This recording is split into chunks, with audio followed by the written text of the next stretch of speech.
Rapor merah penegakan hukum dan hak asasi manusia pemerintahan Jokowi yang diberikan calon Presiden Ganjar Pranowo mengundang reaksi berbeda-beda dari berbagai pihak.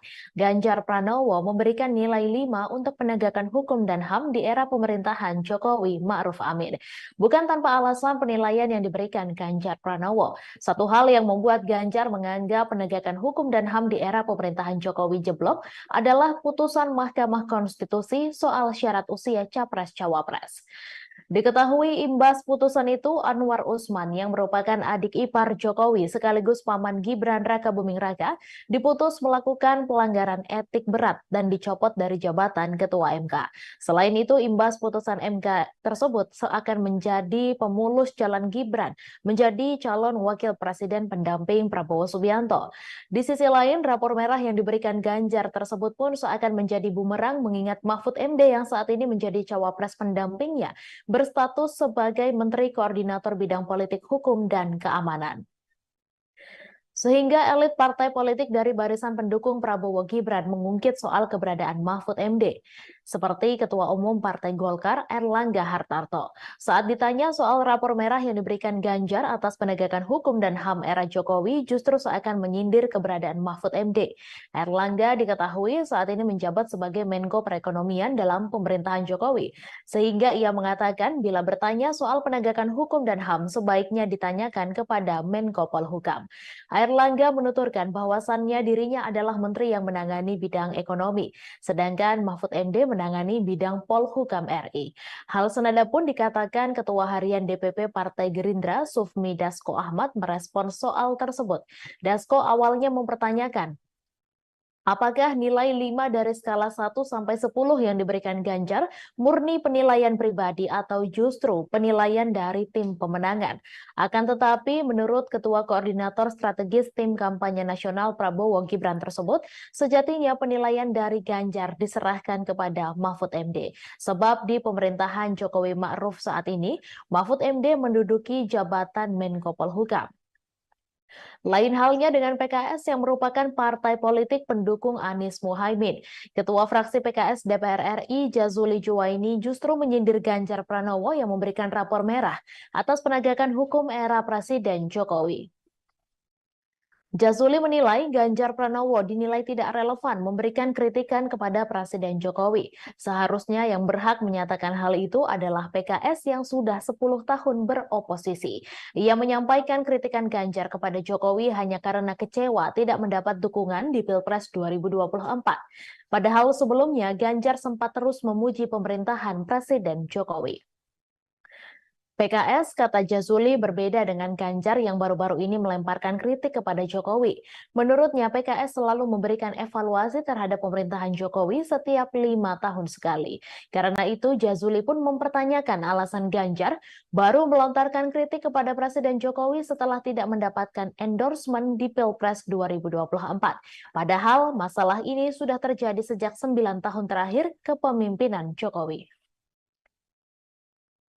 Deputi Hukum Tim Pemenangan Nasional Ganjar Pranowo Mahfud MD Todung Mulya Lubis mengatakan pose 3 jari Mahfud dengan 2 orang pilot Garuda Indonesia bukan kampanye. Hal ini merespons adanya pelaporan terhadap Mahfud ke Badan Pengawas Pemilu RI terkait pose 3 jari. Diketahui 3 merupakan nomor urut pasangan Ganjar Mahfud yang telah ditetapkan Komisi Pemilihan Umum Republik Indonesia beberapa waktu lalu. Todung meyakini Mahfud sangat memahami tahapan masa kampanye pemilu 2024. Menurutnya, apa yang dilakukan Mahfud adalah bentuk aksi spontanitas sebagai pasangan nomor urut 3. Kendati demikian, Todung menegaskan TPN Ganjar Mahfud menghormati langkah dari pelapor tersebut. Sebagaimana diketahui, Mahfud dilaporkan ke Bawaslu oleh Ketua Advokat Pengawas Pemilu Muhammad Mualimin pada hari Selasa. Mahfud diduga mencuri start kampanye karena mengunggah fotonya pose 3 jari dengan pilot dan co-pilot di dalam kokpit pesawat. Hal itu terlihat dari akun Instagram miliknya yang diunggah pada Kamis 16 November lalu. Selain itu, Mualimin menjelaskan Garuda Indonesia adalah perusahaan milik Badan usaha milik negara atau BUMN. Dengan adanya foto itu, pihaknya menilai Garuda Indonesia juga turut tidak amanah dalam kinerjanya sebab menunjukkan keberpihakan. Pihak Bawaslu menduga Mahfud melanggar ketentuan pasal 27 ayat 1 Peraturan KPU tentang kampanye pemilihan umum. Adapun barang bukti yang dibawa untuk laporan adalah berupa tangkapan layar unggahan foto dari Instagram Mahfud dan juga 3 tangkapan layar pemberitaan ihwal foto tersebut. Pakar politik Universitas Al-Azhar Indonesia, Ujang Komarudin, menganalisis sikap Nasdem yang menolak bekerja sama dengan PDIP terkait adanya tekanan dari penguasa menjelang Pilpres 2024. Adapun mulanya hal itu dari Sekjen PDIP Hasto Kristianto yang mengungkapkan pihaknya mendapatkan tekanan kekuasaan. Ia juga mengaku berkomunikasi dengan tim Anies Mohaimin untuk meluruskan demokrasi. Namun Wakil Ketua Umum Partai Nasdem Ahmad Ali membantah Hasto. Ali meminta agar tak melibatkan Amin dalam konteks tekanan kekuasaan yang dirasakan TPN Ganjar Mahfud. Menurut Ujang, sikap Nasdem tersebut bukti konsistensi sikap sebuah partai.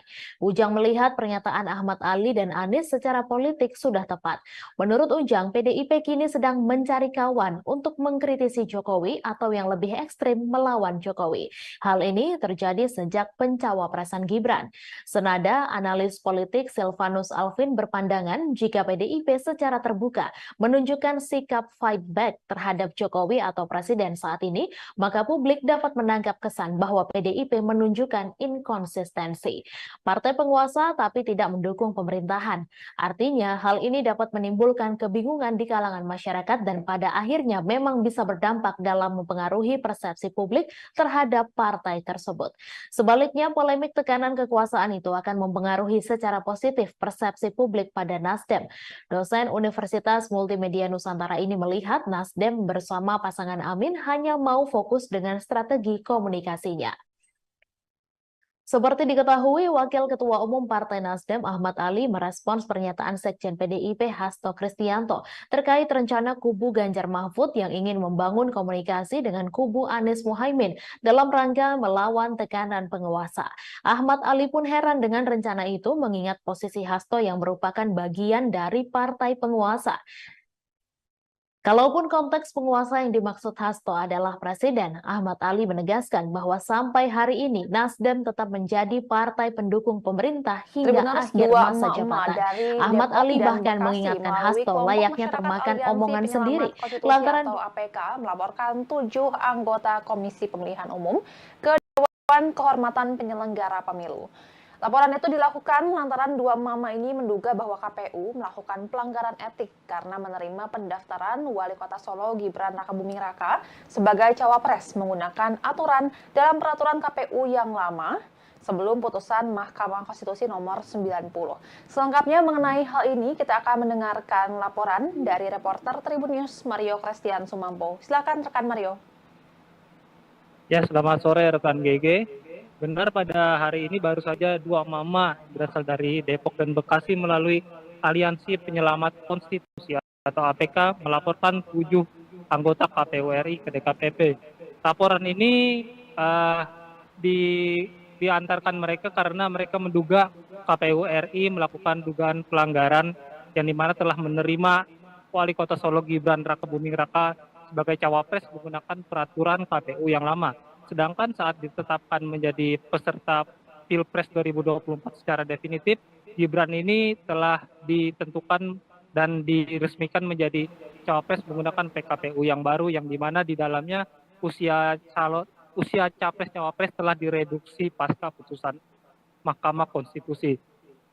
Kedua mama ini menuntut untuk meminta DKPP untuk mencopot 7 anggota KPU RI dari jabatannya.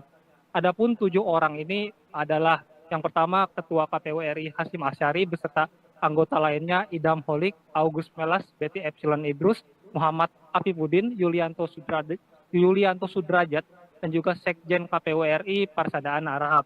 Demikian GG yang bisa saya sampaikan sejauh ini.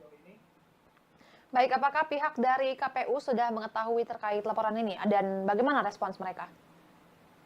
Nah, sejauh ini GG laporan ini baru saja dikirimkan ke DKPP dan baru juga diterima.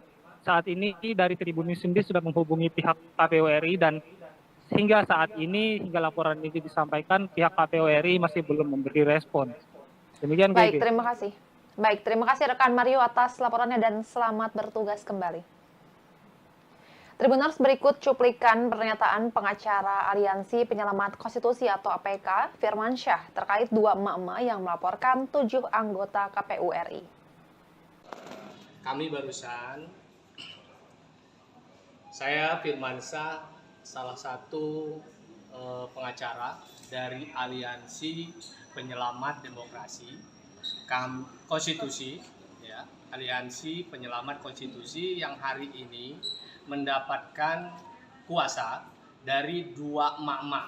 Jadi ada dua emak-emak yang hari ini melihat bahwa ada pelanggaran kode etik, dugaan kode etik yang dilakukan oleh 7 komisioner KPU. Jadi yang kita laporkan 7 komisioner KPU, mulai dari ketua KPU sampai dengan komisioner yang lain.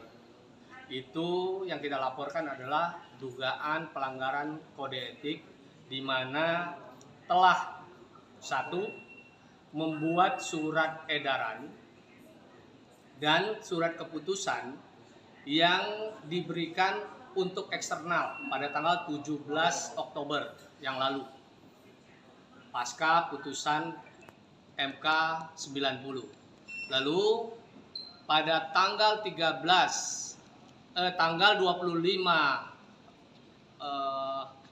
Oktober menerima paslon dengan PKPU lama yang belum direvisi mengikuti putusan 90 MK. Yang ketiga, dugaan kode etik yang dilanggar oleh komisioner KPU membuat putusan menetapkan paslon. Rapor merah penegakan hukum dan hak asasi manusia pemerintahan Jokowi yang diberikan calon Presiden Ganjar Pranowo mengundang reaksi berbeda-beda dari berbagai pihak. Ganjar Pranowo memberikan nilai 5 untuk penegakan hukum dan HAM di era pemerintahan Jokowi Ma'ruf Amin. Bukan tanpa alasan penilaian yang diberikan Ganjar Pranowo. Satu hal yang membuat Ganjar menganggap penegakan hukum dan HAM di era pemerintahan Jokowi jeblok adalah putusan Mahkamah Konstitusi soal syarat usia Capres-Cawapres. Diketahui imbas putusan itu, Anwar Usman yang merupakan adik ipar Jokowi sekaligus paman Gibran Rakabuming Raka diputus melakukan pelanggaran etik berat dan dicopot dari jabatan Ketua MK. Selain itu, imbas putusan MK tersebut seakan menjadi pemulus jalan Gibran menjadi calon wakil presiden pendamping Prabowo Subianto. Di sisi lain, rapor merah yang diberikan Ganjar tersebut pun seakan menjadi bumerang mengingat Mahfud MD yang saat ini menjadi cawapres pendampingnya berstatus sebagai Menteri Koordinator Bidang Politik Hukum dan Keamanan. Sehingga elit partai politik dari barisan pendukung Prabowo Gibran mengungkit soal keberadaan Mahfud MD.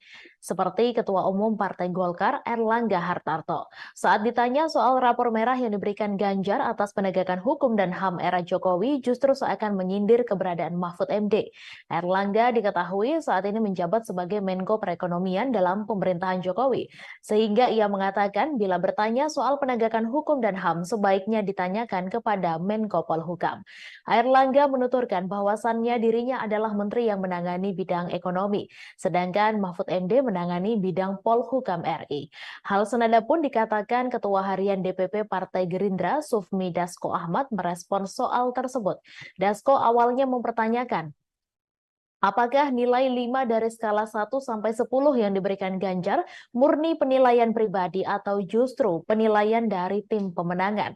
Akan tetapi menurut Ketua Koordinator Strategis Tim Kampanye Nasional Prabowo Gibran tersebut, sejatinya penilaian dari Ganjar diserahkan kepada Mahfud MD. Sebab di pemerintahan Jokowi Ma'ruf saat ini, Mahfud MD menduduki jabatan Menko Polhukam. Lain halnya dengan PKS yang merupakan partai politik pendukung Anies Muhaimin. Ketua fraksi PKS DPR RI Jazuli Juwaini justru menyindir Ganjar Pranowo yang memberikan rapor merah atas penegakan hukum era Presiden Jokowi. Jazuli menilai Ganjar Pranowo dinilai tidak relevan memberikan kritikan kepada Presiden Jokowi. Seharusnya yang berhak menyatakan hal itu adalah PKS yang sudah 10 tahun beroposisi. Ia menyampaikan kritikan Ganjar kepada Jokowi hanya karena kecewa tidak mendapat dukungan di Pilpres 2024. Padahal sebelumnya Ganjar sempat terus memuji pemerintahan Presiden Jokowi. PKS, kata Jazuli, berbeda dengan Ganjar yang baru-baru ini melemparkan kritik kepada Jokowi. Menurutnya, PKS selalu memberikan evaluasi terhadap pemerintahan Jokowi setiap 5 tahun sekali. Karena itu, Jazuli pun mempertanyakan alasan Ganjar baru melontarkan kritik kepada Presiden Jokowi setelah tidak mendapatkan endorsement di Pilpres 2024. Padahal, masalah ini sudah terjadi sejak 9 tahun terakhir kepemimpinan Jokowi. Deputi Hukum Tim Pemenangan Nasional Ganjar Pranowo Mahfud MD Todung Mulya Lubis mengatakan pose 3 jari Mahfud dengan 2 orang pilot Garuda Indonesia bukan kampanye. Hal ini merespons adanya pelaporan terhadap Mahfud ke Badan Pengawas Pemilu RI terkait pose 3 jari. Diketahui 3 merupakan nomor urut pasangan Ganjar Mahfud yang telah ditetapkan Komisi Pemilihan Umum Republik Indonesia beberapa waktu lalu. Todung meyakini Mahfud sangat memahami tahapan masa kampanye pemilu 2024. Menurutnya, apa yang dilakukan Mahfud adalah bentuk aksi spontanitas sebagai pasangan nomor urut 3. Kendati demikian, Todung menegaskan TPN Ganjar Mahfud menghormati langkah dari pelapor tersebut. Sebagaimana diketahui, Mahfud dilaporkan ke Bawaslu oleh Ketua Advokat Pengawas Pemilu Muhammad Mualimin pada hari Selasa. Mahfud diduga mencuri start kampanye karena mengunggah fotonya pose 3 jari dengan pilot dan co-pilot di dalam kokpit pesawat. Hal itu terlihat dari akun Instagram miliknya yang diunggah pada Kamis 16 November lalu. Selain itu, Mualimin menjelaskan Garuda Indonesia adalah perusahaan milik Badan Usaha Milik Negara atau BUMN. Dengan adanya foto itu, pihaknya menilai Garuda Indonesia juga turut tidak amanah dalam kinerjanya sebab menunjukkan keberpihakan. Pihak Bawaslu menduga Mahfud melanggar ketentuan pasal 27 ayat 1 Peraturan KPU tentang kampanye pemilihan umum. Adapun barang bukti yang dibawa untuk laporan adalah berupa tangkapan layar unggahan foto dari Instagram Mahfud dan juga 3 tangkapan layar pemberitaan ihwal foto tersebut. Pakar politik Universitas Al-Azhar Indonesia, Ujang Komarudin, menganalisis sikap Nasdem yang menolak bekerja sama dengan PDIP terkait adanya tekanan dari penguasa menjelang Pilpres 2024. Adapun mulanya hal itu dari Sekjen PDIP Hasto Kristianto yang mengungkapkan pihaknya mendapatkan tekanan kekuasaan. Ia juga mengaku berkomunikasi dengan tim Anies Mohaimin untuk meluruskan demokrasi. Namun Wakil Ketua Umum Partai Nasdem Ahmad Ali membantah Hasto. Ali meminta agar tak melibatkan Amin dalam konteks tekanan kekuasaan yang dirasakan TPN Ganjar Mahfud. Menurut Ujang, sikap Nasdem tersebut bukti konsistensi sikap sebuah partai. Ujang melihat pernyataan Ahmad Ali dan Anies secara politik sudah tepat. Menurut Ujang, PDIP kini sedang mencari kawan untuk mengkritisi Jokowi atau yang lebih ekstrim melawan Jokowi. Hal ini terjadi sejak pencawapresan Gibran. Senada, analis politik Silvanus Alvin berpandangan jika PDIP secara terbuka menunjukkan sikap fight back terhadap Jokowi atau Presiden saat ini, maka publik dapat menangkap kesan bahwa PDIP menunjukkan inkonsistensi. Partai penguasa tapi tidak mendukung pemerintahan. Artinya, hal ini dapat menimbulkan kebingungan di kalangan masyarakat dan pada akhirnya memang bisa berdampak dalam mempengaruhi persepsi publik terhadap partai tersebut. Sebaliknya, polemik tekanan kekuasaan itu akan mempengaruhi secara positif persepsi publik pada Nasdem. Dosen Universitas Multimedia Nusantara ini melihat Nasdem bersama pasangan Amin hanya mau fokus dengan strategi komunikasinya. Seperti diketahui, Wakil Ketua Umum Partai Nasdem Ahmad Ali merespons pernyataan Sekjen PDIP Hasto Kristianto terkait rencana kubu Ganjar Mahfud yang ingin membangun komunikasi dengan kubu Anies Mohaimin dalam rangka melawan tekanan penguasa. Ahmad Ali pun heran dengan rencana itu mengingat posisi Hasto yang merupakan bagian dari partai penguasa. Kalaupun konteks penguasa yang dimaksud Hasto adalah presiden, Ahmad Ali menegaskan bahwa sampai hari ini Nasdem tetap menjadi partai pendukung pemerintah hingga akhir masa jabatan. Ahmad Ali bahkan mengingatkan Hasto layaknya termakan omongan sendiri, lantaran dulu pernah menyebut Anies sebagai pemimpin yang ditolak alam saat terpilih menjadi gubernur DKI pada Pilkada 2018 silam. Sebelumnya, Sekretaris Tim Pemenangan Nasional Ganjar Mahfud, Hasto Kristianto mengungkapkan tekanan demi tekanan mulai terasa dialami TPN dan pihak yang menyuarakan mengenai paslon nomor urut 3. Hal itu disampaikan Hasto di sela-sela rapat konsolidasi Tim Pemenangan Ganjar Mahfud di Jakarta pada Sabtu 18 November, di mana acara itu dihadiri seluruh tim pemenangan daerah Ganjar Mahfud dari 38 provinsi. Sekretaris Jenderal PDI Perjuangan ini pun mencontohkan adanya intimidasi terhadap Direktur Eksekutif Carta Politika Indonesia, Yunarto Wijaya, yang memotret fakta elektabilitas Ganjar Mahfud meninggi. Tekanan yang sama juga dialami pegiat media sosial Ulin Niam Yusron. Hasto juga mengaku mendapat tekanan bersama rekan separtainya Adian Napitupulu. Tribuners, dua emak-emak dari Depok dan Bekasi melalui kelompok masyarakat Aliansi Penyelamat Konstitusi atau APK melaporkan 7 anggota Komisi Pemilihan Umum ke Dewan Kehormatan Penyelenggara Pemilu. Laporan itu dilakukan lantaran dua emak-emak ini menduga bahwa KPU melakukan pelanggaran etik karena menerima pendaftaran Wali Kota Solo Gibran Rakabuming Raka sebagai cawapres menggunakan aturan dalam peraturan KPU yang lama sebelum putusan Mahkamah Konstitusi nomor 90. Selengkapnya mengenai hal ini, kita akan mendengarkan laporan dari reporter Tribun News Mario Christian Sumampo. Silakan rekan Mario. Ya, selamat sore rekan GG. Benar, pada hari ini baru saja dua mama berasal dari Depok dan Bekasi melalui Aliansi Penyelamat Konstitusi atau APK melaporkan 7 anggota KPU RI ke DKPP. Laporan ini diantarkan mereka karena mereka menduga KPU RI melakukan dugaan pelanggaran yang dimana telah menerima Wali Kota Solo Gibran Rakabuming Raka sebagai cawapres menggunakan peraturan KPU yang lama. Sedangkan saat ditetapkan menjadi peserta Pilpres 2024 secara definitif, Gibran ini telah ditentukan dan diresmikan menjadi cawapres menggunakan PKPU yang baru, yang dimana di dalamnya usia capres-cawapres telah direduksi pasca putusan Mahkamah Konstitusi.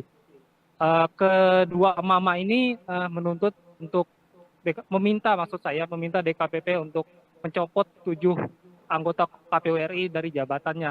Adapun 7 orang ini adalah yang pertama Ketua KPU RI Hasyim Asyari beserta anggota lainnya Idam Holik, August Melas, Betty Epsilon Idrus, Muhammad Afifuddin, Yulianto Sudrajat, dan juga Sekjen KPU RI Parsadaan Arahap.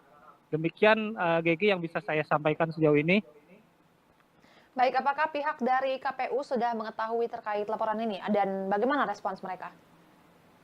Nah, sejauh ini GG laporan ini baru saja dikirimkan ke DKPP dan baru juga diterima. Saat ini dari Tribun News sendiri sudah menghubungi pihak KPU RI dan hingga saat ini, hingga laporan ini disampaikan, pihak KPU RI masih belum memberi respon. Demikian, baik, GG. terima kasih. Baik, terima kasih rekan Mario atas laporannya dan selamat bertugas kembali. Tribuners, berikut cuplikan pernyataan pengacara Aliansi Penyelamat Konstitusi atau APK, Firman Syah, terkait dua emak-emak yang melaporkan 7 anggota KPU RI. Kami barusan,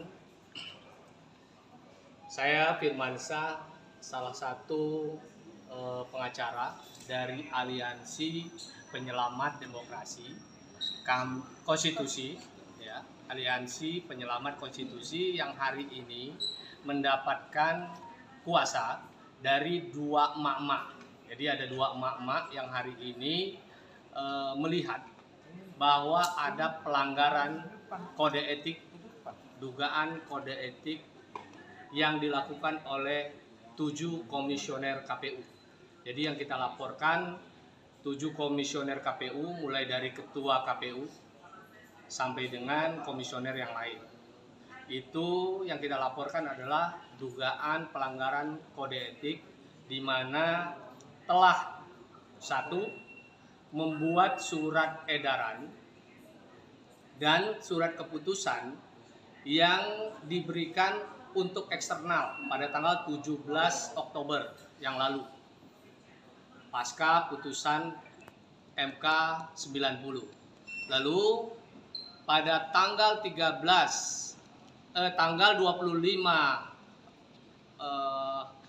Oktober menerima paslon dengan PKPU lama yang belum direvisi mengikuti putusan 90 MK. Yang ketiga, dugaan kode etik yang dilanggar oleh komisioner KPU membuat putusan menetapkan paslon Calon Wakil Presiden Prabowo Subianto dalam Pilpres 2024, Gibran Rakabuming Raka, diterpa isu ijazah palsu. Juru bicara Gibran, Emil Elestianto Dardak, ikut angkat bicara perihal isu ijazah palsu Gibran. Ia mengaku prihatin atas tuduhan tersebut. Berbicara dengan media, Emil yang juga alumni Ritsumeikan Asia Pacific University Jepang ini menekankan, ia membela Gibran bukan lantaran telah ditunjuk sebagai jubirnya. Ketua DPD Demokrat Jawa Timur ini membela putra Presiden Jokowi tersebut lebih karena dirinya merupakan orang yang menjalani proses pendidikan yang mirip dengan apa yang dijalani Gibran. Emil menjelaskan pada proses pendidikan yang dimaksud, Gibran mengambil program dengan Inggris University of Bradford melalui Management Development Institute of Singapore. Bukan hanya Gibran, Emil bercerita bahwa dirinya pernah mengambil program dengan University of Wales melalui sebuah perguruan tinggi Indonesia yang namanya Universitas Indonesia Esa Unggul.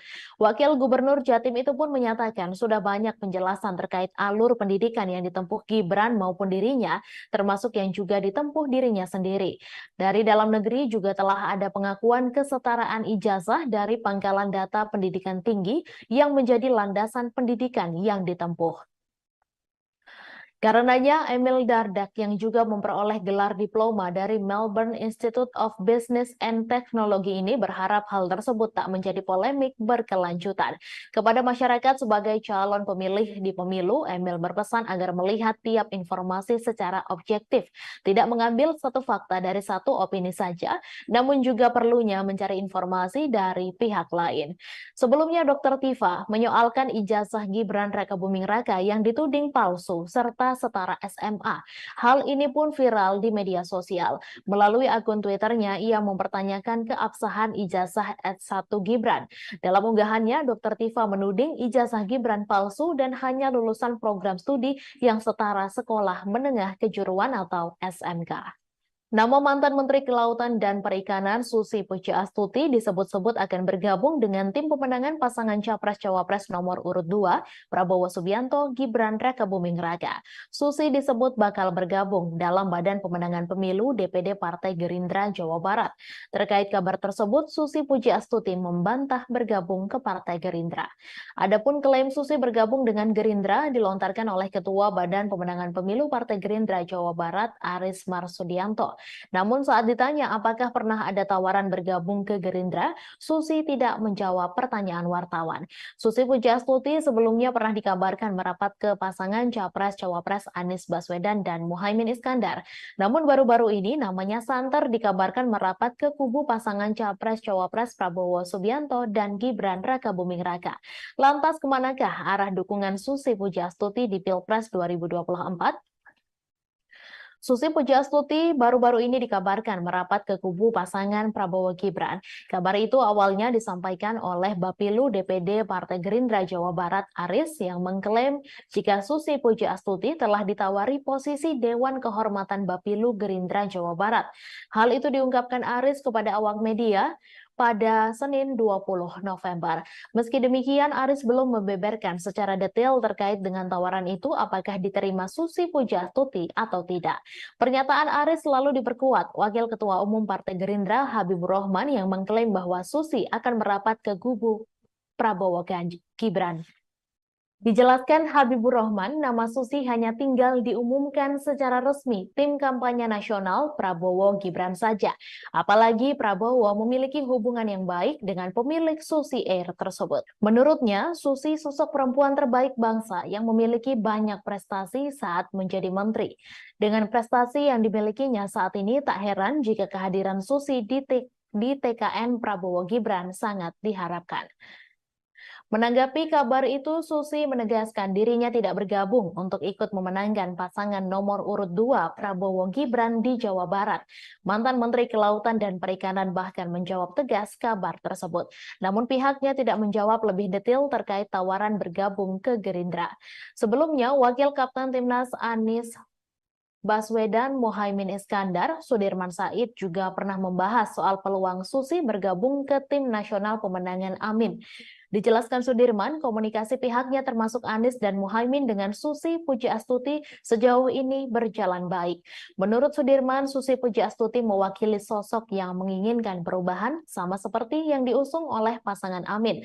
Namun pihaknya belum bisa memastikan apakah Susi bersedia bergabung tim pemenangan Amin. Sementara itu, Wakil Ketua Tim Pemenangan Nasional Ganjar Pranowo Mahfud MD, Jenderal TNI Purnawirawan Andika Perkasa, buka suara soal peluang Susi bergabung ke TPN Ganjar Mahfud. Andika tidak menjelaskan secara detail apakah Susi Pujiastuti bersedia bergabung dengan TPN Ganjar Mahfud. Hanya saja Andika menyebut bahwa mengajak Susi Pujiastuti masuk ke TPN Ganjar Mahfud adalah bagian dari rencana kerjanya. Hal ini disampaikan Andika saat ditanya mengenai momen makan siang bersama antara Ganjar dengan Susi di Pangandaran, Jawa Barat pada Selasa 7 November. Diketahui pertemuan antara Ganjar dengan Susi itu terjadi di International Beach Street, Kabupaten Pangandaran, Jawa Barat. Sementara itu Ganjar mengungkapkan Susi adalah sosok teman sekaligus ibu baginya. Pasalnya Susi banyak memberikan pembelajaran dan pengalaman hidup. Gubernur Jawa Timur Khofifah Indar Parawansa dipastikan akan bergabung dengan tim pemenangan Prabowo Subianto dan Gibran Rakabuming Raka di Jawa Timur. Hal ini disampaikan oleh Ketua Umum Partai Golkar Airlangga Hartarto. Namun Airlangga belum bisa merinci kapan Khofifah akan diumumkan masuk ke dalam tim kampanye daerah Prabowo Gibran di Jawa Timur. Airlangga Hartarto menambahkan Khofifah akan tetap membantu memenangkan Prabowo Gibran di Pilpres 2024. Sebelumnya, Ketua DPD Golkar Jatim Sarmuji mengatakan Khofifah berpeluang kuat menjadi Ketua TKD untuk pasangan Prabowo Gibran. Sarmuji menjelaskan tokoh-tokoh dengan reputasi baik di Jawa Timur termasuk Khofifah siap bergabung dengan tim sukses Prabowo Gibran. Menurutnya, Khofifah akan bergabung ke tim pemenangan Prabowo Gibran setelah masa jabatannya sebagai Gubernur Jawa Timur berakhir. Adapun masa jabatan Khofifah akan berakhir pada 31 Desember 2023 mendatang. Dewan Pakar Tim Kampanye Nasional Prabowo Gibran Budiman Sujatmiko menyebut TKD sudah cukup kuat terutama di Jawa Timur dan Jawa Tengah. TKD itu nantinya dibentuk untuk memperkuat upaya pemenangan Prabowo Gibran di setiap daerah. Menurut Budiman sudah ada beberapa nama yang akan memimpin tim kampanye Prabowo Gibran di daerah termasuk Khofifah. Ia mengatakan Khofifah menjadi salah satu opsi nama yang akan memimpin TKD di wilayah Jawa Timur. Diketahui TKN sudah mengumumkan 3 nama yang akan didapuk menjadi Ketua TKD Prabowo Gibran di 3 provinsi. Namun nama Khofifah Indar Parawansa belum kunjung diumumkan oleh TKN. Sekretaris TKN Prabowo Gibran Nusron Wahid mengatakan pihaknya meminta semua pihak menunggu masuk atau tidaknya Khofifah ke dalam TKD Prabowo Gibran.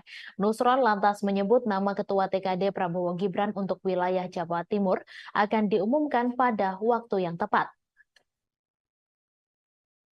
Nusron menyampaikan tokoh yang akan memimpin pemenangan di 3 provinsi tersebut diyakini bisa memenangkan paslon yang diusungnya itu di wilayahnya masing-masing. Pertama, Ketua TKD itu adalah Mawardi Yahya yang akan memimpin pemenangan Prabowo Gibran di Provinsi Sumatera Selatan. Figur kedua yang ditunjuk adalah Airin Rahmidiani yang akan menjadi Ketua TKD Banten. Terakhir, Ridwan Kamil yang juga kader Partai Golkar ditunjuk menjadi Ketua TKD untuk Provinsi Jawa Barat. Di saat PDIP tegas sudah tutup buku soal Wali Kota Medan Bobi Nasution, Golkar terang-terangan memberi surat tugas ke Bobi. Wakil Ketua Umum Golkar Ahmad Doli Kurnia mengungkap soal surat penugasan partainya untuk Bobi Nasution.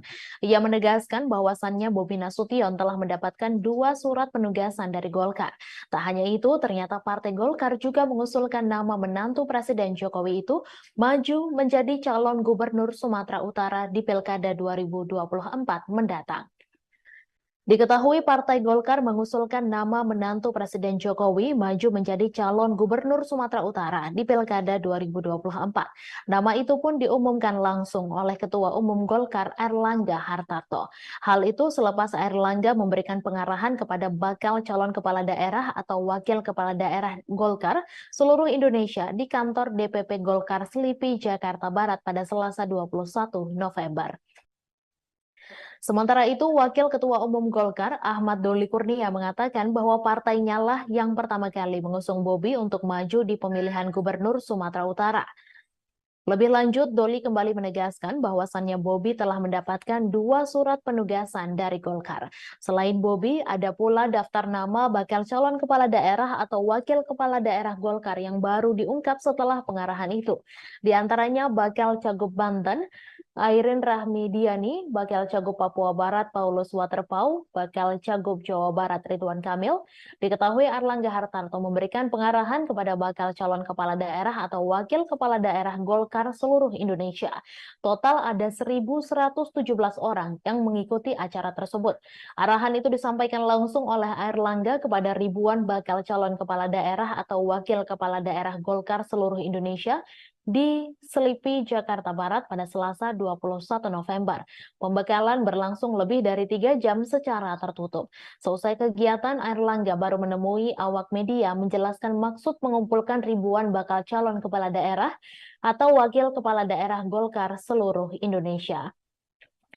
Dijelaskan Airlangga, mereka diharapkan bisa berkontribusi dalam pemenangan Partai Golkar dalam pemilihan legislatif 2024. Mereka nantinya diminta bergerak bersama pengurus Partai Golkar di daerah.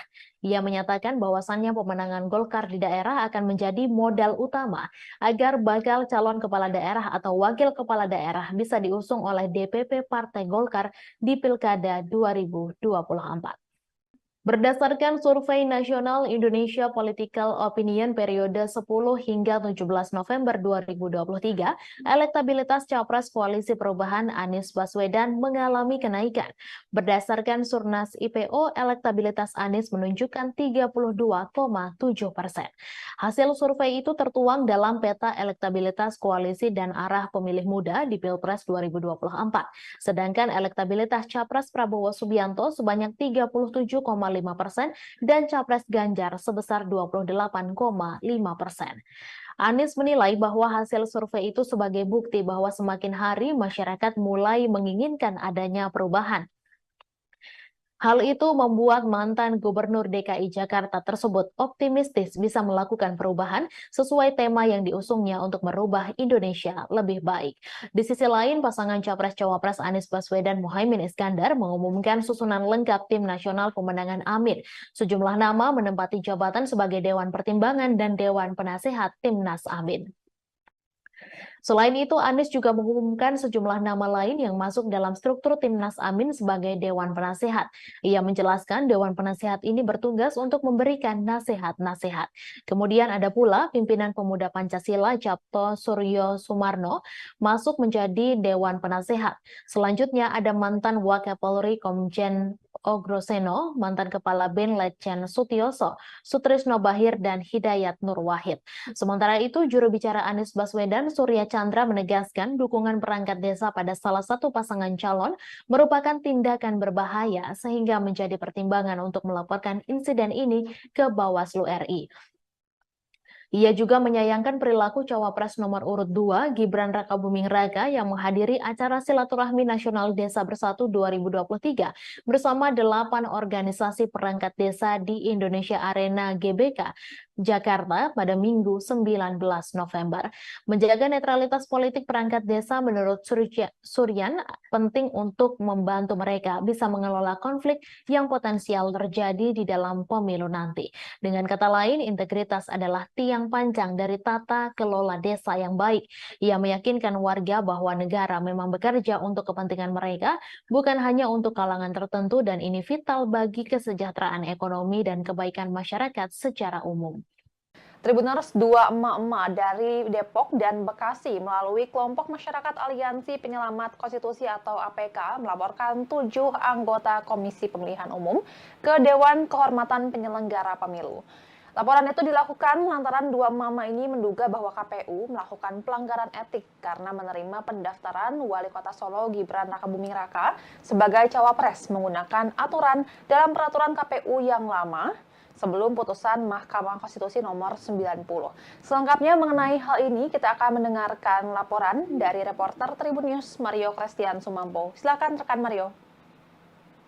Ya, selamat sore rekan GG. Benar, pada hari ini baru saja dua mama berasal dari Depok dan Bekasi melalui Aliansi Penyelamat Konstitusi atau APK melaporkan 7 anggota KPU RI ke DKPP. Laporan ini diantarkan mereka karena mereka menduga KPU RI melakukan dugaan pelanggaran yang dimana telah menerima Wali Kota Solo Gibran Rakabuming Raka sebagai cawapres menggunakan peraturan KPU yang lama. Sedangkan saat ditetapkan menjadi peserta Pilpres 2024 secara definitif, Gibran ini telah ditentukan dan diresmikan menjadi cawapres menggunakan PKPU yang baru, yang dimana di dalamnya usia capres-cawapres telah direduksi pasca putusan Mahkamah Konstitusi. Kedua mama ini menuntut untuk meminta DKPP untuk mencopot 7 anggota KPU RI dari jabatannya. Adapun 7 orang ini adalah yang pertama Ketua KPU RI Hasyim Asyari beserta anggota lainnya Idam Holik, August Melas, Betty Epsilon Idrus, Muhammad Afifuddin, Yulianto Sudrajat, dan juga Sekjen KPU RI Parsadaan Arahap. Demikian GG yang bisa saya sampaikan sejauh ini. Baik, apakah pihak dari KPU sudah mengetahui terkait laporan ini dan bagaimana respons mereka? Nah, sejauh ini GG laporan ini baru saja dikirimkan ke DKPP dan baru juga diterima. Saat ini dari Tribun News sendiri sudah menghubungi pihak KPU RI dan hingga saat ini, hingga laporan ini disampaikan, pihak KPU RI masih belum memberi respon. Demikian, baik, GG. terima kasih. Baik, terima kasih rekan Mario atas laporannya dan selamat bertugas kembali. Tribuners, berikut cuplikan pernyataan pengacara Aliansi Penyelamat Konstitusi atau APK, Firmansyah, terkait dua emak-emak yang melaporkan 7 anggota KPU RI. Kami barusan, saya Firmansyah, salah satu pengacara dari Aliansi Penyelamat Demokrasi Konstitusi, ya, Aliansi Penyelamat Konstitusi yang hari ini mendapatkan kuasa dari dua emak-emak. Jadi ada dua emak-emak yang hari ini melihat bahwa ada pelanggaran kode etik, dugaan kode etik yang dilakukan oleh 7 komisioner KPU. Jadi yang kita laporkan 7 komisioner KPU, mulai dari ketua KPU sampai dengan komisioner yang lain. Itu yang kita laporkan adalah dugaan pelanggaran kode etik di mana telah 1. Membuat surat edaran dan surat keputusan yang diberikan untuk eksternal pada tanggal 17 Oktober yang lalu pasca putusan MK 90. Lalu pada tanggal 25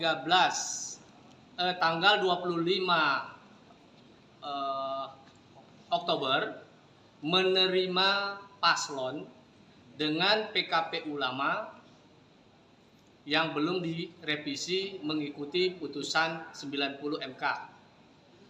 Yang ketiga, dugaan kode etik yang dilanggar oleh komisioner KPU membuat putusan menetapkan paslon Rapor merah penegakan hukum dan hak asasi manusia pemerintahan Jokowi yang diberikan calon Presiden Ganjar Pranowo mengundang reaksi berbeda-beda dari berbagai pihak.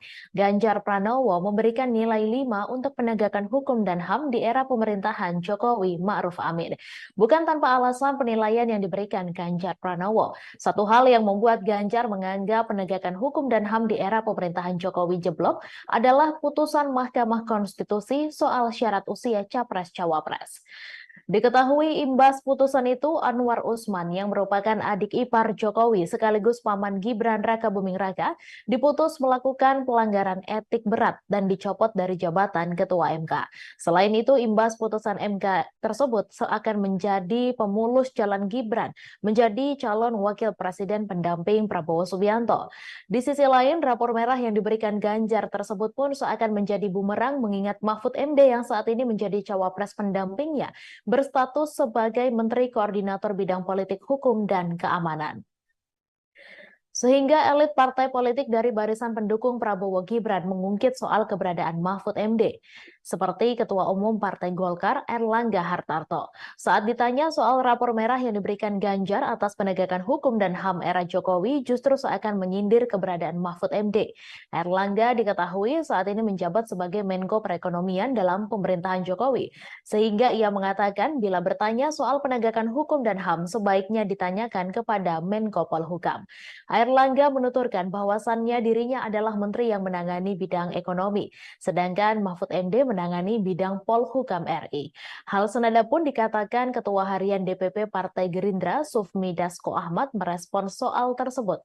Dasko awalnya mempertanyakan, apakah nilai 5 dari skala 1 sampai 10 yang diberikan Ganjar murni penilaian pribadi atau justru penilaian dari tim pemenangan?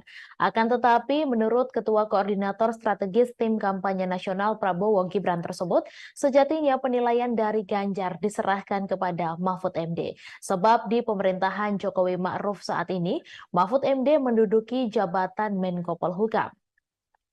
Lain halnya dengan PKS yang merupakan partai politik pendukung Anies Muhaimin. Ketua fraksi PKS DPR RI Jazuli Juwaini justru menyindir Ganjar Pranowo yang memberikan rapor merah atas penegakan hukum era Presiden Jokowi. Jazuli menilai Ganjar Pranowo dinilai tidak relevan memberikan kritikan kepada Presiden Jokowi. Seharusnya yang berhak menyatakan hal itu adalah PKS yang sudah 10 tahun beroposisi. Ia menyampaikan kritikan Ganjar kepada Jokowi hanya karena kecewa tidak mendapat dukungan di Pilpres 2024. Padahal sebelumnya Ganjar sempat terus memuji pemerintahan Presiden Jokowi. PKS, kata Jazuli, berbeda dengan Ganjar yang baru-baru ini melemparkan kritik kepada Jokowi. Menurutnya, PKS selalu memberikan evaluasi terhadap pemerintahan Jokowi setiap 5 tahun sekali. Karena itu, Jazuli pun mempertanyakan alasan Ganjar baru melontarkan kritik kepada Presiden Jokowi setelah tidak mendapatkan endorsement di Pilpres 2024. Padahal, masalah ini sudah terjadi sejak 9 tahun terakhir kepemimpinan Jokowi. Deputi Hukum Tim Pemenangan Nasional Ganjar Pranowo Mahfud MD Todung Mulya Lubis mengatakan pose 3 jari Mahfud dengan 2 orang pilot Garuda Indonesia bukan kampanye. Hal ini merespons adanya pelaporan terhadap Mahfud ke Badan Pengawas Pemilu RI terkait pose 3 jari. Diketahui 3 merupakan nomor urut pasangan Ganjar Mahfud yang telah ditetapkan Komisi Pemilihan Umum Republik Indonesia beberapa waktu lalu. Todung meyakini Mahfud sangat memahami tahapan masa kampanye pemilu 2024. Menurutnya, apa yang dilakukan Mahfud adalah bentuk aksi spontanitas sebagai pasangan nomor urut 3. Kendati demikian, Todung menegaskan TPN Ganjar Mahfud menghormati langkah dari pelapor tersebut. Sebagaimana diketahui, Mahfud dilaporkan ke Bawaslu oleh Ketua Advokat Pengawas Pemilu Muhammad Mualimin pada hari Selasa. Mahfud diduga mencuri start kampanye karena mengunggah fotonya pose 3 jari dengan pilot dan co-pilot di dalam kokpit pesawat. Hal itu terlihat dari akun Instagram miliknya yang diunggah pada Kamis 16 November lalu. Selain itu, Mualimin menjelaskan Garuda Indonesia adalah perusahaan milik Badan Usaha Milik Negara atau BUMN. Dengan adanya foto itu, pihaknya menilai Garuda Indonesia juga turut tidak amanah dalam kinerjanya sebab menunjukkan keberpihakan. Pihak Bawaslu menduga Mahfud melanggar ketentuan pasal 27 ayat 1 Peraturan KPU tentang kampanye pemilihan umum. Adapun barang bukti yang dibawa untuk laporan adalah berupa tangkapan layar unggahan foto dari Instagram Mahfud dan juga 3 tangkapan layar pemberitaan ihwal foto tersebut. Pakar politik Universitas Al-Azhar Indonesia, Ujang Komarudin, menganalisis sikap Nasdem yang menolak bekerja sama dengan PDIP terkait adanya tekanan dari penguasa menjelang Pilpres 2024. Adapun mulanya hal itu dari Sekjen PDIP Hasto Kristianto yang mengungkapkan pihaknya mendapatkan tekanan kekuasaan. Ia juga mengaku berkomunikasi dengan tim Anies Mohaimin untuk meluruskan demokrasi. Namun Wakil Ketua Umum Partai Nasdem Ahmad Ali membantah Hasto.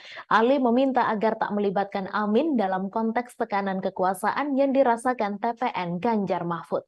Menurut Ujang, sikap Nasdem tersebut bukti konsistensi sikap sebuah partai. Ujang melihat pernyataan Ahmad Ali dan Anies secara politik sudah tepat. Menurut Ujang, PDIP kini sedang mencari kawan untuk mengkritisi Jokowi atau yang lebih ekstrim melawan Jokowi. Hal ini terjadi sejak pencawapresan Gibran. Senada, analis politik Silvanus Alvin berpandangan jika PDIP secara terbuka menunjukkan sikap fight back terhadap Jokowi atau Presiden saat ini, maka publik dapat menangkap kesan bahwa PDIP menunjukkan inkonsistensi. Partai penguasa tapi tidak mendukung pemerintahan. Artinya, hal ini dapat menimbulkan kebingungan di kalangan masyarakat dan pada akhirnya memang bisa berdampak dalam mempengaruhi persepsi publik terhadap partai tersebut. Sebaliknya, polemik tekanan kekuasaan itu akan mempengaruhi secara positif persepsi publik pada Nasdem. Dosen Universitas Multimedia Nusantara ini melihat Nasdem bersama pasangan Amin hanya mau fokus dengan strategi komunikasinya. Seperti diketahui, Wakil Ketua Umum Partai Nasdem Ahmad Ali merespons pernyataan Sekjen PDIP Hasto Kristianto terkait rencana kubu Ganjar Mahfud yang ingin membangun komunikasi dengan kubu Anies Mohaimin dalam rangka melawan tekanan penguasa. Ahmad Ali pun heran dengan rencana itu mengingat posisi Hasto yang merupakan bagian dari partai penguasa. Kalaupun konteks penguasa yang dimaksud Hasto adalah presiden, Ahmad Ali menegaskan bahwa sampai hari ini Nasdem tetap menjadi partai pendukung pemerintah hingga akhir masa jabatan. Ahmad Ali bahkan mengingatkan Hasto layaknya termakan omongan sendiri, lantaran dulu pernah menyebut Anies sebagai pemimpin yang ditolak alam saat terpilih menjadi gubernur DKI pada Pilkada 2018 silam. Sebelumnya, Sekretaris Tim Pemenangan Nasional Ganjar Mahfud, Hasto Kristianto, mengungkapkan tekanan demi tekanan mulai terasa dialami TPN dan pihak yang menyuarakan mengenai paslon nomor urut 3. Hal itu disampaikan Hasto di sela-sela rapat konsolidasi Tim Pemenangan Ganjar Mahfud di Jakarta pada Sabtu 18 November, di mana acara itu dihadiri seluruh tim pemenangan daerah Ganjar Mahfud dari 38 provinsi. Sekretaris Jenderal PDI Perjuangan ini pun mencontohkan adanya intimidasi terhadap Direktur Eksekutif Carta Politika Indonesia, Yunarto Wijaya, yang memotret fakta elektabilitas Ganjar Mahfud meninggi. Tekanan yang sama juga dialami pegiat media sosial Ulin Niam Yusron. Hasto juga mengaku mendapat tekanan bersama rekan separtainya Adian Napitupulu. Tribuners, dua emak-emak dari Depok dan Bekasi melalui kelompok masyarakat Aliansi Penyelamat Konstitusi atau APK melaporkan 7 anggota Komisi Pemilihan Umum ke Dewan Kehormatan Penyelenggara Pemilu. Laporan itu dilakukan lantaran dua mama ini menduga bahwa KPU melakukan pelanggaran etik karena menerima pendaftaran Wali Kota Solo Gibran Rakabuming Raka sebagai cawapres menggunakan aturan dalam peraturan KPU yang lama sebelum putusan Mahkamah Konstitusi nomor 90. Selengkapnya mengenai hal ini, kita akan mendengarkan laporan dari reporter Tribun News Mario Christian Sumampo. Silakan rekan Mario. Ya, selamat sore rekan GG. Benar, pada hari ini baru saja dua mama berasal dari Depok dan Bekasi melalui Aliansi Penyelamat Konstitusi atau APK melaporkan 7 anggota KPU RI ke DKPP. Laporan ini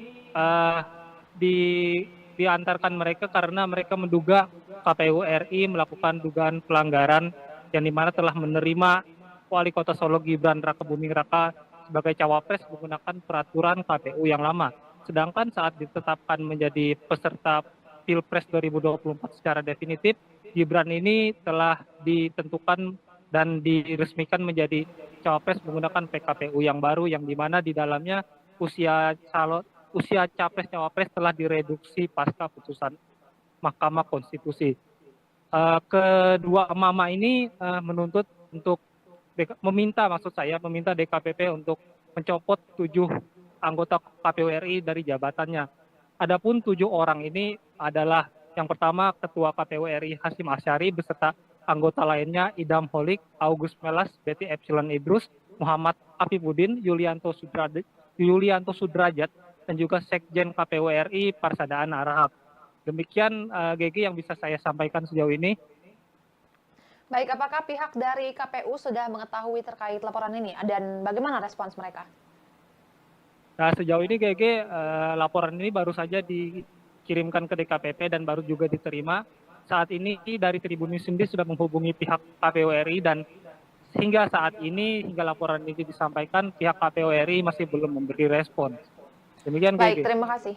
Baik, terima kasih rekan Mario atas laporannya dan selamat bertugas kembali. Tribuners, berikut cuplikan pernyataan pengacara Aliansi Penyelamat Konstitusi atau APK, Firman Syah, terkait 2 emak-emak yang melaporkan 7 anggota KPU RI. Kami barusan, saya Firman Syah, salah satu pengacara dari Aliansi Penyelamat Demokrasi Konstitusi, ya, Aliansi Penyelamat Konstitusi yang hari ini mendapatkan kuasa dari 2 emak-emak. Jadi ada 2 emak-emak yang hari ini melihat bahwa ada pelanggaran kode etik, dugaan kode etik yang dilakukan oleh 7 komisioner KPU. Jadi yang kita laporkan 7 komisioner KPU, mulai dari ketua KPU sampai dengan komisioner yang lain.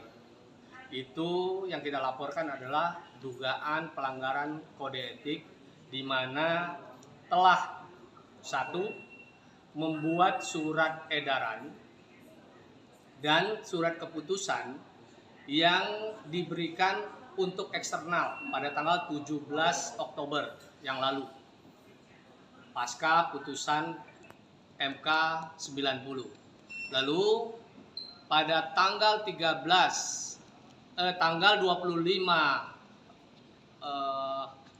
Oktober menerima paslon dengan PKPU lama yang belum direvisi mengikuti putusan 90 MK.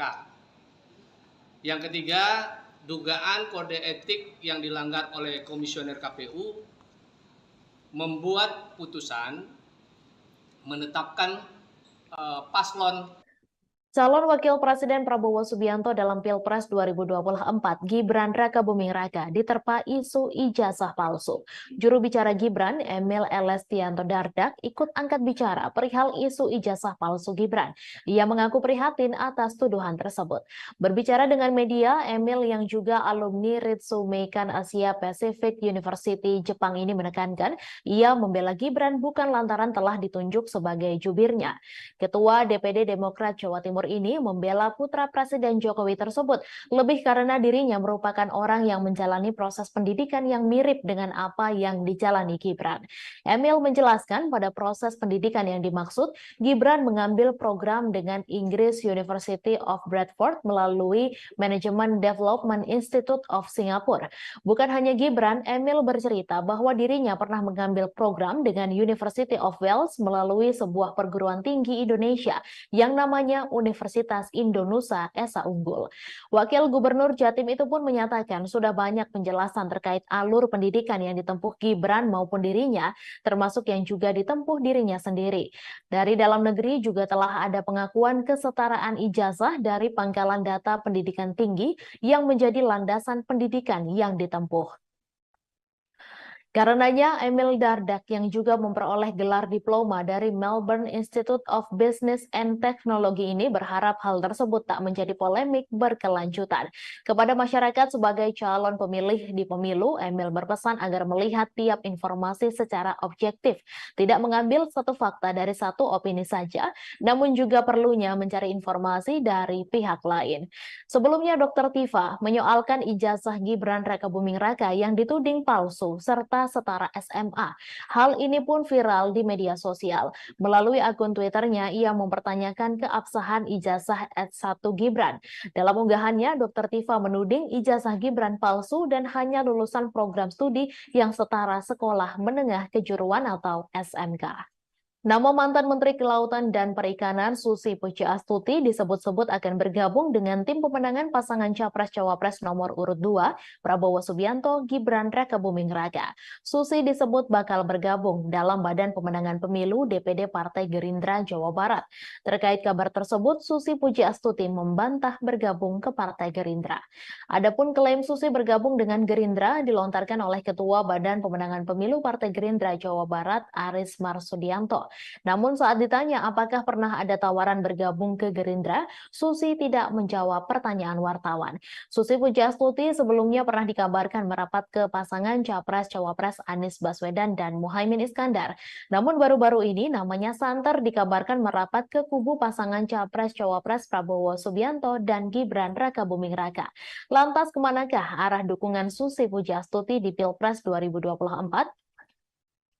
Susi Pujiastuti baru-baru ini dikabarkan merapat ke kubu pasangan Prabowo Gibran. Kabar itu awalnya disampaikan oleh Bapilu DPD Partai Gerindra Jawa Barat Aris yang mengklaim jika Susi Pujiastuti telah ditawari posisi Dewan Kehormatan Bapilu Gerindra Jawa Barat.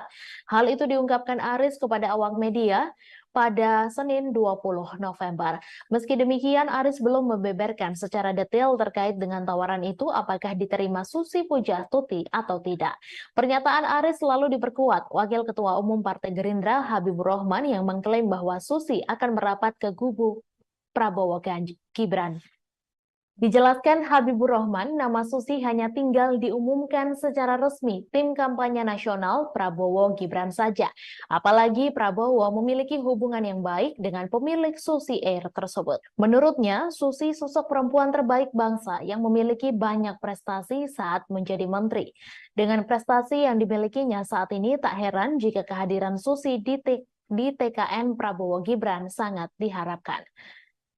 Menanggapi kabar itu, Susi menegaskan dirinya tidak bergabung untuk ikut memenangkan pasangan nomor urut 2 Prabowo Gibran di Jawa Barat. Mantan Menteri Kelautan dan Perikanan bahkan menjawab tegas kabar tersebut. Namun pihaknya tidak menjawab lebih detail terkait tawaran bergabung ke Gerindra.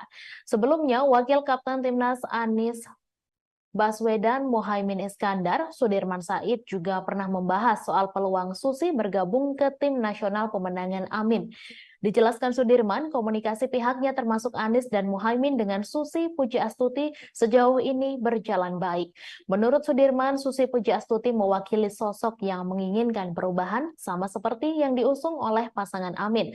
Namun pihaknya belum bisa memastikan apakah Susi bersedia bergabung tim pemenangan Amin.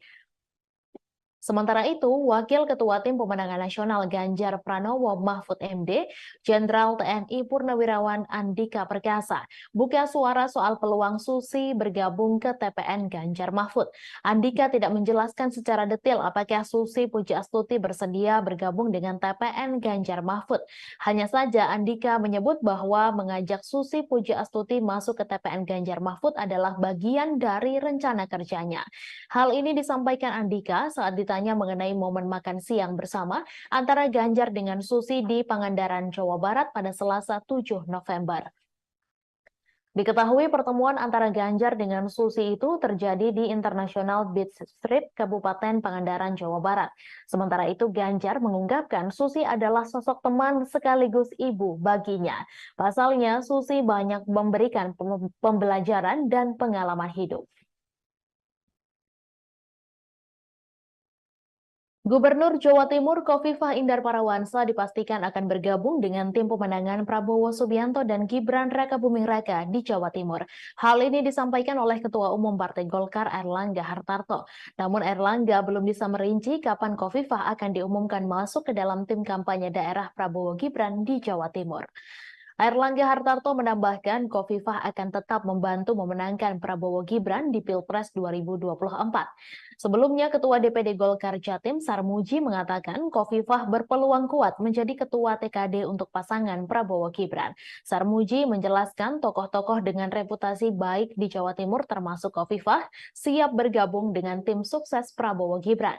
Menurutnya, Khofifah akan bergabung ke tim pemenangan Prabowo Gibran setelah masa jabatannya sebagai Gubernur Jawa Timur berakhir. Adapun masa jabatan Khofifah akan berakhir pada 31 Desember 2023 mendatang. Dewan Pakar Tim Kampanye Nasional Prabowo Gibran Budiman Sujatmiko menyebut TKD sudah cukup kuat terutama di Jawa Timur dan Jawa Tengah. TKD itu nantinya dibentuk untuk memperkuat upaya pemenangan Prabowo Gibran di setiap daerah. Menurut Budiman sudah ada beberapa nama yang akan memimpin tim kampanye Prabowo Gibran di daerah termasuk Khofifah. Ia mengatakan Khofifah menjadi salah satu opsi nama yang akan memimpin TKD di wilayah Jawa Timur. Diketahui TKN sudah mengumumkan 3 nama yang akan didapuk menjadi Ketua TKD Prabowo Gibran di 3 provinsi. Namun nama Khofifah Indar Parawansa belum kunjung diumumkan oleh TKN. Sekretaris TKN Prabowo Gibran Nusron Wahid mengatakan pihaknya meminta semua pihak menunggu masuk atau tidaknya Khofifah ke dalam TKD Prabowo Gibran. Nusron lantas menyebut nama Ketua TKD Prabowo Gibran untuk wilayah Jawa Timur akan diumumkan pada waktu yang tepat. Nusron menyampaikan tokoh yang akan memimpin pemenangan di 3 provinsi tersebut diyakini bisa memenangkan paslon yang diusungnya itu di wilayahnya masing-masing. Pertama, Ketua TKD itu adalah Mawardi Yahya yang akan memimpin pemenangan Prabowo Gibran di Provinsi Sumatera Selatan. Figur kedua yang ditunjuk adalah Airin Rahmidiani yang akan menjadi Ketua TKD Banten. Terakhir, Ridwan Kamil yang juga kader Partai Golkar ditunjuk menjadi Ketua TKD untuk Provinsi Jawa Barat. Di saat PDIP tegas sudah tutup buku soal Wali Kota Medan Bobi Nasution, Golkar terang-terangan memberi surat tugas ke Bobi. Wakil Ketua Umum Golkar Ahmad Doli Kurnia mengungkap soal surat penugasan partainya untuk Bobi Nasution. Ia menegaskan bahwasannya Bobi Nasution telah mendapatkan 2 surat penugasan dari Golkar. Tak hanya itu, ternyata Partai Golkar juga mengusulkan nama menantu Presiden Jokowi itu maju menjadi calon Gubernur Sumatera Utara di Pilkada 2024 mendatang. Diketahui Partai Golkar mengusulkan nama menantu Presiden Jokowi maju menjadi calon Gubernur Sumatera Utara di Pilkada 2024. Nama itu pun diumumkan langsung oleh Ketua Umum Golkar Airlangga Hartarto. Hal itu selepas Airlangga memberikan pengarahan kepada bakal calon kepala daerah atau wakil kepala daerah Golkar seluruh Indonesia di kantor DPP Golkar Selipi, Jakarta Barat pada Selasa 21 November. Sementara itu, Wakil Ketua Umum Golkar Ahmad Doli Kurnia mengatakan bahwa partainya lah yang pertama kali mengusung Bobi untuk maju di pemilihan Gubernur Sumatera Utara. Lebih lanjut, Doli kembali menegaskan bahwasannya Bobi telah mendapatkan 2 surat penugasan dari Golkar. Selain Bobi, ada pula daftar nama bakal calon kepala daerah atau wakil kepala daerah Golkar yang baru diungkap setelah pengarahan itu.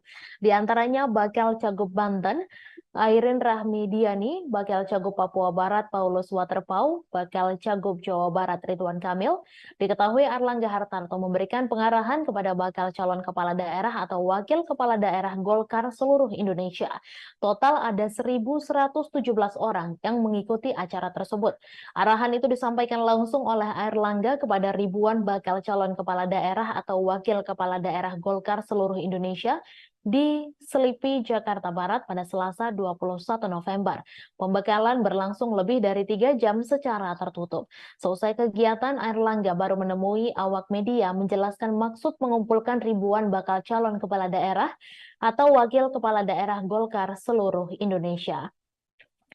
Dijelaskan Airlangga, mereka diharapkan bisa berkontribusi dalam pemenangan Partai Golkar dalam pemilihan legislatif 2024. Mereka nantinya diminta bergerak bersama pengurus Partai Golkar di daerah. Ia menyatakan bahwasannya pemenangan Golkar di daerah akan menjadi modal utama agar bakal calon kepala daerah atau wakil kepala daerah bisa diusung oleh DPP Partai Golkar di Pilkada 2024.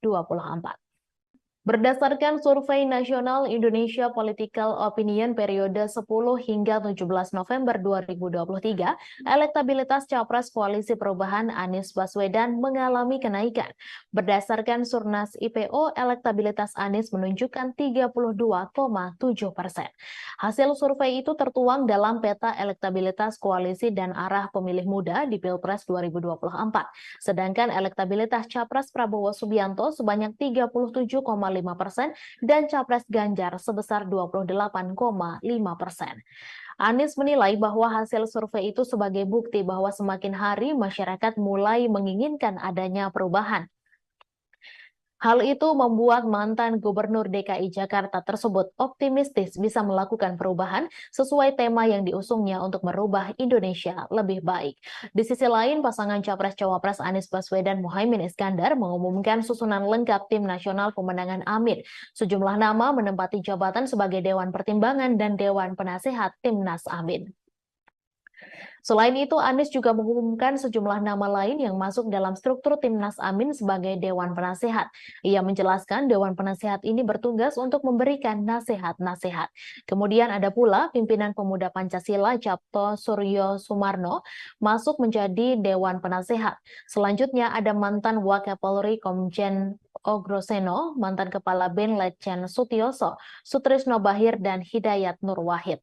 Sementara itu, juru bicara Anies Baswedan, Surya Chandra menegaskan dukungan perangkat desa pada salah satu pasangan calon merupakan tindakan berbahaya sehingga menjadi pertimbangan untuk melaporkan insiden ini ke Bawaslu RI.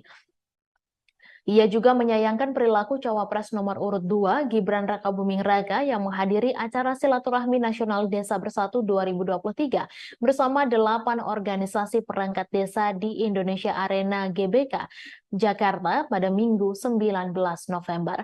Menjaga netralitas politik perangkat desa menurut Suryan penting untuk membantu mereka bisa mengelola konflik yang potensial terjadi di dalam pemilu nanti. Dengan kata lain, integritas adalah tiang panjang dari tata kelola desa yang baik. Ia meyakinkan warga bahwa negara memang bekerja untuk kepentingan mereka, bukan hanya untuk kalangan tertentu, dan ini vital bagi kesejahteraan ekonomi dan kebaikan masyarakat secara umum. Tribuners, dua emak-emak dari Depok dan Bekasi melalui kelompok masyarakat Aliansi Penyelamat Konstitusi atau APK melaporkan 7 anggota Komisi Pemilihan Umum ke Dewan Kehormatan Penyelenggara Pemilu. Laporan itu dilakukan lantaran dua mama ini menduga bahwa KPU melakukan pelanggaran etik karena menerima pendaftaran Wali Kota Solo Gibran Rakabuming Raka sebagai cawapres menggunakan aturan dalam peraturan KPU yang lama sebelum putusan Mahkamah Konstitusi nomor 90. Selengkapnya mengenai hal ini, kita akan mendengarkan laporan dari reporter Tribun News Mario Christian Sumampo. Silakan rekan Mario. Ya, selamat sore rekan GG. Benar, pada hari ini baru saja dua mama berasal dari Depok dan Bekasi melalui Aliansi Penyelamat Konstitusi atau APK melaporkan 7 anggota KPU RI ke DKPP. Laporan ini diantarkan mereka karena mereka menduga KPU RI melakukan dugaan pelanggaran yang dimana telah menerima Wali Kota Solo Gibran Rakabuming Raka sebagai cawapres menggunakan peraturan KPU yang lama. Sedangkan saat ditetapkan menjadi peserta Pilpres 2024 secara definitif, Gibran ini telah ditentukan dan diresmikan menjadi cawapres menggunakan PKPU yang baru, yang dimana di dalamnya usia capres-cawapres telah direduksi pasca putusan Mahkamah Konstitusi. Kedua mama ini menuntut untuk meminta DKPP untuk mencopot 7 anggota KPU RI dari jabatannya. Adapun 7 orang ini adalah yang pertama Ketua KPU RI Hasyim Asyari beserta anggota lainnya Idam Holik, August Melas, Betty Epsilon Idrus, Muhammad Afifuddin, Yulianto Sudrajat, dan juga Sekjen KPU RI Parsadaan Arahap. Demikian GG yang bisa saya sampaikan sejauh ini. Baik, apakah pihak dari KPU sudah mengetahui terkait laporan ini dan bagaimana respons mereka? Nah, sejauh ini GG laporan ini baru saja dikirimkan ke DKPP dan baru juga diterima. Saat ini dari Tribun News sendiri sudah menghubungi pihak KPU RI dan hingga saat ini, hingga laporan ini disampaikan, pihak KPU RI masih belum memberi respon. Demikian Baik, GG. terima kasih. Baik, terima kasih rekan Mario atas laporannya dan selamat bertugas kembali. Tribuners, berikut cuplikan pernyataan pengacara Aliansi Penyelamat Konstitusi atau APK, Firman Syah, terkait dua emak-emak yang melaporkan 7 anggota KPU RI. Kami barusan, saya Firman Syah, salah satu pengacara dari Aliansi Penyelamat Demokrasi Konstitusi, ya, Aliansi Penyelamat Konstitusi yang hari ini mendapatkan kuasa dari dua emak-emak. Jadi ada dua emak-emak yang hari ini melihat bahwa ada pelanggaran kode etik, dugaan kode etik yang dilakukan oleh 7 komisioner KPU. Jadi yang kita laporkan 7 komisioner KPU mulai dari ketua KPU sampai dengan komisioner yang lain. Itu yang kita laporkan adalah dugaan pelanggaran kode etik di mana telah satu membuat surat edaran dan surat keputusan yang diberikan untuk eksternal pada tanggal 17 Oktober yang lalu pasca putusan MK 90. Lalu pada tanggal 25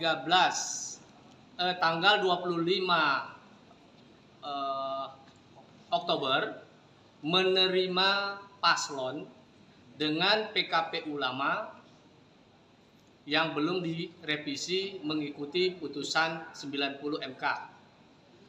Yang ketiga, dugaan kode etik yang dilanggar oleh komisioner KPU membuat putusan menetapkan paslon. Rapor merah penegakan hukum dan hak asasi manusia pemerintahan Jokowi yang diberikan calon Presiden Ganjar Pranowo mengundang reaksi berbeda-beda dari berbagai pihak. Ganjar Pranowo memberikan nilai 5 untuk penegakan hukum dan HAM di era pemerintahan Jokowi Ma'ruf Amin. Bukan tanpa alasan penilaian yang diberikan Ganjar Pranowo. Satu hal yang membuat Ganjar menganggap penegakan hukum dan HAM di era pemerintahan Jokowi jeblok adalah putusan Mahkamah Konstitusi soal syarat usia Capres-Cawapres. Diketahui imbas putusan itu, Anwar Usman yang merupakan adik ipar Jokowi sekaligus paman Gibran Rakabuming Raka diputus melakukan pelanggaran etik berat dan dicopot dari jabatan Ketua MK. Selain itu, imbas putusan MK tersebut seakan menjadi pemulus jalan Gibran menjadi calon wakil presiden pendamping Prabowo Subianto. Di sisi lain, rapor merah yang diberikan Ganjar tersebut pun seakan menjadi bumerang mengingat Mahfud MD yang saat ini menjadi cawapres pendampingnya berstatus sebagai Menteri Koordinator Bidang Politik Hukum dan Keamanan. Sehingga elit partai politik dari barisan pendukung Prabowo Gibran mengungkit soal keberadaan Mahfud MD. Seperti Ketua Umum Partai Golkar Erlangga Hartarto. Saat ditanya soal rapor merah yang diberikan Ganjar atas penegakan hukum dan HAM era Jokowi justru seakan menyindir keberadaan Mahfud MD. Erlangga diketahui saat ini menjabat sebagai Menko Perekonomian dalam pemerintahan Jokowi. Sehingga ia mengatakan bila bertanya soal penegakan hukum dan HAM sebaiknya ditanyakan kepada Menko Polhukam. Erlangga menuturkan bahwasannya dirinya adalah menteri yang menangani bidang ekonomi, sedangkan Mahfud MD menangani bidang Polhukam RI. Hal senada pun dikatakan Ketua Harian DPP Partai Gerindra Sufmi Dasko Ahmad merespons soal tersebut. Dasko awalnya mempertanyakan, apakah nilai 5 dari skala 1 sampai 10 yang diberikan Ganjar murni penilaian pribadi atau justru penilaian dari tim pemenangan? Akan tetapi menurut Ketua Koordinator Strategis Tim Kampanye Nasional Prabowo Gibran tersebut, sejatinya penilaian dari Ganjar diserahkan kepada Mahfud MD. Sebab di pemerintahan Jokowi Ma'ruf saat ini, Mahfud MD menduduki jabatan Menko Polhukam. Lain halnya dengan PKS yang merupakan partai politik pendukung Anies Muhaimin. Ketua fraksi PKS DPR RI Jazuli Juwaini justru menyindir Ganjar Pranowo yang memberikan rapor merah atas penegakan hukum era Presiden Jokowi. Jazuli menilai Ganjar Pranowo dinilai tidak relevan memberikan kritikan kepada Presiden Jokowi. Seharusnya yang berhak menyatakan hal itu adalah PKS yang sudah 10 tahun beroposisi. Ia menyampaikan kritikan Ganjar kepada Jokowi hanya karena kecewa tidak mendapat dukungan di Pilpres 2024. Padahal sebelumnya Ganjar sempat terus memuji pemerintahan Presiden Jokowi. PKS, kata Jazuli, berbeda dengan Ganjar yang baru-baru ini melemparkan kritik kepada Jokowi. Menurutnya, PKS selalu memberikan evaluasi terhadap pemerintahan Jokowi setiap 5 tahun sekali. Karena itu, Jazuli pun mempertanyakan alasan Ganjar baru melontarkan kritik kepada Presiden Jokowi setelah tidak mendapatkan endorsement di Pilpres 2024. Padahal, masalah ini sudah terjadi sejak 9 tahun terakhir kepemimpinan Jokowi. Deputi Hukum Tim Pemenangan Nasional Ganjar Pranowo Mahfud MD Todung Mulya Lubis mengatakan pose 3 jari Mahfud dengan 2 orang pilot Garuda Indonesia bukan kampanye. Hal ini merespons adanya pelaporan terhadap Mahfud ke Badan Pengawas Pemilu RI terkait pose 3 jari. Diketahui 3 merupakan nomor urut pasangan Ganjar Mahfud yang telah ditetapkan Komisi Pemilihan Umum Republik Indonesia beberapa waktu lalu.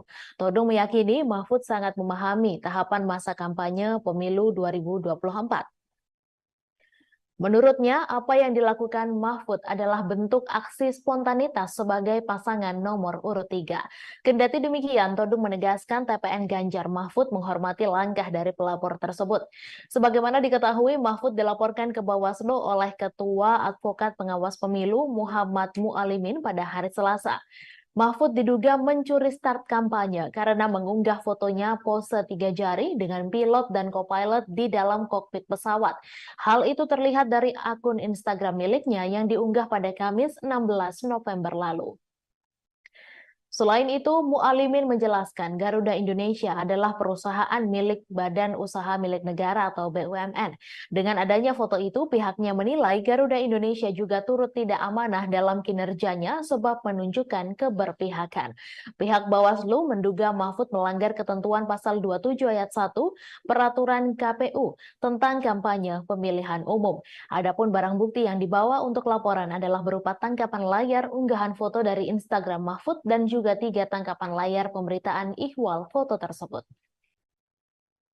Pakar politik Universitas Al-Azhar Indonesia, Ujang Komarudin, menganalisis sikap Nasdem yang menolak bekerja sama dengan PDIP terkait adanya tekanan dari penguasa menjelang Pilpres 2024.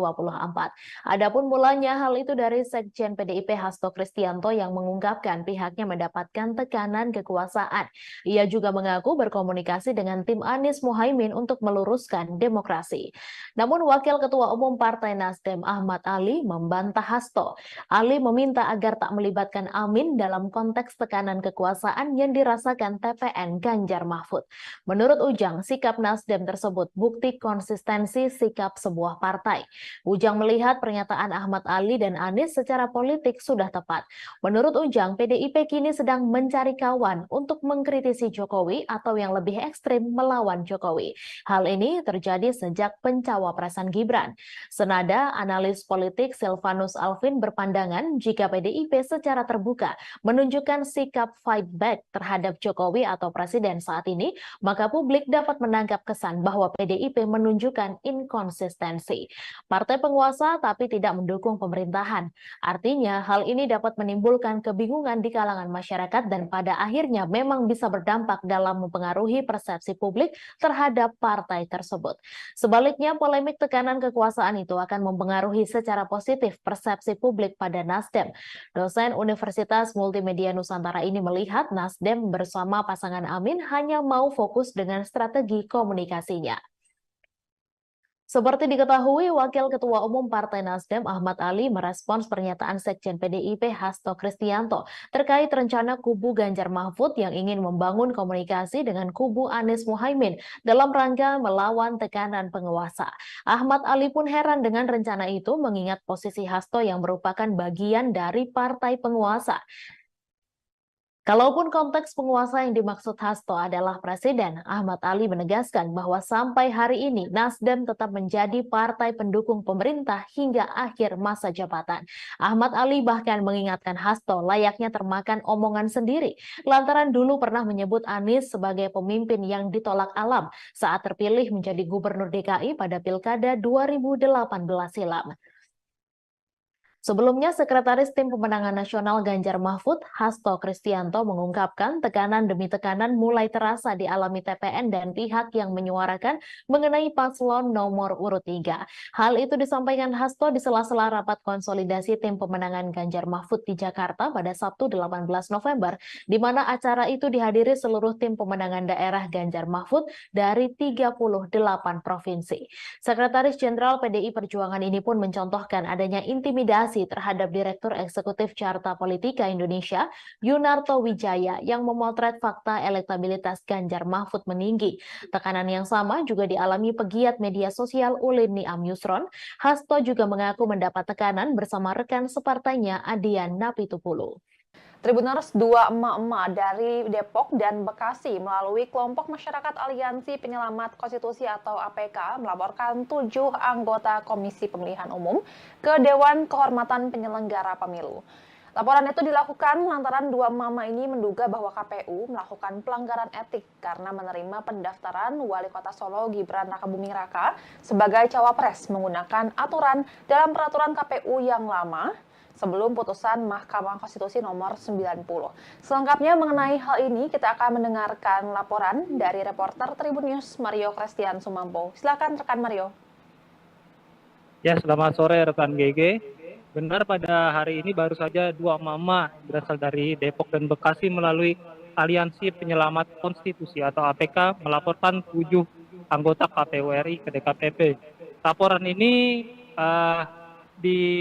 diantarkan mereka karena mereka menduga KPU RI melakukan dugaan pelanggaran yang dimana telah menerima Wali Kota Solo Gibran Rakabuming Raka sebagai cawapres menggunakan peraturan KPU yang lama. Sedangkan saat ditetapkan menjadi peserta Pilpres 2024 secara definitif, Gibran ini telah ditentukan dan diresmikan menjadi cawapres menggunakan PKPU yang baru, yang dimana di dalamnya usia capres-cawapres telah direduksi pasca putusan Mahkamah Konstitusi.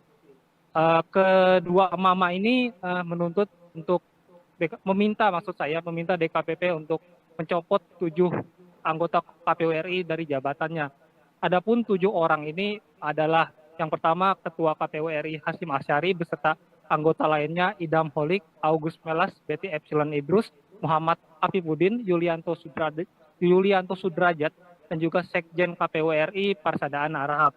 Demikian GG yang bisa saya sampaikan sejauh ini. Baik, apakah pihak dari KPU sudah mengetahui terkait laporan ini dan bagaimana respons mereka? Nah, sejauh ini GG laporan ini baru saja dikirimkan ke DKPP dan baru juga diterima. Saat ini dari Tribun News sendiri sudah menghubungi pihak KPU RI dan hingga saat ini, hingga laporan ini disampaikan, pihak KPU RI masih belum memberi respon. Demikian, baik, GG. terima kasih. Baik, terima kasih rekan Mario atas laporannya dan selamat bertugas kembali. Tribuners, berikut cuplikan pernyataan pengacara Aliansi Penyelamat Konstitusi atau APK, Firman Syah, terkait dua emak-emak yang melaporkan 7 anggota KPU RI. Kami barusan, saya Firman Syah, salah satu pengacara dari Aliansi Penyelamat Demokrasi Konstitusi, ya, Aliansi Penyelamat Konstitusi yang hari ini mendapatkan kuasa dari 2 emak-emak. Jadi ada 2 emak-emak yang hari ini melihat bahwa ada pelanggaran kode etik, dugaan kode etik yang dilakukan oleh 7 komisioner KPU. Jadi yang kita laporkan 7 komisioner KPU, mulai dari ketua KPU sampai dengan komisioner yang lain. Itu yang kita laporkan adalah dugaan pelanggaran kode etik di mana telah 1 membuat surat edaran dan surat keputusan yang diberikan untuk eksternal pada tanggal 17 Oktober yang lalu, pasca putusan MK 90. Lalu pada tanggal 25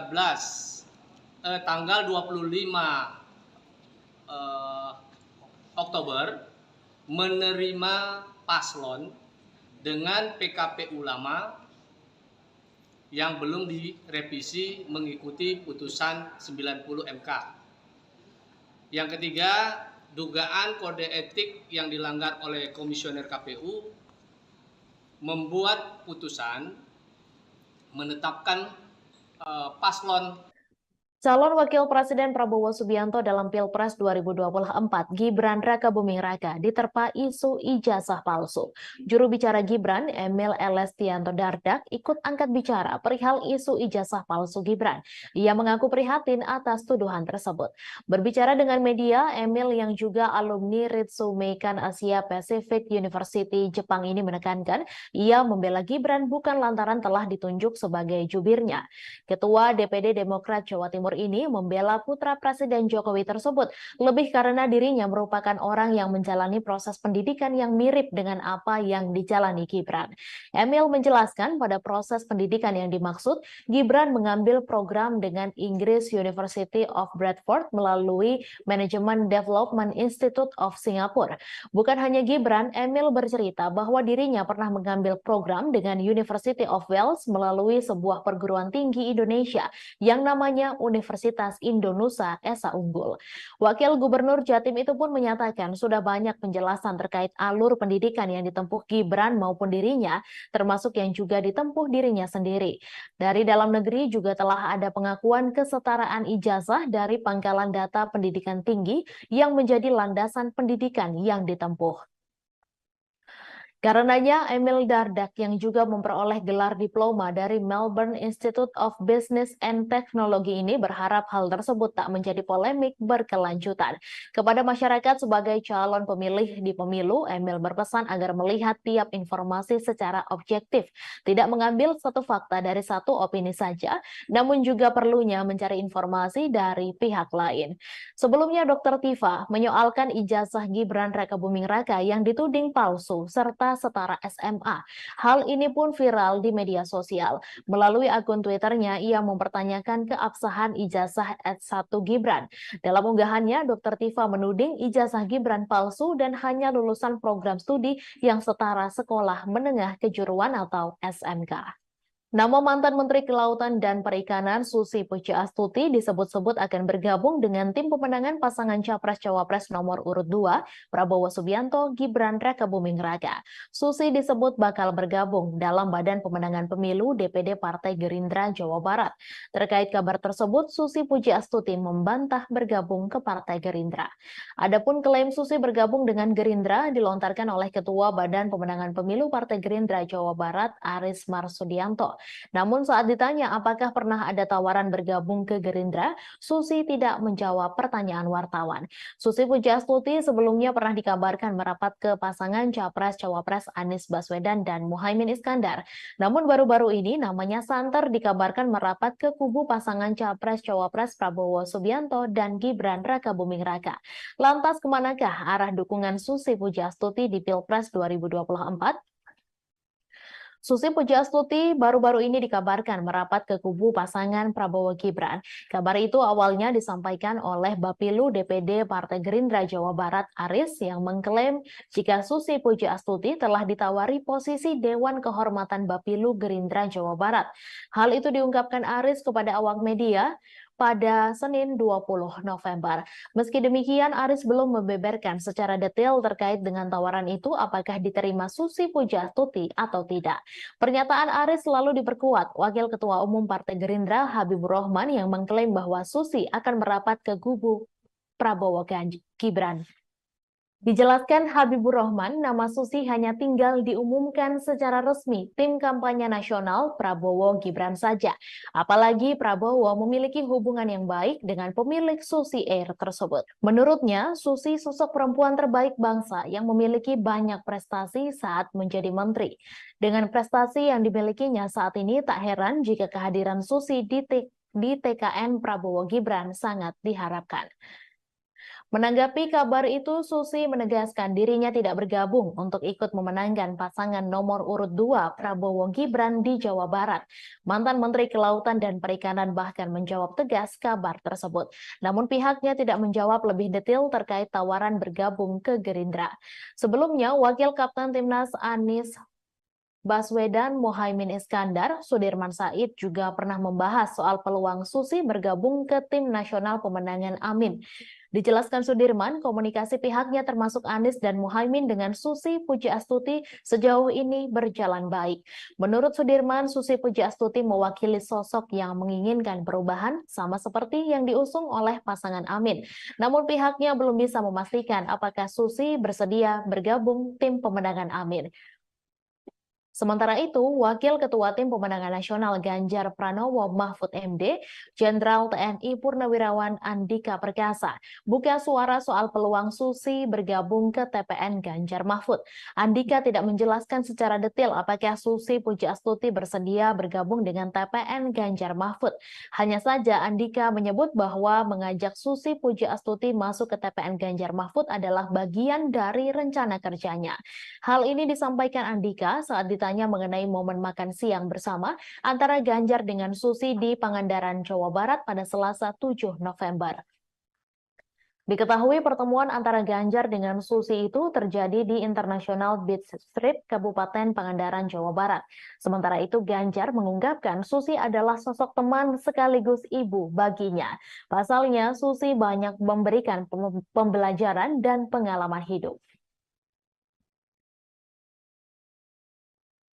Gubernur Jawa Timur Khofifah Indar Parawansa dipastikan akan bergabung dengan tim pemenangan Prabowo Subianto dan Gibran Rakabuming Raka di Jawa Timur. Hal ini disampaikan oleh Ketua Umum Partai Golkar Airlangga Hartarto. Namun Airlangga belum bisa merinci kapan Khofifah akan diumumkan masuk ke dalam tim kampanye daerah Prabowo Gibran di Jawa Timur. Airlangga Hartarto menambahkan Khofifah akan tetap membantu memenangkan Prabowo Gibran di Pilpres 2024. Sebelumnya, Ketua DPD Golkar Jatim Sarmuji mengatakan Khofifah berpeluang kuat menjadi Ketua TKD untuk pasangan Prabowo Gibran. Sarmuji menjelaskan tokoh-tokoh dengan reputasi baik di Jawa Timur termasuk Khofifah siap bergabung dengan tim sukses Prabowo Gibran. Menurutnya, Khofifah akan bergabung ke tim pemenangan Prabowo Gibran setelah masa jabatannya sebagai Gubernur Jawa Timur berakhir. Adapun masa jabatan Khofifah akan berakhir pada 31 Desember 2023 mendatang. Dewan Pakar Tim Kampanye Nasional Prabowo Gibran Budiman Sujatmiko menyebut TKD sudah cukup kuat terutama di Jawa Timur dan Jawa Tengah. TKD itu nantinya dibentuk untuk memperkuat upaya pemenangan Prabowo Gibran di setiap daerah. Menurut Budiman sudah ada beberapa nama yang akan memimpin tim kampanye Prabowo Gibran di daerah termasuk Khofifah.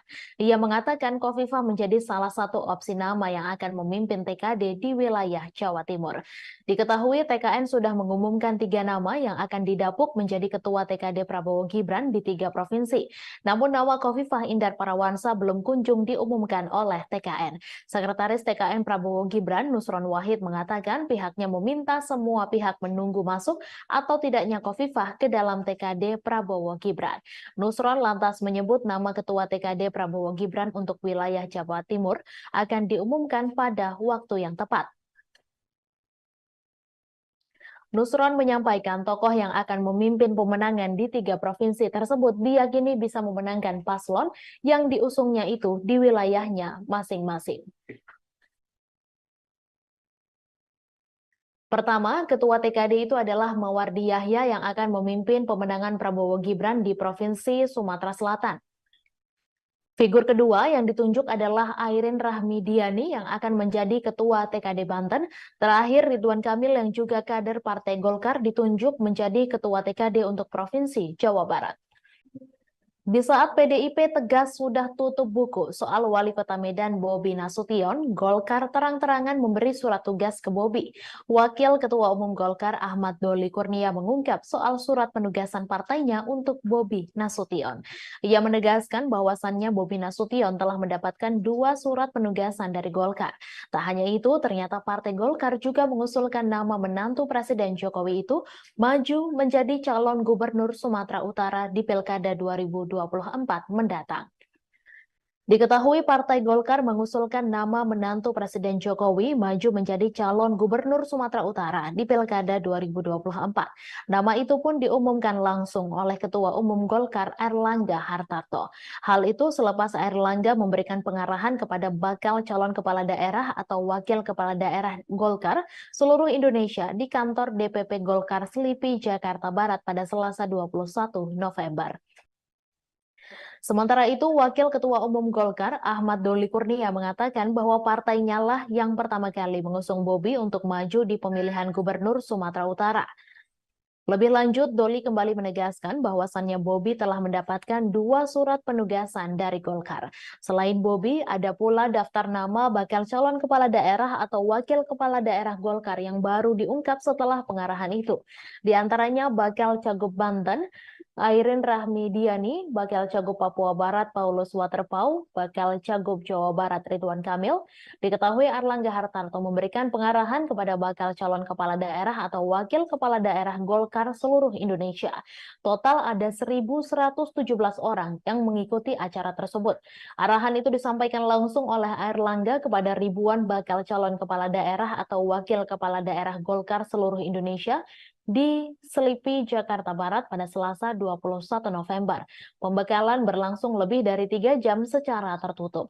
Selesai kegiatan, Airlangga baru menemui awak media menjelaskan maksud mengumpulkan ribuan bakal calon kepala daerah atau wakil kepala daerah Golkar seluruh Indonesia. Dijelaskan Airlangga, mereka diharapkan bisa berkontribusi dalam pemenangan Partai Golkar dalam pemilihan legislatif 2024. Mereka nantinya diminta bergerak bersama pengurus Partai Golkar di daerah. Ia menyatakan bahwasannya pemenangan Golkar di daerah akan menjadi modal utama agar bakal calon kepala daerah atau wakil kepala daerah bisa diusung oleh DPP Partai Golkar di Pilkada 2024. Berdasarkan Survei Nasional Indonesia Political Opinion periode 10 hingga 17 November 2023, elektabilitas Capres Koalisi Perubahan Anies Baswedan mengalami kenaikan. Berdasarkan Surnas IPO, elektabilitas Anies menunjukkan 32,7%. Hasil survei itu tertuang dalam peta elektabilitas koalisi dan arah pemilih muda di Pilpres 2024. Sedangkan elektabilitas Capres Prabowo Subianto sebanyak 37,5% dan Capres Ganjar sebesar 28,5%. Anies menilai bahwa hasil survei itu sebagai bukti bahwa semakin hari masyarakat mulai menginginkan adanya perubahan. Hal itu membuat mantan Gubernur DKI Jakarta tersebut optimistis bisa melakukan perubahan sesuai tema yang diusungnya untuk merubah Indonesia lebih baik. Di sisi lain, pasangan Capres-Cawapres Anies Baswedan Muhaimin Iskandar mengumumkan susunan lengkap Tim Nasional Pemenangan Amin. Sejumlah nama menempati jabatan sebagai Dewan Pertimbangan dan Dewan Penasehat Timnas Amin. Selain itu, Anies juga mengumumkan sejumlah nama lain yang masuk dalam struktur Timnas Amin sebagai Dewan Penasehat. Ia menjelaskan Dewan Penasehat ini bertugas untuk memberikan nasihat-nasihat. Kemudian ada pula pimpinan Pemuda Pancasila Capto Suryo Sumarno masuk menjadi Dewan Penasehat. Selanjutnya ada mantan Wakapolri Komjen Ogroseno, mantan Kepala BIN Letjen Sutioso, Sutrisno Bahir, dan Hidayat Nur Wahid. Sementara itu, juru bicara Anies Baswedan, Surya Chandra, menegaskan dukungan perangkat desa pada salah satu pasangan calon merupakan tindakan berbahaya sehingga menjadi pertimbangan untuk melaporkan insiden ini ke Bawaslu RI. Ia juga menyayangkan perilaku Cawapres nomor urut 2 Gibran Rakabuming Raka yang menghadiri acara Silaturahmi Nasional Desa Bersatu 2023 bersama 8 organisasi perangkat desa di Indonesia Arena GBK Jakarta pada Minggu 19 November. Menjaga netralitas politik perangkat desa menurut Suryan penting untuk membantu mereka bisa mengelola konflik yang potensial terjadi di dalam pemilu nanti. Dengan kata lain, integritas adalah tiang panjang dari tata kelola desa yang baik. Ia meyakinkan warga bahwa negara memang bekerja untuk kepentingan mereka, bukan hanya untuk kalangan tertentu, dan ini vital bagi kesejahteraan ekonomi dan kebaikan masyarakat secara umum. Tribuners, dua emak-emak dari Depok dan Bekasi melalui kelompok masyarakat Aliansi Penyelamat Konstitusi atau APK melaporkan 7 anggota Komisi Pemilihan Umum ke Dewan Kehormatan Penyelenggara Pemilu. Laporan itu dilakukan lantaran dua mama ini menduga bahwa KPU melakukan pelanggaran etik karena menerima pendaftaran Wali Kota Solo Gibran Rakabuming Raka sebagai cawapres menggunakan aturan dalam peraturan KPU yang lama sebelum putusan Mahkamah Konstitusi nomor 90. Selengkapnya mengenai hal ini kita akan mendengarkan laporan dari reporter Tribun News Mario Christian Sumampo. Silakan rekan Mario. Ya, selamat sore rekan GG. Benar, pada hari ini baru saja dua mama berasal dari Depok dan Bekasi melalui Aliansi Penyelamat Konstitusi atau APK melaporkan 7 anggota KPU RI ke DKPP. Laporan ini diantarkan mereka karena mereka menduga KPU RI melakukan dugaan pelanggaran yang dimana telah menerima Wali Kota Solo Gibran Rakabuming Raka sebagai cawapres menggunakan peraturan KPU yang lama.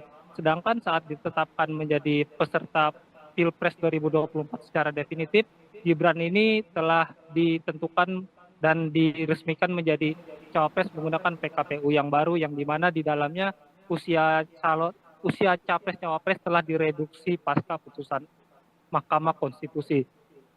Kedua mama ini menuntut untuk meminta DKPP untuk mencopot 7 anggota KPU RI dari jabatannya.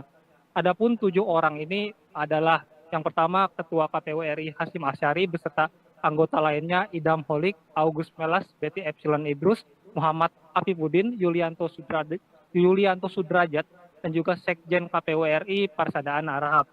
Demikian GG yang bisa saya sampaikan sejauh ini. Baik, apakah pihak dari KPU sudah mengetahui terkait laporan ini dan bagaimana respons mereka?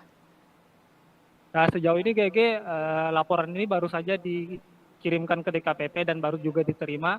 Saat ini dari Tribun News sendiri sudah menghubungi pihak KPU RI dan hingga saat ini, hingga laporan ini disampaikan, pihak KPU RI masih belum memberi respon. Demikian GG. Baik, terima kasih rekan Mario atas laporannya dan selamat bertugas kembali. Tribuners, berikut cuplikan pernyataan pengacara Aliansi Penyelamat Konstitusi atau APK, Firman Syah, terkait dua emak-emak yang melaporkan 7 anggota KPU RI. Kami barusan, saya Firman Syah, salah satu pengacara dari Aliansi Penyelamat Demokrasi, Konstitusi, ya, Aliansi Penyelamat Konstitusi yang hari ini mendapatkan kuasa dari 2 emak-emak. Jadi ada 2 emak-emak yang hari ini melihat bahwa ada pelanggaran kode etik, dugaan kode etik yang dilakukan oleh 7 komisioner KPU. Jadi yang kita laporkan 7 komisioner KPU mulai dari ketua KPU sampai dengan komisioner yang lain.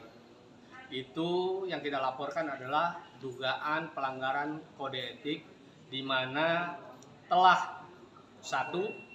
Membuat surat edaran dan surat keputusan yang diberikan untuk eksternal pada tanggal 17 Oktober yang lalu pasca putusan MK 90. Lalu pada tanggal 25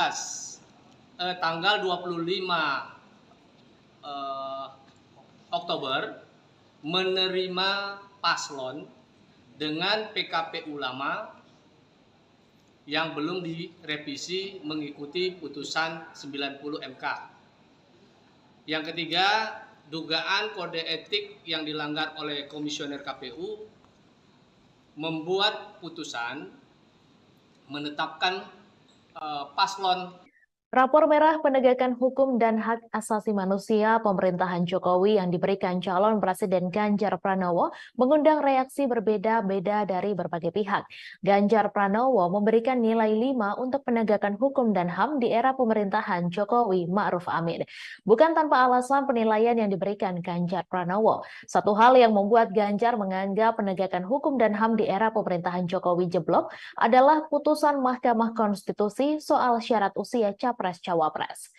Diketahui imbas putusan itu, Anwar Usman yang merupakan adik ipar Jokowi sekaligus paman Gibran Rakabuming Raka diputus melakukan pelanggaran etik berat dan dicopot dari jabatan Ketua MK. Selain itu, imbas putusan MK tersebut seakan menjadi pemulus jalan Gibran menjadi calon wakil presiden pendamping Prabowo Subianto.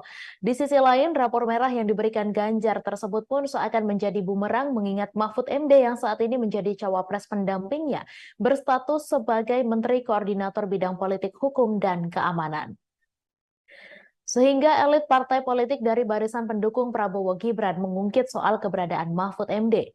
Seperti Ketua Umum Partai Golkar Erlangga Hartarto. Saat ditanya soal rapor merah yang diberikan Ganjar atas penegakan hukum dan HAM era Jokowi justru seakan menyindir keberadaan Mahfud MD. Erlangga diketahui saat ini menjabat sebagai Menko Perekonomian dalam pemerintahan Jokowi.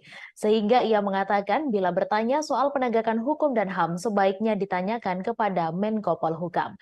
Erlangga menuturkan bahwasannya dirinya adalah menteri yang menangani bidang ekonomi, sedangkan Mahfud MD menangani bidang Polhukam RI. Hal senada pun dikatakan Ketua Harian DPP Partai Gerindra Sufmi Dasko Ahmad merespons soal tersebut. Dasko awalnya mempertanyakan, apakah nilai 5 dari skala 1 sampai 10 yang diberikan Ganjar murni penilaian pribadi atau justru penilaian dari tim pemenangan? Akan tetapi menurut Ketua Koordinator Strategis Tim Kampanye Nasional Prabowo Gibran tersebut, sejatinya penilaian dari Ganjar diserahkan kepada Mahfud MD. Sebab di pemerintahan Jokowi Ma'ruf saat ini, Mahfud MD menduduki jabatan Menko Polhukam. Lain halnya dengan PKS yang merupakan partai politik pendukung Anies Muhaimin. Ketua fraksi PKS DPR RI Jazuli Juwaini justru menyindir Ganjar Pranowo yang memberikan rapor merah atas penegakan hukum era Presiden Jokowi. Jazuli menilai Ganjar Pranowo dinilai tidak relevan memberikan kritikan kepada Presiden Jokowi. Seharusnya yang berhak menyatakan hal itu adalah PKS yang sudah 10 tahun beroposisi. Ia menyampaikan kritikan Ganjar kepada Jokowi hanya karena kecewa tidak mendapat dukungan di Pilpres 2024. Padahal sebelumnya Ganjar sempat terus memuji pemerintahan Presiden Jokowi. PKS, kata Jazuli, berbeda dengan Ganjar yang baru-baru ini melemparkan kritik kepada Jokowi. Menurutnya, PKS selalu memberikan evaluasi terhadap pemerintahan Jokowi setiap 5 tahun sekali. Karena itu, Jazuli pun mempertanyakan alasan Ganjar baru melontarkan kritik kepada Presiden Jokowi setelah tidak mendapatkan endorsement di Pilpres 2024. Padahal, masalah ini sudah terjadi sejak 9 tahun terakhir kepemimpinan Jokowi. Deputi Hukum Tim Pemenangan Nasional Ganjar Pranowo Mahfud MD Todung Mulya Lubis mengatakan pose 3 jari Mahfud dengan 2 orang pilot Garuda Indonesia bukan kampanye. Hal ini merespons adanya pelaporan terhadap Mahfud ke Badan Pengawas Pemilu RI terkait pose 3 jari. Diketahui 3 merupakan nomor urut pasangan Ganjar Mahfud yang telah ditetapkan Komisi Pemilihan Umum Republik Indonesia beberapa waktu lalu. Todung meyakini Mahfud sangat memahami tahapan masa kampanye pemilu 2024. Menurutnya, apa yang dilakukan Mahfud adalah bentuk aksi spontanitas sebagai pasangan nomor urut 3. Kendati demikian, Todung menegaskan TPN Ganjar Mahfud menghormati langkah dari pelapor tersebut. Sebagaimana diketahui, Mahfud dilaporkan ke Bawaslu oleh Ketua Advokat Pengawas Pemilu Muhammad Mualimin pada hari Selasa. Mahfud diduga mencuri start kampanye karena mengunggah fotonya pose 3 jari dengan pilot dan co-pilot di dalam kokpit pesawat. Hal itu terlihat dari akun Instagram miliknya yang diunggah pada Kamis 16 November lalu. Selain itu, Mualimin menjelaskan Garuda Indonesia adalah perusahaan milik Badan Usaha Milik Negara atau BUMN. Dengan adanya foto itu, pihaknya menilai Garuda Indonesia juga turut tidak amanah dalam kinerjanya sebab menunjukkan keberpihakan. Pihak Bawaslu menduga Mahfud melanggar ketentuan pasal 27 ayat 1 Peraturan KPU tentang kampanye pemilihan umum. Adapun barang bukti yang dibawa untuk laporan adalah berupa tangkapan layar unggahan foto dari Instagram Mahfud dan juga 3 tangkapan layar pemberitaan ihwal foto tersebut.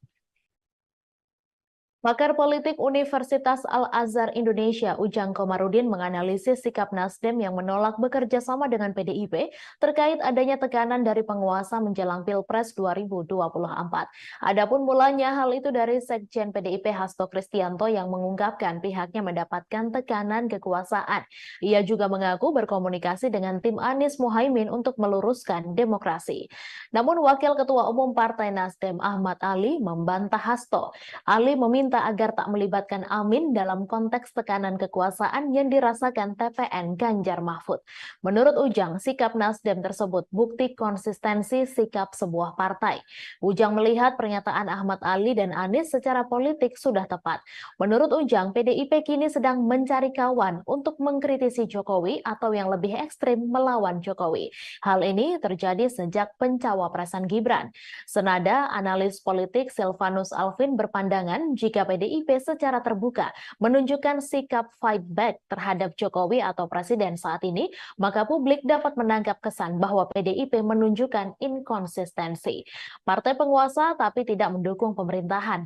Artinya, hal ini dapat menimbulkan kebingungan di kalangan masyarakat dan pada akhirnya memang bisa berdampak dalam mempengaruhi persepsi publik terhadap partai tersebut. Sebaliknya, polemik tekanan kekuasaan itu akan mempengaruhi secara positif persepsi publik pada Nasdem. Dosen Universitas Multimedia Nusantara ini melihat Nasdem bersama pasangan Amin hanya mau fokus dengan strategi komunikasinya. Seperti diketahui, Wakil Ketua Umum Partai Nasdem Ahmad Ali merespons pernyataan Sekjen PDIP Hasto Kristianto terkait rencana kubu Ganjar Mahfud yang ingin membangun komunikasi dengan kubu Anies Muhaimin dalam rangka melawan tekanan penguasa. Ahmad Ali pun heran dengan rencana itu mengingat posisi Hasto yang merupakan bagian dari partai penguasa. Kalaupun konteks penguasa yang dimaksud Hasto adalah presiden, Ahmad Ali menegaskan bahwa sampai hari ini Nasdem tetap menjadi partai pendukung pemerintah hingga akhir masa jabatan. Ahmad Ali bahkan mengingatkan Hasto layaknya termakan omongan sendiri, lantaran dulu pernah menyebut Anies sebagai pemimpin yang ditolak alam saat terpilih menjadi gubernur DKI pada Pilkada 2018 silam. Sebelumnya, Sekretaris Tim Pemenangan Nasional Ganjar Mahfud, Hasto Kristianto, mengungkapkan tekanan demi tekanan mulai terasa dialami TPN dan pihak yang menyuarakan mengenai paslon nomor urut 3. Hal itu disampaikan Hasto di sela-sela rapat konsolidasi Tim Pemenangan Ganjar Mahfud di Jakarta pada Sabtu 18 November, di mana acara itu dihadiri seluruh tim pemenangan daerah Ganjar Mahfud dari 38 provinsi. Sekretaris Jenderal PDI Perjuangan ini pun mencontohkan adanya intimidasi terhadap Direktur Eksekutif Carta Politika Indonesia, Yunarto Wijaya, yang memotret fakta elektabilitas Ganjar Mahfud meninggi. Tekanan yang sama juga dialami pegiat media sosial Ulin Niam Yusron. Hasto juga mengaku mendapat tekanan bersama rekan separtainya Adian Napitupulu.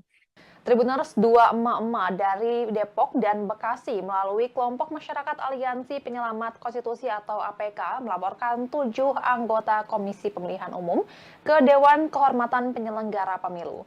Laporan itu dilakukan lantaran dua mama ini menduga bahwa KPU melakukan pelanggaran etik karena menerima pendaftaran Wali Kota Solo Gibran Rakabuming Raka sebagai cawapres menggunakan aturan dalam peraturan KPU yang lama sebelum putusan Mahkamah Konstitusi nomor 90.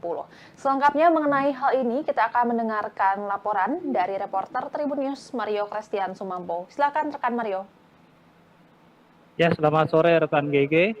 Benar, pada hari ini baru saja dua mama berasal dari Depok dan Bekasi melalui Aliansi Penyelamat Konstitusi atau APK melaporkan 7 anggota KPU RI ke DKPP.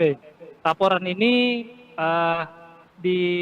diantarkan mereka karena mereka menduga KPU RI melakukan dugaan pelanggaran yang dimana telah menerima Wali Kota Solo Gibran Rakabuming Raka sebagai cawapres menggunakan peraturan KPU yang lama. Sedangkan saat ditetapkan menjadi peserta Pilpres 2024 secara definitif, Gibran ini telah ditentukan dan diresmikan menjadi cawapres menggunakan PKPU yang baru, yang dimana di dalamnya usia capres cawapres telah direduksi pasca putusan Mahkamah Konstitusi. Kedua emak-emak ini menuntut untuk meminta DKPP untuk mencopot 7 anggota KPU RI dari jabatannya. Adapun 7 orang ini adalah yang pertama Ketua KPU RI Hasyim Asyari beserta anggota lainnya Idam Holik, August Melas, Betty Epsilon Idrus, Muhammad Afifuddin, Yulianto Sudrajat, dan juga Sekjen KPU RI Parsadaan Arahap. Demikian GG yang bisa saya sampaikan sejauh ini. Baik, apakah pihak dari KPU sudah mengetahui terkait laporan ini dan bagaimana respons mereka?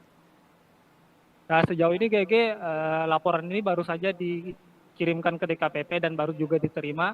Saat ini dari Tribun News sendiri sudah menghubungi pihak KPU RI dan hingga saat ini, hingga laporan ini disampaikan, pihak KPU RI masih belum memberi respon. Demikian Baik, GG. terima kasih. Baik, terima kasih rekan Mario atas laporannya dan selamat bertugas kembali. Tribuners, berikut cuplikan pernyataan pengacara Aliansi Penyelamat Konstitusi atau APK, Firman Syah, terkait 2 emak-emak yang melaporkan 7 anggota KPU RI. Kami barusan, saya Firman Syah, salah satu pengacara dari Aliansi Penyelamat Demokrasi Konstitusi, ya, Aliansi Penyelamat Konstitusi yang hari ini mendapatkan kuasa dari 2 emak-emak. Jadi ada 2 emak-emak yang hari ini melihat bahwa ada pelanggaran kode etik, dugaan kode etik yang dilakukan oleh 7 komisioner KPU. Jadi yang kita laporkan 7 komisioner KPU, mulai dari ketua KPU sampai dengan komisioner yang lain. Itu yang kita laporkan adalah dugaan pelanggaran kode etik di mana telah 1. Membuat surat edaran dan surat keputusan yang diberikan untuk eksternal pada tanggal 17 Oktober yang lalu, pasca putusan MK 90. Lalu pada tanggal 25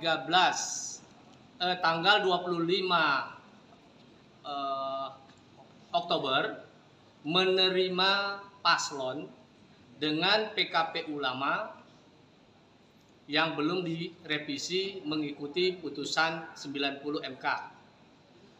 Yang ketiga, dugaan kode etik yang dilanggar oleh komisioner KPU membuat putusan menetapkan paslon Calon Wakil Presiden Prabowo Subianto dalam Pilpres 2024, Gibran Rakabuming Raka, diterpa isu ijazah palsu.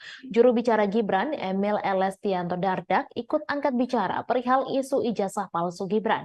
Ia mengaku prihatin atas tuduhan tersebut. Berbicara dengan media, Emil yang juga alumni Ritsumeikan Asia Pacific University Jepang ini menekankan, ia membela Gibran bukan lantaran telah ditunjuk sebagai jubirnya. Ketua DPD Demokrat Jawa Timur ini membela putra Presiden Jokowi tersebut lebih karena dirinya merupakan orang yang menjalani proses pendidikan yang mirip dengan apa yang dijalani Gibran. Emil menjelaskan pada proses pendidikan yang dimaksud, Gibran mengambil program dengan Inggris University of Bradford melalui Management Development Institute of Singapore. Bukan hanya Gibran, Emil bercerita bahwa dirinya pernah mengambil program dengan University of Wales melalui sebuah perguruan tinggi Indonesia yang namanya Universitas Indonesia Esa Unggul. Wakil Gubernur Jatim itu pun menyatakan sudah banyak penjelasan terkait alur pendidikan yang ditempuh Gibran maupun dirinya, termasuk yang juga ditempuh dirinya sendiri. Dari dalam negeri juga telah ada pengakuan kesetaraan ijazah dari Pangkalan Data Pendidikan Tinggi yang menjadi landasan pendidikan yang ditempuh. Karenanya, Emil Dardak yang juga memperoleh gelar diploma dari Melbourne Institute of Business and Technology ini berharap hal tersebut tak menjadi polemik berkelanjutan.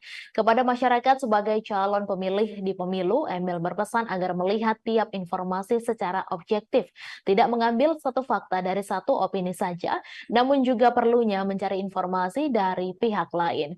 Sebelumnya, Dr. Tifa menyoalkan ijazah Gibran Rakabuming Raka yang dituding palsu serta setara SMA. Hal ini pun viral di media sosial. Melalui akun Twitternya, ia mempertanyakan keabsahan ijazah S1 Gibran. Dalam unggahannya, Dr. Tifa menuding ijazah Gibran palsu dan hanya lulusan program studi yang setara sekolah menengah kejuruan atau SMK. Nama mantan Menteri Kelautan dan Perikanan Susi Pujiastuti disebut-sebut akan bergabung dengan tim pemenangan pasangan Capres-Cawapres nomor urut 2, Prabowo Subianto, Gibran Rakabuming Raka. Susi disebut bakal bergabung dalam Badan Pemenangan Pemilu DPD Partai Gerindra Jawa Barat. Terkait kabar tersebut, Susi Pujiastuti membantah bergabung ke Partai Gerindra. Adapun klaim Susi bergabung dengan Gerindra dilontarkan oleh Ketua Badan Pemenangan Pemilu Partai Gerindra Jawa Barat, Aris Marsudianto. Namun saat ditanya apakah pernah ada tawaran bergabung ke Gerindra, Susi tidak menjawab pertanyaan wartawan. Susi Pujiastuti sebelumnya pernah dikabarkan merapat ke pasangan Capres-Cawapres Anies Baswedan dan Muhaimin Iskandar.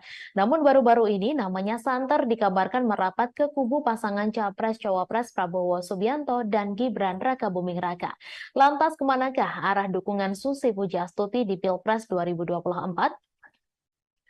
Susi Pujiastuti baru-baru ini dikabarkan merapat ke kubu pasangan Prabowo Gibran. Kabar itu awalnya disampaikan oleh Bapilu DPD Partai Gerindra Jawa Barat Aris yang mengklaim jika Susi Pujiastuti telah ditawari posisi Dewan Kehormatan Bapilu Gerindra Jawa Barat. Hal itu diungkapkan Aris kepada awak media pada Senin 20 November. Meski demikian, Aris belum membeberkan secara detail terkait dengan tawaran itu apakah diterima Susi Pujiastuti atau tidak. Pernyataan Aris selalu diperkuat Wakil Ketua Umum Partai Gerindra Habibur Rahman yang mengklaim bahwa Susi akan merapat ke kubu Prabowo Gibran. Dijelaskan Habibur Rahman, nama Susi hanya tinggal diumumkan secara resmi tim kampanye nasional Prabowo Gibran saja. Apalagi Prabowo memiliki hubungan yang baik dengan pemilik Susi Air tersebut. Menurutnya, Susi sosok perempuan terbaik bangsa yang memiliki banyak prestasi saat menjadi menteri. Dengan prestasi yang dimilikinya saat ini, tak heran jika kehadiran Susi di TKN Prabowo Gibran sangat diharapkan. Menanggapi kabar itu, Susi menegaskan dirinya tidak bergabung untuk ikut memenangkan pasangan nomor urut 2 Prabowo Gibran di Jawa Barat. Mantan Menteri Kelautan dan Perikanan bahkan menjawab tegas kabar tersebut. Namun pihaknya tidak menjawab lebih detail terkait tawaran bergabung ke Gerindra. Sebelumnya, Wakil Kapten Timnas Anies Baswedan Muhaimin Iskandar, Sudirman Said juga pernah membahas soal peluang Susi bergabung ke tim nasional pemenangan Amin. Dijelaskan Sudirman, komunikasi pihaknya termasuk Anies dan Muhaimin dengan Susi Pujiastuti sejauh ini berjalan baik. Menurut Sudirman, Susi Pujiastuti mewakili sosok yang menginginkan perubahan sama seperti yang diusung oleh pasangan Amin. Namun pihaknya belum bisa memastikan apakah Susi bersedia bergabung tim pemenangan Amin. Sementara itu, Wakil Ketua Tim Pemenangan Nasional Ganjar Pranowo Mahfud MD, Jenderal TNI Purnawirawan Andika Perkasa, buka suara soal peluang Susi bergabung ke TPN Ganjar Mahfud. Andika tidak menjelaskan secara detail apakah Susi Pujiastuti bersedia bergabung dengan TPN Ganjar Mahfud. Hanya saja Andika menyebut bahwa mengajak Susi Pujiastuti masuk ke TPN Ganjar Mahfud adalah bagian dari rencana kerjanya. Hal ini disampaikan Andika saat ditanya mengenai momen makan siang bersama antara Ganjar dengan Susi di Pangandaran, Jawa Barat pada Selasa 7 November. Diketahui pertemuan antara Ganjar dengan Susi itu terjadi di International Beach Street, Kabupaten Pangandaran, Jawa Barat. Sementara itu Ganjar mengungkapkan Susi adalah sosok teman sekaligus ibu baginya. Pasalnya Susi banyak memberikan pembelajaran dan pengalaman hidup. Gubernur Jawa Timur Khofifah Indar Parawansa dipastikan akan bergabung dengan tim pemenangan Prabowo Subianto dan Gibran Rakabuming Raka di Jawa Timur. Hal ini disampaikan oleh Ketua Umum Partai Golkar Airlangga Hartarto. Namun Airlangga belum bisa merinci kapan Khofifah akan diumumkan masuk ke dalam tim kampanye daerah Prabowo Gibran di Jawa Timur. Airlangga Hartarto menambahkan Khofifah akan tetap membantu memenangkan Prabowo Gibran di Pilpres 2024. Sebelumnya, Ketua DPD Golkar Jatim Sarmuji mengatakan Khofifah berpeluang kuat menjadi Ketua TKD untuk pasangan Prabowo Gibran. Sarmuji menjelaskan tokoh-tokoh dengan reputasi baik di Jawa Timur termasuk Khofifah siap bergabung dengan tim sukses Prabowo Gibran. Menurutnya, Khofifah akan bergabung ke tim pemenangan Prabowo Gibran setelah masa jabatannya sebagai Gubernur Jawa Timur berakhir. Adapun masa jabatan Khofifah akan berakhir pada 31 Desember 2023 mendatang. Dewan Pakar Tim Kampanye Nasional Prabowo Gibran Budiman Sujatmiko menyebut TKD sudah cukup kuat terutama di Jawa Timur dan Jawa Tengah. TKD itu nantinya dibentuk untuk memperkuat upaya pemenangan Prabowo Gibran di setiap daerah. Menurut Budiman sudah ada beberapa nama yang akan memimpin tim kampanye Prabowo Gibran di daerah termasuk Khofifah. Ia mengatakan Khofifah menjadi salah satu opsi nama yang akan memimpin TKD di wilayah Jawa Timur. Diketahui TKN sudah mengumumkan 3 nama yang akan didapuk menjadi Ketua TKD Prabowo Gibran di 3 provinsi. Namun nama Khofifah Indar Parawansa belum kunjung diumumkan oleh TKN. Sekretaris TKN Prabowo Gibran Nusron Wahid mengatakan pihaknya meminta semua pihak menunggu masuk atau tidaknya Khofifah ke dalam TKD Prabowo Gibran. Nusron lantas menyebut nama Ketua TKD Prabowo Gibran untuk wilayah Jawa Timur akan diumumkan pada waktu yang tepat. Nusron menyampaikan tokoh yang akan memimpin pemenangan di 3 provinsi tersebut diyakini bisa memenangkan paslon yang diusungnya itu di wilayahnya masing-masing. Pertama, Ketua TKD itu adalah Mawardi Yahya yang akan memimpin pemenangan Prabowo Gibran di Provinsi Sumatera Selatan. Figur kedua yang ditunjuk adalah Airin Rahmidiani yang akan menjadi Ketua TKD Banten. Terakhir, Ridwan Kamil yang juga kader Partai Golkar ditunjuk menjadi Ketua TKD untuk Provinsi Jawa Barat. Di saat PDIP tegas sudah tutup buku soal Wali Kota Medan Bobi Nasution, Golkar terang-terangan memberi surat tugas ke Bobi. Wakil Ketua Umum Golkar Ahmad Doli Kurnia mengungkap soal surat penugasan partainya untuk Bobi Nasution. Ia menegaskan bahwasannya Bobi Nasution telah mendapatkan 2 surat penugasan dari Golkar. Tak hanya itu, ternyata Partai Golkar juga mengusulkan nama menantu Presiden Jokowi itu maju menjadi calon gubernur Sumatera Utara di Pilkada 2024 mendatang. Diketahui Partai Golkar mengusulkan nama menantu Presiden Jokowi maju menjadi calon gubernur Sumatera Utara di Pilkada 2024. Nama itu pun diumumkan langsung oleh Ketua Umum Golkar Airlangga Hartarto. Hal itu selepas Airlangga memberikan pengarahan kepada bakal calon kepala daerah atau wakil kepala daerah Golkar seluruh Indonesia di kantor DPP Golkar Selipi, Jakarta Barat pada Selasa 21 November.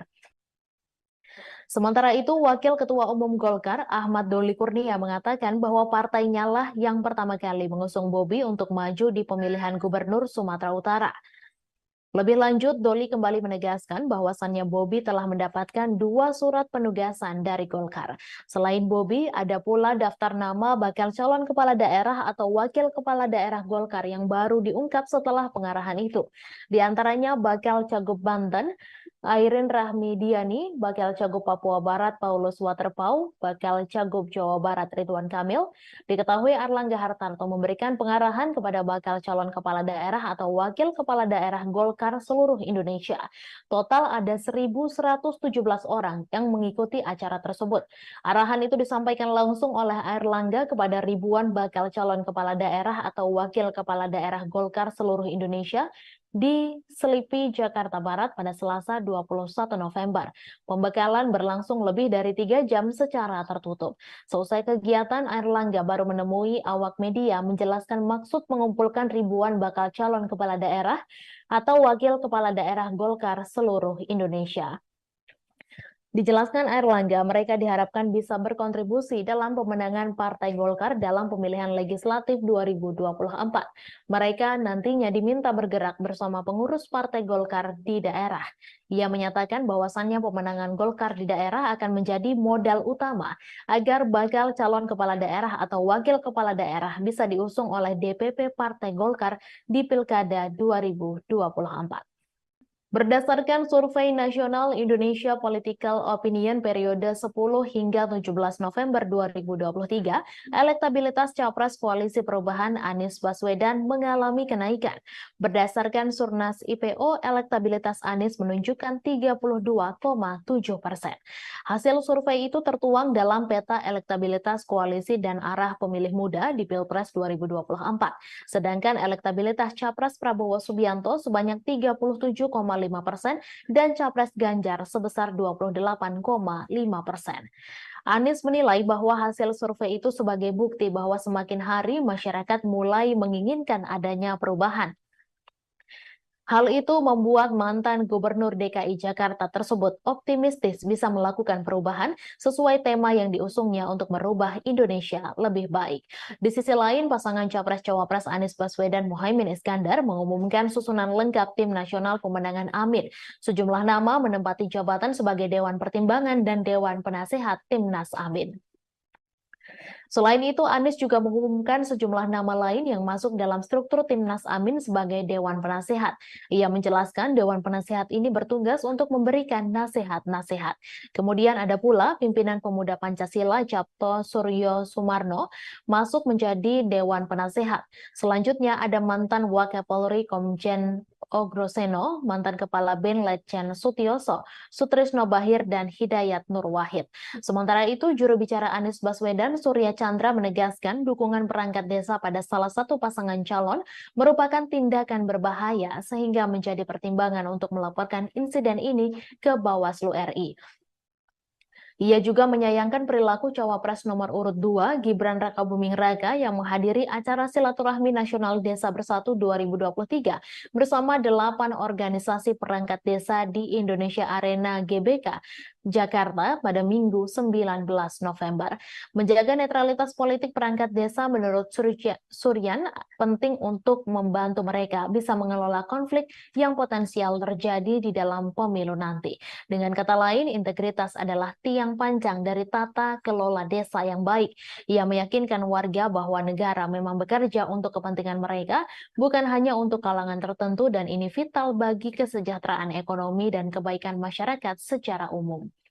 Tribuners, dua emak-emak dari Depok dan Bekasi melalui kelompok masyarakat Aliansi Penyelamat Konstitusi atau APK melaporkan 7 anggota Komisi Pemilihan Umum ke Dewan Kehormatan Penyelenggara Pemilu.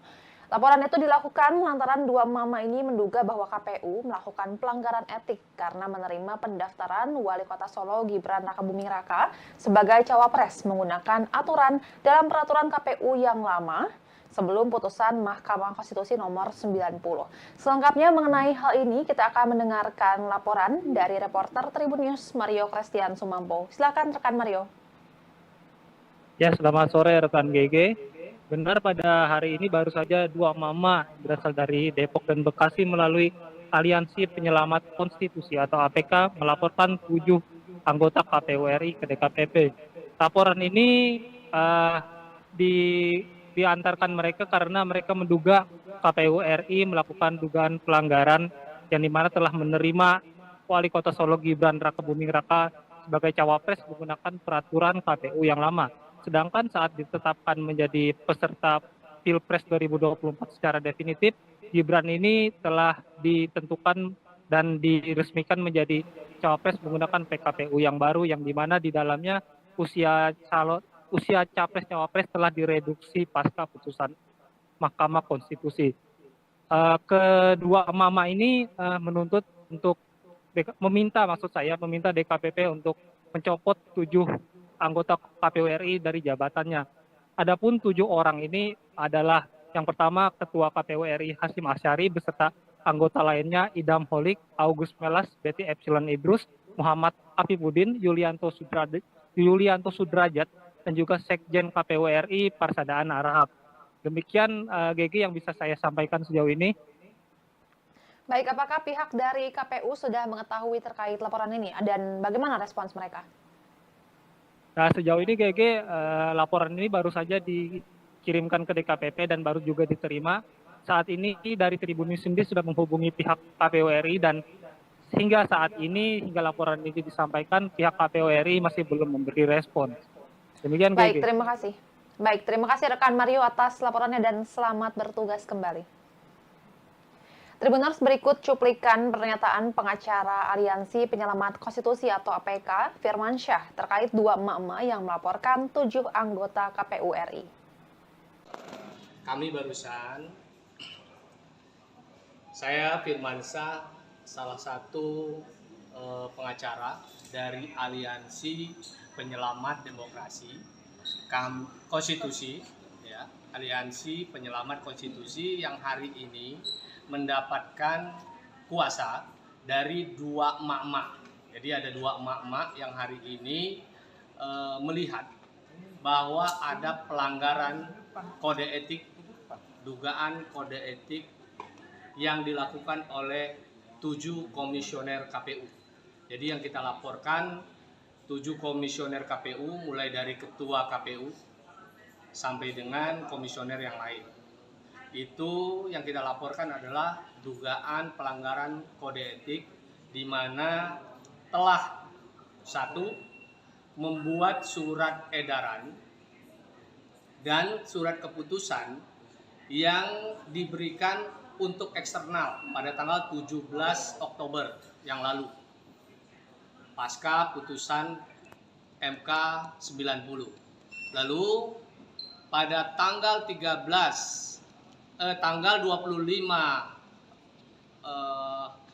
Oktober menerima paslon dengan PKPU lama yang belum direvisi mengikuti putusan 90 MK.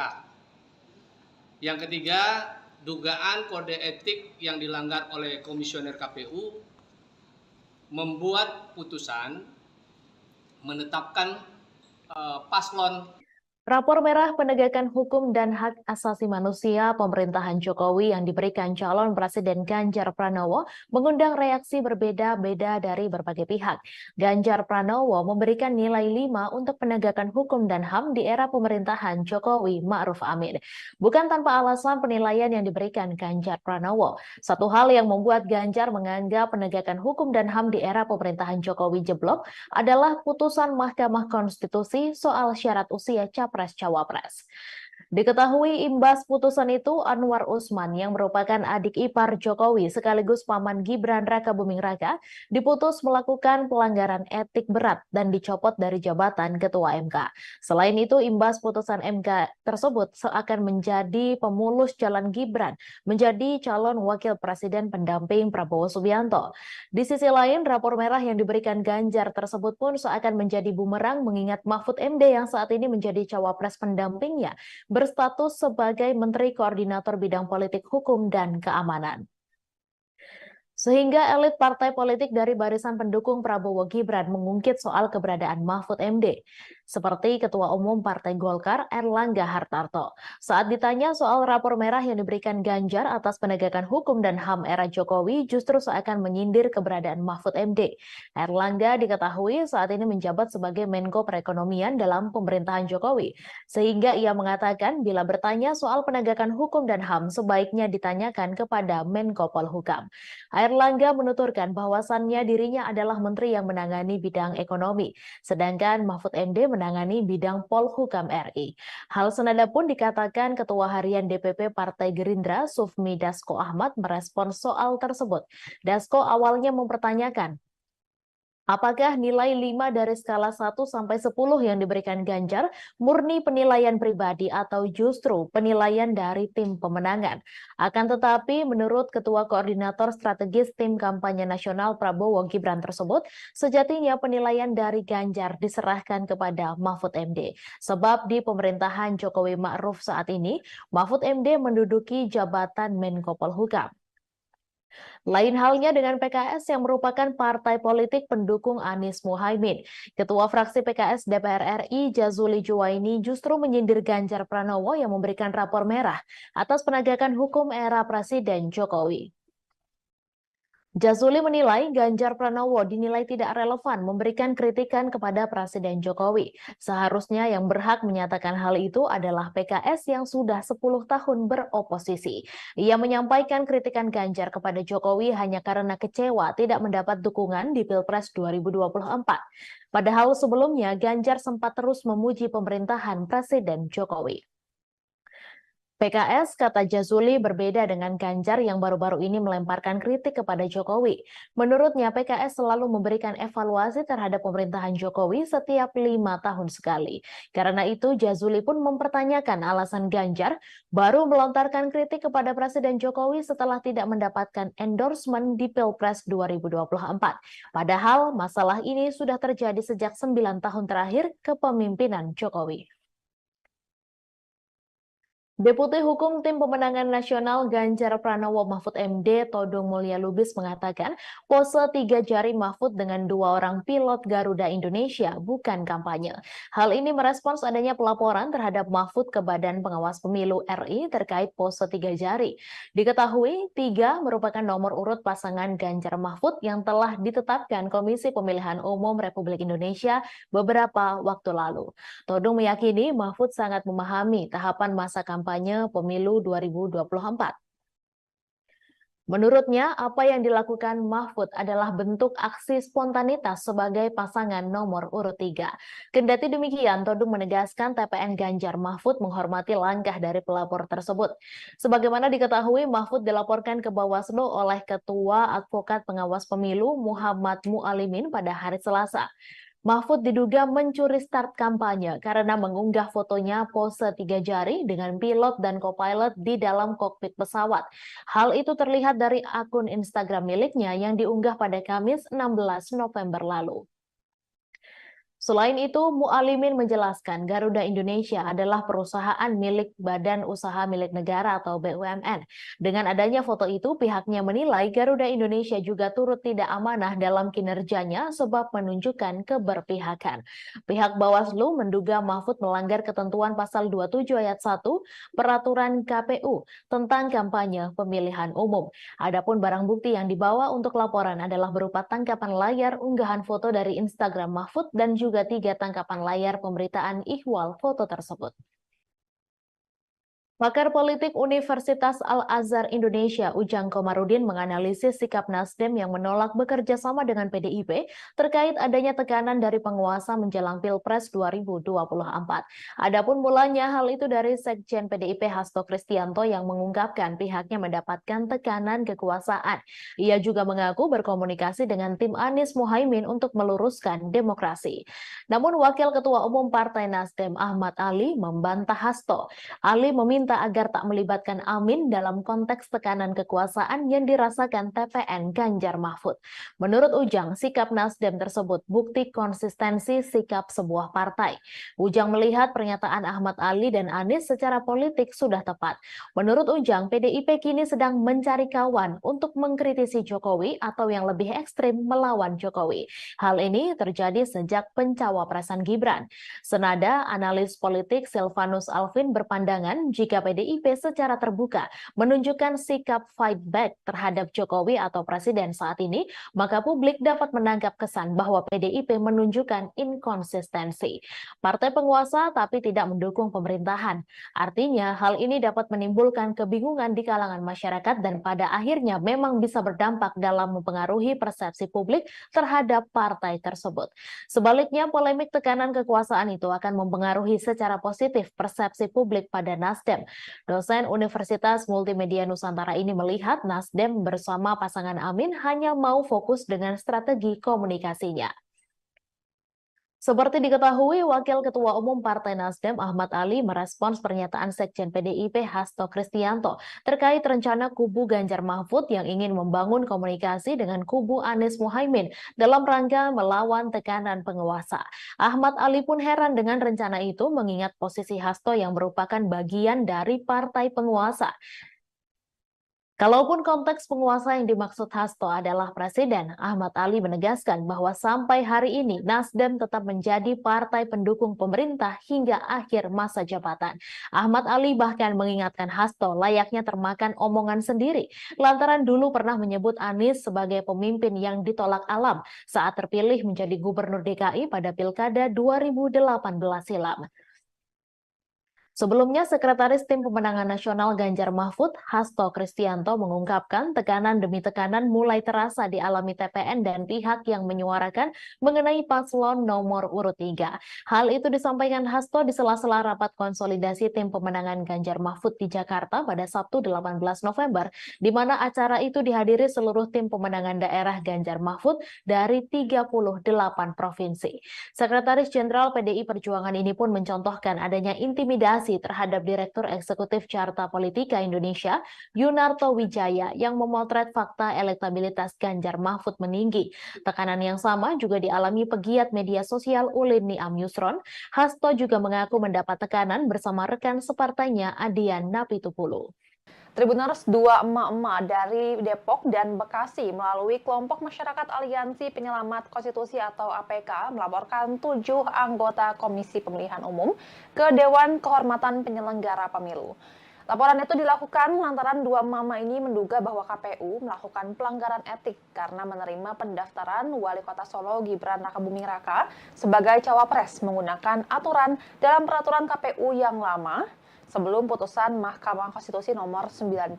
Selengkapnya mengenai hal ini, kita akan mendengarkan laporan dari reporter Tribun News Mario Christian Sumampo. Silakan rekan Mario. Ya, selamat sore rekan GG. Benar, pada hari ini baru saja dua mama berasal dari Depok dan Bekasi melalui Aliansi Penyelamat Konstitusi atau APK melaporkan 7 anggota KPU RI ke DKPP. Laporan ini diantarkan mereka karena mereka menduga KPU RI melakukan dugaan pelanggaran yang dimana telah menerima Wali Kota Solo Gibran Rakabuming Raka sebagai cawapres menggunakan peraturan KPU yang lama. Sedangkan saat ditetapkan menjadi peserta Pilpres 2024 secara definitif, Gibran ini telah ditentukan dan diresmikan menjadi cawapres menggunakan PKPU yang baru, yang dimana di dalamnya usia capres-cawapres telah direduksi pasca putusan Mahkamah Konstitusi. Kedua emak-emak ini menuntut untuk meminta DKPP untuk mencopot 7 anggota KPU RI dari jabatannya. Adapun 7 orang ini adalah yang pertama Ketua KPU RI Hasyim Asyari beserta anggota lainnya Idam Holik, August Melas, Betty Epsilon Idrus, Muhammad Afifuddin, Yulianto Sudrajat, dan juga Sekjen KPU RI Parsadaan Arahap. Demikian GG yang bisa saya sampaikan sejauh ini. Baik, apakah pihak dari KPU sudah mengetahui terkait laporan ini dan bagaimana respons mereka? Nah, sejauh ini GG laporan ini baru saja dikirimkan ke DKPP dan baru juga diterima. Saat ini dari Tribun News sendiri sudah menghubungi pihak KPU RI dan hingga saat ini, hingga laporan ini disampaikan, pihak KPU RI masih belum memberi respon. Demikian, Baik, GG. terima kasih. Baik, terima kasih rekan Mario atas laporannya dan selamat bertugas kembali. Tribuners, berikut cuplikan pernyataan pengacara Aliansi Penyelamat Konstitusi atau APK, Firman Syah, terkait dua emak-emak yang melaporkan 7 anggota KPU RI. Kami barusan, saya Firman Syah, salah satu pengacara dari Aliansi Penyelamat Demokrasi Konstitusi, ya, Aliansi Penyelamat Konstitusi yang hari ini mendapatkan kuasa dari 2 emak-emak.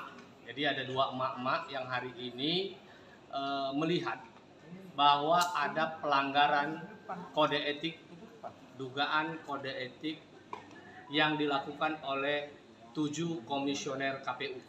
Jadi yang kita laporkan 7 komisioner KPU, mulai dari ketua KPU sampai dengan komisioner yang lain. Itu yang kita laporkan adalah dugaan pelanggaran kode etik di mana telah 1 membuat surat edaran dan surat keputusan yang diberikan untuk eksternal pada tanggal 17 Oktober yang lalu pasca putusan MK 90. Lalu pada tanggal 25 Oktober menerima paslon dengan PKPU lama yang belum direvisi mengikuti putusan 90 MK. Yang ketiga, dugaan kode etik yang dilanggar oleh komisioner KPU membuat putusan menetapkan paslon. Calon Wakil Presiden Prabowo Subianto dalam Pilpres 2024, Gibran Rakabuming Raka, diterpa isu ijazah palsu. Juru bicara Gibran, Emil Elestianto Dardak, ikut angkat bicara perihal isu ijazah palsu Gibran. Ia mengaku prihatin atas tuduhan tersebut. Berbicara dengan media, Emil yang juga alumni Ritsumeikan Asia Pacific University Jepang ini menekankan, ia membela Gibran bukan lantaran telah ditunjuk sebagai jubirnya. Ketua DPD Demokrat Jawa Timur ini membela putra Presiden Jokowi tersebut lebih karena dirinya merupakan orang yang menjalani proses pendidikan yang mirip dengan apa yang dijalani Gibran. Emil menjelaskan pada proses pendidikan yang dimaksud, Gibran mengambil program dengan Inggris University of Bradford melalui Management Development Institute of Singapore. Bukan hanya Gibran, Emil bercerita bahwa dirinya pernah mengambil program dengan University of Wales melalui sebuah perguruan tinggi Indonesia yang namanya Universitas Indonesia Esa Unggul. Wakil Gubernur Jatim itu pun menyatakan sudah banyak penjelasan terkait alur pendidikan yang ditempuh Gibran maupun dirinya, termasuk yang juga ditempuh dirinya sendiri. Dari dalam negeri juga telah ada pengakuan kesetaraan ijazah dari Pangkalan Data Pendidikan Tinggi yang menjadi landasan pendidikan yang ditempuh. Karenanya, Emil Dardak yang juga memperoleh gelar diploma dari Melbourne Institute of Business and Technology ini berharap hal tersebut tak menjadi polemik berkelanjutan. Kepada masyarakat sebagai calon pemilih di pemilu, Emil berpesan agar melihat tiap informasi secara objektif, tidak mengambil satu fakta dari satu opini saja, namun juga perlunya mencari informasi dari pihak lain. Sebelumnya, Dr. Tifa menyoalkan ijazah Gibran Rakabuming Raka yang dituding palsu serta setara SMA. Hal ini pun viral di media sosial. Melalui akun Twitternya, ia mempertanyakan keabsahan ijazah S1 Gibran. Dalam unggahannya, Dr. Tifa menuding ijazah Gibran palsu dan hanya lulusan program studi yang setara sekolah menengah kejuruan atau SMK. Nama mantan Menteri Kelautan dan Perikanan Susi Pujiastuti disebut-sebut akan bergabung dengan tim pemenangan pasangan Capres-Cawapres nomor urut 2, Prabowo Subianto, Gibran Rakabuming Raka. Susi disebut bakal bergabung dalam Badan Pemenangan Pemilu DPD Partai Gerindra Jawa Barat. Terkait kabar tersebut, Susi Pujiastuti membantah bergabung ke Partai Gerindra. Adapun klaim Susi bergabung dengan Gerindra dilontarkan oleh Ketua Badan Pemenangan Pemilu Partai Gerindra Jawa Barat, Aris Marsudianto. Namun saat ditanya apakah pernah ada tawaran bergabung ke Gerindra, Susi tidak menjawab pertanyaan wartawan.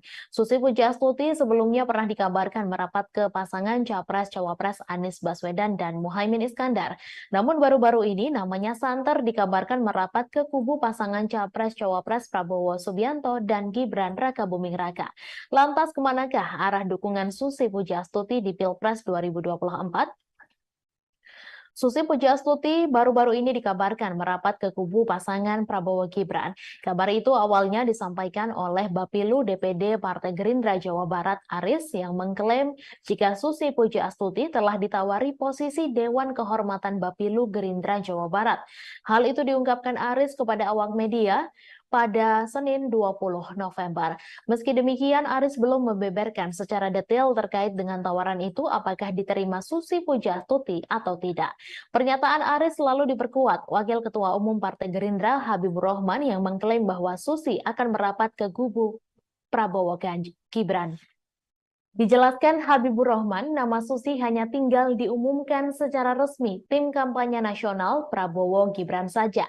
Apalagi Prabowo memiliki hubungan yang baik dengan pemilik Susi Air tersebut. Menurutnya, Susi sosok perempuan terbaik bangsa yang memiliki banyak prestasi saat menjadi menteri. Dengan prestasi yang dimilikinya saat ini, tak heran jika kehadiran Susi di di TKN Prabowo Gibran sangat diharapkan. Menanggapi kabar itu, Susi menegaskan dirinya tidak bergabung untuk ikut memenangkan pasangan nomor urut 2 Prabowo Gibran di Jawa Barat. Mantan Menteri Kelautan dan Perikanan bahkan menjawab tegas kabar tersebut. Namun pihaknya tidak menjawab lebih detail terkait tawaran bergabung ke Gerindra. Sebelumnya, Wakil Kapten Timnas Anies Baswedan Mohaimin Iskandar, Sudirman Said juga pernah membahas soal peluang Susi bergabung ke tim nasional pemenangan Amin. Dijelaskan Sudirman, komunikasi pihaknya termasuk Anies dan Mohaimin dengan Susi Pujiastuti sejauh ini berjalan baik. Menurut Sudirman, Susi Pujiastuti mewakili sosok yang menginginkan perubahan sama seperti yang diusung oleh pasangan Amin. Namun pihaknya belum bisa memastikan apakah Susi bersedia bergabung tim pemenangan Amin. Sementara itu, Wakil Ketua Tim Pemenangan Nasional Ganjar Pranowo Mahfud MD, Jenderal TNI Purnawirawan Andika Perkasa, buka suara soal peluang Susi bergabung ke TPN Ganjar Mahfud. Andika tidak menjelaskan secara detail apakah Susi Pujiastuti bersedia bergabung dengan TPN Ganjar Mahfud. Hanya saja Andika menyebut bahwa mengajak Susi Pujiastuti masuk ke TPN Ganjar Mahfud adalah bagian dari rencana kerjanya. Hal ini disampaikan Andika saat ditanya mengenai momen makan siang bersama antara Ganjar dengan Susi di Pangandaran, Jawa Barat pada Selasa 7 November. Diketahui pertemuan antara Ganjar dengan Susi itu terjadi di International Beach Street, Kabupaten Pangandaran, Jawa Barat. Sementara itu Ganjar mengungkapkan Susi adalah sosok teman sekaligus ibu baginya. Pasalnya Susi banyak memberikan pembelajaran dan pengalaman hidup. Gubernur Jawa Timur Khofifah Indar Parawansa dipastikan akan bergabung dengan tim pemenangan Prabowo Subianto dan Gibran Rakabuming Raka di Jawa Timur. Hal ini disampaikan oleh Ketua Umum Partai Golkar Airlangga Hartarto. Namun Airlangga belum bisa merinci kapan Khofifah akan diumumkan masuk ke dalam tim kampanye daerah Prabowo Gibran di Jawa Timur. Airlangga Hartarto menambahkan Khofifah akan tetap membantu memenangkan Prabowo Gibran di Pilpres 2024. Sebelumnya, Ketua DPD Golkar Jatim Sarmuji mengatakan Khofifah berpeluang kuat menjadi Ketua TKD untuk pasangan Prabowo Gibran. Sarmuji menjelaskan tokoh-tokoh dengan reputasi baik di Jawa Timur termasuk Khofifah siap bergabung dengan tim sukses Prabowo Gibran. Menurutnya, Khofifah akan bergabung ke tim pemenangan Prabowo Gibran setelah masa jabatannya sebagai Gubernur Jawa Timur berakhir. Adapun masa jabatan Khofifah akan berakhir pada 31 Desember 2023 mendatang. Dewan Pakar Tim Kampanye Nasional Prabowo Gibran Budiman Sujatmiko menyebut TKD sudah cukup kuat terutama di Jawa Timur dan Jawa Tengah.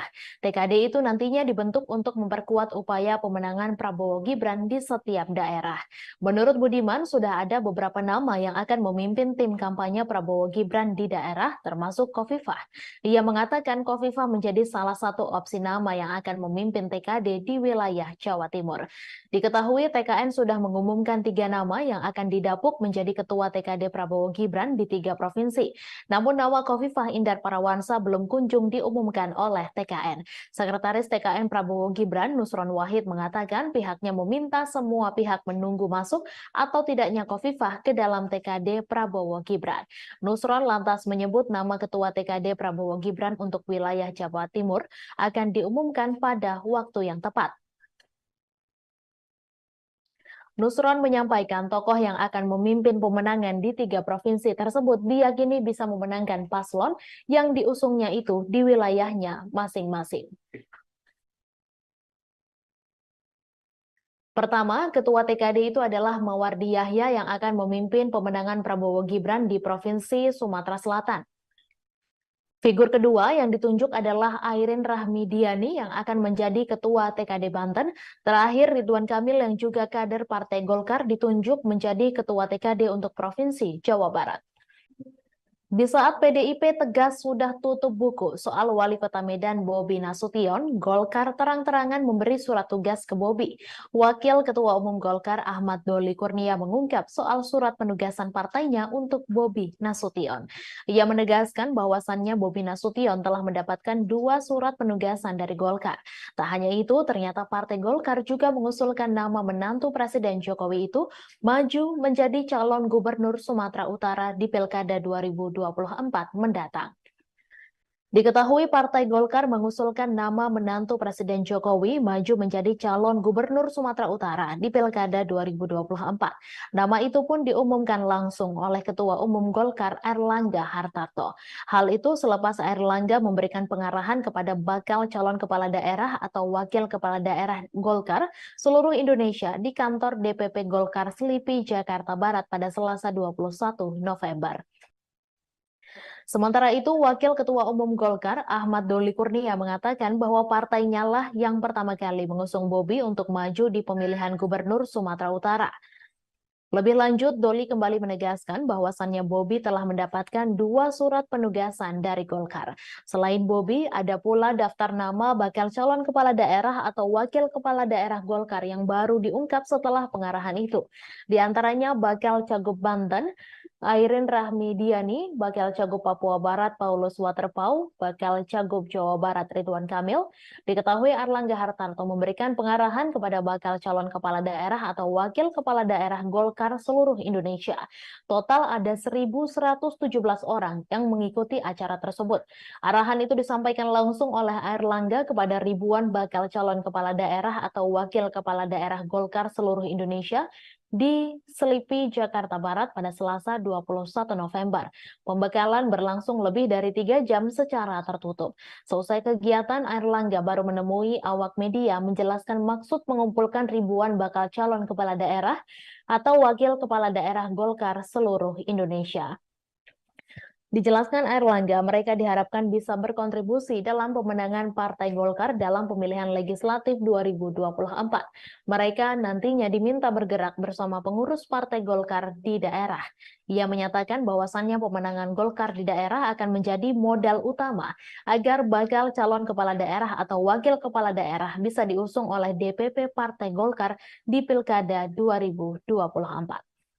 Berdasarkan Survei Nasional Indonesia Political Opinion periode 10 hingga 17 November 2023, elektabilitas Capres Koalisi Perubahan Anies Baswedan mengalami kenaikan. Berdasarkan Surnas IPO, elektabilitas Anies menunjukkan 32,7%. Hasil survei itu tertuang dalam peta elektabilitas koalisi dan arah pemilih muda di Pilpres 2024. Sedangkan elektabilitas Capres Prabowo Subianto sebanyak 37,5% dan Capres Ganjar sebesar 28,5%. Anies menilai bahwa hasil survei itu sebagai bukti bahwa semakin hari masyarakat mulai menginginkan adanya perubahan. Hal itu membuat mantan Gubernur DKI Jakarta tersebut optimistis bisa melakukan perubahan sesuai tema yang diusungnya untuk merubah Indonesia lebih baik. Di sisi lain, pasangan Capres-Cawapres Anies Baswedan Muhaimin Iskandar mengumumkan susunan lengkap Tim Nasional Pemenangan Amin. Sejumlah nama menempati jabatan sebagai Dewan Pertimbangan dan Dewan Penasehat Timnas Amin. Selain itu, Anies juga mengumumkan sejumlah nama lain yang masuk dalam struktur Timnas Amin sebagai Dewan Penasehat. Ia menjelaskan Dewan Penasehat ini bertugas untuk memberikan nasihat-nasihat. Kemudian ada pula pimpinan Pemuda Pancasila Capto Suryo Sumarno masuk menjadi Dewan Penasehat. Selanjutnya ada mantan Wakapolri Komjen Ogroseno, mantan Kepala BIN Letjen Sutioso, Sutrisno Bahir, dan Hidayat Nur Wahid. Sementara itu, juru bicara Anies Baswedan, Surya Chandra, menegaskan dukungan perangkat desa pada salah satu pasangan calon merupakan tindakan berbahaya sehingga menjadi pertimbangan untuk melaporkan insiden ini ke Bawaslu RI. Ia juga menyayangkan perilaku Cawapres nomor urut 2 Gibran Rakabuming Raka yang menghadiri acara Silaturahmi Nasional Desa Bersatu 2023 bersama 8 organisasi perangkat desa di Indonesia Arena GBK Jakarta pada Minggu 19 November. Menjaga netralitas politik perangkat desa menurut Suryan penting untuk membantu mereka bisa mengelola konflik yang potensial terjadi di dalam pemilu nanti. Dengan kata lain, integritas adalah tiang panjang dari tata kelola desa yang baik. Ia meyakinkan warga bahwa negara memang bekerja untuk kepentingan mereka, bukan hanya untuk kalangan tertentu, dan ini vital bagi kesejahteraan ekonomi dan kebaikan masyarakat secara umum. Tribuners, dua emak-emak dari Depok dan Bekasi melalui kelompok masyarakat Aliansi Penyelamat Konstitusi atau APK melaporkan 7 anggota Komisi Pemilihan Umum ke Dewan Kehormatan Penyelenggara Pemilu. Laporan itu dilakukan lantaran dua mama ini menduga bahwa KPU melakukan pelanggaran etik karena menerima pendaftaran Wali Kota Solo Gibran Rakabuming Raka sebagai cawapres menggunakan aturan dalam peraturan KPU yang lama sebelum putusan Mahkamah Konstitusi nomor 90. Selengkapnya mengenai hal ini, kita akan mendengarkan laporan dari reporter Tribun News Mario Christian Sumampo. Silakan rekan Mario. Ya, selamat sore rekan GG. Benar, pada hari ini baru saja dua mama berasal dari Depok dan Bekasi melalui Aliansi Penyelamat Konstitusi atau APK melaporkan 7 anggota KPU RI ke DKPP. Laporan ini diantarkan mereka karena mereka menduga KPU RI melakukan dugaan pelanggaran yang dimana telah menerima Wali Kota Solo Gibran Rakabuming Raka sebagai cawapres menggunakan peraturan KPU yang lama. Sedangkan saat ditetapkan menjadi peserta Pilpres 2024 secara definitif, Gibran ini telah ditentukan dan diresmikan menjadi cawapres menggunakan PKPU yang baru, yang dimana di dalamnya usia capres-cawapres telah direduksi pasca putusan Mahkamah Konstitusi. Kedua mama ini menuntut untuk meminta DKPP untuk mencopot 7 anggota KPU RI dari jabatannya. Adapun 7 orang ini adalah yang pertama Ketua KPU RI Hasyim Asyari beserta anggota lainnya Idam Holik, August Melas, Betty Epsilon Idrus, Muhammad Afifuddin, Yulianto Sudrajat, dan juga Sekjen KPU RI Parsadaan Arahap. Demikian GG yang bisa saya sampaikan sejauh ini. Baik, apakah pihak dari KPU sudah mengetahui terkait laporan ini dan bagaimana respons mereka? Nah, sejauh ini GG laporan ini baru saja dikirimkan ke DKPP dan baru juga diterima. Saat ini dari Tribun News sendiri sudah menghubungi pihak KPU RI dan hingga saat ini, hingga laporan ini disampaikan, pihak KPU RI masih belum memberi respon. Demikian Baik, GG. terima kasih. Baik, terima kasih rekan Mario atas laporannya dan selamat bertugas kembali. Tribuners, berikut cuplikan pernyataan pengacara Aliansi Penyelamat Konstitusi atau APK, Firman Syah, terkait dua emak-emak yang melaporkan 7 anggota KPU RI. Kami barusan, saya Firman Syah, salah satu pengacara dari Aliansi Penyelamat Demokrasi, Konstitusi, ya, Aliansi Penyelamat Konstitusi yang hari ini mendapatkan kuasa dari 2 emak-emak. Jadi ada 2 emak-emak yang hari ini melihat bahwa ada pelanggaran kode etik, dugaan kode etik yang dilakukan oleh 7 komisioner KPU. Jadi yang kita laporkan 7 komisioner KPU, mulai dari ketua KPU sampai dengan komisioner yang lain. Itu yang kita laporkan adalah dugaan pelanggaran kode etik di mana telah 1. Membuat surat edaran dan surat keputusan yang diberikan untuk eksternal pada tanggal 17 Oktober yang lalu pasca putusan MK 90. Lalu pada tanggal 25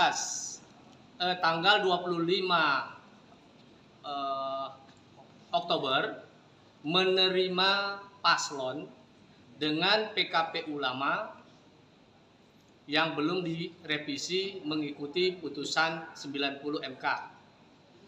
Yang ketiga, dugaan kode etik yang dilanggar oleh komisioner KPU membuat putusan menetapkan paslon Rapor merah penegakan hukum dan hak asasi manusia pemerintahan Jokowi yang diberikan calon Presiden Ganjar Pranowo mengundang reaksi berbeda-beda dari berbagai pihak.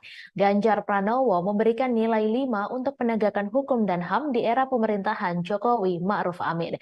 Bukan tanpa alasan penilaian yang diberikan Ganjar Pranowo. Satu hal yang membuat Ganjar menganggap penegakan hukum dan HAM di era pemerintahan Jokowi jeblok adalah putusan Mahkamah Konstitusi soal syarat usia Capres-Cawapres.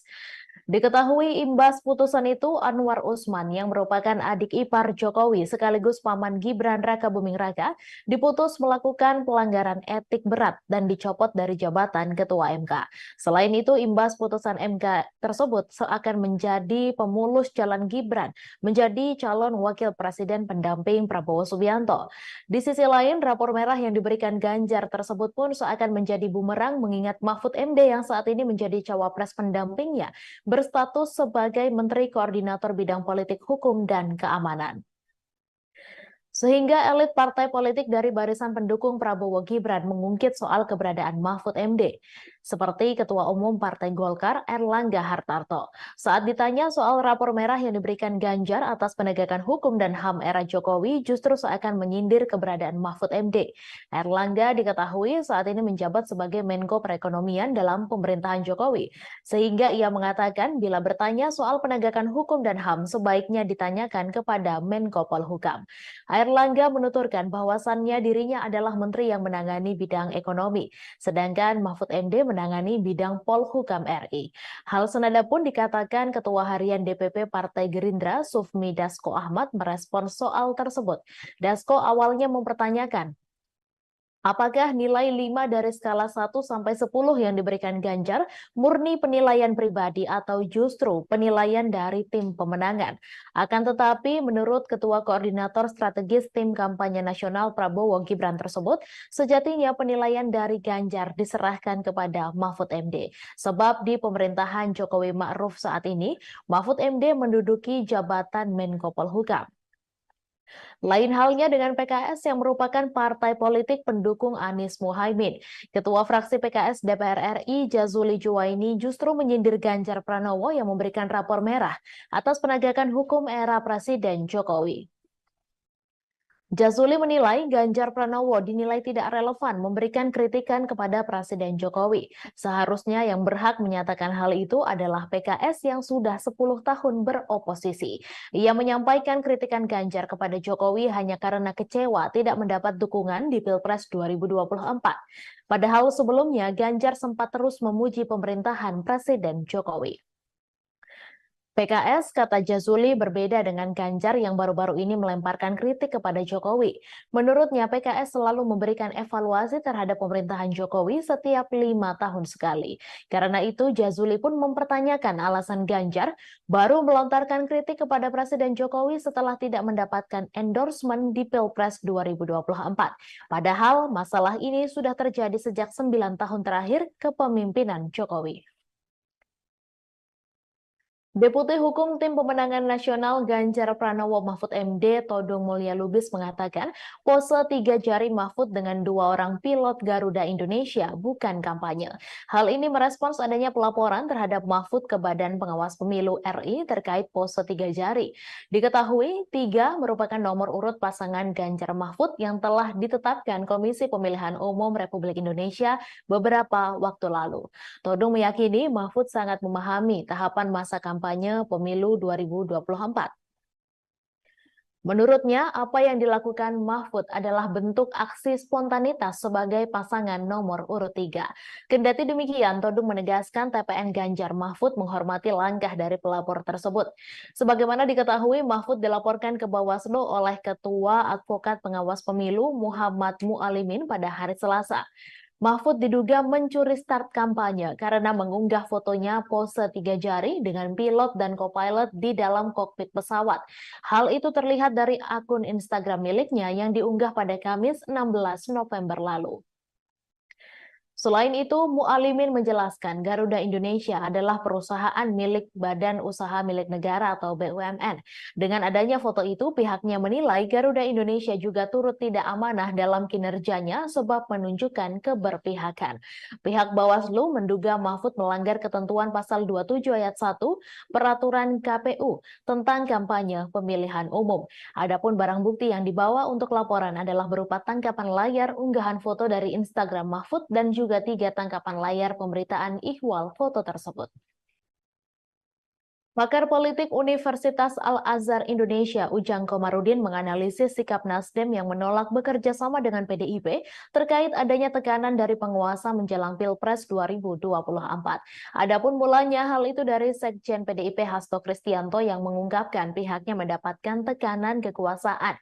Ia juga mengaku berkomunikasi dengan tim Anies Muhaimin untuk meluruskan demokrasi. Namun Wakil Ketua Umum Partai Nasdem Ahmad Ali membantah Hasto.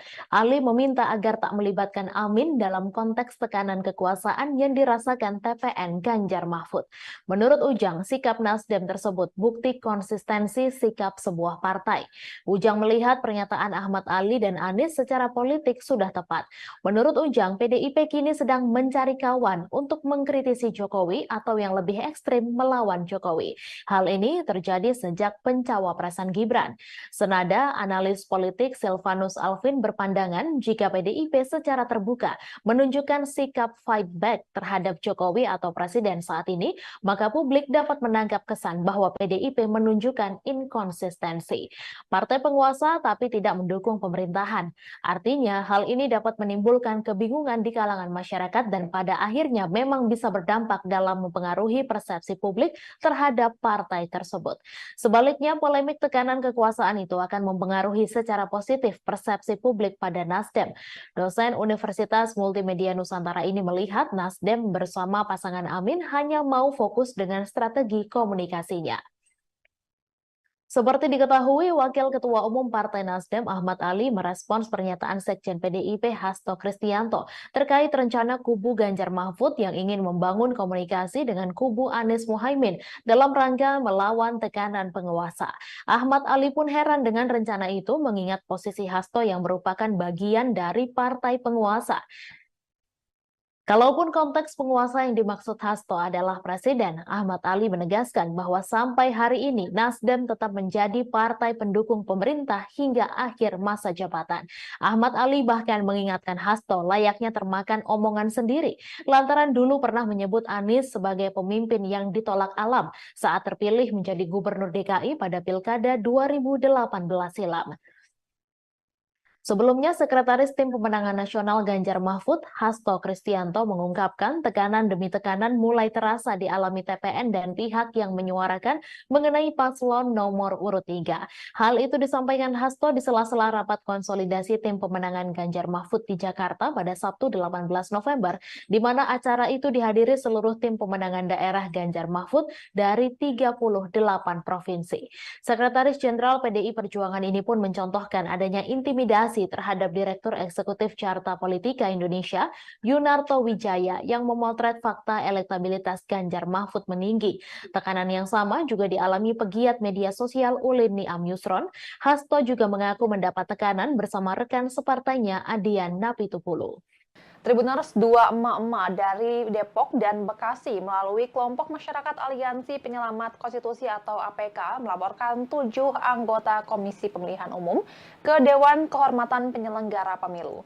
Laporan itu dilakukan lantaran 2 mama ini menduga bahwa KPU melakukan pelanggaran etik karena menerima pendaftaran Wali Kota Solo Gibran Rakabuming Raka sebagai cawapres menggunakan aturan dalam peraturan KPU yang lama sebelum putusan Mahkamah Konstitusi nomor 90. Selengkapnya mengenai hal ini, kita akan mendengarkan laporan dari reporter Tribun News Mario Christian Sumampo. Silakan rekan Mario. Ya, selamat sore rekan GG.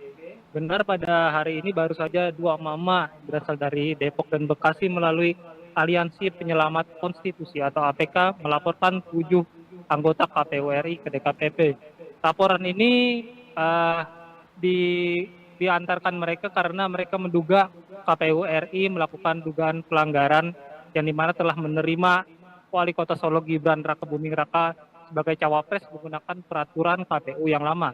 Sedangkan saat ditetapkan menjadi peserta Pilpres 2024 secara definitif, Gibran ini telah ditentukan dan diresmikan menjadi cawapres menggunakan PKPU yang baru, yang dimana di dalamnya usia capres cawapres telah direduksi pasca putusan Mahkamah Konstitusi. Kedua emak-emak ini menuntut untuk meminta DKPP untuk mencopot 7 anggota KPU RI dari jabatannya. Adapun 7 orang ini adalah yang pertama Ketua KPU RI Hasyim Asyari beserta anggota lainnya Idam Holik, August Melas, Betty Epsilon Idrus, Muhammad Afifuddin, Yulianto Sudrajat, dan juga Sekjen KPU RI Parsadaan Arahap. Demikian GG yang bisa saya sampaikan sejauh ini. Baik, apakah pihak dari KPU sudah mengetahui terkait laporan ini dan bagaimana respons mereka? Nah, sejauh ini GG laporan ini baru saja dikirimkan ke DKPP dan baru juga diterima. Saat ini dari Tribun News sendiri sudah menghubungi pihak KPU RI dan hingga saat ini, hingga laporan ini disampaikan, pihak KPU RI masih belum memberi respon. Demikian Baik, GG. terima kasih. Baik, terima kasih rekan Mario atas laporannya dan selamat bertugas kembali. Tribuners, berikut cuplikan pernyataan pengacara Aliansi Penyelamat Konstitusi atau APK, Firman Syah, terkait 2 emak-emak yang melaporkan 7 anggota KPU RI. Kami barusan,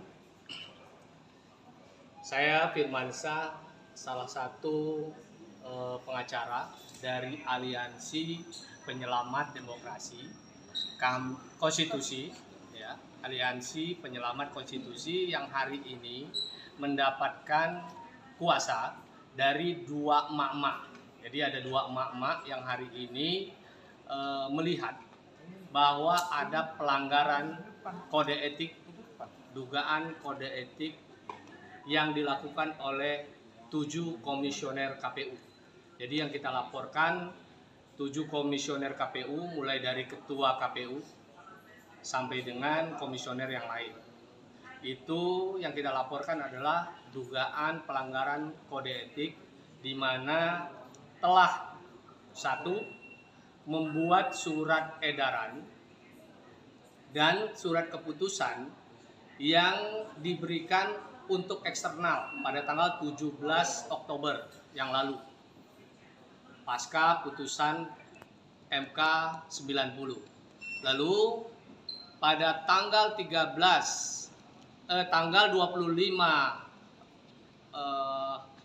Oktober menerima paslon dengan PKPU lama yang belum direvisi mengikuti putusan 90 MK. Yang ketiga, dugaan kode etik yang dilanggar oleh komisioner KPU membuat putusan menetapkan paslon Calon Wakil Presiden Prabowo Subianto dalam Pilpres 2024, Gibran Rakabuming Raka, diterpa isu ijazah palsu. Juru bicara Gibran, Emil Elestianto Dardak, ikut angkat bicara perihal isu ijazah palsu Gibran. Ia mengaku prihatin atas tuduhan tersebut. Berbicara dengan media, Emil yang juga alumni Ritsumeikan Asia Pacific University Jepang ini menekankan, ia membela Gibran bukan lantaran telah ditunjuk sebagai jubirnya. Ketua DPD Demokrat Jawa Timur ini membela putra Presiden Jokowi tersebut lebih karena dirinya merupakan orang yang menjalani proses pendidikan yang mirip dengan apa yang dijalani Gibran. Emil menjelaskan pada proses pendidikan yang dimaksud, Gibran mengambil program dengan Inggris University of Bradford melalui Management Development Institute of Singapore. Bukan hanya Gibran, Emil bercerita bahwa dirinya pernah mengambil program dengan University of Wales melalui sebuah perguruan tinggi Indonesia yang namanya Universitas Indonesia Esa Unggul. Wakil Gubernur Jatim itu pun menyatakan sudah banyak penjelasan terkait alur pendidikan yang ditempuh Gibran maupun dirinya, termasuk yang juga ditempuh dirinya sendiri.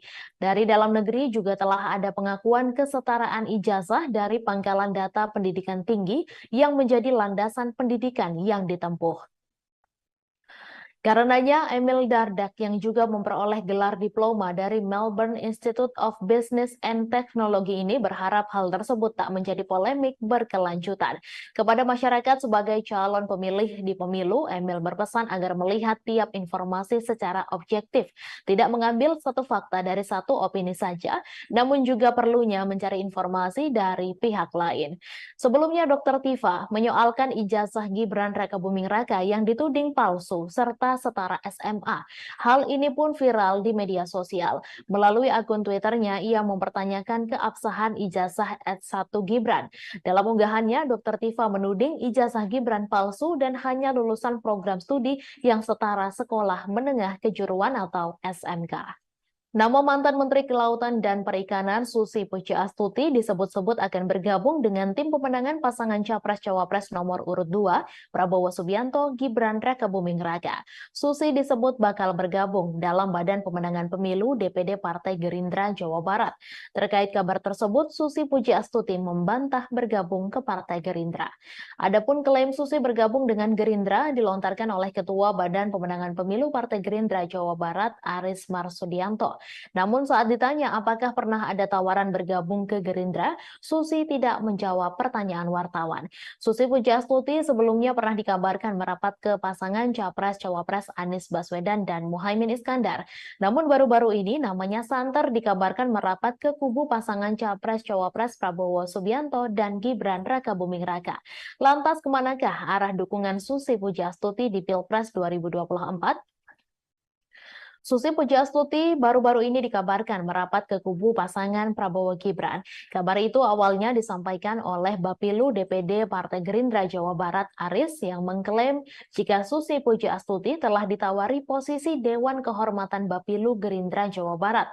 Hal itu diungkapkan Aris kepada awak media pada Senin 20 November. Meski demikian, Aris belum membeberkan secara detail terkait dengan tawaran itu apakah diterima Susi Pujiastuti atau tidak.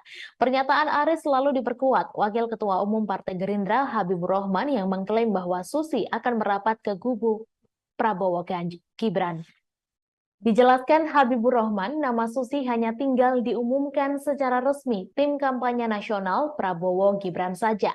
Apalagi Prabowo memiliki hubungan yang baik dengan pemilik Susi Air tersebut. Menurutnya, Susi sosok perempuan terbaik bangsa yang memiliki banyak prestasi saat menjadi menteri. Dengan prestasi yang dimilikinya saat ini, tak heran jika kehadiran Susi di TKN Prabowo Gibran sangat diharapkan. Menanggapi kabar itu, Susi menegaskan dirinya tidak bergabung untuk ikut memenangkan pasangan nomor urut 2 Prabowo Gibran di Jawa Barat. Mantan Menteri Kelautan dan Perikanan bahkan menjawab tegas kabar tersebut. Namun pihaknya tidak menjawab lebih detail terkait tawaran bergabung ke Gerindra. Sebelumnya, Wakil Kapten Timnas Anies Baswedan Muhaimin Iskandar, Sudirman Said juga pernah membahas soal peluang Susi bergabung ke tim nasional pemenangan Amin. Dijelaskan Sudirman, komunikasi pihaknya termasuk Anies dan Muhaimin dengan Susi Pujiastuti sejauh ini berjalan baik. Menurut Sudirman, Susi Pujiastuti mewakili sosok yang menginginkan perubahan sama seperti yang diusung oleh pasangan Amin. Namun pihaknya belum bisa memastikan apakah Susi bersedia bergabung tim pemenangan Amin. Sementara itu, Wakil Ketua Tim Pemenangan Nasional Ganjar Pranowo Mahfud MD, Jenderal TNI Purnawirawan Andika Perkasa, buka suara soal peluang Susi bergabung ke TPN Ganjar Mahfud. Andika tidak menjelaskan secara detail apakah Susi Pujiastuti bersedia bergabung dengan TPN Ganjar Mahfud. Hanya saja Andika menyebut bahwa mengajak Susi Pujiastuti masuk ke TPN Ganjar Mahfud adalah bagian dari rencana kerjanya. Hal ini disampaikan Andika saat ditanya mengenai momen makan siang bersama antara Ganjar dengan Susi di Pangandaran, Jawa Barat pada Selasa 7 November. Diketahui pertemuan antara Ganjar dengan Susi itu terjadi di International Beach Street, Kabupaten Pangandaran, Jawa Barat. Sementara itu Ganjar mengungkapkan Susi adalah sosok teman sekaligus ibu baginya.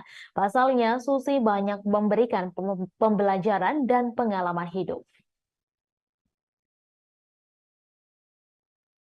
Gubernur Jawa Timur Khofifah Indar Parawansa dipastikan akan bergabung dengan tim pemenangan Prabowo Subianto dan Gibran Rakabuming Raka di Jawa Timur. Hal ini disampaikan oleh Ketua Umum Partai Golkar Airlangga Hartarto. Namun Airlangga belum bisa merinci kapan Khofifah akan diumumkan masuk ke dalam tim kampanye daerah Prabowo Gibran di Jawa Timur. Airlangga Hartarto menambahkan Khofifah akan tetap membantu memenangkan Prabowo Gibran di Pilpres 2024. Sebelumnya, Ketua DPD Golkar Jatim Sarmuji mengatakan Khofifah berpeluang kuat menjadi Ketua TKD untuk pasangan Prabowo Gibran. Sarmuji menjelaskan tokoh-tokoh dengan reputasi baik di Jawa Timur termasuk Khofifah siap bergabung dengan tim sukses Prabowo Gibran. Menurutnya, Khofifah akan bergabung ke tim pemenangan Prabowo Gibran setelah masa jabatannya sebagai Gubernur Jawa Timur berakhir. Adapun masa jabatan Khofifah akan berakhir pada 31 Desember 2023 mendatang. Dewan Pakar Tim Kampanye Nasional Prabowo Gibran Budiman Sujatmiko menyebut TKD sudah cukup kuat terutama di Jawa Timur dan Jawa Tengah. TKD itu nantinya dibentuk untuk memperkuat upaya pemenangan Prabowo Gibran di setiap daerah. Menurut Budiman sudah ada beberapa nama yang akan memimpin tim kampanye Prabowo Gibran di daerah termasuk Khofifah. Ia mengatakan Khofifah menjadi salah satu opsi nama yang akan memimpin TKD di wilayah Jawa Timur. Diketahui TKN sudah mengumumkan 3 nama yang akan didapuk menjadi Ketua TKD Prabowo Gibran di 3 provinsi. Namun nama Khofifah Indar Parawansa belum kunjung diumumkan oleh TKN. Sekretaris TKN Prabowo Gibran Nusron Wahid mengatakan pihaknya meminta semua pihak menunggu masuk atau tidaknya Khofifah ke dalam TKD Prabowo Gibran. Nusron lantas menyebut nama Ketua TKD Prabowo Gibran untuk wilayah Jawa Timur akan diumumkan pada waktu yang tepat. Nusron menyampaikan tokoh yang akan memimpin pemenangan di 3 provinsi tersebut diyakini bisa memenangkan paslon yang diusungnya itu di wilayahnya masing-masing.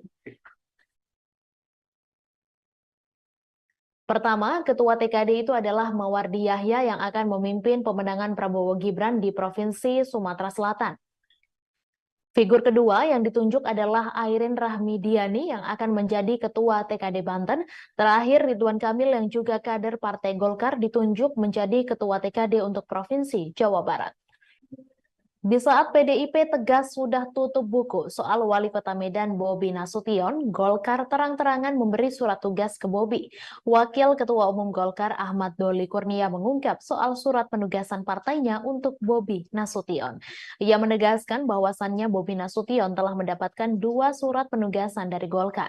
Tak hanya itu, ternyata Partai Golkar juga mengusulkan nama menantu Presiden Jokowi itu maju menjadi calon gubernur Sumatera Utara di Pilkada 2024 mendatang.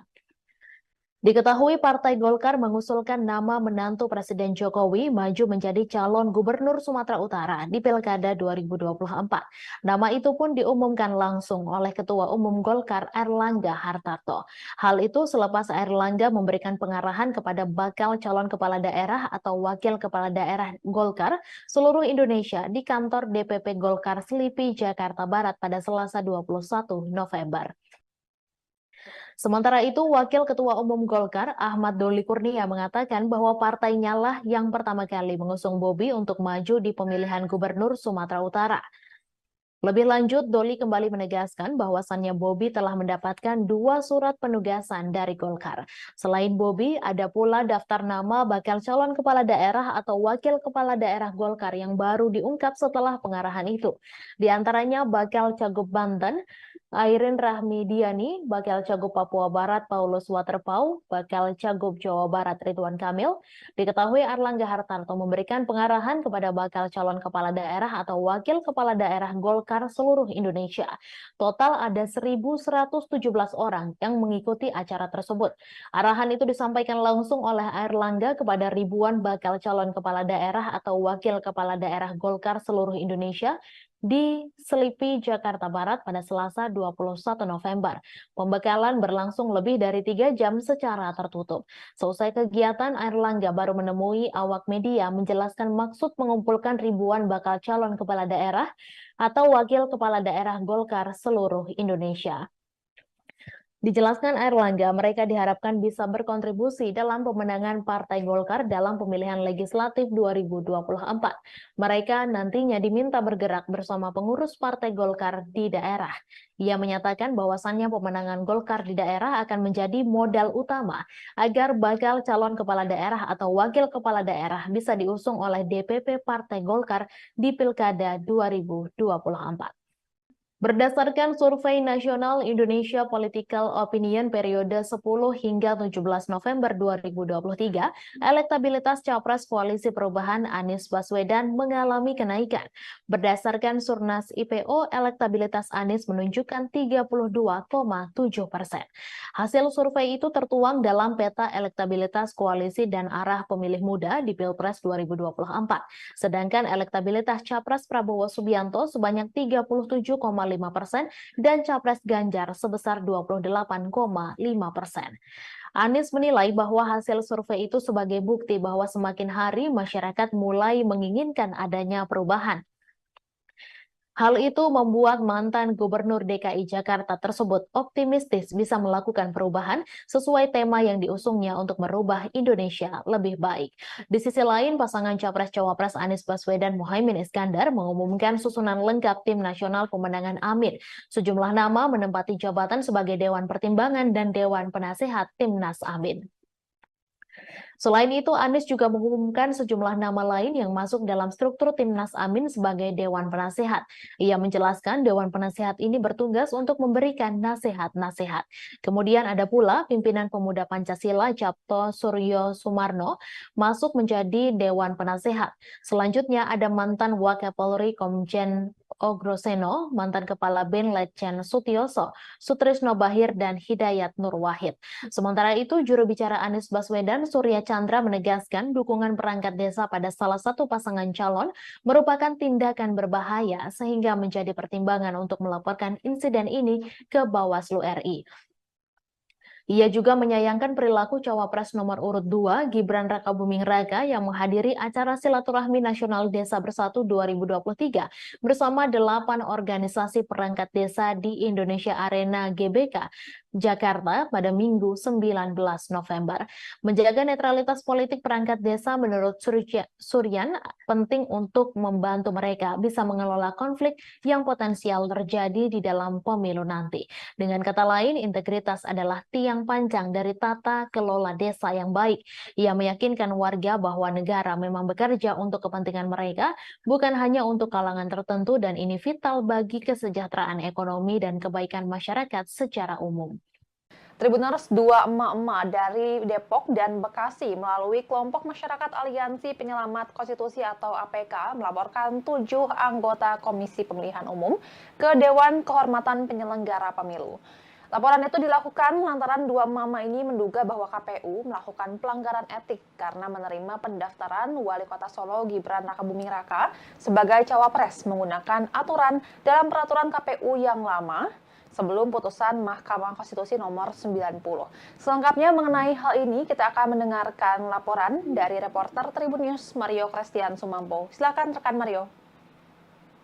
Ya, selamat sore rekan GG. Benar, pada hari ini baru saja dua mama berasal dari Depok dan Bekasi melalui Aliansi Penyelamat Konstitusi atau APK melaporkan 7 anggota KPU RI ke DKPP. Laporan ini diantarkan mereka karena mereka menduga KPU RI melakukan dugaan pelanggaran yang dimana telah menerima Wali Kota Solo Gibran Rakabuming Raka sebagai cawapres menggunakan peraturan KPU yang lama. Sedangkan saat ditetapkan menjadi peserta Pilpres 2024 secara definitif, Gibran ini telah ditentukan dan diresmikan menjadi cawapres menggunakan PKPU yang baru, yang dimana di dalamnya usia capres-cawapres telah direduksi pasca putusan Mahkamah Konstitusi. Kedua mama ini menuntut untuk meminta DKPP untuk mencopot 7 anggota KPU RI dari jabatannya. Adapun 7 orang ini adalah yang pertama Ketua KPU RI Hasyim Asyari beserta anggota lainnya Idam Holik, August Melas, Betty Epsilon Idrus, Muhammad Afifuddin, Yulianto Sudrajat, dan juga Sekjen KPU RI Parsadaan Arahap. Demikian GG yang bisa saya sampaikan sejauh ini. Baik, apakah pihak dari KPU sudah mengetahui terkait laporan ini dan bagaimana respons mereka? Nah, sejauh ini GG laporan ini baru saja dikirimkan ke DKPP dan baru juga diterima. Saat ini dari Tribun News sendiri sudah menghubungi pihak KPU RI dan hingga saat ini, hingga laporan ini disampaikan, pihak KPU RI masih belum memberi respon. Demikian Baik, GG. terima kasih. Baik, terima kasih rekan Mario atas laporannya dan selamat bertugas kembali. Tribuners, berikut cuplikan pernyataan pengacara Aliansi Penyelamat Konstitusi atau APK, Firman Syah, terkait dua emak-emak yang melaporkan 7 anggota KPU RI. Kami barusan, saya Firman Syah, salah satu pengacara dari Aliansi Penyelamat Demokrasi Konstitusi, ya, Aliansi Penyelamat Konstitusi yang hari ini mendapatkan kuasa dari dua emak-emak. Jadi ada dua emak-emak yang hari ini melihat bahwa ada pelanggaran kode etik, dugaan kode etik yang dilakukan oleh 7 komisioner KPU. Jadi yang kita laporkan 7 komisioner KPU mulai dari ketua KPU sampai dengan komisioner yang lain. Itu yang kita laporkan adalah dugaan pelanggaran kode etik di mana telah satu membuat surat edaran dan surat keputusan yang diberikan untuk eksternal pada tanggal 17 Oktober yang lalu pasca putusan MK 90. Lalu pada tanggal 25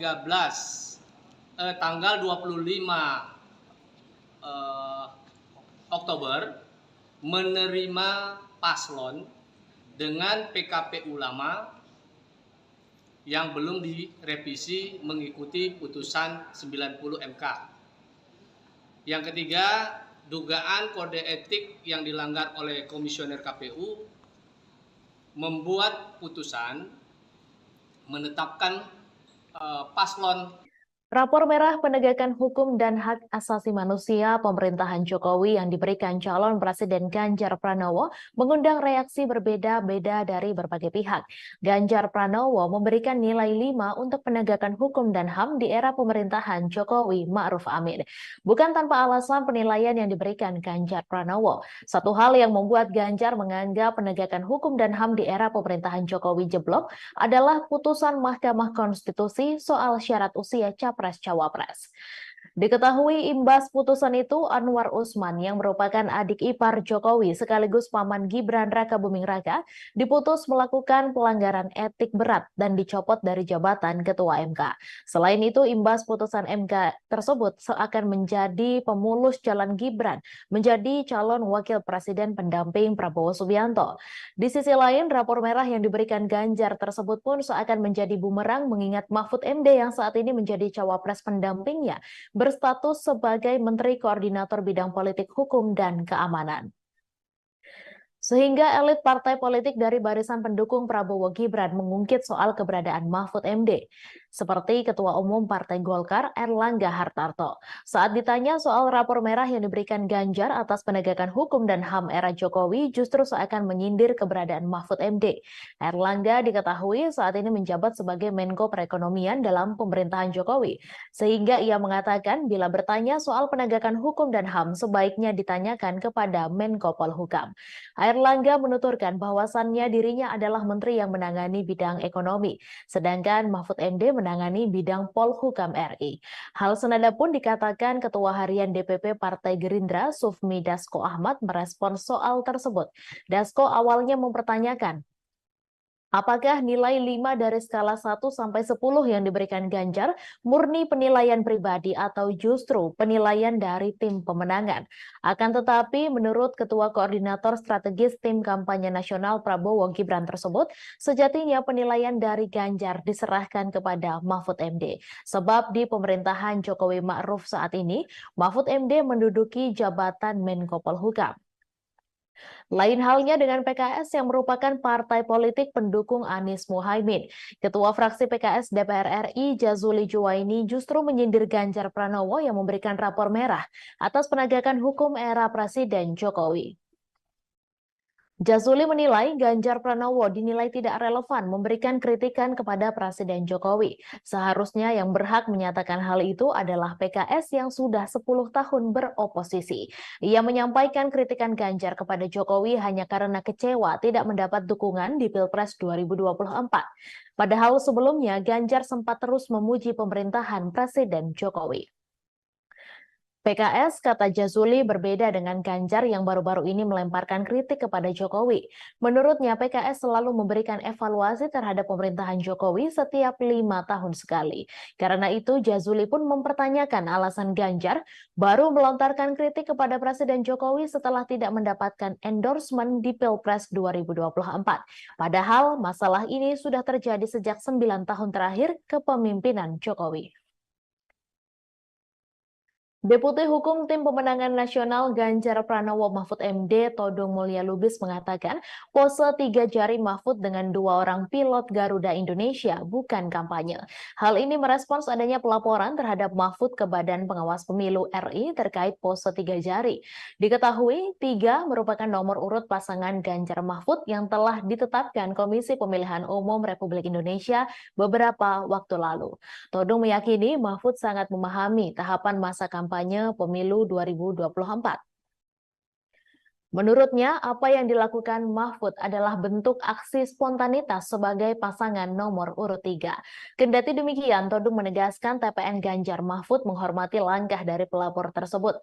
Sebagaimana diketahui, Mahfud dilaporkan ke Bawaslu oleh Ketua Advokat Pengawas Pemilu Muhammad Mualimin pada hari Selasa. Mahfud diduga mencuri start kampanye karena mengunggah fotonya pose 3 jari dengan pilot dan co-pilot di dalam kokpit pesawat. Hal itu terlihat dari akun Instagram miliknya yang diunggah pada Kamis 16 November lalu. Selain itu, Mualimin menjelaskan Garuda Indonesia adalah perusahaan milik Badan Usaha Milik Negara atau BUMN. Dengan adanya foto itu, pihaknya menilai Garuda Indonesia juga turut tidak amanah dalam kinerjanya sebab menunjukkan keberpihakan. Pihak Bawaslu menduga Mahfud melanggar ketentuan pasal 27 ayat 1 Peraturan KPU tentang kampanye pemilihan umum. Adapun barang bukti yang dibawa untuk laporan adalah berupa tangkapan layar unggahan foto dari Instagram Mahfud dan juga 3 tangkapan layar pemberitaan ihwal foto tersebut. Pakar politik Universitas Al-Azhar Indonesia, Ujang Komarudin, menganalisis sikap Nasdem yang menolak bekerja sama dengan PDIP terkait adanya tekanan dari penguasa menjelang Pilpres 2024. Adapun mulanya hal itu dari Sekjen PDIP Hasto Kristianto yang mengungkapkan pihaknya mendapatkan tekanan kekuasaan. Ia juga mengaku berkomunikasi dengan tim Anies Muhaimin untuk meluruskan demokrasi. Namun Wakil Ketua Umum Partai Nasdem Ahmad Ali membantah Hasto. Ali meminta agar tak melibatkan Amin dalam konteks tekanan kekuasaan yang dirasakan TPN Ganjar Mahfud. Menurut Ujang, sikap Nasdem tersebut bukti konsistensi sikap sebuah partai. Ujang melihat pernyataan Ahmad Ali dan Anies secara politik sudah tepat.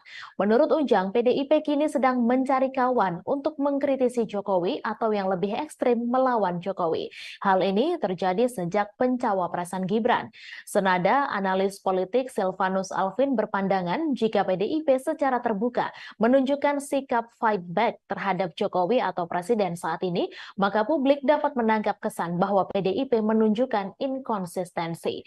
Partai penguasa tapi tidak mendukung pemerintahan. Artinya, hal ini dapat menimbulkan kebingungan di kalangan masyarakat dan pada akhirnya memang bisa berdampak dalam mempengaruhi persepsi publik terhadap partai tersebut. Sebaliknya, polemik tekanan kekuasaan itu akan mempengaruhi secara positif persepsi publik pada Nasdem. Dosen Universitas Multimedia Nusantara ini melihat Nasdem bersama pasangan Amin hanya mau fokus dengan strategi komunikasinya. Seperti diketahui, Wakil Ketua Umum Partai Nasdem Ahmad Ali merespons pernyataan Sekjen PDIP Hasto Kristianto terkait rencana kubu Ganjar Mahfud yang ingin membangun komunikasi dengan kubu Anies Muhaimin dalam rangka melawan tekanan penguasa. Ahmad Ali pun heran dengan rencana itu mengingat posisi Hasto yang merupakan bagian dari partai penguasa. Kalaupun konteks penguasa yang dimaksud Hasto adalah presiden, Ahmad Ali menegaskan bahwa sampai hari ini Nasdem tetap menjadi partai pendukung pemerintah hingga akhir masa jabatan. Ahmad Ali bahkan mengingatkan Hasto layaknya termakan omongan sendiri, lantaran dulu pernah menyebut Anies sebagai pemimpin yang ditolak alam saat terpilih menjadi gubernur DKI pada Pilkada 2018 silam. Sebelumnya, Sekretaris Tim Pemenangan Nasional Ganjar Mahfud, Hasto Kristianto mengungkapkan tekanan demi tekanan mulai terasa dialami TPN dan pihak yang menyuarakan mengenai paslon nomor urut 3. Hal itu disampaikan Hasto di sela-sela rapat konsolidasi Tim Pemenangan Ganjar Mahfud di Jakarta pada Sabtu 18 November, di mana acara itu dihadiri seluruh tim pemenangan daerah Ganjar Mahfud dari 38 provinsi. Sekretaris Jenderal PDI Perjuangan ini pun mencontohkan adanya intimidasi terhadap Direktur Eksekutif Carta Politika Indonesia, Yunarto Wijaya, yang memotret fakta elektabilitas Ganjar Mahfud meninggi. Tekanan yang sama juga dialami pegiat media sosial Ulin Niam Yusron. Hasto juga mengaku mendapat tekanan bersama rekan separtainya Adian Napitupulu. Tribuners, dua emak-emak dari Depok dan Bekasi melalui kelompok masyarakat Aliansi Penyelamat Konstitusi atau APK melaporkan 7 anggota Komisi Pemilihan Umum ke Dewan Kehormatan Penyelenggara Pemilu. Laporan itu dilakukan lantaran dua mama ini menduga bahwa KPU melakukan pelanggaran etik karena menerima pendaftaran Wali Kota Solo Gibran Rakabuming Raka sebagai cawapres menggunakan aturan dalam peraturan KPU yang lama sebelum putusan Mahkamah Konstitusi nomor 90. Selengkapnya mengenai hal ini, kita akan mendengarkan laporan dari reporter Tribun News Mario Christian Sumampo. Silakan rekan Mario. Ya, selamat sore rekan GG. Benar, pada hari ini baru saja dua mama berasal dari Depok dan Bekasi melalui Aliansi Penyelamat Konstitusi atau APK melaporkan 7 anggota KPU RI ke DKPP. Laporan ini diantarkan mereka karena mereka menduga KPU RI melakukan dugaan pelanggaran yang dimana telah menerima Wali Kota Solo Gibran Rakabuming Raka sebagai cawapres menggunakan peraturan KPU yang lama. Sedangkan saat ditetapkan menjadi peserta Pilpres 2024 secara definitif, Gibran ini telah ditentukan dan diresmikan menjadi cawapres menggunakan PKPU yang baru, yang dimana di dalamnya usia capres-cawapres telah direduksi pasca putusan Mahkamah Konstitusi. Kedua emak-emak ini menuntut untuk meminta DKPP untuk mencopot 7 anggota KPU RI dari jabatannya. Adapun 7 orang ini adalah yang pertama Ketua KPU RI Hasyim Asyari beserta anggota lainnya Idam Holik, August Melas, Betty Epsilon Idrus, Muhammad Afifuddin, Yulianto Sudrajat, dan juga Sekjen KPU RI Parsadaan Arahap. Demikian GG yang bisa saya sampaikan sejauh ini. Baik, apakah pihak dari KPU sudah mengetahui terkait laporan ini dan bagaimana respons mereka? Nah, sejauh ini GG laporan ini baru saja dikirimkan ke DKPP dan baru juga diterima. Saat ini dari Tribun News sendiri sudah menghubungi pihak KPU RI dan hingga saat ini, hingga laporan ini disampaikan, pihak KPU RI masih belum memberi respon. Demikian, Baik, GG. terima kasih. Baik, terima kasih rekan Mario atas laporannya dan selamat bertugas kembali. Tribuners, berikut cuplikan pernyataan pengacara Aliansi Penyelamat Konstitusi atau APK, Firman Syah, terkait dua emak-emak yang melaporkan 7 anggota KPU RI. Kami barusan, saya Firman Syah, salah satu pengacara dari Aliansi Penyelamat Demokrasi Konstitusi, ya, Aliansi Penyelamat Konstitusi yang hari ini mendapatkan kuasa dari dua emak-emak. Jadi ada dua emak-emak yang hari ini melihat bahwa ada pelanggaran kode etik, dugaan kode etik yang dilakukan oleh 7 komisioner KPU. Jadi yang kita laporkan 7 komisioner KPU mulai dari ketua KPU sampai dengan komisioner yang lain. Itu yang kita laporkan adalah dugaan pelanggaran kode etik di mana telah 1 membuat surat edaran dan surat keputusan yang diberikan untuk eksternal pada tanggal 17 Oktober yang lalu, pasca putusan MK 90. Lalu pada tanggal 25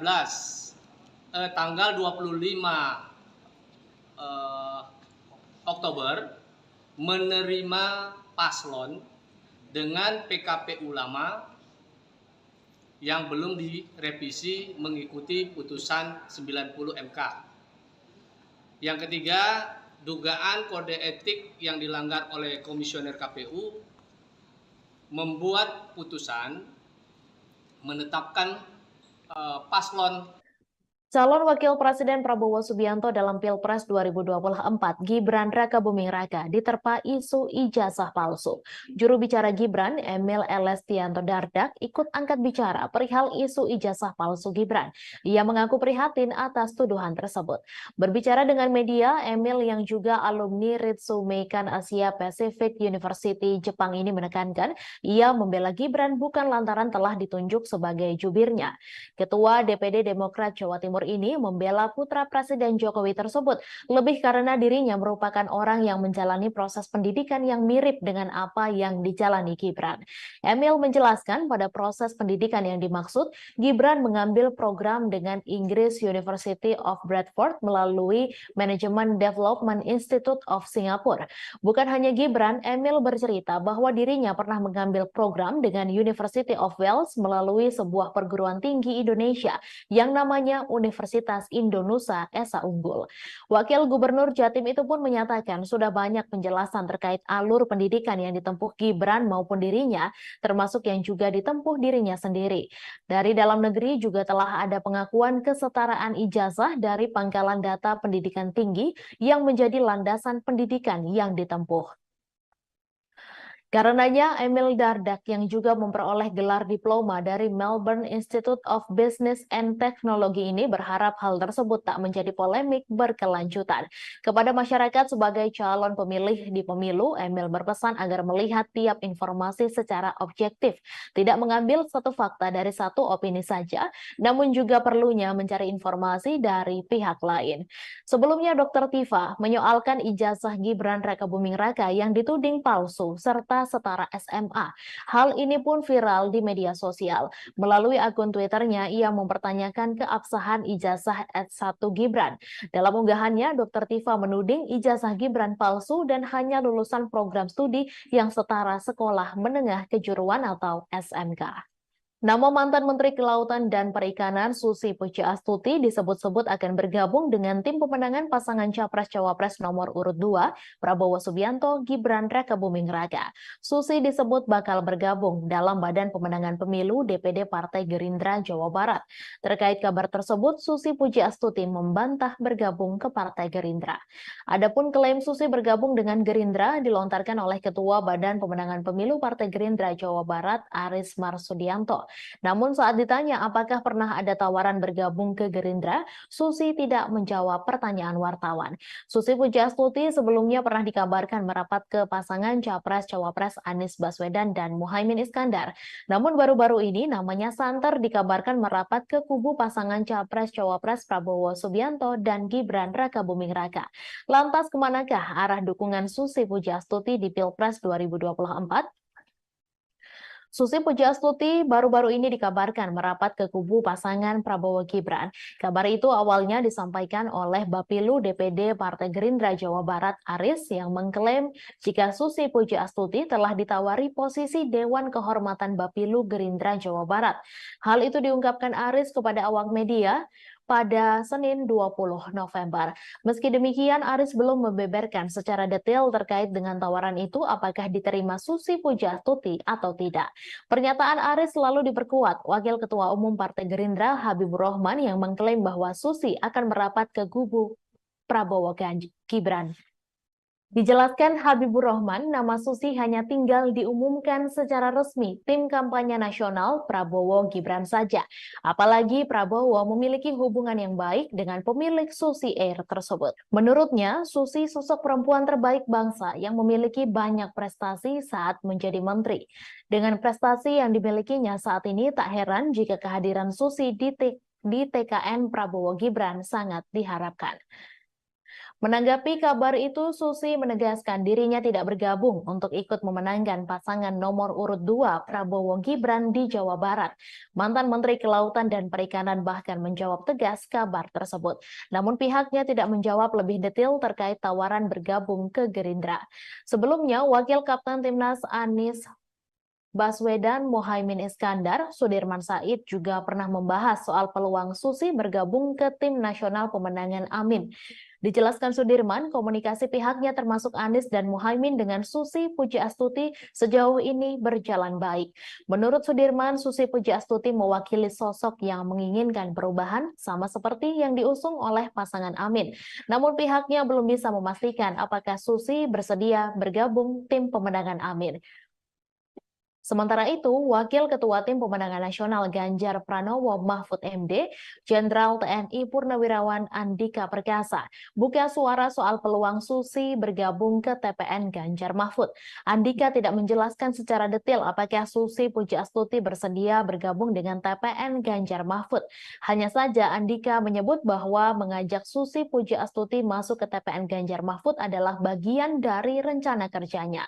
Hal ini disampaikan Andika saat ditanya mengenai momen makan siang bersama antara Ganjar dengan Susi di Pangandaran, Jawa Barat pada Selasa 7 November. Diketahui pertemuan antara Ganjar dengan Susi itu terjadi di International Beach Strip, Kabupaten Pangandaran, Jawa Barat. Sementara itu Ganjar mengungkapkan Susi adalah sosok teman sekaligus ibu baginya. Pasalnya Susi banyak memberikan pembelajaran dan pengalaman hidup. Gubernur Jawa Timur Khofifah Indar Parawansa dipastikan akan bergabung dengan tim pemenangan Prabowo Subianto dan Gibran Rakabuming Raka di Jawa Timur. Hal ini disampaikan oleh Ketua Umum Partai Golkar Airlangga Hartarto. Namun Airlangga belum bisa merinci kapan Khofifah akan diumumkan masuk ke dalam tim kampanye daerah Prabowo Gibran di Jawa Timur. Airlangga Hartarto menambahkan Khofifah akan tetap membantu memenangkan Prabowo Gibran di Pilpres 2024.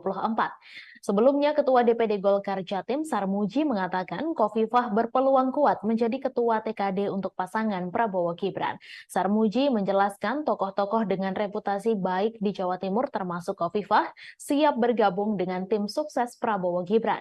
Menurutnya, Khofifah akan bergabung ke tim pemenangan Prabowo Gibran setelah masa jabatannya sebagai Gubernur Jawa Timur berakhir.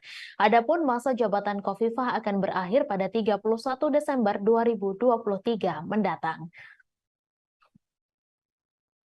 Dewan Pakar Tim Kampanye Nasional Prabowo Gibran Budiman Sujatmiko menyebut TKD sudah cukup kuat terutama di Jawa Timur dan Jawa Tengah. TKD itu nantinya dibentuk untuk memperkuat upaya pemenangan Prabowo Gibran di setiap daerah. Menurut Budiman sudah ada beberapa nama yang akan memimpin tim kampanye Prabowo Gibran di daerah termasuk Khofifah. Ia mengatakan Khofifah menjadi salah satu opsi nama yang akan memimpin TKD di wilayah Jawa Timur.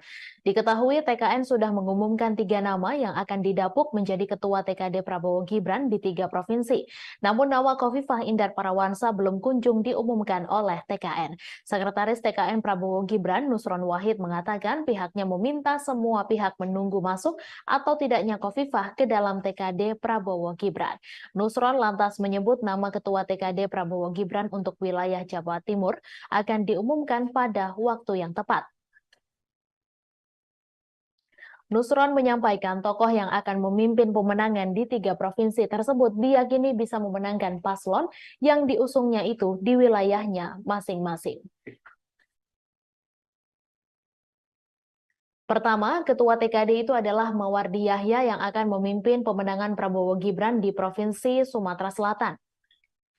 Figur kedua yang ditunjuk adalah Airin Rahmidiani yang akan menjadi Ketua TKD Banten. Terakhir, Ridwan Kamil yang juga kader Partai Golkar ditunjuk menjadi Ketua TKD untuk Provinsi Jawa Barat. Di saat PDIP tegas sudah tutup buku soal Wali Kota Medan Bobi Nasution, Golkar terang-terangan memberi surat tugas ke Bobi. Wakil Ketua Umum Golkar Ahmad Doli Kurnia mengungkap soal surat penugasan partainya untuk Bobi Nasution. Ia menegaskan bahwasannya Bobi Nasution telah mendapatkan 2 surat penugasan dari Golkar. Tak hanya itu, ternyata Partai Golkar juga mengusulkan nama menantu Presiden Jokowi itu maju menjadi calon gubernur Sumatera Utara di Pilkada 2024 mendatang. Diketahui Partai Golkar mengusulkan nama menantu Presiden Jokowi maju menjadi calon gubernur Sumatera Utara di Pilkada 2024. Nama itu pun diumumkan langsung oleh Ketua Umum Golkar Airlangga Hartarto. Hal itu selepas Airlangga memberikan pengarahan kepada bakal calon kepala daerah atau wakil kepala daerah Golkar seluruh Indonesia di kantor DPP Golkar Selipi, Jakarta Barat pada Selasa 21 November. Sementara itu, Wakil Ketua Umum Golkar Ahmad Doli Kurnia mengatakan bahwa partainya lah yang pertama kali mengusung Bobi untuk maju di pemilihan gubernur Sumatera Utara. Lebih lanjut, Doli kembali menegaskan bahwasannya Bobi telah mendapatkan 2 surat penugasan dari Golkar. Selain Bobi, ada pula daftar nama bakal calon kepala daerah atau wakil kepala daerah Golkar yang baru diungkap setelah pengarahan itu. Di antaranya bakal Cagup Banten, Airin Rahmidiani, bakal Cagup Papua Barat Paulus Waterpau, bakal Cagup Jawa Barat Ridwan Kamil. Diketahui Airlangga Hartarto memberikan pengarahan kepada bakal calon kepala daerah atau wakil kepala daerah Golkar seluruh Indonesia. Total ada 1.117 orang yang mengikuti acara tersebut. Arahan itu disampaikan langsung oleh Airlangga kepada ribuan bakal calon kepala daerah atau wakil kepala daerah Golkar seluruh Indonesia di Selipi, Jakarta Barat pada Selasa 21 November. Pembekalan berlangsung lebih dari 3 jam secara tertutup. Selesai kegiatan, Airlangga baru menemui awak media menjelaskan maksud mengumpulkan ribuan bakal calon kepala daerah atau wakil kepala daerah Golkar seluruh Indonesia. Dijelaskan Airlangga, mereka diharapkan bisa berkontribusi dalam pemenangan Partai Golkar dalam pemilihan legislatif 2024. Mereka nantinya diminta bergerak bersama pengurus Partai Golkar di daerah. Ia menyatakan bahwasannya pemenangan Golkar di daerah akan menjadi modal utama agar bakal calon kepala daerah atau wakil kepala daerah bisa diusung oleh DPP Partai Golkar di Pilkada 2024. Berdasarkan Survei Nasional Indonesia Political Opinion periode 10 hingga 17 November 2023, elektabilitas Capres Koalisi Perubahan Anies Baswedan mengalami kenaikan. Berdasarkan Surnas IPO, elektabilitas Anies menunjukkan 32,7%. Hasil survei itu tertuang dalam peta elektabilitas koalisi dan arah pemilih muda di Pilpres 2024. Sedangkan elektabilitas Capres Prabowo Subianto sebanyak 37,5% dan Capres Ganjar sebesar 28,5%. Anies menilai bahwa hasil survei itu sebagai bukti bahwa semakin hari masyarakat mulai menginginkan adanya perubahan. Hal itu membuat mantan Gubernur DKI Jakarta tersebut optimistis bisa melakukan perubahan sesuai tema yang diusungnya untuk merubah Indonesia lebih baik. Di sisi lain, pasangan Capres-Cawapres Anies Baswedan Muhaimin Iskandar mengumumkan susunan lengkap Tim Nasional Pemenangan Amin. Sejumlah nama menempati jabatan sebagai Dewan Pertimbangan dan Dewan Penasehat Timnas Amin. Selain itu, Anies juga mengumumkan sejumlah nama lain yang masuk dalam struktur Timnas Amin sebagai Dewan Penasehat. Ia menjelaskan Dewan Penasehat ini bertugas untuk memberikan nasihat-nasihat. Kemudian ada pula pimpinan Pemuda Pancasila Capto Suryo Sumarno masuk menjadi Dewan Penasehat. Selanjutnya ada mantan Wakapolri Komjen Ogroseno, mantan Kepala BIN Letjen Sutioso, Sutrisno Bahir, dan Hidayat Nur Wahid. Sementara itu, juru bicara Anies Baswedan, Surya Chandra, menegaskan dukungan perangkat desa pada salah satu pasangan calon merupakan tindakan berbahaya sehingga menjadi pertimbangan untuk melaporkan insiden ini ke Bawaslu RI. Ia juga menyayangkan perilaku Cawapres nomor urut 2 Gibran Rakabuming Raka yang menghadiri acara Silaturahmi Nasional Desa Bersatu 2023 bersama 8 organisasi perangkat desa di Indonesia Arena GBK Jakarta pada Minggu 19 November. Menjaga netralitas politik perangkat desa menurut Suryan penting untuk membantu mereka bisa mengelola konflik yang potensial terjadi di dalam pemilu nanti. Dengan kata lain, integritas adalah tiang panjang dari tata kelola desa yang baik. Ia meyakinkan warga bahwa negara memang bekerja untuk kepentingan mereka, bukan hanya untuk kalangan tertentu, dan ini vital bagi kesejahteraan ekonomi dan kebaikan masyarakat secara umum. Tribuners, dua emak-emak dari Depok dan Bekasi melalui kelompok masyarakat Aliansi Penyelamat Konstitusi atau APK melaporkan 7 anggota Komisi Pemilihan Umum ke Dewan Kehormatan Penyelenggara Pemilu. Laporan itu dilakukan lantaran dua mama ini menduga bahwa KPU melakukan pelanggaran etik karena menerima pendaftaran Wali Kota Solo Gibran Rakabuming Raka sebagai cawapres menggunakan aturan dalam peraturan KPU yang lama sebelum putusan Mahkamah Konstitusi nomor 90. Selengkapnya mengenai hal ini, kita akan mendengarkan laporan dari reporter Tribun News Mario Christian Sumampo. Silakan rekan Mario. Ya, selamat sore rekan GG. Benar, pada hari ini baru saja dua mama berasal dari Depok dan Bekasi melalui Aliansi Penyelamat Konstitusi atau APK melaporkan 7 anggota KPU RI ke DKPP. Laporan ini diantarkan mereka karena mereka menduga KPU RI melakukan dugaan pelanggaran yang dimana telah menerima Wali Kota Solo Gibran Rakabuming Raka sebagai cawapres menggunakan peraturan KPU yang lama. Sedangkan saat ditetapkan menjadi peserta Pilpres 2024 secara definitif, Gibran ini telah ditentukan dan diresmikan menjadi cawapres menggunakan PKPU yang baru, yang dimana di dalamnya usia capres-cawapres telah direduksi pasca putusan Mahkamah Konstitusi. Kedua mama ini menuntut untuk meminta DKPP untuk mencopot 7 anggota KPU RI dari jabatannya. Adapun 7 orang ini adalah yang pertama Ketua KPU RI Hasyim Asyari beserta anggota lainnya Idam Holik, Agus Melas, Betty Epsilon Idrus, Muhammad Afifuddin, Yulianto Sudrajat, dan juga Sekjen KPU RI Parsadaan Arahap.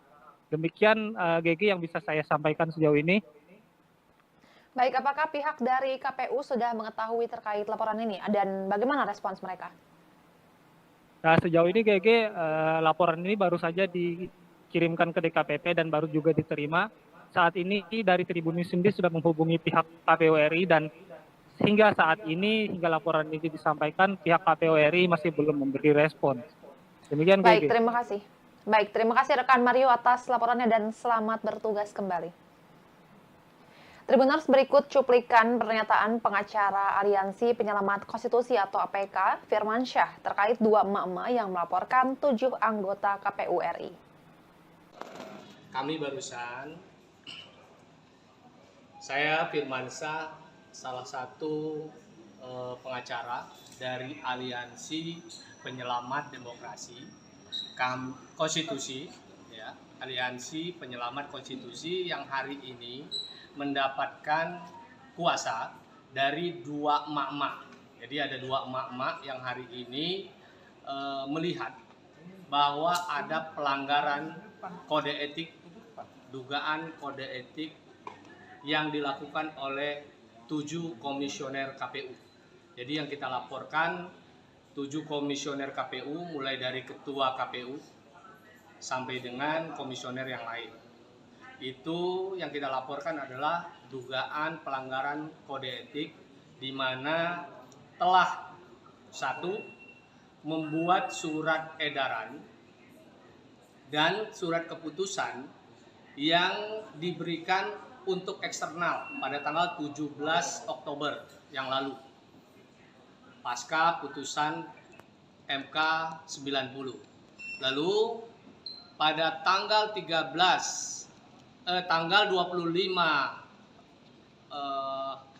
Oktober menerima paslon dengan PKPU lama yang belum direvisi mengikuti putusan 90 MK. Yang ketiga, dugaan kode etik yang dilanggar oleh komisioner KPU membuat putusan menetapkan paslon Rapor merah penegakan hukum dan hak asasi manusia pemerintahan Jokowi yang diberikan calon Presiden Ganjar Pranowo mengundang reaksi berbeda-beda dari berbagai pihak. Ganjar Pranowo memberikan nilai 5 untuk penegakan hukum dan HAM di era pemerintahan Jokowi Ma'ruf Amin. Bukan tanpa alasan penilaian yang diberikan Ganjar Pranowo. Satu hal yang membuat Ganjar menganggap penegakan hukum dan HAM di era pemerintahan Jokowi jeblok adalah putusan Mahkamah Konstitusi soal syarat usia Capres-Cawapres. Diketahui imbas putusan itu, Anwar Usman yang merupakan adik ipar Jokowi sekaligus paman Gibran Rakabuming Raka diputus melakukan pelanggaran etik berat dan dicopot dari jabatan Ketua MK. Selain itu, imbas putusan MK tersebut seakan menjadi pemulus jalan Gibran menjadi calon wakil presiden pendamping Prabowo Subianto. Di sisi lain, rapor merah yang diberikan Ganjar tersebut pun seakan menjadi bumerang mengingat Mahfud MD yang saat ini menjadi cawapres pendampingnya berstatus sebagai Menteri Koordinator Bidang Politik Hukum dan Keamanan. Sehingga elit partai politik dari barisan pendukung Prabowo Gibran mengungkit soal keberadaan Mahfud MD, seperti Ketua Umum Partai Golkar Erlangga Hartarto. Saat ditanya soal rapor merah yang diberikan Ganjar atas penegakan hukum dan HAM era Jokowi justru seakan menyindir keberadaan Mahfud MD. Erlangga diketahui saat ini menjabat sebagai Menko Perekonomian dalam pemerintahan Jokowi, sehingga ia mengatakan bila bertanya soal penegakan hukum dan HAM sebaiknya ditanyakan kepada Menko Polhukam. Erlangga menuturkan bahwasannya dirinya adalah menteri yang menangani bidang ekonomi, sedangkan Mahfud MD menangani bidang Polhukam RI. Hal senada pun dikatakan Ketua Harian DPP Partai Gerindra Sufmi Dasko Ahmad merespons soal tersebut. Dasko awalnya mempertanyakan, apakah nilai 5 dari skala 1 sampai 10 yang diberikan Ganjar murni penilaian pribadi atau justru penilaian dari tim pemenangan? Akan tetapi menurut Ketua Koordinator Strategis Tim Kampanye Nasional Prabowo Gibran tersebut, sejatinya penilaian dari Ganjar diserahkan kepada Mahfud MD. Sebab di pemerintahan Jokowi Ma'ruf saat ini, Mahfud MD menduduki jabatan Menko Polhukam. Lain halnya dengan PKS yang merupakan partai politik pendukung Anies Muhaimin. Ketua fraksi PKS DPR RI Jazuli Juwaini justru menyindir Ganjar Pranowo yang memberikan rapor merah atas penegakan hukum era Presiden Jokowi. Jazuli menilai Ganjar Pranowo dinilai tidak relevan memberikan kritikan kepada Presiden Jokowi. Seharusnya yang berhak menyatakan hal itu adalah PKS yang sudah 10 tahun beroposisi. Ia menyampaikan kritikan Ganjar kepada Jokowi hanya karena kecewa tidak mendapat dukungan di Pilpres 2024. Padahal sebelumnya Ganjar sempat terus memuji pemerintahan Presiden Jokowi. PKS, kata Jazuli, berbeda dengan Ganjar yang baru-baru ini melemparkan kritik kepada Jokowi. Menurutnya, PKS selalu memberikan evaluasi terhadap pemerintahan Jokowi setiap 5 tahun sekali. Karena itu, Jazuli pun mempertanyakan alasan Ganjar baru melontarkan kritik kepada Presiden Jokowi setelah tidak mendapatkan endorsement di Pilpres 2024. Padahal masalah ini sudah terjadi sejak 9 tahun terakhir kepemimpinan Jokowi. Deputi Hukum Tim Pemenangan Nasional Ganjar Pranowo Mahfud MD Todung Mulya Lubis mengatakan pose 3 jari Mahfud dengan 2 orang pilot Garuda Indonesia bukan kampanye. Hal ini merespons adanya pelaporan terhadap Mahfud ke Badan Pengawas Pemilu RI terkait pose 3 jari. Diketahui 3 merupakan nomor urut pasangan Ganjar Mahfud yang telah ditetapkan Komisi Pemilihan Umum Republik Indonesia beberapa waktu lalu. Todung meyakini Mahfud sangat memahami tahapan masa kampanye pemilu 2024. Menurutnya, apa yang dilakukan Mahfud adalah bentuk aksi spontanitas sebagai pasangan nomor urut 3. Kendati demikian, Todung menegaskan TPN Ganjar Mahfud menghormati langkah dari pelapor tersebut. Sebagaimana diketahui, Mahfud dilaporkan ke Bawaslu oleh Ketua Advokat Pengawas Pemilu Muhammad Mualimin pada hari Selasa. Mahfud diduga mencuri start kampanye karena mengunggah fotonya pose 3 jari dengan pilot dan co-pilot di dalam kokpit pesawat. Hal itu terlihat dari akun Instagram miliknya yang diunggah pada Kamis 16 November lalu. Selain itu, Mualimin menjelaskan Garuda Indonesia adalah perusahaan milik Badan Usaha Milik Negara atau BUMN. Dengan adanya foto itu, pihaknya menilai Garuda Indonesia juga turut tidak amanah dalam kinerjanya sebab menunjukkan keberpihakan. Pihak Bawaslu menduga Mahfud melanggar ketentuan pasal 27 ayat 1 Peraturan KPU tentang kampanye pemilihan umum. Adapun barang bukti yang dibawa untuk laporan adalah berupa tangkapan layar unggahan foto dari Instagram Mahfud dan juga 3 tangkapan layar pemberitaan ihwal foto tersebut. Pakar politik Universitas Al-Azhar Indonesia, Ujang Komarudin, menganalisis sikap Nasdem yang menolak bekerja sama dengan PDIP terkait adanya tekanan dari penguasa menjelang Pilpres 2024. Adapun mulanya hal itu dari Sekjen PDIP Hasto Kristianto yang mengungkapkan pihaknya mendapatkan tekanan kekuasaan. Ia juga mengaku berkomunikasi dengan tim Anies Muhaimin untuk meluruskan demokrasi. Namun Wakil Ketua Umum Partai Nasdem Ahmad Ali membantah Hasto. Ali meminta agar tak melibatkan Amin dalam konteks tekanan kekuasaan yang dirasakan TPN Ganjar Mahfud. Menurut Ujang, sikap Nasdem tersebut bukti konsistensi sikap sebuah partai. Ujang melihat pernyataan Ahmad Ali dan Anies secara politik sudah tepat. Menurut Ujang, PDIP kini sedang mencari kawan untuk mengkritisi Jokowi atau yang lebih ekstrim melawan Jokowi. Hal ini terjadi sejak pencawapresan Gibran. Senada, analis politik Silvanus Alvin berpandangan jika PDIP secara terbuka menunjukkan sikap fight back terhadap Jokowi atau Presiden saat ini, maka publik dapat menangkap kesan bahwa PDIP menunjukkan inkonsistensi. Partai penguasa tapi tidak mendukung pemerintahan. Artinya, hal ini dapat menimbulkan kebingungan di kalangan masyarakat dan pada akhirnya memang bisa berdampak dalam mempengaruhi persepsi publik terhadap partai tersebut. Sebaliknya, polemik tekanan kekuasaan itu akan mempengaruhi secara positif persepsi publik pada Nasdem. Dosen Universitas Multimedia Nusantara ini melihat Nasdem bersama pasangan Amin hanya mau fokus dengan strategi komunikasinya. Seperti diketahui, Wakil Ketua Umum Partai Nasdem Ahmad Ali merespons pernyataan Sekjen PDIP Hasto Kristianto terkait rencana kubu Ganjar Mahfud yang ingin membangun komunikasi dengan kubu Anies Muhaimin dalam rangka melawan tekanan penguasa. Ahmad Ali pun heran dengan rencana itu mengingat posisi Hasto yang merupakan bagian dari partai penguasa. Kalaupun konteks penguasa yang dimaksud Hasto adalah presiden, Ahmad Ali menegaskan bahwa sampai hari ini Nasdem tetap menjadi partai pendukung pemerintah hingga akhir masa jabatan. Ahmad Ali bahkan mengingatkan Hasto layaknya termakan omongan sendiri, lantaran dulu pernah menyebut Anies sebagai pemimpin yang ditolak alam saat terpilih menjadi gubernur DKI pada Pilkada 2018 silam. Sebelumnya, Sekretaris Tim Pemenangan Nasional Ganjar Mahfud, Hasto Kristianto, mengungkapkan tekanan demi tekanan mulai terasa dialami TPN dan pihak yang menyuarakan mengenai paslon nomor urut 3. Hal itu disampaikan Hasto di sela-sela rapat konsolidasi Tim Pemenangan Ganjar Mahfud di Jakarta pada Sabtu 18 November, di mana acara itu dihadiri seluruh tim pemenangan daerah Ganjar Mahfud dari 38 provinsi. Sekretaris Jenderal PDI Perjuangan ini pun mencontohkan adanya intimidasi terhadap Direktur Eksekutif Carta Politika Indonesia, Yunarto Wijaya, yang memotret fakta elektabilitas Ganjar Mahfud meninggi.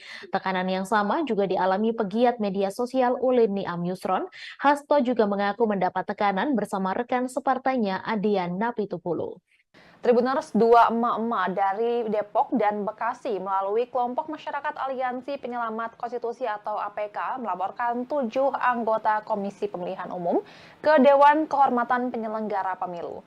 Laporan itu dilakukan lantaran dua mama ini menduga bahwa KPU melakukan pelanggaran etik karena menerima pendaftaran Wali Kota Solo Gibran Rakabuming Raka sebagai cawapres menggunakan aturan dalam peraturan KPU yang lama sebelum putusan Mahkamah Konstitusi nomor 90. Selengkapnya mengenai hal ini, kita akan mendengarkan laporan dari reporter Tribun News Mario Christian Sumampo. Silakan rekan Mario. Ya, selamat sore rekan GG. Benar, pada hari ini baru saja dua mama berasal dari Depok dan Bekasi melalui Aliansi Penyelamat Konstitusi atau APK melaporkan 7 anggota KPU RI ke DKPP. Laporan ini diantarkan mereka karena mereka menduga KPU RI melakukan dugaan pelanggaran yang dimana telah menerima Wali Kota Solo Gibran Rakabuming Raka sebagai cawapres menggunakan peraturan KPU yang lama. Sedangkan saat ditetapkan menjadi peserta Pilpres 2024 secara definitif, Gibran ini telah ditentukan dan diresmikan menjadi cawapres menggunakan PKPU yang baru, yang dimana di dalamnya usia capres cawapres telah direduksi pasca putusan Mahkamah Konstitusi. Kedua mama ini menuntut untuk meminta DKPP untuk mencopot 7 anggota KPU RI dari jabatannya. Adapun 7 orang ini adalah yang pertama Ketua KPU RI Hasyim Asyari beserta anggota lainnya Idam Holik, August Melas, Betty Epsilon Idrus, Muhammad Afifuddin, Yulianto Sudrajat, dan juga Sekjen KPU RI Parsadaan Arahap. Demikian GG yang bisa saya sampaikan sejauh ini. Baik, apakah pihak dari KPU sudah mengetahui terkait laporan ini dan bagaimana respons mereka? Nah, sejauh ini GG laporan ini baru saja dikirimkan ke DKPP dan baru juga diterima. Saat ini dari Tribun News sendiri sudah menghubungi pihak KPU RI dan hingga saat ini, hingga laporan ini disampaikan, pihak KPU RI masih belum memberi respon. Demikian Baik, GG. terima kasih. Baik, terima kasih rekan Mario atas laporannya dan selamat bertugas kembali. Tribuners, berikut cuplikan pernyataan pengacara Aliansi Penyelamat Konstitusi atau APK, Firman Syah, terkait 2 emak-emak yang melaporkan 7 anggota KPU RI. Kami barusan, saya Firman Syah, salah satu pengacara dari Aliansi Penyelamat Demokrasi Konstitusi, ya, Aliansi Penyelamat Konstitusi yang hari ini mendapatkan kuasa dari 2 emak-emak. Jadi ada 2 emak-emak yang hari ini melihat bahwa ada pelanggaran kode etik, dugaan kode etik yang dilakukan oleh 7 komisioner KPU. Jadi yang kita laporkan 7 komisioner KPU, mulai dari ketua KPU sampai dengan komisioner yang lain. Itu yang kita laporkan adalah dugaan pelanggaran kode etik, di mana telah 1. Membuat surat edaran dan surat keputusan yang diberikan untuk eksternal pada tanggal 17 Oktober yang lalu, pasca putusan MK 90. Lalu pada tanggal 25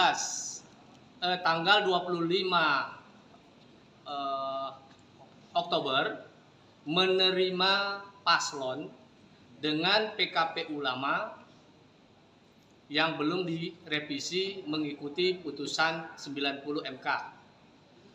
Yang ketiga, dugaan kode etik yang dilanggar oleh komisioner KPU membuat putusan menetapkan paslon Calon Wakil Presiden Prabowo Subianto dalam Pilpres 2024, Gibran Rakabuming Raka, diterpa isu ijazah palsu. Juru bicara Gibran, Emil Elestianto Dardak, ikut angkat bicara perihal isu ijazah palsu Gibran.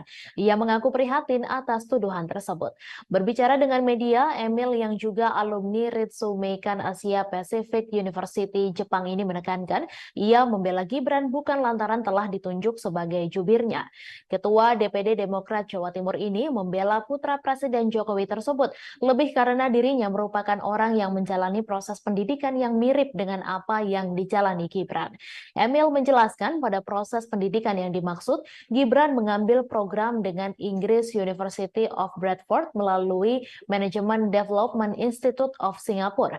Bukan hanya Gibran, Emil bercerita bahwa dirinya pernah mengambil program dengan University of Wales melalui sebuah perguruan tinggi Indonesia yang namanya Universitas Indonesia Esa Unggul.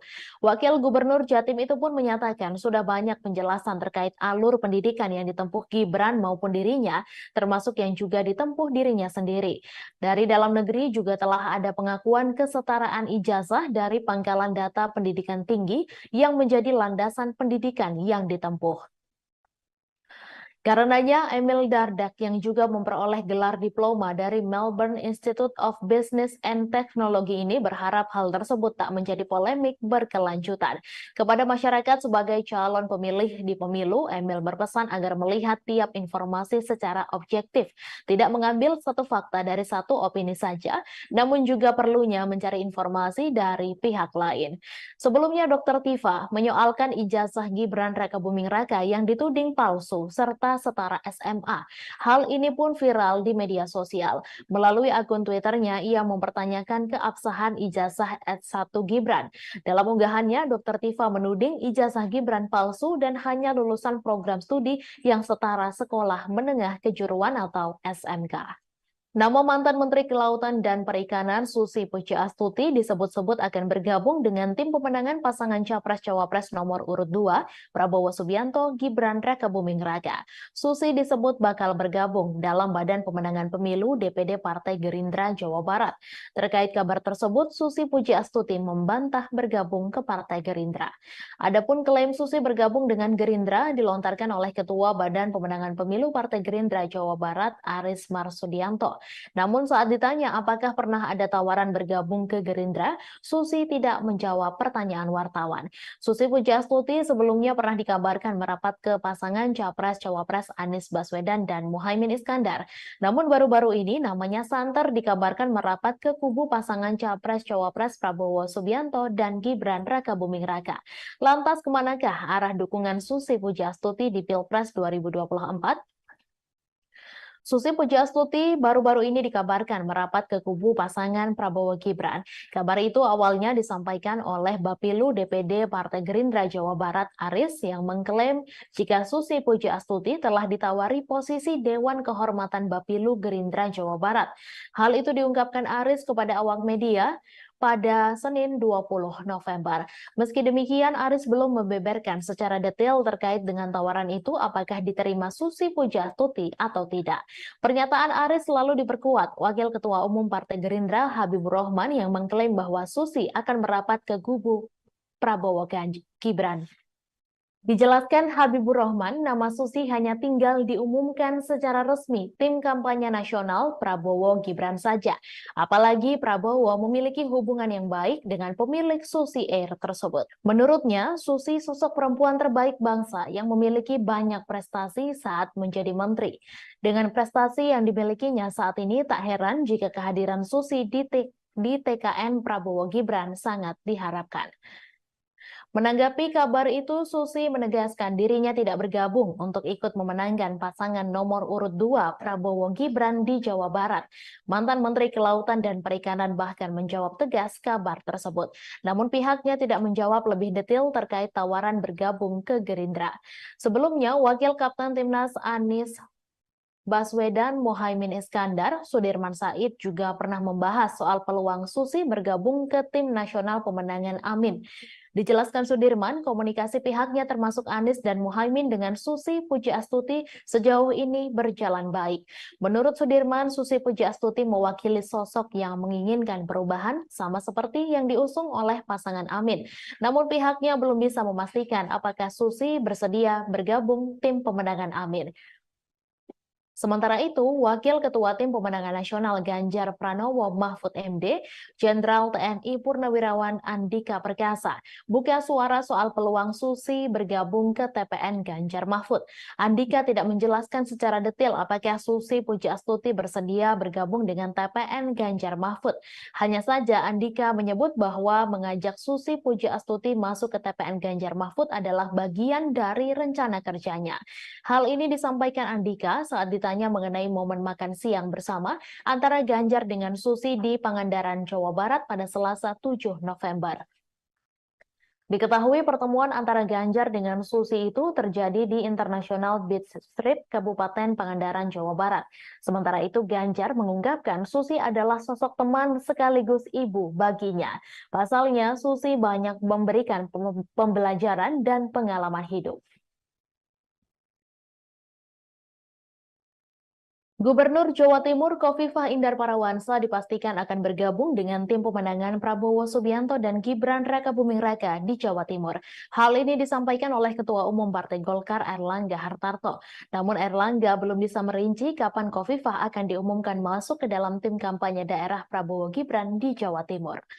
Airlangga Hartarto menambahkan Khofifah akan tetap membantu memenangkan Prabowo Gibran di Pilpres 2024. Sebelumnya, Ketua DPD Golkar Jatim Sarmuji mengatakan Khofifah berpeluang kuat menjadi Ketua TKD untuk pasangan Prabowo Gibran. Sarmuji menjelaskan tokoh-tokoh dengan reputasi baik di Jawa Timur termasuk Khofifah siap bergabung dengan tim sukses Prabowo Gibran. Menurutnya, Khofifah akan bergabung ke tim pemenangan Prabowo Gibran setelah masa jabatannya sebagai Gubernur Jawa Timur berakhir. Adapun masa jabatan Khofifah akan berakhir pada 31 Desember 2023 mendatang. Dewan Pakar Tim Kampanye Nasional Prabowo Gibran Budiman Sujatmiko menyebut TKD sudah cukup kuat terutama di Jawa Timur dan Jawa Tengah. TKD itu nantinya dibentuk untuk memperkuat upaya pemenangan Prabowo Gibran di setiap daerah. Menurut Budiman sudah ada beberapa nama yang akan memimpin tim kampanye Prabowo Gibran di daerah termasuk Khofifah. Ia mengatakan Khofifah menjadi salah satu opsi nama yang akan memimpin TKD di wilayah Jawa Timur. Diketahui TKN sudah mengumumkan 3 nama yang akan didapuk menjadi Ketua TKD Prabowo Gibran di 3 provinsi. Namun nama Khofifah Indar Parawansa belum kunjung diumumkan oleh TKN. Sekretaris TKN Prabowo Gibran Nusron Wahid mengatakan pihaknya meminta semua pihak menunggu masuk atau tidaknya Khofifah ke dalam TKD Prabowo Gibran. Nusron lantas menyebut nama Ketua TKD Prabowo Gibran untuk wilayah Jawa Timur akan diumumkan pada waktu yang tepat.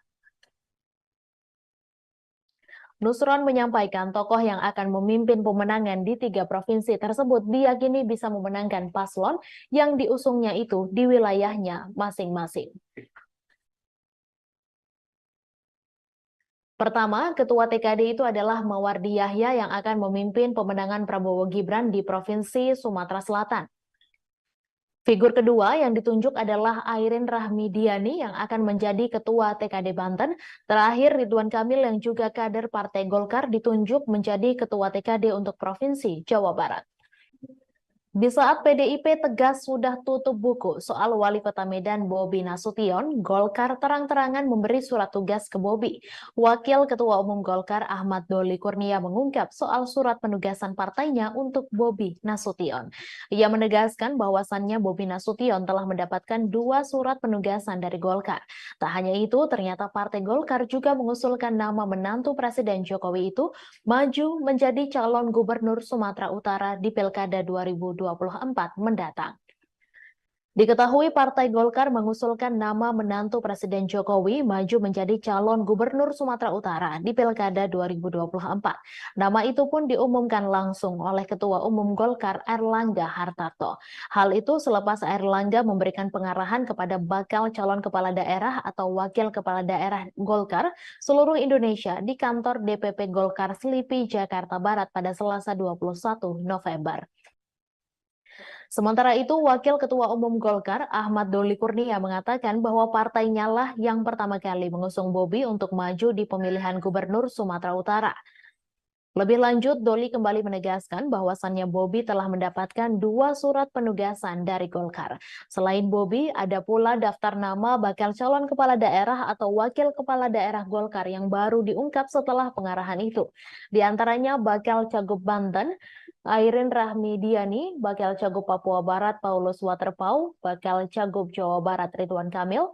Diketahui Airlangga Hartarto memberikan pengarahan kepada bakal calon kepala daerah atau wakil kepala daerah Golkar seluruh Indonesia.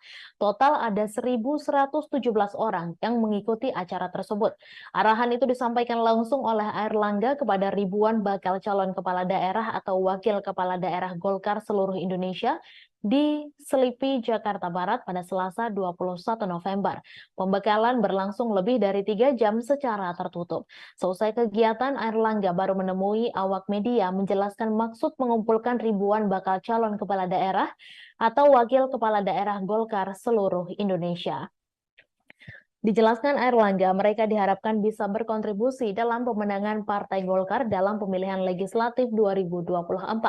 Mereka nantinya diminta bergerak bersama pengurus Partai Golkar di daerah. Ia menyatakan bahwasannya pemenangan Golkar di daerah akan menjadi modal utama agar bakal calon kepala daerah atau wakil kepala daerah bisa diusung oleh DPP Partai Golkar di Pilkada 2024.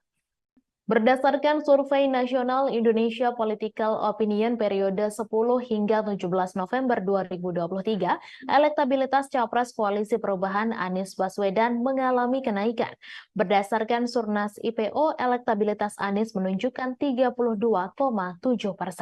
Hasil survei itu tertuang dalam peta elektabilitas koalisi dan arah pemilih muda di Pilpres 2024. Sedangkan elektabilitas Capres Prabowo Subianto sebanyak 37,5% dan Capres Ganjar sebesar 28,5%. Anies menilai bahwa hasil survei itu sebagai bukti bahwa semakin hari masyarakat mulai menginginkan adanya perubahan. Hal itu membuat mantan Gubernur DKI Jakarta tersebut optimistis bisa melakukan perubahan sesuai tema yang diusungnya untuk merubah Indonesia lebih baik. Di sisi lain, pasangan Capres-Cawapres Anies Baswedan Muhaimin Iskandar mengumumkan susunan lengkap Tim Nasional Pemenangan Amin. Sejumlah nama menempati jabatan sebagai Dewan Pertimbangan dan Dewan Penasehat Timnas Amin. Selain itu, Anies juga mengumumkan sejumlah nama lain yang masuk dalam struktur Timnas Amin sebagai Dewan Penasehat. Ia menjelaskan Dewan Penasehat ini bertugas untuk memberikan nasihat-nasihat. Kemudian ada pula pimpinan Pemuda Pancasila Capto Suryo Sumarno masuk menjadi Dewan Penasehat. Selanjutnya ada mantan Wakapolri Komjen Ogroseno, mantan Kepala BIN Letjen Sutioso, Sutrisno Bahir, dan Hidayat Nur Wahid. Sementara itu, juru bicara Anies Baswedan, Surya Chandra menegaskan dukungan perangkat desa pada salah satu pasangan calon merupakan tindakan berbahaya sehingga menjadi pertimbangan untuk melaporkan insiden ini ke Bawaslu RI. Ia juga menyayangkan perilaku Cawapres nomor urut 2 Gibran Rakabuming Raka yang menghadiri acara Silaturahmi Nasional Desa Bersatu 2023 bersama 8 organisasi perangkat desa di Indonesia Arena GBK Jakarta pada Minggu 19 November.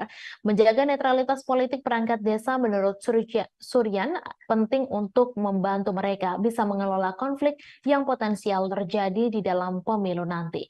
Dengan kata lain, integritas adalah tiang panjang dari tata kelola desa yang baik. Ia meyakinkan warga bahwa negara memang bekerja untuk kepentingan mereka, bukan hanya untuk kalangan tertentu, dan ini vital bagi kesejahteraan ekonomi dan kebaikan masyarakat secara umum. Tribuners, dua emak-emak dari Depok dan Bekasi melalui kelompok masyarakat Aliansi Penyelamat Konstitusi atau APK melaporkan 7 anggota Komisi Pemilihan Umum ke Dewan Kehormatan Penyelenggara Pemilu.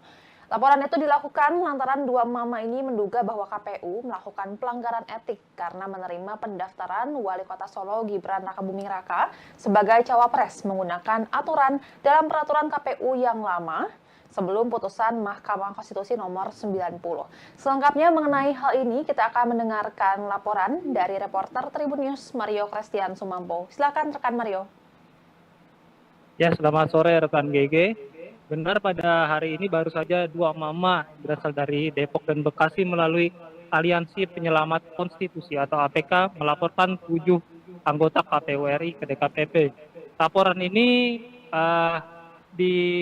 diantarkan mereka karena mereka menduga KPU RI melakukan dugaan pelanggaran yang dimana telah menerima Wali Kota Solo Gibran Rakabuming Raka sebagai cawapres menggunakan peraturan KPU yang lama.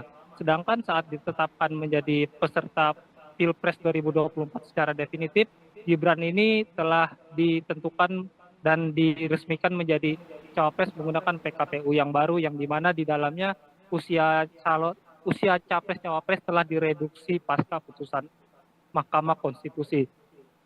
Kedua mama ini menuntut untuk meminta DKPP untuk mencopot 7 anggota KPU RI dari jabatannya.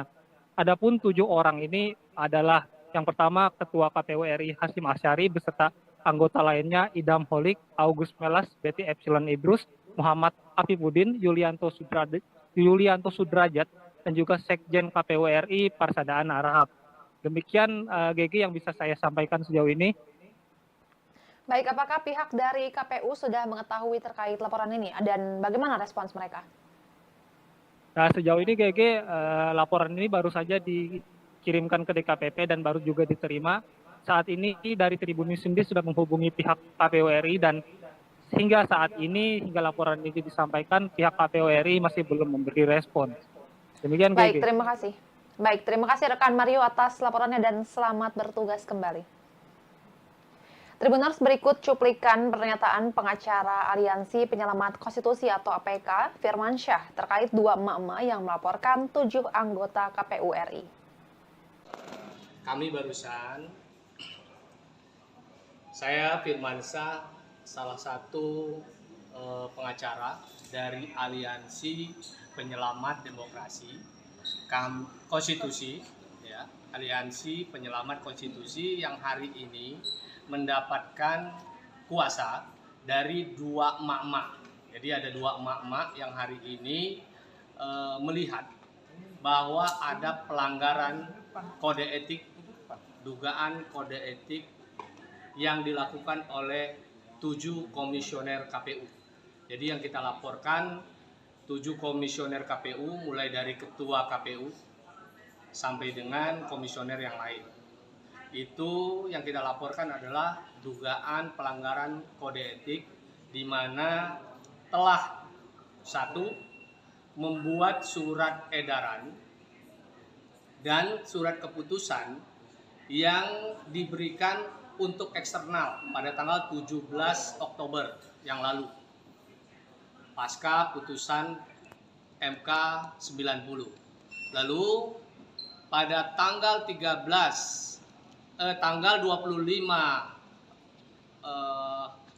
Oktober menerima paslon dengan PKPU lama yang belum direvisi mengikuti putusan 90 MK. Yang ketiga, dugaan kode etik yang dilanggar oleh komisioner KPU membuat putusan menetapkan paslon.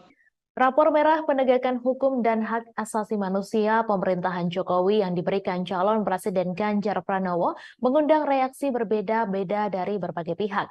Ganjar Pranowo memberikan nilai 5 untuk penegakan hukum dan HAM di era pemerintahan Jokowi Ma'ruf Amin. Bukan tanpa alasan penilaian yang diberikan Ganjar Pranowo. Satu hal yang membuat Ganjar menganggap penegakan hukum dan HAM di era pemerintahan Jokowi jeblok adalah putusan Mahkamah Konstitusi soal syarat usia Capres-Cawapres. Diketahui imbas putusan itu, Anwar Usman yang merupakan adik ipar Jokowi sekaligus paman Gibran Rakabuming Raka diputus melakukan pelanggaran etik berat dan dicopot dari jabatan Ketua MK. Selain itu, imbas putusan MK tersebut seakan menjadi pemulus jalan Gibran menjadi calon wakil presiden pendamping Prabowo Subianto. Di sisi lain, rapor merah yang diberikan Ganjar tersebut pun seakan menjadi bumerang mengingat Mahfud MD yang saat ini menjadi cawapres pendampingnya berstatus sebagai Menteri Koordinator Bidang Politik Hukum dan Keamanan. Sehingga elit partai politik dari barisan pendukung Prabowo Gibran mengungkit soal keberadaan Mahfud MD, seperti Ketua Umum Partai Golkar Erlangga Hartarto. Saat ditanya soal rapor merah yang diberikan Ganjar atas penegakan hukum dan HAM era Jokowi justru seakan menyindir keberadaan Mahfud MD. Erlangga diketahui saat ini menjabat sebagai Menko Perekonomian dalam pemerintahan Jokowi, sehingga ia mengatakan bila bertanya soal penegakan hukum dan HAM sebaiknya ditanyakan kepada Menko Polhukam. Erlangga menuturkan bahwasannya dirinya adalah menteri yang menangani bidang ekonomi, sedangkan Mahfud MD menangani bidang Polhukam RI. Hal senada pun dikatakan Ketua Harian DPP Partai Gerindra Sufmi Dasko Ahmad merespons soal tersebut. Dasko awalnya mempertanyakan, apakah nilai 5 dari skala 1 sampai 10 yang diberikan Ganjar murni penilaian pribadi atau justru penilaian dari tim pemenangan? Akan tetapi menurut Ketua Koordinator Strategis Tim Kampanye Nasional Prabowo Gibran tersebut, sejatinya penilaian dari Ganjar diserahkan kepada Mahfud MD. Sebab di pemerintahan Jokowi Ma'ruf saat ini, Mahfud MD menduduki jabatan Menko Polhukam. Lain halnya dengan PKS yang merupakan partai politik pendukung Anies Muhaimin. Ketua fraksi PKS DPR RI Jazuli Juwaini justru menyindir Ganjar Pranowo yang memberikan rapor merah atas penegakan hukum era Presiden Jokowi. Jazuli menilai Ganjar Pranowo dinilai tidak relevan memberikan kritikan kepada Presiden Jokowi. Seharusnya yang berhak menyatakan hal itu adalah PKS yang sudah 10 tahun beroposisi. Ia menyampaikan kritikan Ganjar kepada Jokowi hanya karena kecewa tidak mendapat dukungan di Pilpres 2024. Padahal sebelumnya Ganjar sempat terus memuji pemerintahan Presiden Jokowi. PKS, kata Jazuli, berbeda dengan Ganjar yang baru-baru ini melemparkan kritik kepada Jokowi. Menurutnya, PKS selalu memberikan evaluasi terhadap pemerintahan Jokowi setiap 5 tahun sekali. Karena itu, Jazuli pun mempertanyakan alasan Ganjar baru melontarkan kritik kepada Presiden Jokowi setelah tidak mendapatkan endorsement di Pilpres 2024. Padahal, masalah ini sudah terjadi sejak 9 tahun terakhir kepemimpinan Jokowi. Deputi Hukum Tim Pemenangan Nasional Ganjar Pranowo Mahfud MD Todung Mulya Lubis mengatakan pose 3 jari Mahfud dengan 2 orang pilot Garuda Indonesia bukan kampanye. Hal ini merespons adanya pelaporan terhadap Mahfud ke Badan Pengawas Pemilu RI terkait pose 3 jari. Diketahui 3 merupakan nomor urut pasangan Ganjar Mahfud yang telah ditetapkan Komisi Pemilihan Umum Republik Indonesia beberapa waktu lalu. Todung meyakini Mahfud sangat memahami tahapan masa kampanye pemilu 2024. Menurutnya, apa yang dilakukan Mahfud adalah bentuk aksi spontanitas sebagai pasangan nomor urut 3. Kendati demikian, Todung menegaskan TPN Ganjar Mahfud menghormati langkah dari pelapor tersebut. Sebagaimana diketahui, Mahfud dilaporkan ke Bawaslu oleh Ketua Advokat Pengawas Pemilu Muhammad Mualimin pada hari Selasa. Mahfud diduga mencuri start kampanye karena mengunggah fotonya pose 3 jari dengan pilot dan co-pilot di dalam kokpit pesawat. Hal itu terlihat dari akun Instagram miliknya yang diunggah pada Kamis 16 November lalu.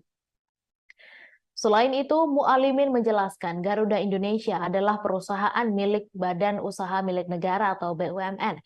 Dengan adanya foto itu, pihaknya menilai Garuda Indonesia juga turut tidak amanah dalam kinerjanya sebab menunjukkan keberpihakan. Pihak Bawaslu menduga Mahfud melanggar ketentuan pasal 27 ayat 1 Peraturan KPU tentang kampanye pemilihan umum. Adapun barang bukti yang dibawa untuk laporan adalah berupa tangkapan layar unggahan foto dari Instagram Mahfud dan juga 3 tangkapan layar pemberitaan ihwal foto tersebut. Pakar politik Universitas Al-Azhar Indonesia, Ujang Komarudin, menganalisis sikap Nasdem yang menolak bekerja sama dengan PDIP terkait adanya tekanan dari penguasa menjelang Pilpres 2024.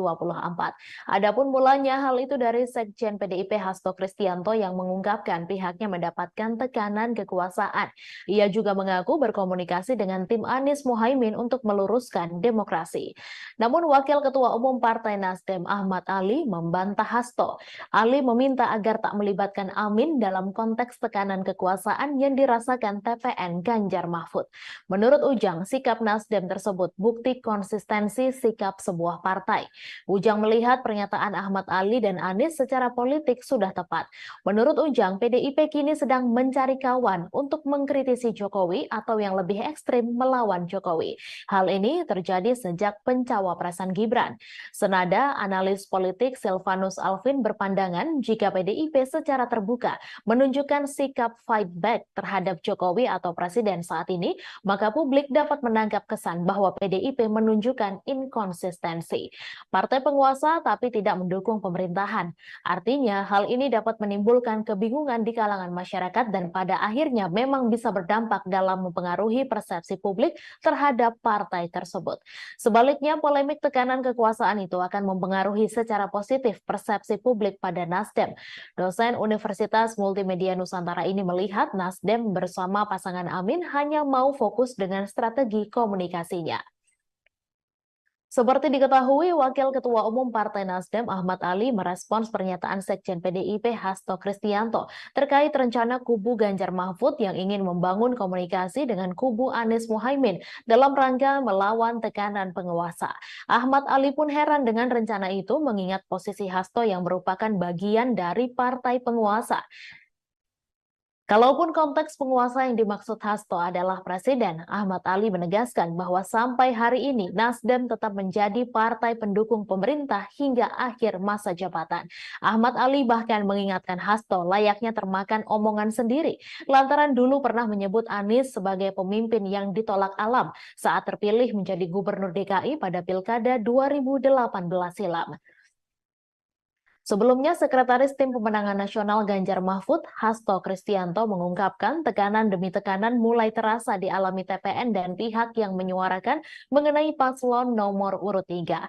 Hal itu disampaikan Hasto di sela-sela rapat konsolidasi Tim Pemenangan Ganjar Mahfud di Jakarta pada Sabtu 18 November, di mana acara itu dihadiri seluruh tim pemenangan daerah Ganjar Mahfud dari 38 provinsi.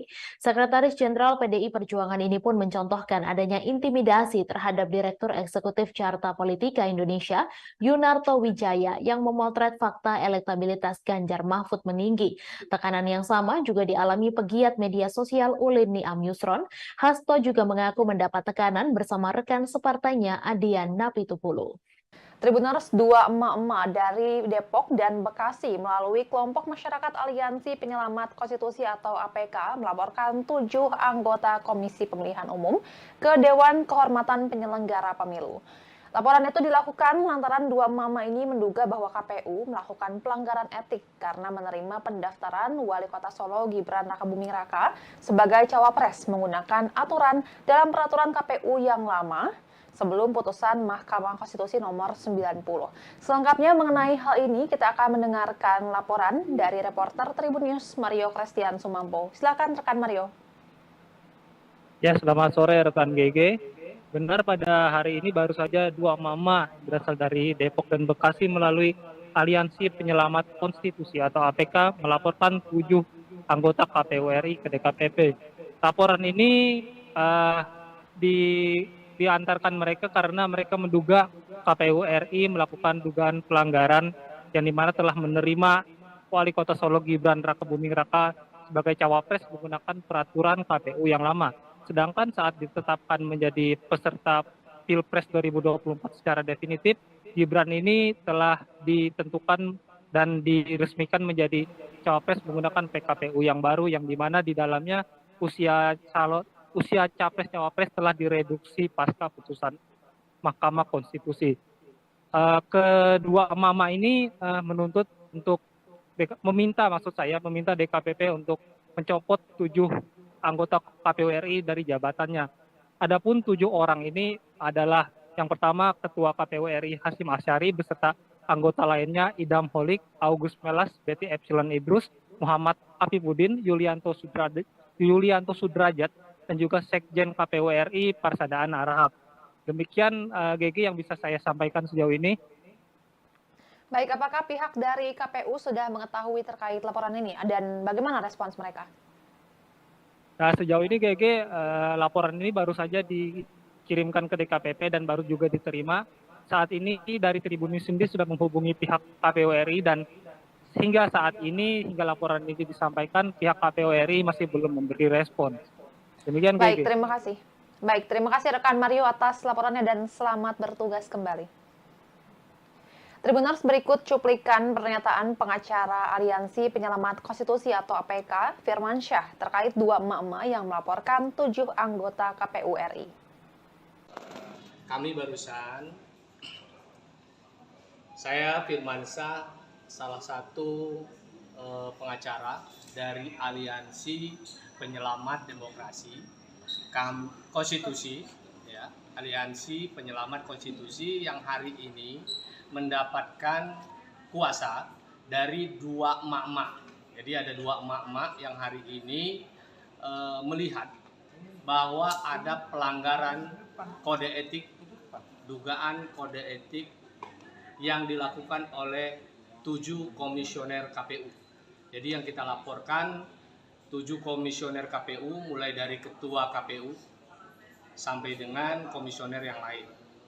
Itu yang kita laporkan adalah dugaan pelanggaran kode etik di mana telah 1. membuat surat edaran dan surat keputusan yang diberikan untuk eksternal pada tanggal 17 Oktober yang lalu, pasca putusan MK 90. Lalu pada tanggal 25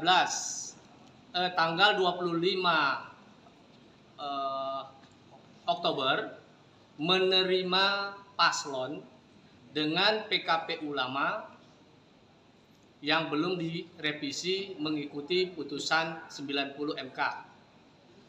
Yang ketiga, dugaan kode etik yang dilanggar oleh komisioner KPU membuat putusan menetapkan paslon Calon Wakil Presiden Prabowo Subianto dalam Pilpres 2024, Gibran Rakabuming Raka, diterpa isu ijazah palsu.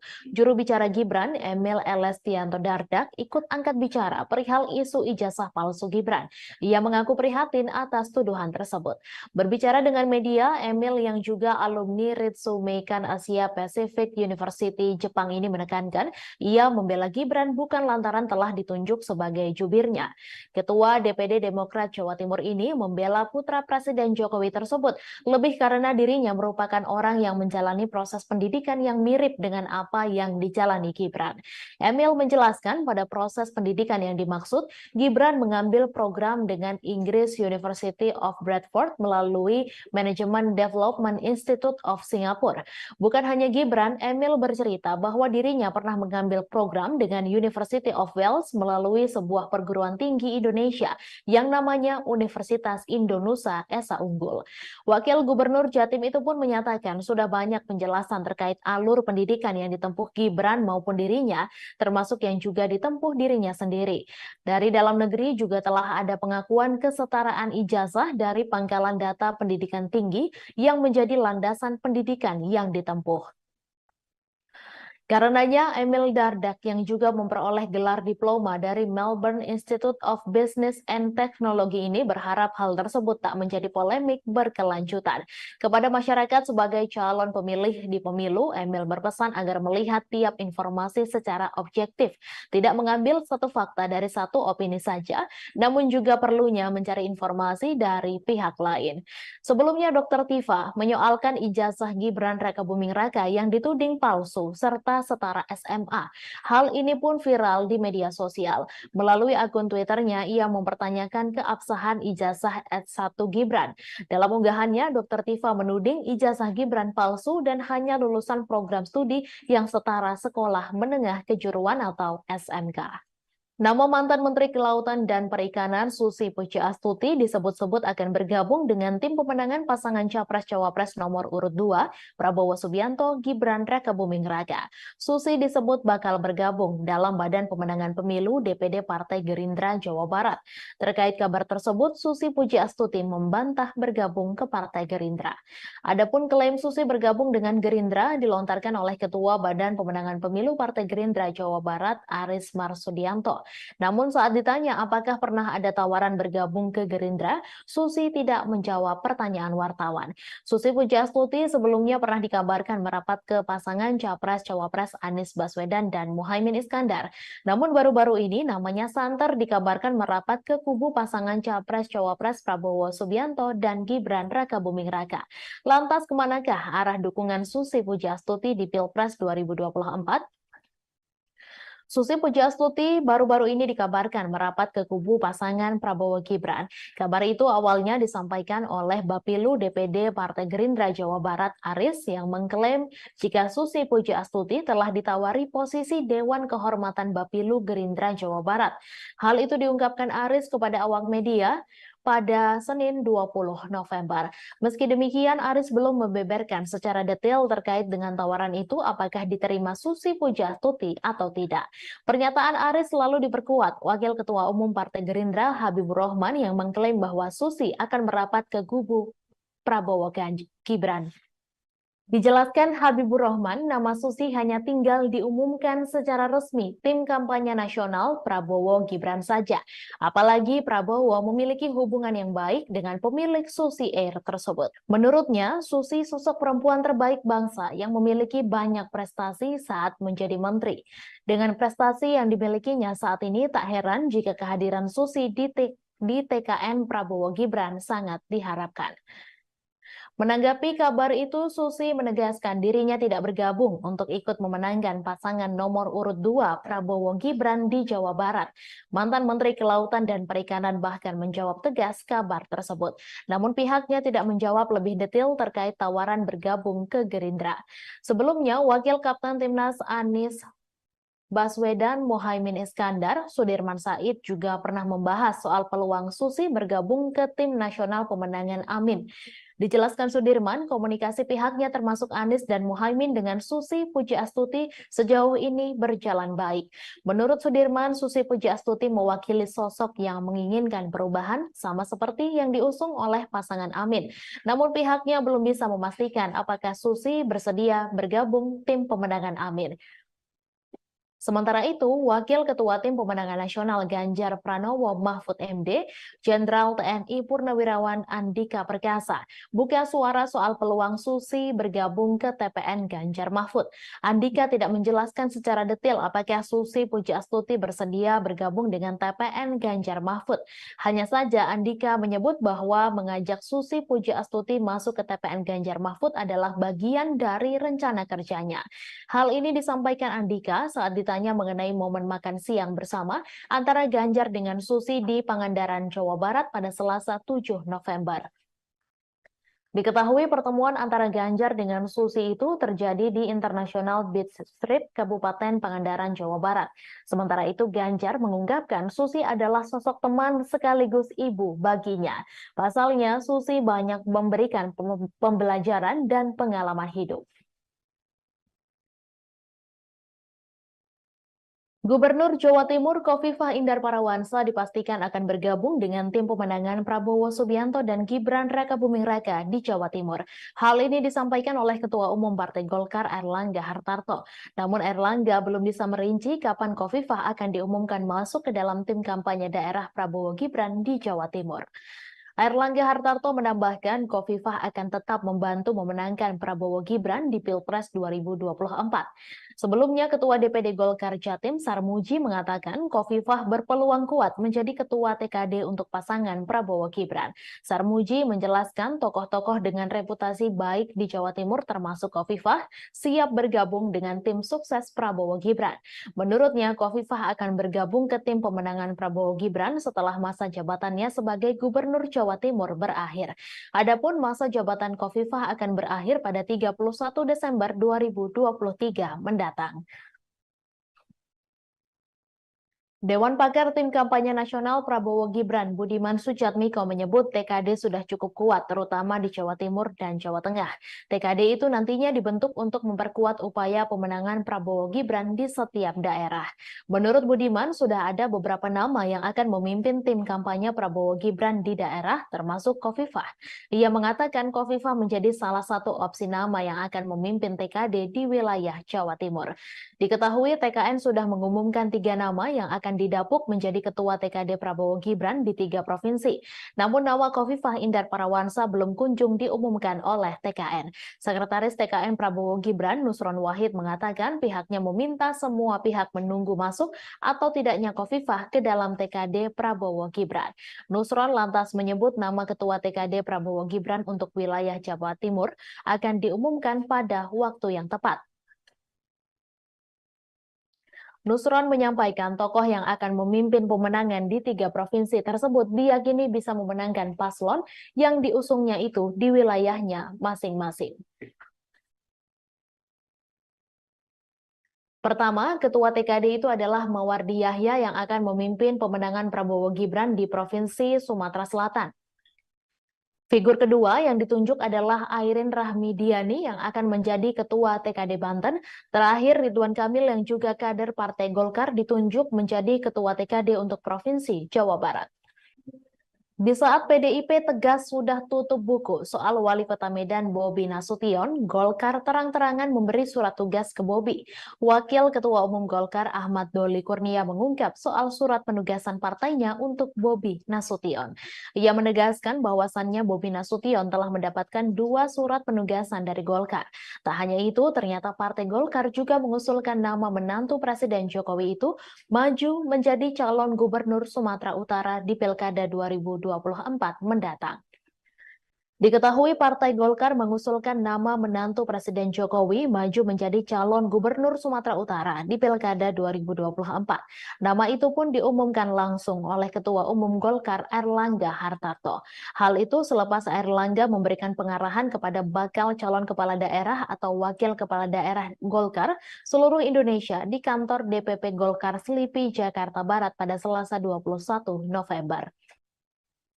Sementara itu, Wakil Ketua Umum Golkar Ahmad Doli Kurnia mengatakan bahwa partainya lah yang pertama kali mengusung Bobi untuk maju di pemilihan gubernur Sumatera Utara.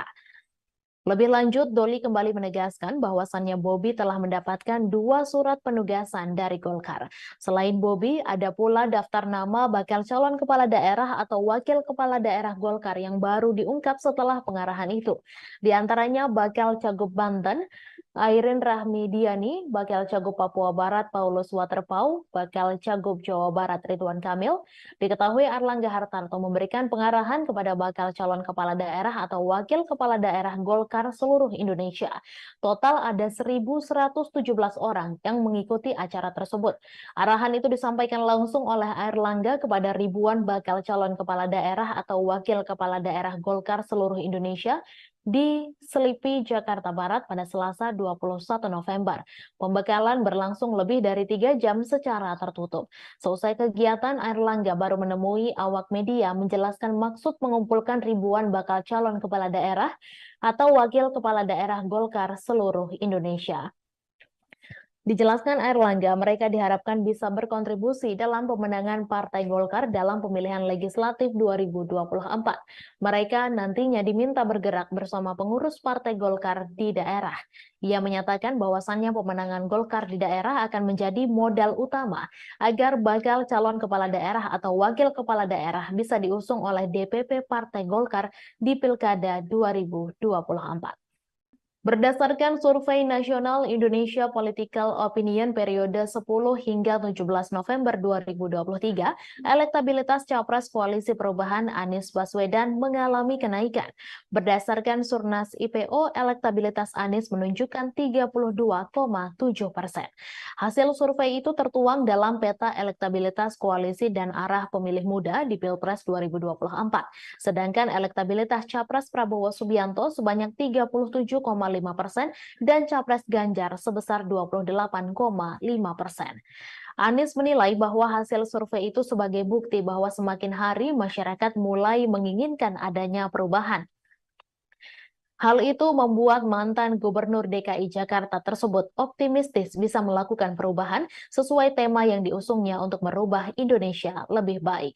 Di sisi lain, pasangan Capres-Cawapres Anies Baswedan Muhaimin Iskandar mengumumkan susunan lengkap Tim Nasional Pemenangan Amin. Sejumlah nama menempati jabatan sebagai Dewan Pertimbangan dan Dewan Penasehat Timnas Amin. Selain itu, Anies juga mengumumkan sejumlah nama lain yang masuk dalam struktur Timnas Amin sebagai Dewan Penasehat. Ia menjelaskan Dewan Penasehat ini bertugas untuk memberikan nasihat-nasihat. Kemudian ada pula pimpinan Pemuda Pancasila Capto Suryo Sumarno masuk menjadi Dewan Penasehat. Selanjutnya ada mantan Wakapolri Komjen Ogroseno, mantan Kepala BIN Letjen Sutioso, Sutrisno Bahir, dan Hidayat Nur Wahid. Sementara itu, juru bicara Anies Baswedan, Surya Chandra menegaskan dukungan perangkat desa pada salah satu pasangan calon merupakan tindakan berbahaya sehingga menjadi pertimbangan untuk melaporkan insiden ini ke Bawaslu RI.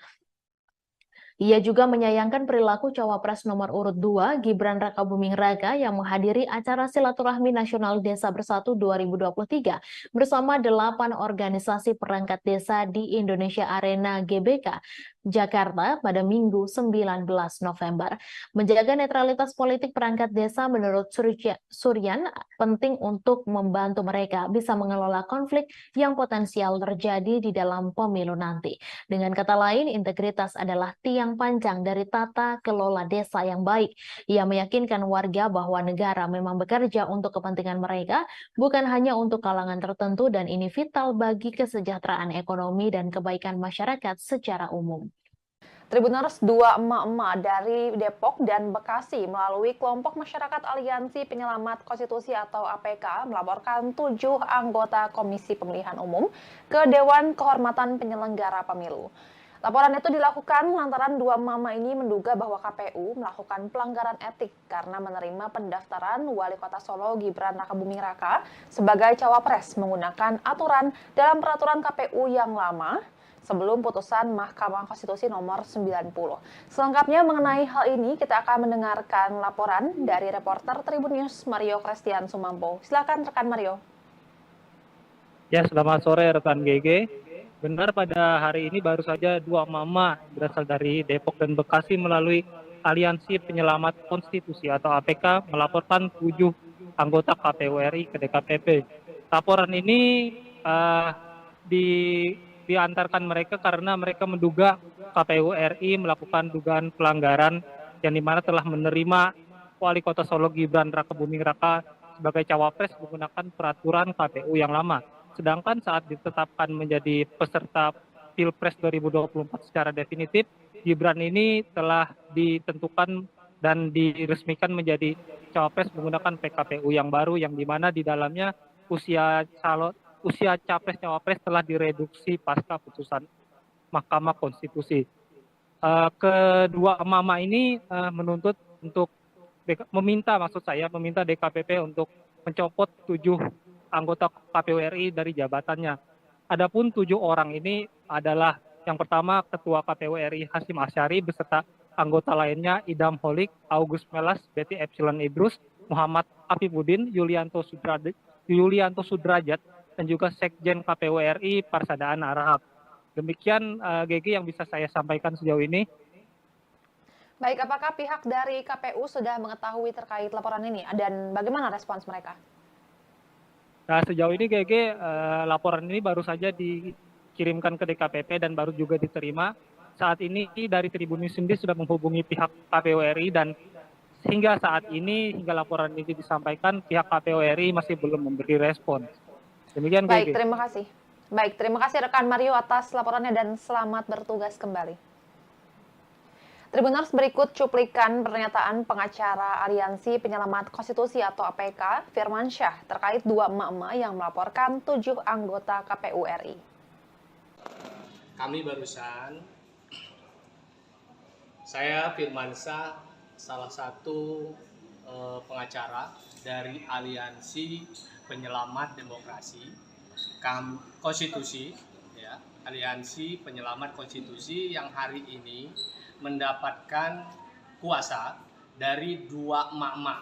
Jadi ada dua emak-emak yang hari ini melihat bahwa ada pelanggaran kode etik, dugaan kode etik yang dilakukan oleh 7 komisioner KPU. Jadi yang kita laporkan 7 komisioner KPU, mulai dari ketua KPU sampai dengan komisioner yang lain.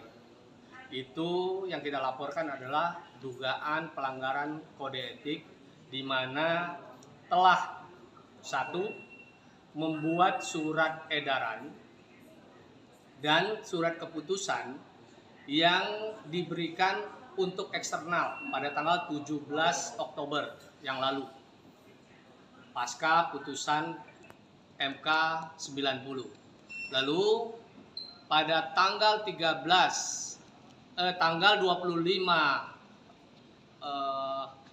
Oktober menerima paslon dengan PKPU lama yang belum direvisi mengikuti putusan 90 MK. Yang ketiga, dugaan kode etik yang dilanggar oleh komisioner KPU membuat putusan menetapkan paslon Rapor merah penegakan hukum dan hak asasi manusia pemerintahan Jokowi yang diberikan calon Presiden Ganjar Pranowo mengundang reaksi berbeda-beda dari berbagai pihak. Ganjar Pranowo memberikan nilai 5 untuk penegakan hukum dan HAM di era pemerintahan Jokowi Ma'ruf Amin. Bukan tanpa alasan penilaian yang diberikan Ganjar Pranowo. Satu hal yang membuat Ganjar menganggap penegakan hukum dan HAM di era pemerintahan Jokowi jeblok adalah putusan Mahkamah Konstitusi soal syarat usia Capres-Cawapres.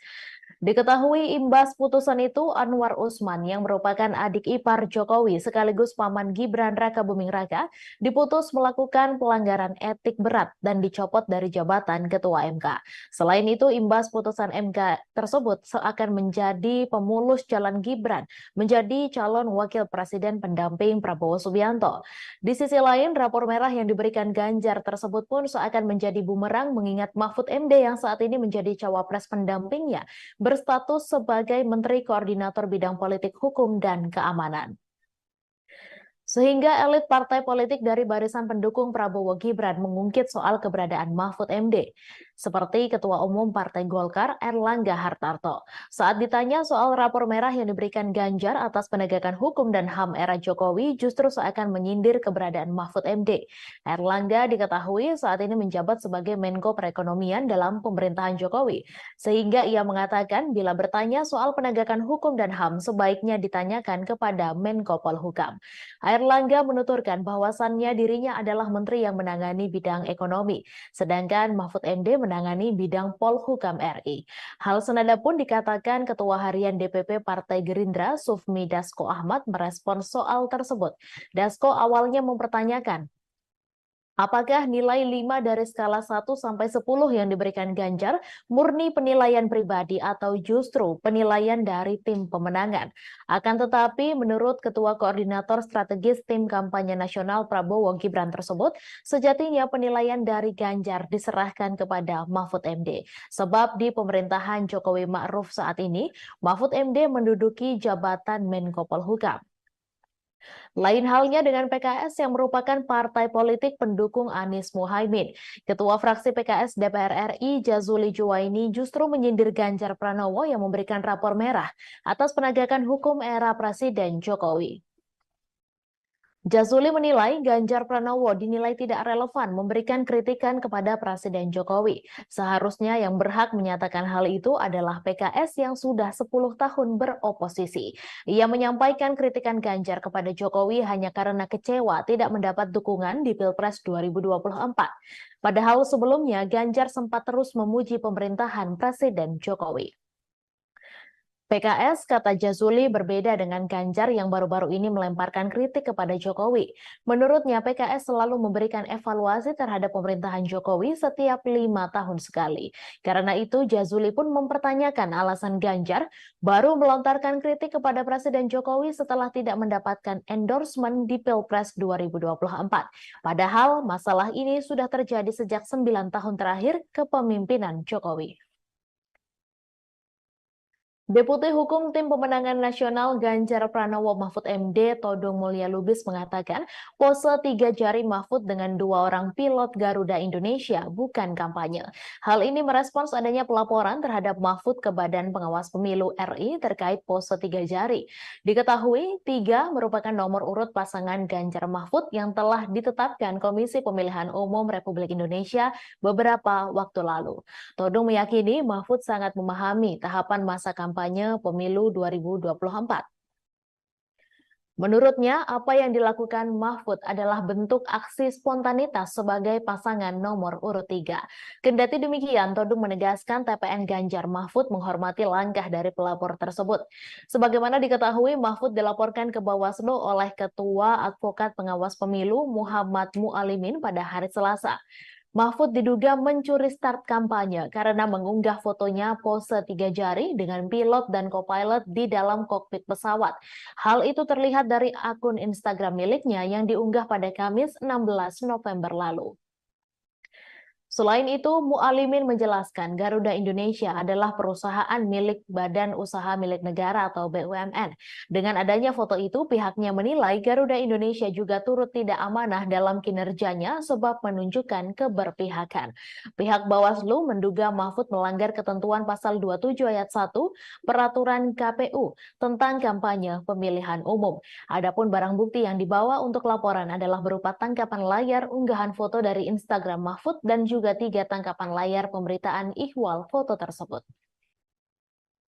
Pakar politik Universitas Al-Azhar Indonesia, Ujang Komarudin, menganalisis sikap Nasdem yang menolak bekerja sama dengan PDIP terkait adanya tekanan dari penguasa menjelang Pilpres 2024.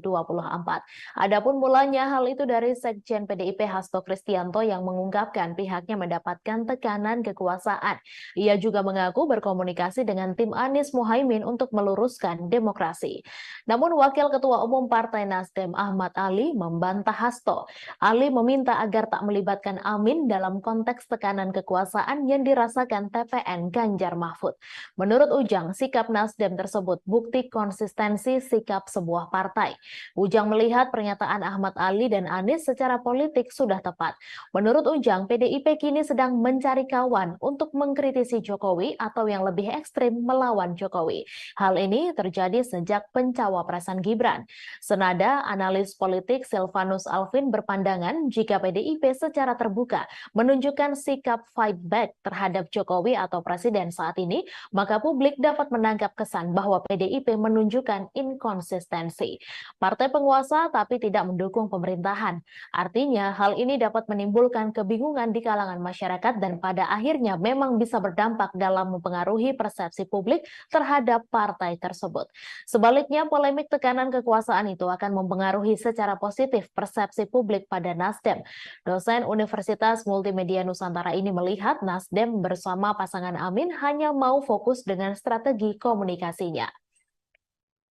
Seperti diketahui, Wakil Ketua Umum Partai Nasdem Ahmad Ali merespons pernyataan Sekjen PDIP Hasto Kristianto terkait rencana kubu Ganjar Mahfud yang ingin membangun komunikasi dengan kubu Anies Muhaimin dalam rangka melawan tekanan penguasa.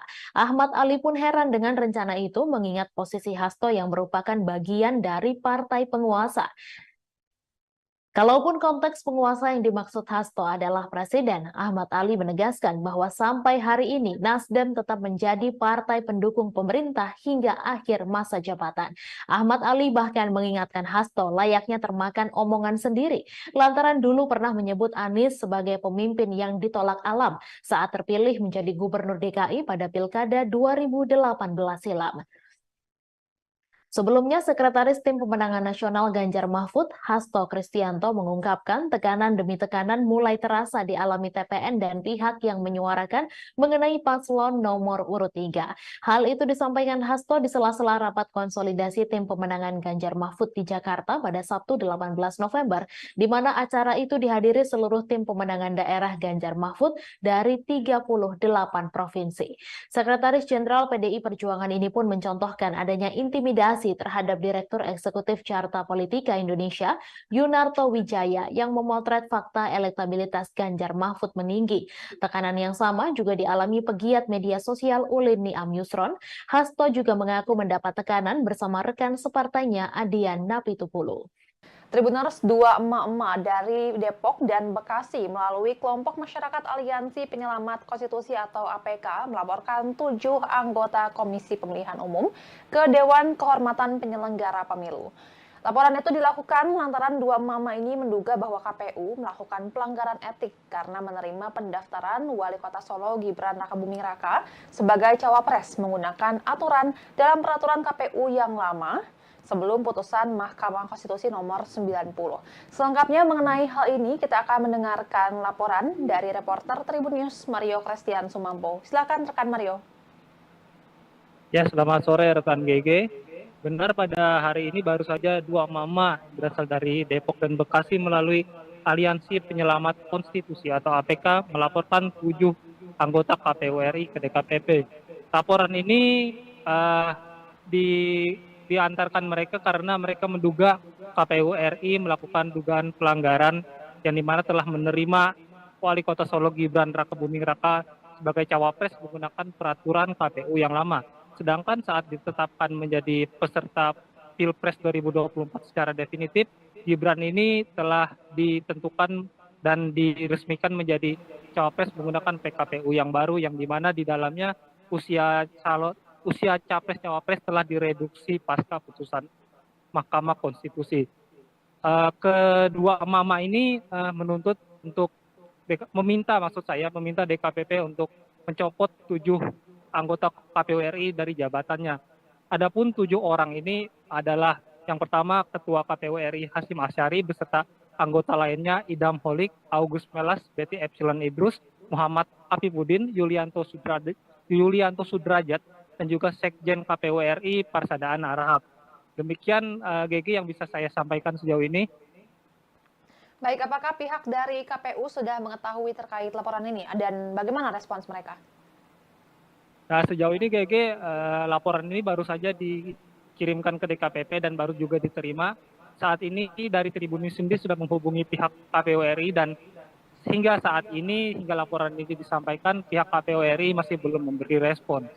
Demikian GG. Baik, terima kasih. Baik, terima kasih rekan Mario atas laporannya dan selamat bertugas kembali. Tribuners, berikut cuplikan pernyataan pengacara Aliansi Penyelamat Konstitusi atau APK, Firmansyah, terkait 2 emak-emak yang melaporkan 7 anggota KPU RI. Kami barusan,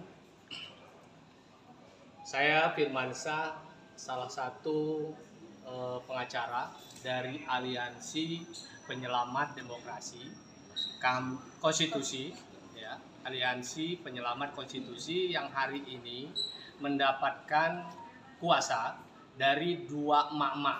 Jadi ada 2 emak-emak yang hari ini melihat bahwa ada pelanggaran kode etik, dugaan kode etik yang dilakukan oleh 7 komisioner KPU. Jadi yang kita laporkan 7 komisioner KPU mulai dari ketua KPU sampai dengan komisioner yang lain.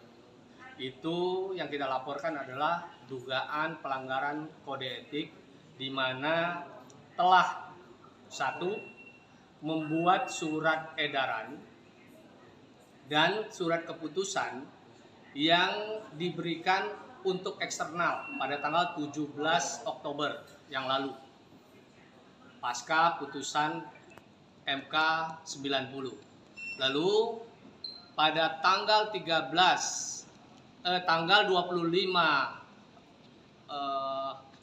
Oktober menerima paslon dengan PKPU lama yang belum direvisi mengikuti putusan 90 MK.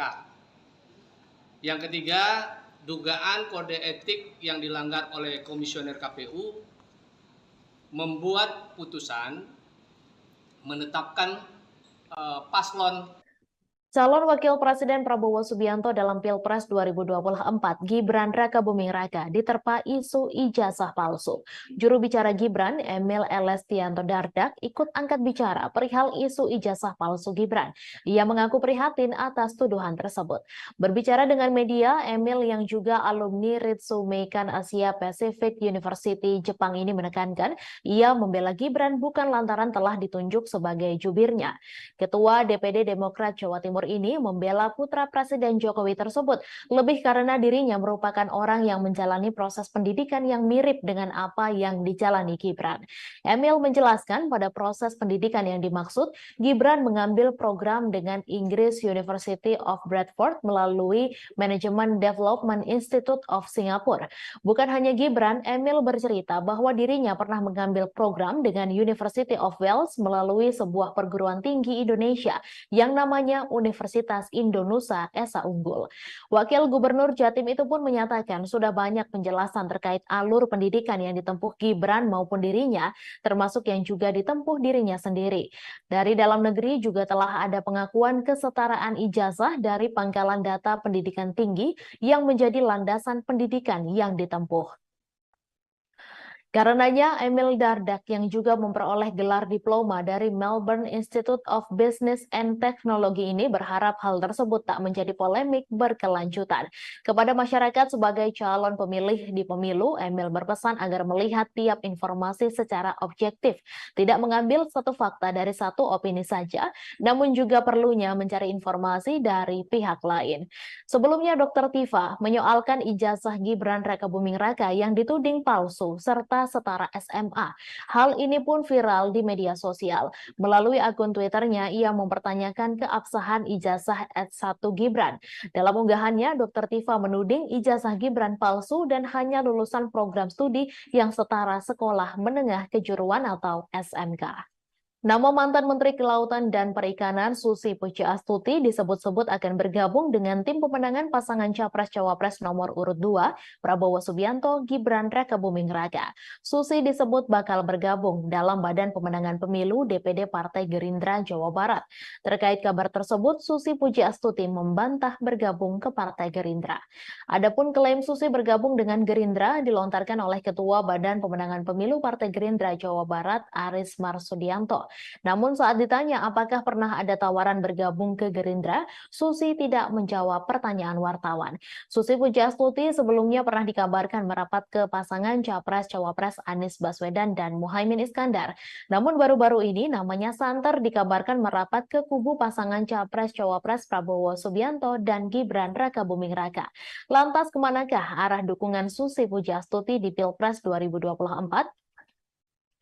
Susi Pujiastuti baru-baru ini dikabarkan merapat ke kubu pasangan Prabowo Gibran. Kabar itu awalnya disampaikan oleh Bapilu DPD Partai Gerindra Jawa Barat Aris yang mengklaim jika Susi Pujiastuti telah ditawari posisi Dewan Kehormatan Bapilu Gerindra Jawa Barat.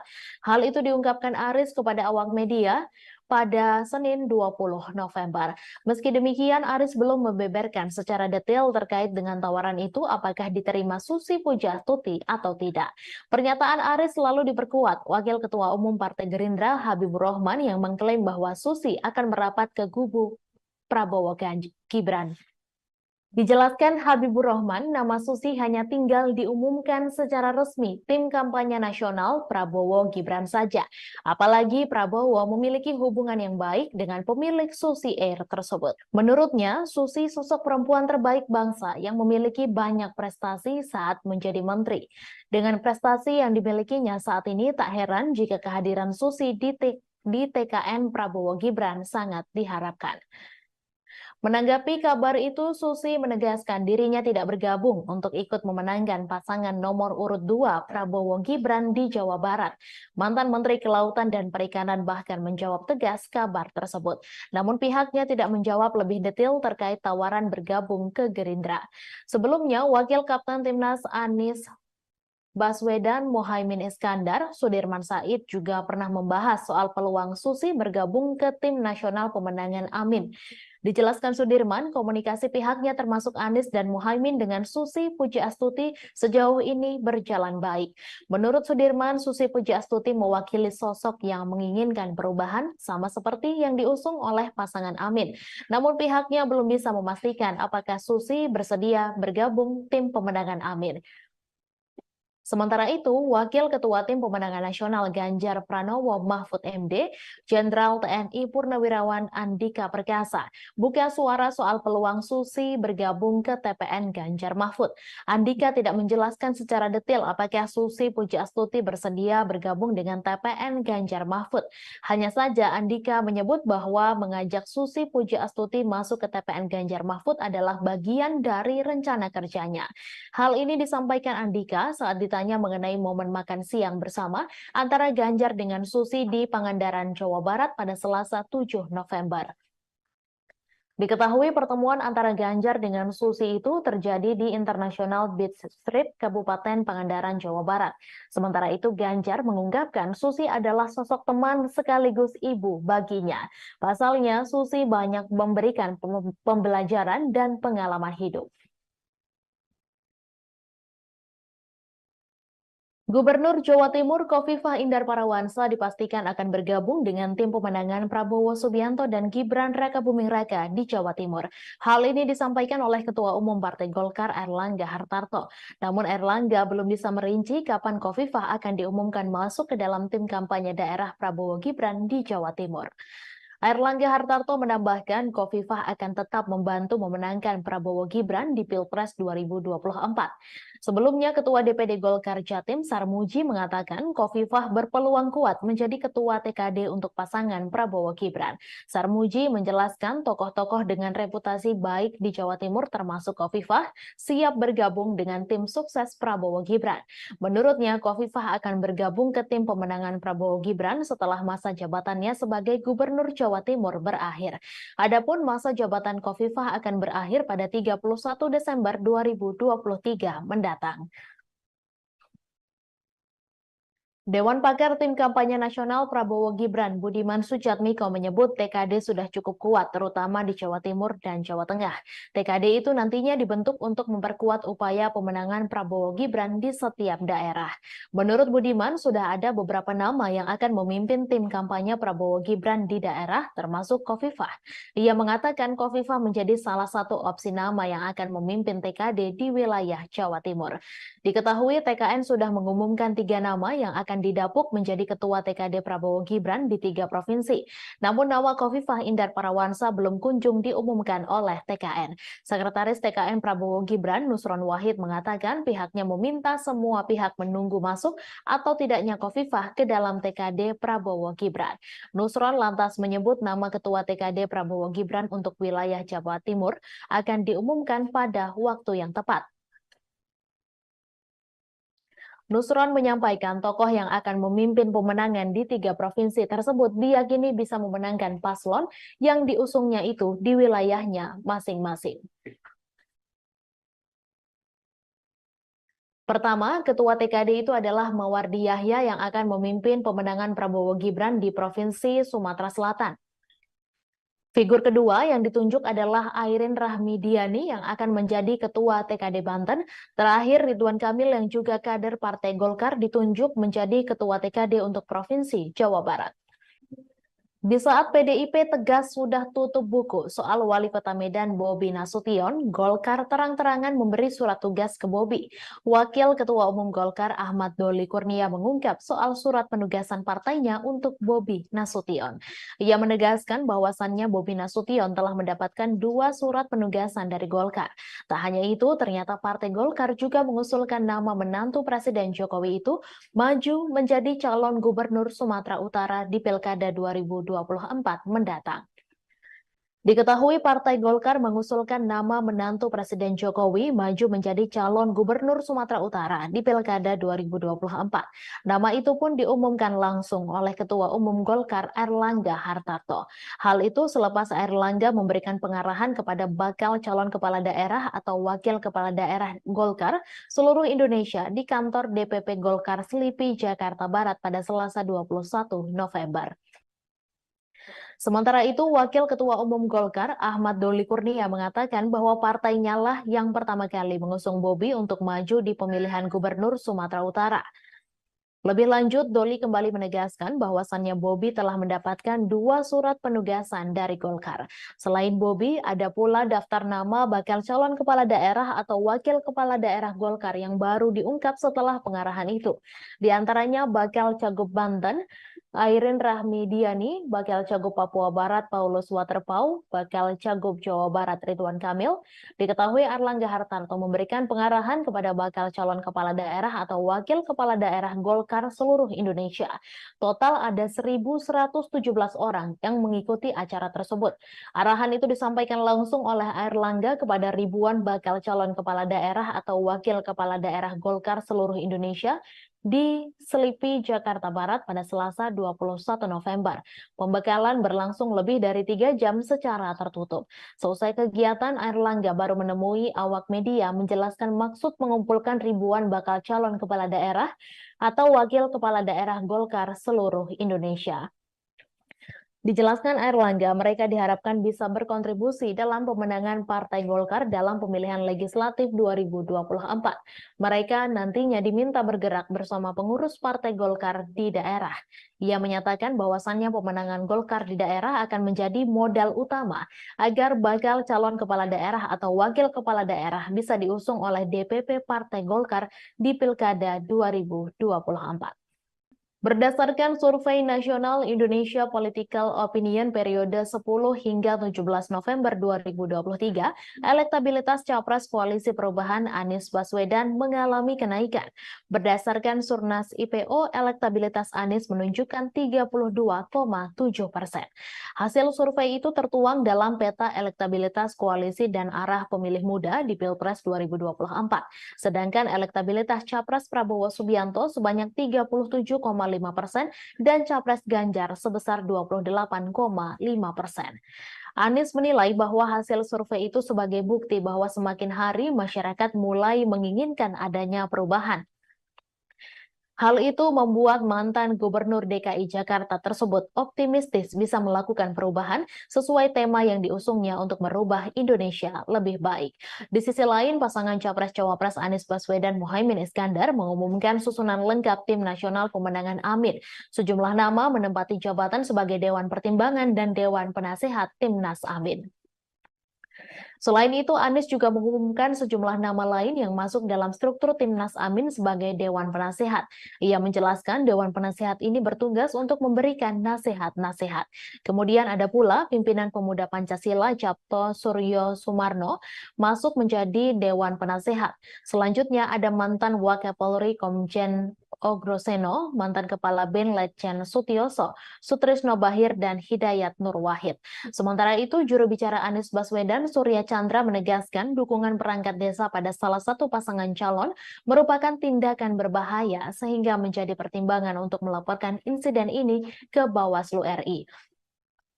Ia juga menyayangkan perilaku Cawapres nomor urut 2 Gibran Rakabuming Raka yang menghadiri acara Silaturahmi Nasional Desa Bersatu 2023 bersama 8 organisasi perangkat desa di Indonesia Arena GBK Jakarta pada Minggu 19 November. Menjaga netralitas politik perangkat desa menurut Suryan penting untuk membantu mereka bisa mengelola konflik yang potensial terjadi di dalam pemilu nanti. Dengan kata lain, integritas adalah tiang panjang dari tata kelola desa yang baik. Ia meyakinkan warga bahwa negara memang bekerja untuk kepentingan mereka, bukan hanya untuk kalangan tertentu, dan ini vital bagi kesejahteraan ekonomi dan kebaikan masyarakat secara umum. Tribuners, dua emak-emak dari Depok dan Bekasi melalui kelompok masyarakat Aliansi Penyelamat Konstitusi atau APK melaporkan 7 anggota Komisi Pemilihan Umum ke Dewan Kehormatan Penyelenggara Pemilu.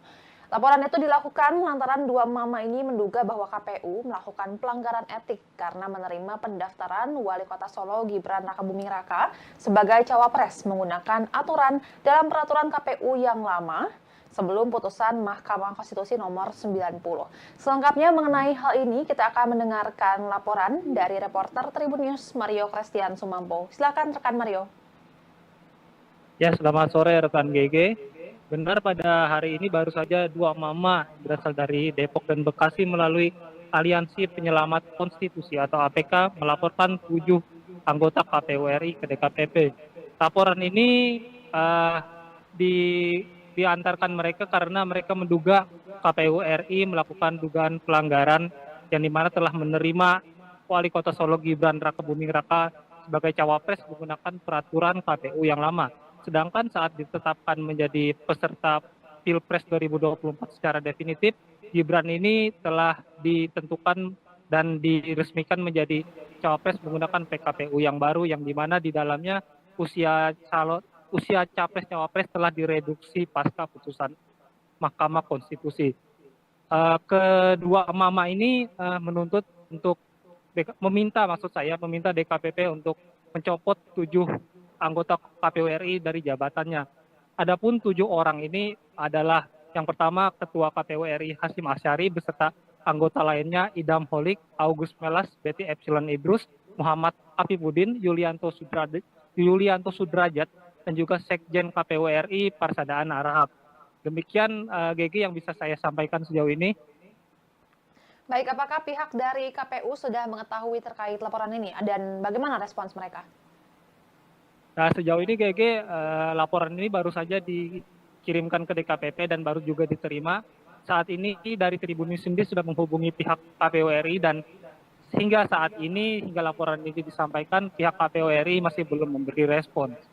Demikian Baik, GG. terima kasih. Baik, terima kasih rekan Mario atas laporannya dan selamat bertugas kembali. Tribuners, berikut cuplikan pernyataan pengacara Aliansi Penyelamat Konstitusi atau APK, Firman Syah, terkait dua emak-emak yang melaporkan 7 anggota KPU RI.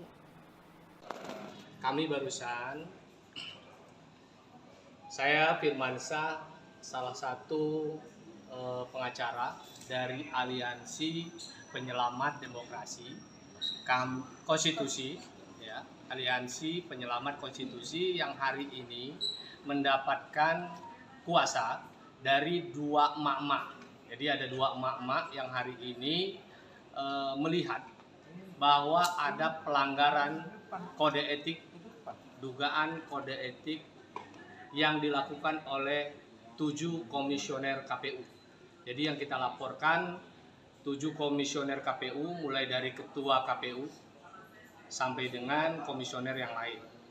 Itu yang kita laporkan adalah dugaan pelanggaran kode etik di mana telah satu membuat surat edaran dan surat keputusan yang diberikan untuk eksternal pada tanggal 17 Oktober yang lalu pasca putusan MK 90. Lalu pada tanggal 25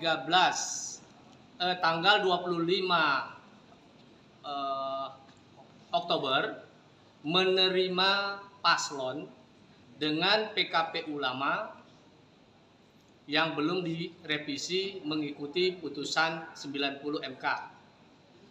Yang ketiga, dugaan kode etik yang dilanggar oleh komisioner KPU membuat putusan menetapkan paslon. Rapor merah penegakan hukum dan hak asasi manusia pemerintahan Jokowi yang diberikan calon Presiden Ganjar Pranowo mengundang reaksi berbeda-beda dari berbagai pihak. Ganjar Pranowo memberikan nilai 5 untuk penegakan hukum dan HAM di era pemerintahan Jokowi Ma'ruf Amin. Bukan tanpa alasan penilaian yang diberikan Ganjar Pranowo. Satu hal yang membuat Ganjar menganggap penegakan hukum dan HAM di era pemerintahan Jokowi jeblok adalah putusan Mahkamah Konstitusi soal syarat usia Capres-Cawapres. Diketahui imbas putusan itu, Anwar Usman yang merupakan adik ipar Jokowi sekaligus paman Gibran Rakabuming Raka diputus melakukan pelanggaran etik berat dan dicopot dari jabatan Ketua MK. Selain itu, imbas putusan MK tersebut seakan menjadi pemulus jalan Gibran menjadi calon wakil presiden pendamping Prabowo Subianto. Di sisi lain, rapor merah yang diberikan Ganjar tersebut pun seakan menjadi bumerang mengingat Mahfud MD yang saat ini menjadi cawapres pendampingnya berstatus sebagai Menteri Koordinator Bidang Politik Hukum dan Keamanan. Sehingga elit partai politik dari barisan pendukung Prabowo Gibran mengungkit soal keberadaan Mahfud MD, seperti Ketua Umum Partai Golkar Erlangga Hartarto. Saat ditanya soal rapor merah yang diberikan Ganjar atas penegakan hukum dan HAM era Jokowi justru seakan menyindir keberadaan Mahfud MD. Erlangga diketahui saat ini menjabat sebagai Menko Perekonomian dalam pemerintahan Jokowi, sehingga ia mengatakan bila bertanya soal penegakan hukum dan HAM sebaiknya ditanyakan kepada Menko Polhukam. Erlangga menuturkan bahwasannya dirinya adalah menteri yang menangani bidang ekonomi, sedangkan Mahfud MD menangani bidang Polhukam RI. Hal senada pun dikatakan Ketua Harian DPP Partai Gerindra Sufmi Dasko Ahmad merespons soal tersebut. Dasko awalnya mempertanyakan, apakah nilai 5 dari skala 1 sampai 10 yang diberikan Ganjar murni penilaian pribadi atau justru penilaian dari tim pemenangan? Akan tetapi menurut Ketua Koordinator Strategis Tim Kampanye Nasional Prabowo Gibran tersebut, sejatinya penilaian dari Ganjar diserahkan kepada Mahfud MD. Sebab di pemerintahan Jokowi Ma'ruf saat ini, Mahfud MD menduduki jabatan Menko Polhukam.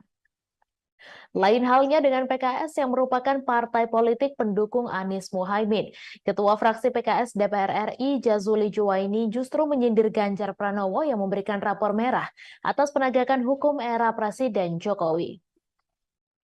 Jazuli menilai Ganjar Pranowo dinilai tidak relevan memberikan kritikan kepada Presiden Jokowi. Seharusnya yang berhak menyatakan hal itu adalah PKS yang sudah 10 tahun beroposisi.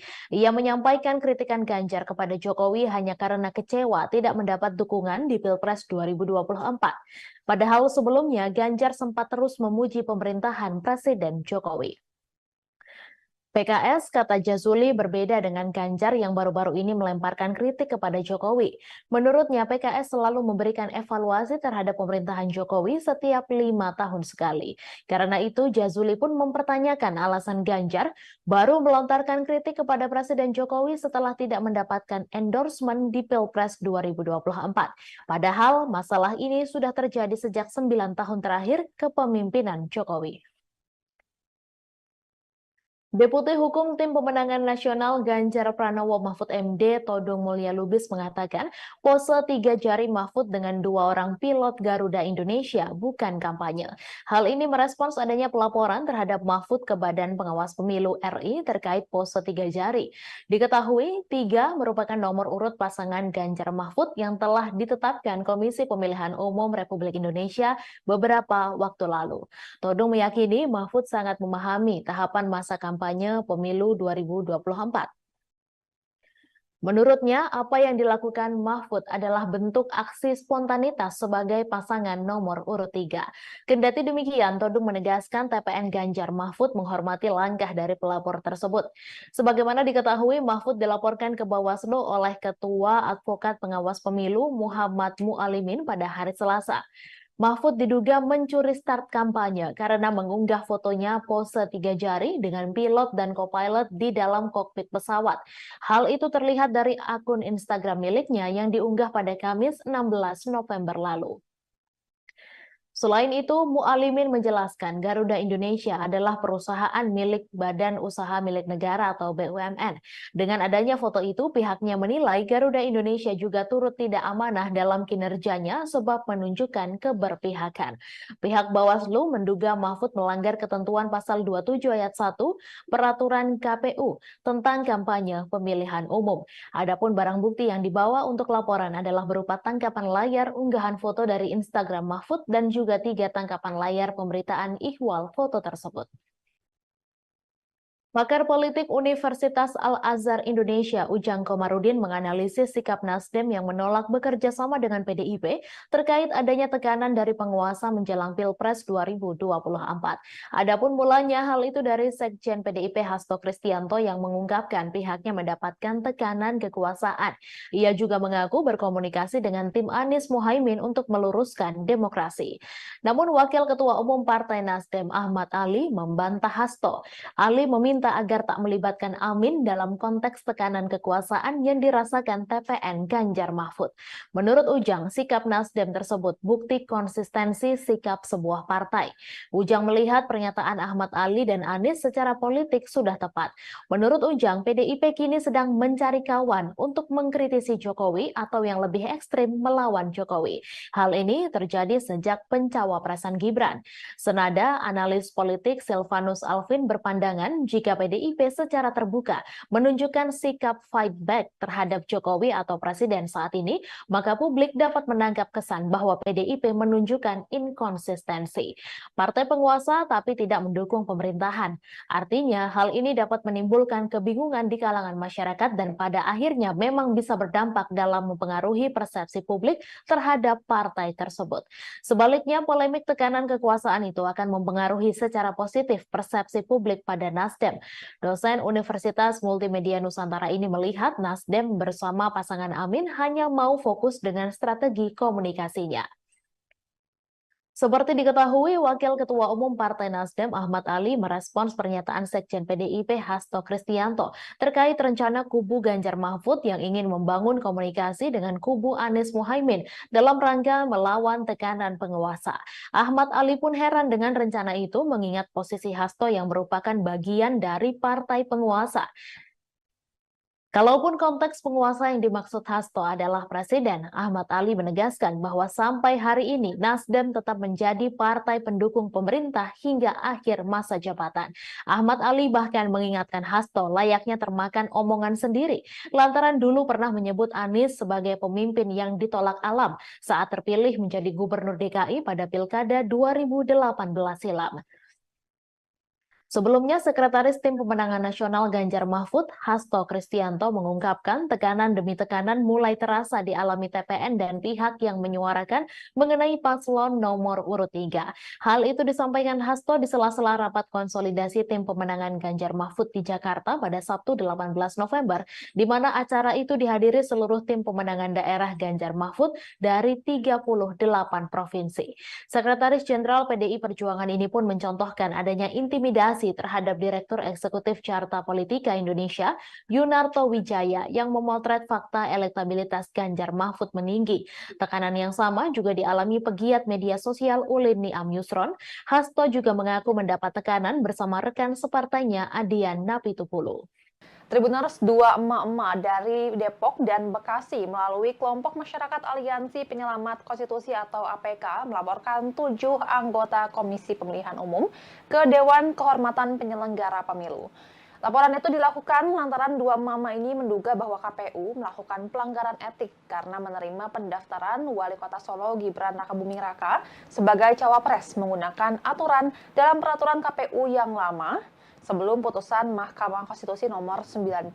Selengkapnya mengenai hal ini, kita akan mendengarkan laporan dari reporter Tribun News Mario Christian Sumampo. Silakan rekan Mario.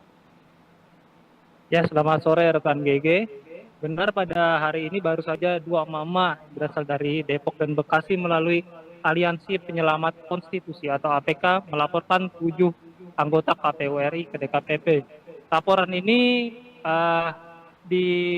diantarkan mereka karena mereka menduga KPU RI melakukan dugaan pelanggaran yang dimana telah menerima Wali Kota Solo Gibran Rakabuming Raka sebagai cawapres menggunakan peraturan KPU yang lama.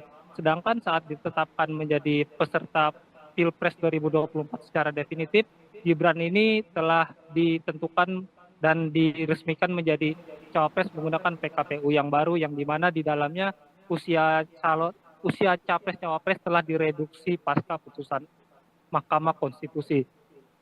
Kedua mama ini menuntut untuk meminta DKPP untuk mencopot 7 anggota KPU RI dari jabatannya.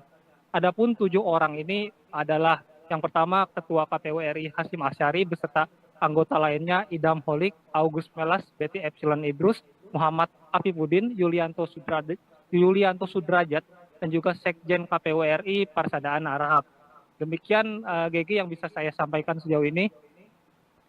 Baik, apakah pihak dari KPU sudah mengetahui terkait laporan ini dan bagaimana respons mereka? Nah, sejauh ini GG laporan ini baru saja dikirimkan ke DKPP dan baru juga diterima. Saat ini dari Tribun News sendiri sudah menghubungi pihak KPU RI dan hingga saat ini, hingga laporan ini disampaikan, pihak KPU RI masih belum memberi respon. Demikian, Baik, GG. terima kasih. Baik, terima kasih rekan Mario atas laporannya dan selamat bertugas kembali. Tribuners, berikut cuplikan pernyataan pengacara Aliansi Penyelamat Konstitusi atau APK, Firman Syah, terkait dua emak-emak yang melaporkan 7 anggota KPU RI.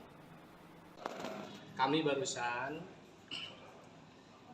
saya Firman Syah, salah satu pengacara dari Aliansi Penyelamat Demokrasi Konstitusi, ya, Aliansi Penyelamat Konstitusi yang hari ini mendapatkan kuasa dari dua emak-emak.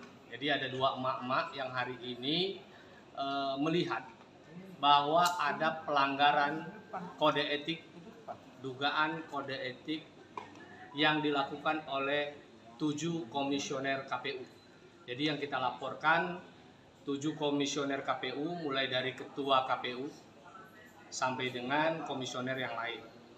Itu yang kita laporkan adalah dugaan pelanggaran kode etik di mana telah 1. membuat surat edaran dan surat keputusan yang diberikan untuk eksternal pada tanggal 17 Oktober yang lalu, pasca putusan MK 90.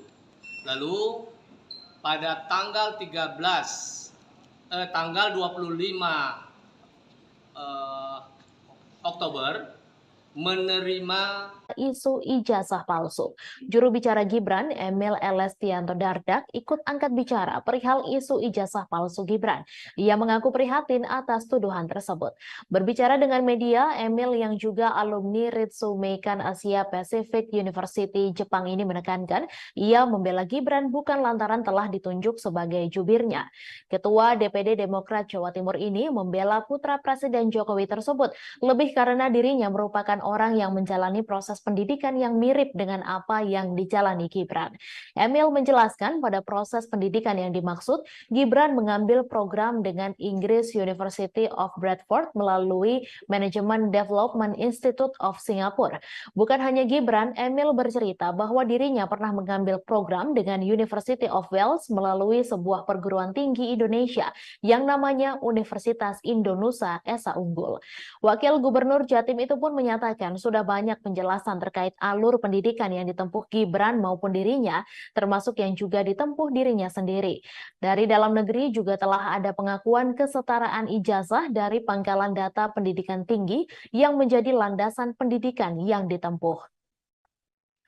Karenanya, Emil Dardak yang juga memperoleh gelar diploma dari Melbourne Institute of Business and Technology ini berharap hal tersebut tak menjadi polemik berkelanjutan. Kepada masyarakat sebagai calon pemilih di pemilu, Emil berpesan agar melihat tiap informasi secara objektif, tidak mengambil satu fakta dari satu opini saja, namun juga perlunya mencari informasi dari pihak lain. Sebelumnya, Dr. Tifa menyoalkan ijazah Gibran Rakabuming Raka yang dituding palsu serta setara SMA. Hal ini pun viral di media sosial. Melalui akun Twitternya, ia mempertanyakan keabsahan ijazah S1 Gibran. Dalam unggahannya, Dr. Tifa menuding ijazah Gibran palsu dan hanya lulusan program studi yang setara sekolah menengah kejuruan atau SMK. Nama mantan Menteri Kelautan dan Perikanan Susi Pujiastuti disebut-sebut akan bergabung dengan tim pemenangan pasangan Capres-Cawapres nomor urut 2, Prabowo Subianto, Gibran Rakabuming Raka. Susi disebut bakal bergabung dalam Badan Pemenangan Pemilu DPD Partai Gerindra Jawa Barat. Terkait kabar tersebut, Susi Pujiastuti membantah bergabung ke Partai Gerindra. Adapun klaim Susi bergabung dengan Gerindra dilontarkan oleh Ketua Badan Pemenangan Pemilu Partai Gerindra Jawa Barat, Aris Marsudianto. Namun saat ditanya apakah pernah ada tawaran bergabung ke Gerindra, Susi tidak menjawab pertanyaan wartawan. Susi Pujiastuti sebelumnya pernah dikabarkan merapat ke pasangan Capres-Cawapres Anies Baswedan dan Muhaimin Iskandar. Namun baru-baru ini namanya santer dikabarkan merapat ke kubu pasangan Capres-Cawapres Prabowo Subianto dan Gibran Rakabuming Raka. Lantas kemanakah arah dukungan Susi Pujiastuti di Pilpres 2024? Susi Pujiastuti baru-baru ini dikabarkan merapat ke kubu pasangan Prabowo Gibran. Kabar itu awalnya disampaikan oleh Bapilu DPD Partai Gerindra Jawa Barat Aris yang mengklaim jika Susi Pujiastuti telah ditawari posisi Dewan Kehormatan Bapilu Gerindra Jawa Barat. Hal itu diungkapkan Aris kepada awak media pada Senin 20 November. Meski demikian, Aris belum membeberkan secara detail terkait dengan tawaran itu apakah diterima Susi Pujiastuti atau tidak. Pernyataan Aris selalu diperkuat Wakil Ketua Umum Partai Gerindra Habibur Rahman yang mengklaim bahwa Susi akan merapat ke kubu Prabowo Gibran. Dijelaskan Habibur Rahman, nama Susi hanya tinggal diumumkan secara resmi tim kampanye nasional Prabowo Gibran saja. Apalagi Prabowo memiliki hubungan yang baik dengan pemilik Susi Air tersebut. Menurutnya, Susi sosok perempuan terbaik bangsa yang memiliki banyak prestasi saat menjadi menteri. Dengan prestasi yang dimilikinya saat ini, tak heran jika kehadiran Susi di TKN Prabowo Gibran sangat diharapkan. Menanggapi kabar itu, Susi menegaskan dirinya tidak bergabung untuk ikut memenangkan pasangan nomor urut 2 Prabowo Gibran di Jawa Barat. Mantan Menteri Kelautan dan Perikanan bahkan menjawab tegas kabar tersebut. Namun pihaknya tidak menjawab lebih detail terkait tawaran bergabung ke Gerindra. Sebelumnya, Wakil Kapten Timnas Anies Baswedan, Muhaimin Iskandar, Sudirman Said juga pernah membahas soal peluang Susi bergabung ke tim nasional pemenangan Amin. Dijelaskan Sudirman, komunikasi pihaknya termasuk Anies dan Muhaimin dengan Susi Pujiastuti sejauh ini berjalan baik. Menurut Sudirman, Susi Pujiastuti mewakili sosok yang menginginkan perubahan sama seperti yang diusung oleh pasangan Amin. Namun pihaknya belum bisa memastikan apakah Susi bersedia bergabung tim pemenangan Amin. Sementara itu, Wakil Ketua Tim Pemenangan Nasional Ganjar Pranowo Mahfud MD, Jenderal TNI Purnawirawan Andika Perkasa, buka suara soal peluang Susi bergabung ke TPN Ganjar Mahfud. Andika tidak menjelaskan secara detail apakah Susi Pujiastuti bersedia bergabung dengan TPN Ganjar Mahfud. Hanya saja Andika menyebut bahwa mengajak Susi Pujiastuti masuk ke TPN Ganjar Mahfud adalah bagian dari rencana kerjanya.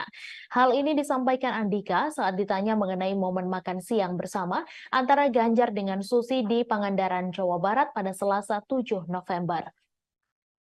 Diketahui pertemuan antara Ganjar dengan Susi itu terjadi di International Beach Street, Kabupaten Pangandaran, Jawa Barat. Sementara itu Ganjar mengungkapkan Susi adalah sosok teman sekaligus ibu baginya. Pasalnya Susi banyak memberikan pembelajaran dan pengalaman hidup. Gubernur Jawa Timur Khofifah Indar Parawansa dipastikan akan bergabung dengan tim pemenangan Prabowo Subianto dan Gibran Rakabuming Raka di Jawa Timur. Hal ini disampaikan oleh Ketua Umum Partai Golkar Airlangga Hartarto. Namun Airlangga belum bisa merinci kapan Khofifah akan diumumkan masuk ke dalam tim kampanye daerah Prabowo Gibran di Jawa Timur. Airlangga Hartarto menambahkan Khofifah akan tetap membantu memenangkan Prabowo Gibran di Pilpres 2024. Sebelumnya, Ketua DPD Golkar Jatim Sarmuji mengatakan Khofifah berpeluang kuat menjadi Ketua TKD untuk pasangan Prabowo Gibran. Sarmuji menjelaskan tokoh-tokoh dengan reputasi baik di Jawa Timur termasuk Khofifah siap bergabung dengan tim sukses Prabowo Gibran.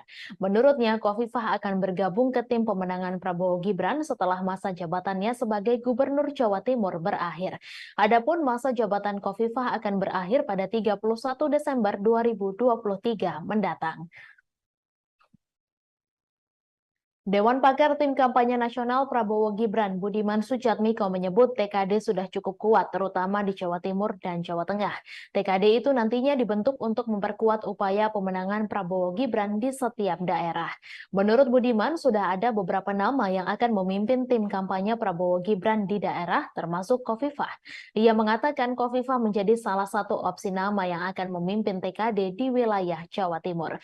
Diketahui TKN sudah mengumumkan 3 nama yang akan didapuk menjadi Ketua TKD Prabowo Gibran di 3 provinsi. Namun nama Khofifah Indar Parawansa belum kunjung diumumkan oleh TKN. Sekretaris TKN Prabowo Gibran Nusron Wahid mengatakan pihaknya meminta semua pihak menunggu masuk atau tidaknya Khofifah ke dalam TKD Prabowo Gibran. Nusron lantas menyebut nama Ketua TKD Prabowo Gibran untuk wilayah Jawa Timur akan diumumkan pada waktu yang tepat. Nusron menyampaikan tokoh yang akan memimpin pemenangan di 3 provinsi tersebut diyakini bisa memenangkan paslon yang diusungnya itu di wilayahnya masing-masing. Pertama, Ketua TKD itu adalah Mawardi Yahya yang akan memimpin pemenangan Prabowo Gibran di Provinsi Sumatera Selatan. Figur kedua yang ditunjuk adalah Airin Rahmidiani yang akan menjadi Ketua TKD Banten. Terakhir, Ridwan Kamil yang juga kader Partai Golkar ditunjuk menjadi Ketua TKD untuk Provinsi Jawa Barat.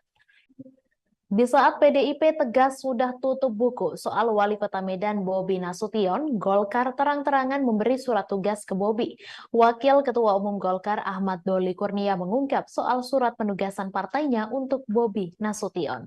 Ia menegaskan bahwasannya Bobi Nasution telah mendapatkan 2 surat penugasan dari Golkar.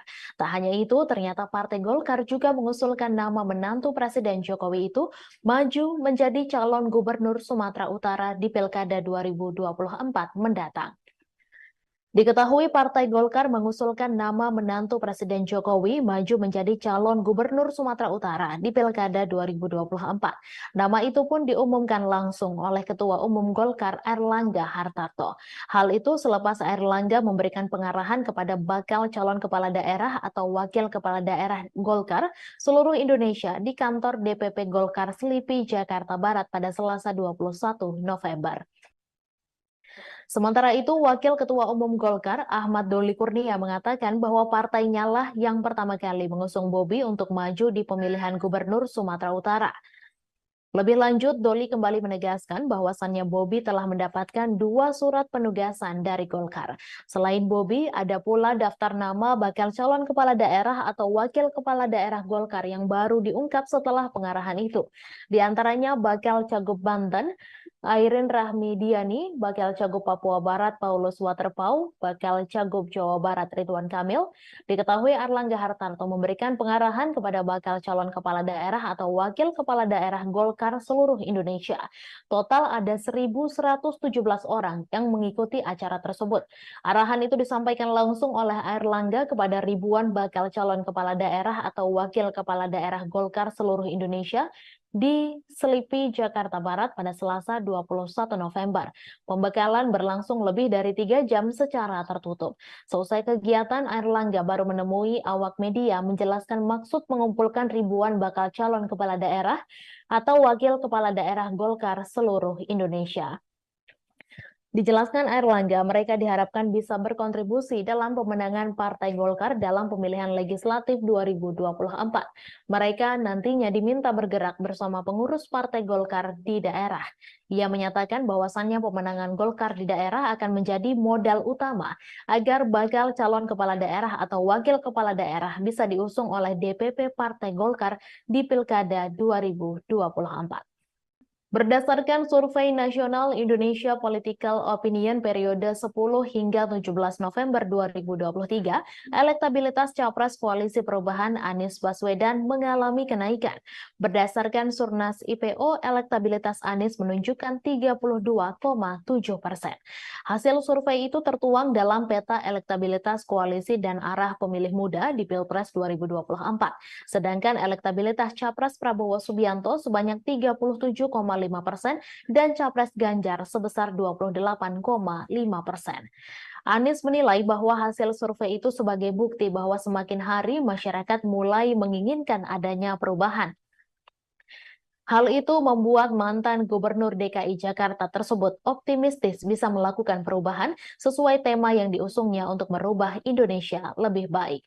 Di sisi lain, pasangan Capres-Cawapres Anies Baswedan Muhaimin Iskandar mengumumkan susunan lengkap Tim Nasional Pemenangan Amin.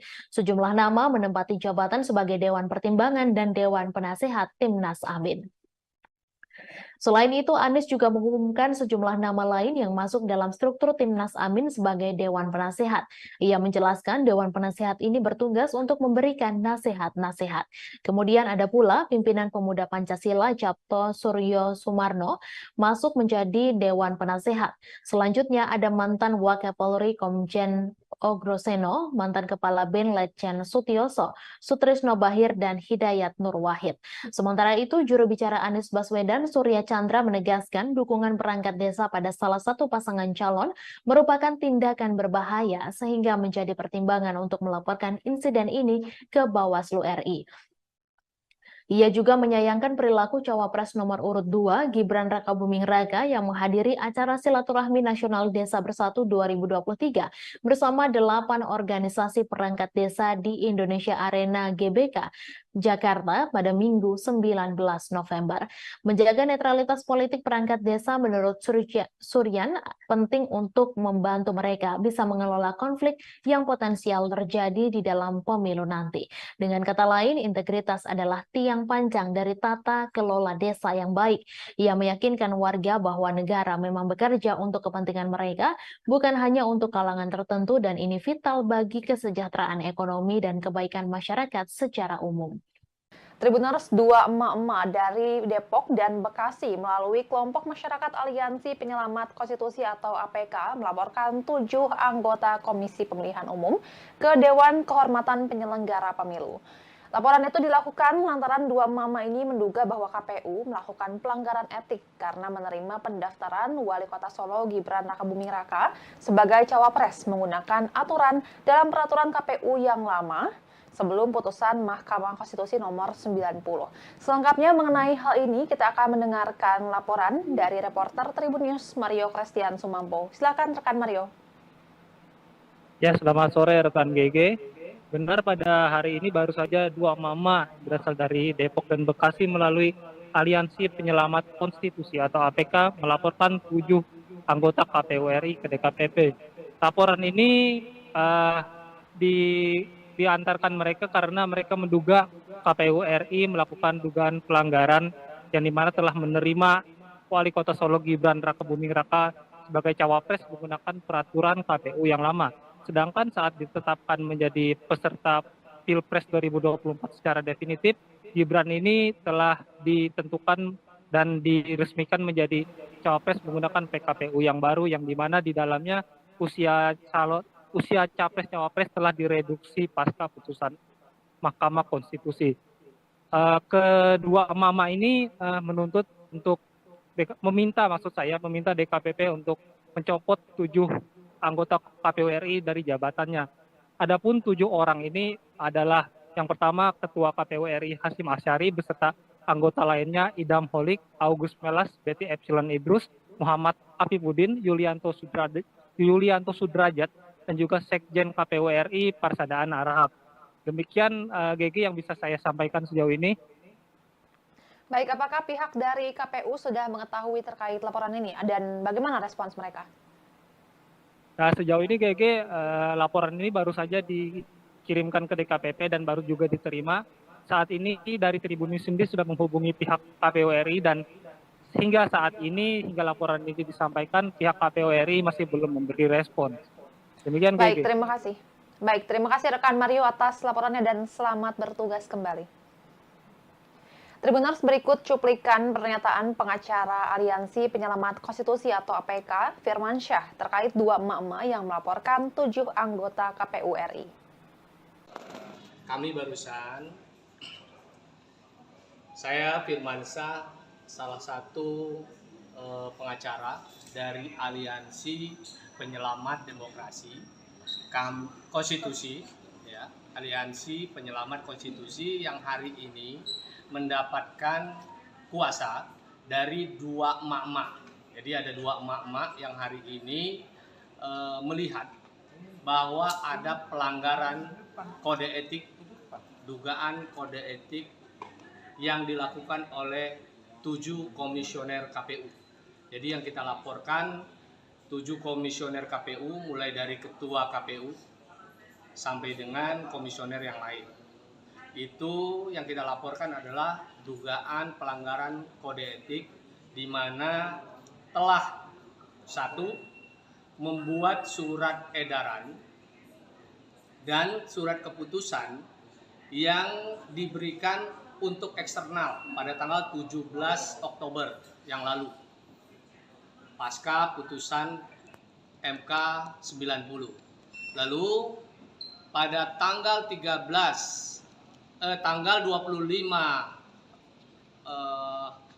Oktober menerima paslon dengan PKPU lama yang belum direvisi mengikuti putusan 90 MK.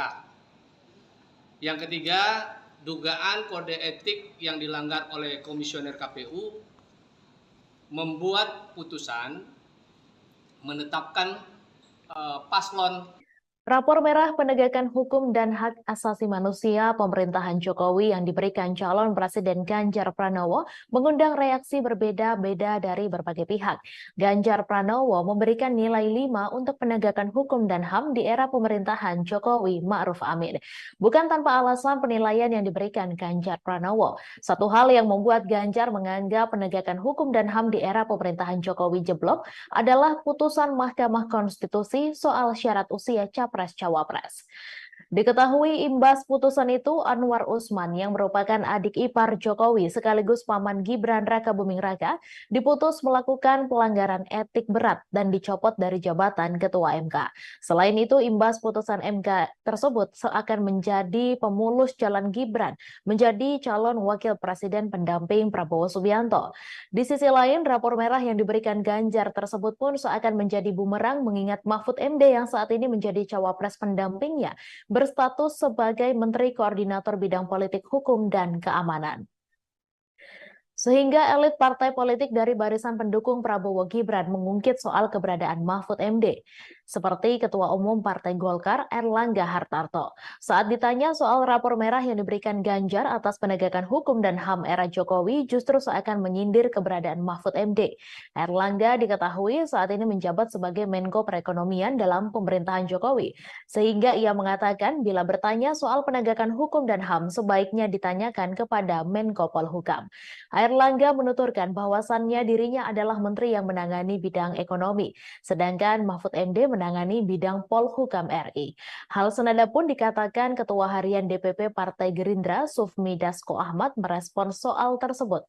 Dasko awalnya mempertanyakan, apakah nilai 5 dari skala 1 sampai 10 yang diberikan Ganjar murni penilaian pribadi atau justru penilaian dari tim pemenangan? Akan tetapi, menurut Ketua Koordinator Strategis Tim Kampanye Nasional Prabowo Gibran tersebut, sejatinya penilaian dari Ganjar diserahkan kepada Mahfud MD. Sebab di pemerintahan Jokowi Ma'ruf saat ini, Mahfud MD menduduki jabatan Menko Polhukam. Lain halnya dengan PKS yang merupakan partai politik pendukung Anies Muhaimin. Ketua fraksi PKS DPR RI Jazuli Juwaini justru menyindir Ganjar Pranowo yang memberikan rapor merah atas penegakan hukum era Presiden Jokowi. Jazuli menilai Ganjar Pranowo dinilai tidak relevan memberikan kritikan kepada Presiden Jokowi. Seharusnya yang berhak menyatakan hal itu adalah PKS yang sudah 10 tahun beroposisi. Ia menyampaikan kritikan Ganjar kepada Jokowi hanya karena kecewa tidak mendapat dukungan di Pilpres 2024. Padahal sebelumnya Ganjar sempat terus memuji pemerintahan Presiden Jokowi. PKS, kata Jazuli, berbeda dengan Ganjar yang baru-baru ini melemparkan kritik kepada Jokowi. Menurutnya, PKS selalu memberikan evaluasi terhadap pemerintahan Jokowi setiap 5 tahun sekali.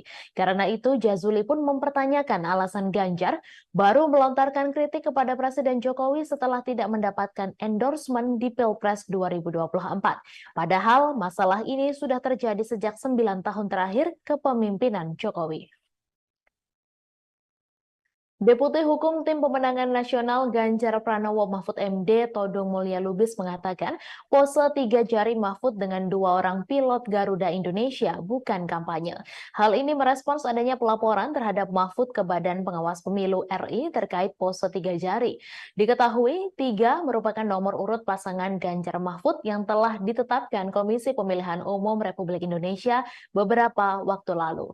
Todung meyakini Mahfud sangat memahami tahapan masa kampanye pemilu 2024. Menurutnya, apa yang dilakukan Mahfud adalah bentuk aksi spontanitas sebagai pasangan nomor urut 3. Kendati demikian, Todung menegaskan TPN Ganjar Mahfud menghormati langkah dari pelapor tersebut. Sebagaimana diketahui, Mahfud dilaporkan ke Bawaslu oleh Ketua Advokat Pengawas Pemilu Muhammad Mualimin pada hari Selasa. Mahfud diduga mencuri start kampanye karena mengunggah fotonya pose 3 jari dengan pilot dan co-pilot di dalam kokpit pesawat. Hal itu terlihat dari akun Instagram miliknya yang diunggah pada Kamis 16 November lalu. Selain itu, Mualimin menjelaskan Garuda Indonesia adalah perusahaan milik Badan Usaha Milik Negara atau BUMN. Dengan adanya foto itu, pihaknya menilai Garuda Indonesia juga turut tidak amanah dalam kinerjanya sebab menunjukkan keberpihakan. Pihak Bawaslu menduga Mahfud melanggar ketentuan pasal 27 ayat 1 Peraturan KPU tentang kampanye pemilihan umum. Adapun barang bukti yang dibawa untuk laporan adalah berupa tangkapan layar unggahan foto dari Instagram Mahfud dan juga 3 tangkapan layar pemberitaan ihwal foto tersebut. Pakar politik Universitas Al-Azhar Indonesia, Ujang Komarudin, menganalisis sikap Nasdem yang menolak bekerja sama dengan PDIP terkait adanya tekanan dari penguasa menjelang Pilpres 2024. Adapun mulanya hal itu dari Sekjen PDIP Hasto Kristianto yang mengungkapkan pihaknya mendapatkan tekanan kekuasaan. Ia juga mengaku berkomunikasi dengan tim Anies Mohaimin untuk meluruskan demokrasi. Namun Wakil Ketua Umum Partai Nasdem Ahmad Ali membantah Hasto. Ali meminta agar tak melibatkan Amin dalam konteks tekanan kekuasaan yang dirasakan TPN Ganjar Mahfud. Menurut Ujang, sikap Nasdem tersebut bukti konsistensi sikap sebuah partai. Ujang melihat pernyataan Ahmad Ali dan Anies secara politik sudah tepat. Menurut Ujang, PDIP kini sedang mencari kawan untuk mengkritisi Jokowi atau yang lebih ekstrim melawan Jokowi. Hal ini terjadi sejak pencawapresan Gibran. Senada, analis politik Silvanus Alvin berpandangan jika PDIP secara terbuka menunjukkan sikap fight back terhadap Jokowi atau Presiden saat ini, maka publik dapat menangkap kesan bahwa PDIP menunjukkan inkonsistensi. Partai penguasa tapi tidak mendukung pemerintahan. Artinya, hal ini dapat menimbulkan kebingungan di kalangan masyarakat dan pada akhirnya memang bisa berdampak dalam mempengaruhi persepsi publik terhadap partai tersebut. Sebaliknya, polemik tekanan kekuasaan itu akan mempengaruhi secara positif persepsi publik pada Nasdem. Dosen Universitas Multimedia Nusantara ini melihat Nasdem bersama pasangan Amin hanya mau fokus dengan strategi komunikasinya. Seperti diketahui, Wakil Ketua Umum Partai Nasdem Ahmad Ali merespons pernyataan Sekjen PDIP Hasto Kristianto terkait rencana kubu Ganjar Mahfud yang ingin membangun komunikasi dengan kubu Anies Mohaimin dalam rangka melawan tekanan penguasa. Ahmad Ali pun heran dengan rencana itu mengingat posisi Hasto yang merupakan bagian dari partai penguasa. Kalaupun konteks penguasa yang dimaksud Hasto adalah presiden, Ahmad Ali menegaskan bahwa sampai hari ini Nasdem tetap menjadi partai pendukung pemerintah hingga akhir masa jabatan.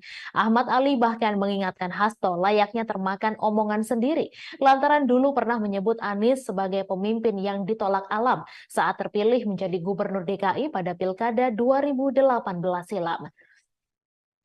Sebelumnya, Sekretaris Tim Pemenangan Nasional Ganjar Mahfud, Hasto Kristianto, mengungkapkan tekanan demi tekanan mulai terasa dialami TPN dan pihak yang menyuarakan mengenai paslon nomor urut 3. Hal itu disampaikan Hasto di sela-sela rapat konsolidasi Tim Pemenangan Ganjar Mahfud di Jakarta pada Sabtu 18 November, di mana acara itu dihadiri seluruh tim pemenangan daerah Ganjar Mahfud dari 38 provinsi. Sekretaris Jenderal PDI Perjuangan ini pun mencontohkan adanya intimidasi terhadap Direktur Eksekutif Carta Politika Indonesia, Yunarto Wijaya, yang memotret fakta elektabilitas Ganjar Mahfud meninggi. Tekanan yang sama juga dialami pegiat media sosial Ulin Niam Yusron. Hasto juga mengaku mendapat tekanan bersama rekan separtainya Adian Napitupulu. Tribuners, dua emak-emak dari Depok dan Bekasi melalui kelompok masyarakat Aliansi Penyelamat Konstitusi atau APK melaporkan 7 anggota Komisi Pemilihan Umum ke Dewan Kehormatan Penyelenggara Pemilu. Laporan itu dilakukan lantaran dua mama ini menduga bahwa KPU melakukan pelanggaran etik karena menerima pendaftaran Wali Kota Solo Gibran Rakabuming Raka sebagai cawapres menggunakan aturan dalam peraturan KPU yang lama sebelum putusan Mahkamah Konstitusi nomor 90. Selengkapnya mengenai hal ini, kita akan mendengarkan laporan dari reporter Tribun News Mario Christian Sumampo. Silakan rekan Mario. Ya, selamat sore rekan GG. Benar, pada hari ini baru saja dua mama berasal dari Depok dan Bekasi melalui Aliansi Penyelamat Konstitusi atau APK melaporkan 7 anggota KPU RI ke DKPP. Laporan ini diantarkan mereka karena mereka menduga KPU RI melakukan dugaan pelanggaran yang dimana telah menerima Wali Kota Solo Gibran Rakabuming Raka sebagai cawapres menggunakan peraturan KPU yang lama.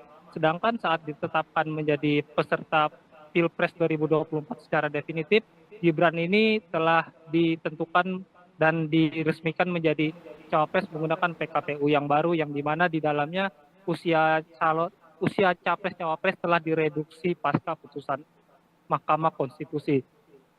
Kedua emak-emak ini menuntut untuk meminta DKPP untuk mencopot 7 anggota KPU RI dari jabatannya. Adapun 7 orang ini adalah Yang pertama, Ketua KPU RI Hasyim Asyari beserta anggota lainnya Idam Holik, August Melas, Betty Epsilon Idrus, Muhammad Afifuddin, Yulianto Sudrajat, dan juga Sekjen KPU RI Parsadaan Arahap. Demikian GG yang bisa saya sampaikan sejauh ini. Baik, apakah pihak dari KPU sudah mengetahui terkait laporan ini dan bagaimana respons mereka? Nah, sejauh ini GG laporan ini baru saja dikirimkan ke DKPP dan baru juga diterima. Saat ini dari Tribun News sendiri sudah menghubungi pihak KPU RI dan hingga saat ini, hingga laporan ini disampaikan, pihak KPU RI masih belum memberi respon. Demikian Baik, GG. terima kasih. Baik, terima kasih rekan Mario atas laporannya dan selamat bertugas kembali. Tribuners, berikut cuplikan pernyataan pengacara Aliansi Penyelamat Konstitusi atau APK, Firman Syah, terkait dua emak-emak yang melaporkan 7 anggota KPU RI. Kami barusan, saya Firman Syah, salah satu pengacara dari Aliansi Penyelamat Demokrasi, Konstitusi, ya, Aliansi Penyelamat Konstitusi yang hari ini mendapatkan kuasa dari dua emak-emak. Jadi ada dua emak-emak yang hari ini melihat bahwa ada pelanggaran kode etik, dugaan kode etik yang dilakukan oleh 7 komisioner KPU. Jadi yang kita laporkan 7 komisioner KPU mulai dari ketua KPU sampai dengan komisioner yang lain. Itu yang kita laporkan adalah dugaan pelanggaran kode etik di mana telah 1. Membuat surat edaran dan surat keputusan yang diberikan untuk eksternal pada tanggal 17 Oktober yang lalu pasca putusan MK 90. Lalu pada tanggal 25 Oktober menerima paslon dengan PKPU lama yang belum direvisi mengikuti putusan 90 MK.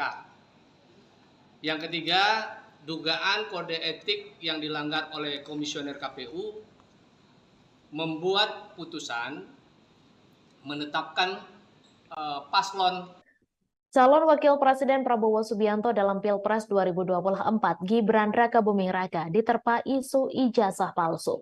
Juru bicara Gibran, Emil Elestianto Dardak, ikut angkat bicara perihal isu ijazah palsu Gibran. Ia mengaku prihatin atas tuduhan tersebut.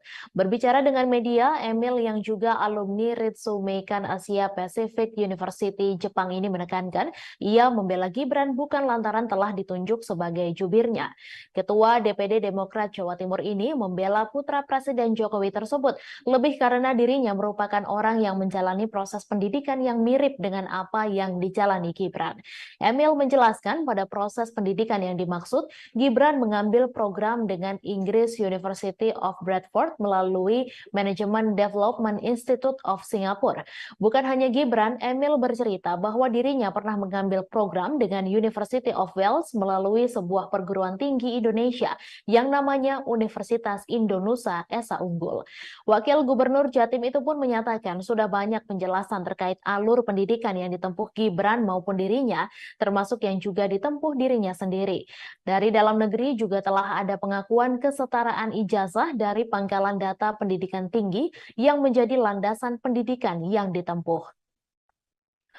Karenanya, Emil Dardak yang juga memperoleh gelar diploma dari Melbourne Institute of Business and Technology ini berharap hal tersebut tak menjadi polemik berkelanjutan. Kepada masyarakat sebagai calon pemilih di pemilu, Emil berpesan agar melihat tiap informasi secara objektif, tidak mengambil satu fakta dari satu opini saja, namun juga perlunya mencari informasi dari pihak lain.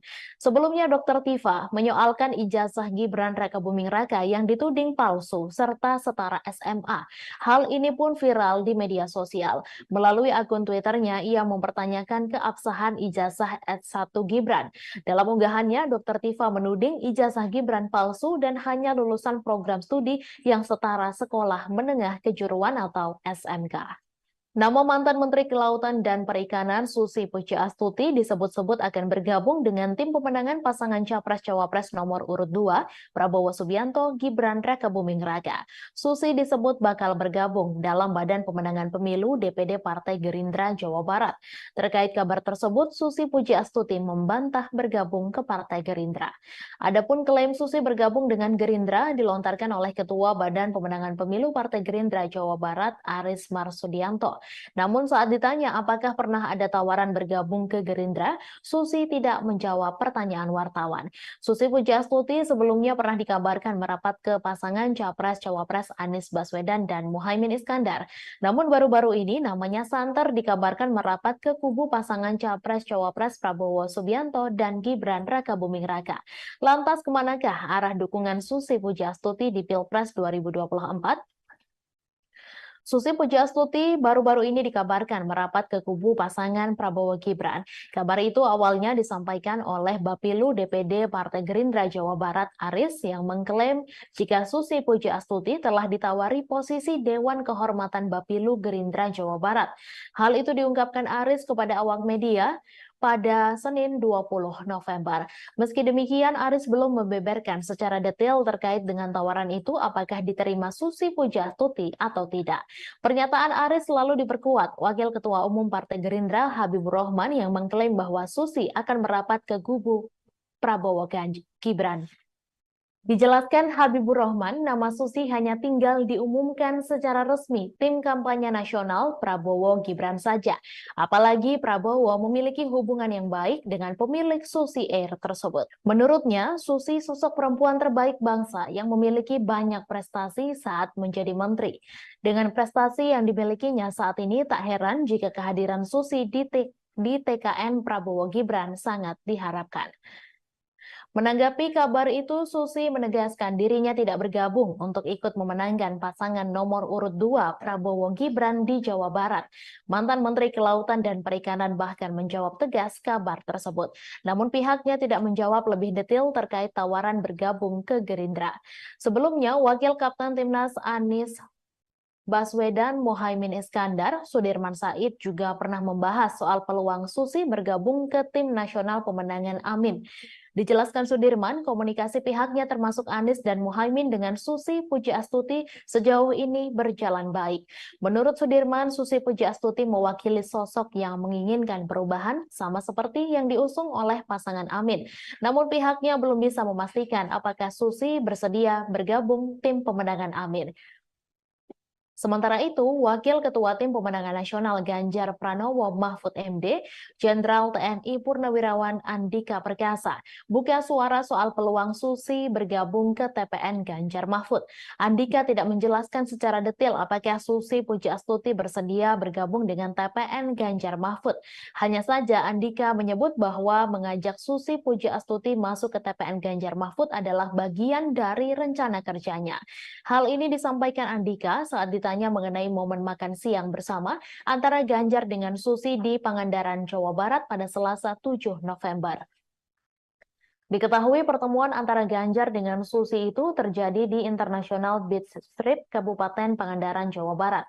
Sementara itu Ganjar mengungkapkan Susi adalah sosok teman sekaligus ibu baginya. Pasalnya Susi banyak memberikan pembelajaran dan pengalaman hidup.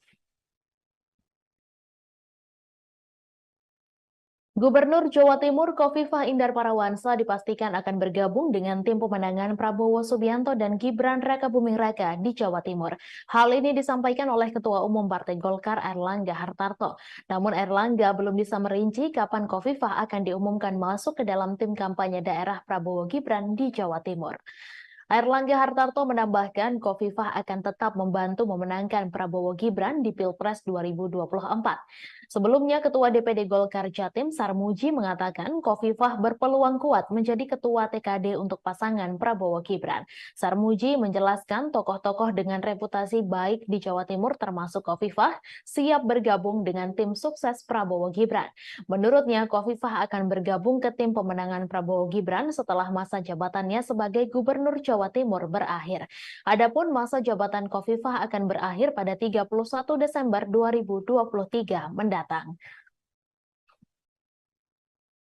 Dewan Pakar Tim Kampanye Nasional Prabowo Gibran Budiman Sujatmiko menyebut TKD sudah cukup kuat, terutama di Jawa Timur dan Jawa Tengah. TKD itu nantinya dibentuk untuk memperkuat upaya pemenangan Prabowo Gibran di setiap daerah. Menurut Budiman, sudah ada beberapa nama yang akan memimpin tim kampanye Prabowo Gibran di daerah, termasuk Khofifah. Ia mengatakan Khofifah menjadi salah satu opsi nama yang akan memimpin TKD di wilayah Jawa Timur. Diketahui TKN sudah mengumumkan 3 nama yang akan didapuk menjadi ketua TKD Prabowo Gibran di 3 provinsi. Namun nama Khofifah Indar Parawansa belum kunjung diumumkan oleh TKN. Sekretaris TKN Prabowo Gibran Nusron Wahid mengatakan pihaknya meminta semua pihak menunggu masuk atau tidaknya Khofifah ke dalam TKD Prabowo Gibran. Nusron lantas menyebut nama ketua TKD Prabowo Gibran untuk wilayah Jawa Timur akan diumumkan pada waktu yang tepat. Nusron menyampaikan tokoh yang akan memimpin pemenangan di 3 provinsi tersebut diyakini bisa memenangkan paslon yang diusungnya itu di wilayahnya masing-masing. Pertama, ketua TKD itu adalah Mawardi Yahya yang akan memimpin pemenangan Prabowo Gibran di Provinsi Sumatera Selatan. Figur kedua yang ditunjuk adalah Airin Rahmidiani yang akan menjadi ketua TKD Banten. Terakhir, Ridwan Kamil yang juga kader Partai Golkar ditunjuk menjadi ketua TKD untuk Provinsi Jawa Barat. Di saat PDIP tegas sudah tutup buku soal Wali Kota Medan Bobi Nasution, Golkar terang-terangan memberi surat tugas ke Bobi. Wakil Ketua Umum Golkar Ahmad Doli Kurnia mengungkap soal surat penugasan partainya untuk Bobi Nasution. Ia menegaskan bahwasannya Bobi Nasution telah mendapatkan 2 surat penugasan dari Golkar. Tak hanya itu, ternyata Partai Golkar juga mengusulkan nama menantu Presiden Jokowi itu maju menjadi calon gubernur Sumatera Utara di Pilkada 2024 mendatang. Diketahui Partai Golkar mengusulkan nama menantu Presiden Jokowi maju menjadi calon gubernur Sumatera Utara di Pilkada 2024. Nama itu pun diumumkan langsung oleh Ketua Umum Golkar Airlangga Hartarto. Hal itu selepas Airlangga memberikan pengarahan kepada bakal calon kepala daerah atau wakil kepala daerah Golkar seluruh Indonesia di kantor DPP Golkar Selipi, Jakarta Barat pada Selasa 21 November. Sementara itu, Wakil Ketua Umum Golkar Ahmad Doli Kurnia mengatakan bahwa partainya lah yang pertama kali mengusung Bobi untuk maju di pemilihan gubernur Sumatera Utara. Lebih lanjut, Doli kembali menegaskan bahwasannya Bobi telah mendapatkan 2 surat penugasan dari Golkar. Selain Bobi, ada pula daftar nama bakal calon kepala daerah atau wakil kepala daerah Golkar yang baru diungkap setelah pengarahan itu. Di antaranya bakal Cagup Banten, Airin Rahmidiani, bakal Cagup Papua Barat Paulus Waterpau, bakal Cagup Jawa Barat Ridwan Kamil. Diketahui Airlangga Hartarto memberikan pengarahan kepada bakal calon kepala daerah atau wakil kepala daerah Golkar seluruh Indonesia. Total ada 1.117 orang yang mengikuti acara tersebut. Arahan itu disampaikan langsung oleh Airlangga kepada ribuan bakal calon kepala daerah atau wakil kepala daerah Golkar seluruh Indonesia di Selipi, Jakarta Barat pada Selasa 21 November. Pembekalan berlangsung lebih dari 3 jam secara tertutup. Selesai kegiatan, Airlangga baru menemui awak media menjelaskan maksud mengumpulkan ribuan bakal calon kepala daerah atau wakil kepala daerah Golkar seluruh Indonesia. Dijelaskan Airlangga, mereka diharapkan bisa berkontribusi dalam pemenangan Partai Golkar dalam pemilihan legislatif 2024. Mereka nantinya diminta bergerak bersama pengurus Partai Golkar di daerah. Ia menyatakan bahwasannya pemenangan Golkar di daerah akan menjadi modal utama agar bakal calon kepala daerah atau wakil kepala daerah bisa diusung oleh DPP Partai Golkar di Pilkada 2024. Berdasarkan Survei Nasional Indonesia Political Opinion periode 10 hingga 17 November 2023, elektabilitas Capres Koalisi Perubahan Anies Baswedan mengalami kenaikan. Berdasarkan Surnas IPO, elektabilitas Anies menunjukkan 32,7%. Hasil survei itu tertuang dalam peta elektabilitas koalisi dan arah pemilih muda di Pilpres 2024. Sedangkan elektabilitas Capres Prabowo Subianto sebanyak 37,5% dan Capres Ganjar sebesar 28,5%. Anies menilai bahwa hasil survei itu sebagai bukti bahwa semakin hari masyarakat mulai menginginkan adanya perubahan. Hal itu membuat mantan Gubernur DKI Jakarta tersebut optimistis bisa melakukan perubahan sesuai tema yang diusungnya untuk merubah Indonesia lebih baik. Di sisi lain, pasangan Capres-Cawapres Anies Baswedan Muhaimin Iskandar mengumumkan susunan lengkap Tim Nasional Pemenangan Amin. Sejumlah nama menempati jabatan sebagai Dewan Pertimbangan dan Dewan Penasehat Timnas Amin. Selain itu, Anies juga mengumumkan sejumlah nama lain yang masuk dalam struktur Timnas Amin sebagai Dewan Penasehat. Ia menjelaskan Dewan Penasehat ini bertugas untuk memberikan nasihat-nasihat.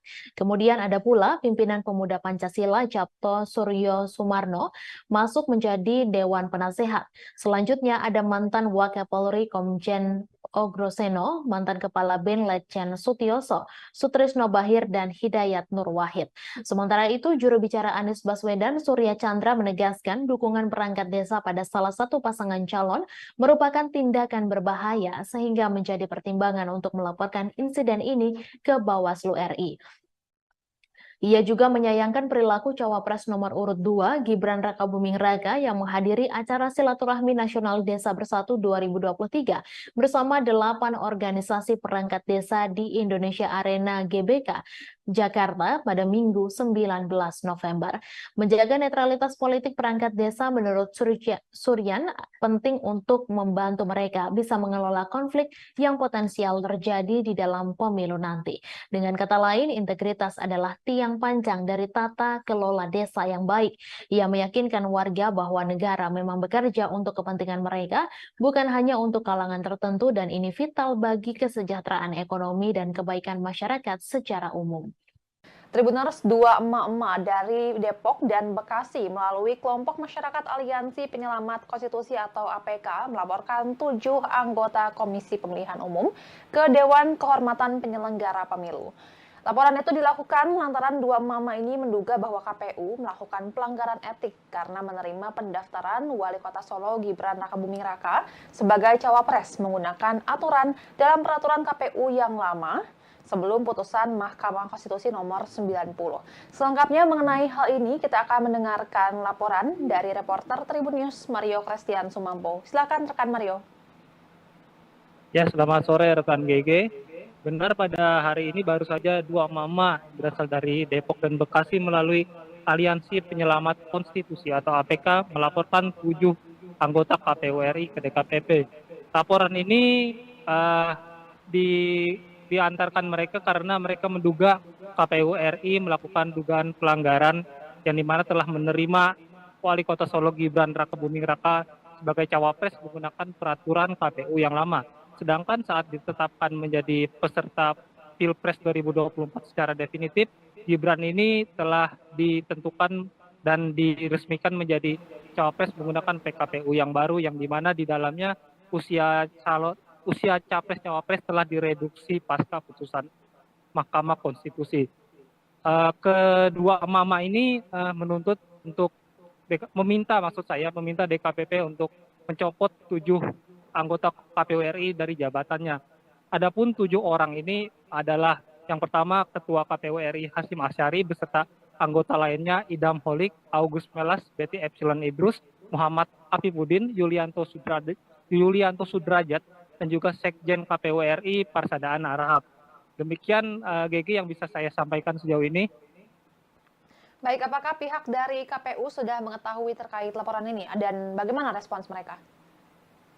Nah, sejauh ini GG laporan ini baru saja dikirimkan ke DKPP dan baru juga diterima. Saat ini dari Tribun News sendiri sudah menghubungi pihak KPU RI dan hingga saat ini, hingga laporan ini disampaikan, pihak KPU RI masih belum memberi respon. Demikian, Baik, GG. terima kasih rekan Mario atas laporannya dan selamat bertugas kembali. Tribuners, berikut cuplikan pernyataan pengacara Aliansi Penyelamat Konstitusi atau APK, Firmansyah, terkait dua emak-emak yang melaporkan 7 anggota KPU RI. Kami barusan, saya Firmansyah, salah satu pengacara dari Aliansi Penyelamat Demokrasi Konstitusi, ya, Aliansi Penyelamat Konstitusi yang hari ini mendapatkan kuasa dari 2 emak-emak. Jadi ada 2 emak-emak yang hari ini melihat bahwa ada pelanggaran kode etik, dugaan kode etik yang dilakukan oleh 7 komisioner KPU. Jadi yang kita laporkan 7 komisioner KPU mulai dari ketua KPU sampai dengan komisioner yang lain. Itu yang kita laporkan adalah dugaan pelanggaran kode etik di mana telah satu membuat surat edaran dan surat keputusan yang diberikan untuk eksternal pada tanggal 17 Oktober yang lalu pasca putusan MK 90. Lalu pada tanggal 25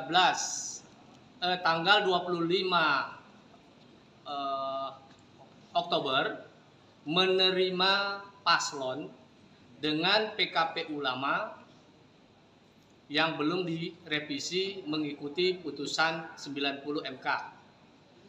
Yang ketiga, dugaan kode etik yang dilanggar oleh komisioner KPU membuat putusan menetapkan paslon. Rapor merah penegakan hukum dan hak asasi manusia pemerintahan Jokowi yang diberikan calon Presiden Ganjar Pranowo mengundang reaksi berbeda-beda dari berbagai pihak. Ganjar Pranowo memberikan nilai 5 untuk penegakan hukum dan HAM di era pemerintahan Jokowi Ma'ruf Amin. Bukan tanpa alasan penilaian yang diberikan Ganjar Pranowo. Satu hal yang membuat Ganjar menganggap penegakan hukum dan HAM di era pemerintahan Jokowi jeblok adalah putusan Mahkamah Konstitusi soal syarat usia Capres-Cawapres. Diketahui imbas putusan itu, Anwar Usman yang merupakan adik ipar Jokowi sekaligus paman Gibran Rakabuming Raka diputus melakukan pelanggaran etik berat dan dicopot dari jabatan Ketua MK. Selain itu, imbas putusan MK tersebut seakan menjadi pemulus jalan Gibran menjadi calon wakil presiden pendamping Prabowo Subianto. Di sisi lain, rapor merah yang diberikan Ganjar tersebut pun seakan menjadi bumerang mengingat Mahfud MD yang saat ini menjadi cawapres pendampingnya berstatus sebagai Menteri Koordinator Bidang Politik Hukum dan Keamanan. Sehingga elit partai politik dari barisan pendukung Prabowo Gibran mengungkit soal keberadaan Mahfud MD, seperti Ketua Umum Partai Golkar Erlangga Hartarto. Saat ditanya soal rapor merah yang diberikan Ganjar atas penegakan hukum dan HAM era Jokowi justru seakan menyindir keberadaan Mahfud MD. Erlangga diketahui saat ini menjabat sebagai Menko Perekonomian dalam pemerintahan Jokowi, sehingga ia mengatakan bila bertanya soal penegakan hukum dan HAM sebaiknya ditanyakan kepada Menko Polhukam. Erlangga menuturkan bahwasannya dirinya adalah menteri yang menangani bidang ekonomi, sedangkan Mahfud MD menangani bidang Polhukam RI. Hal senada pun dikatakan Ketua Harian DPP Partai Gerindra Sufmi Dasko Ahmad merespons soal tersebut. Dasko awalnya mempertanyakan, apakah nilai 5 dari skala 1 sampai 10 yang diberikan Ganjar murni penilaian pribadi atau justru penilaian dari tim pemenangan? Akan tetapi menurut Ketua Koordinator Strategis Tim Kampanye Nasional Prabowo Gibran tersebut, sejatinya penilaian dari Ganjar diserahkan kepada Mahfud MD. Sebab di pemerintahan Jokowi Ma'ruf saat ini, Mahfud MD menduduki jabatan Menko Polhukam. Lain halnya dengan PKS yang merupakan partai politik pendukung Anies Muhaimin. Ketua fraksi PKS DPR RI Jazuli Juwaini justru menyindir Ganjar Pranowo yang memberikan rapor merah atas penegakan hukum era Presiden Jokowi. Jazuli menilai Ganjar Pranowo dinilai tidak relevan memberikan kritikan kepada Presiden Jokowi. Seharusnya yang berhak menyatakan hal itu adalah PKS yang sudah 10 tahun beroposisi. Ia menyampaikan kritikan Ganjar kepada Jokowi hanya karena kecewa tidak mendapat dukungan di Pilpres 2024. Padahal sebelumnya Ganjar sempat terus memuji pemerintahan Presiden Jokowi. PKS, kata Jazuli, berbeda dengan Ganjar yang baru-baru ini melemparkan kritik kepada Jokowi. Menurutnya, PKS selalu memberikan evaluasi terhadap pemerintahan Jokowi setiap 5 tahun sekali. Karena itu, Jazuli pun mempertanyakan alasan Ganjar baru melontarkan kritik kepada Presiden Jokowi setelah tidak mendapatkan endorsement di Pilpres 2024. Padahal masalah ini sudah terjadi sejak 9 tahun terakhir kepemimpinan Jokowi. Deputi Hukum Tim Pemenangan Nasional Ganjar Pranowo Mahfud MD Todung Mulya Lubis mengatakan pose 3 jari Mahfud dengan 2 orang pilot Garuda Indonesia bukan kampanye. Hal ini merespons adanya pelaporan terhadap Mahfud ke Badan Pengawas Pemilu RI terkait pose 3 jari.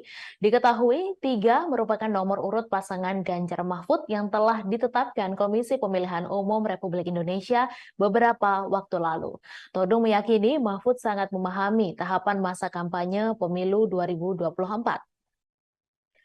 Menurutnya, apa yang dilakukan Mahfud adalah bentuk aksi spontanitas sebagai pasangan nomor urut 3. Kendati demikian, Todung menegaskan TPN Ganjar Mahfud menghormati langkah dari pelapor tersebut. Sebagaimana diketahui, Mahfud dilaporkan ke Bawaslu oleh Ketua Advokat Pengawas Pemilu Muhammad Mualimin pada hari Selasa.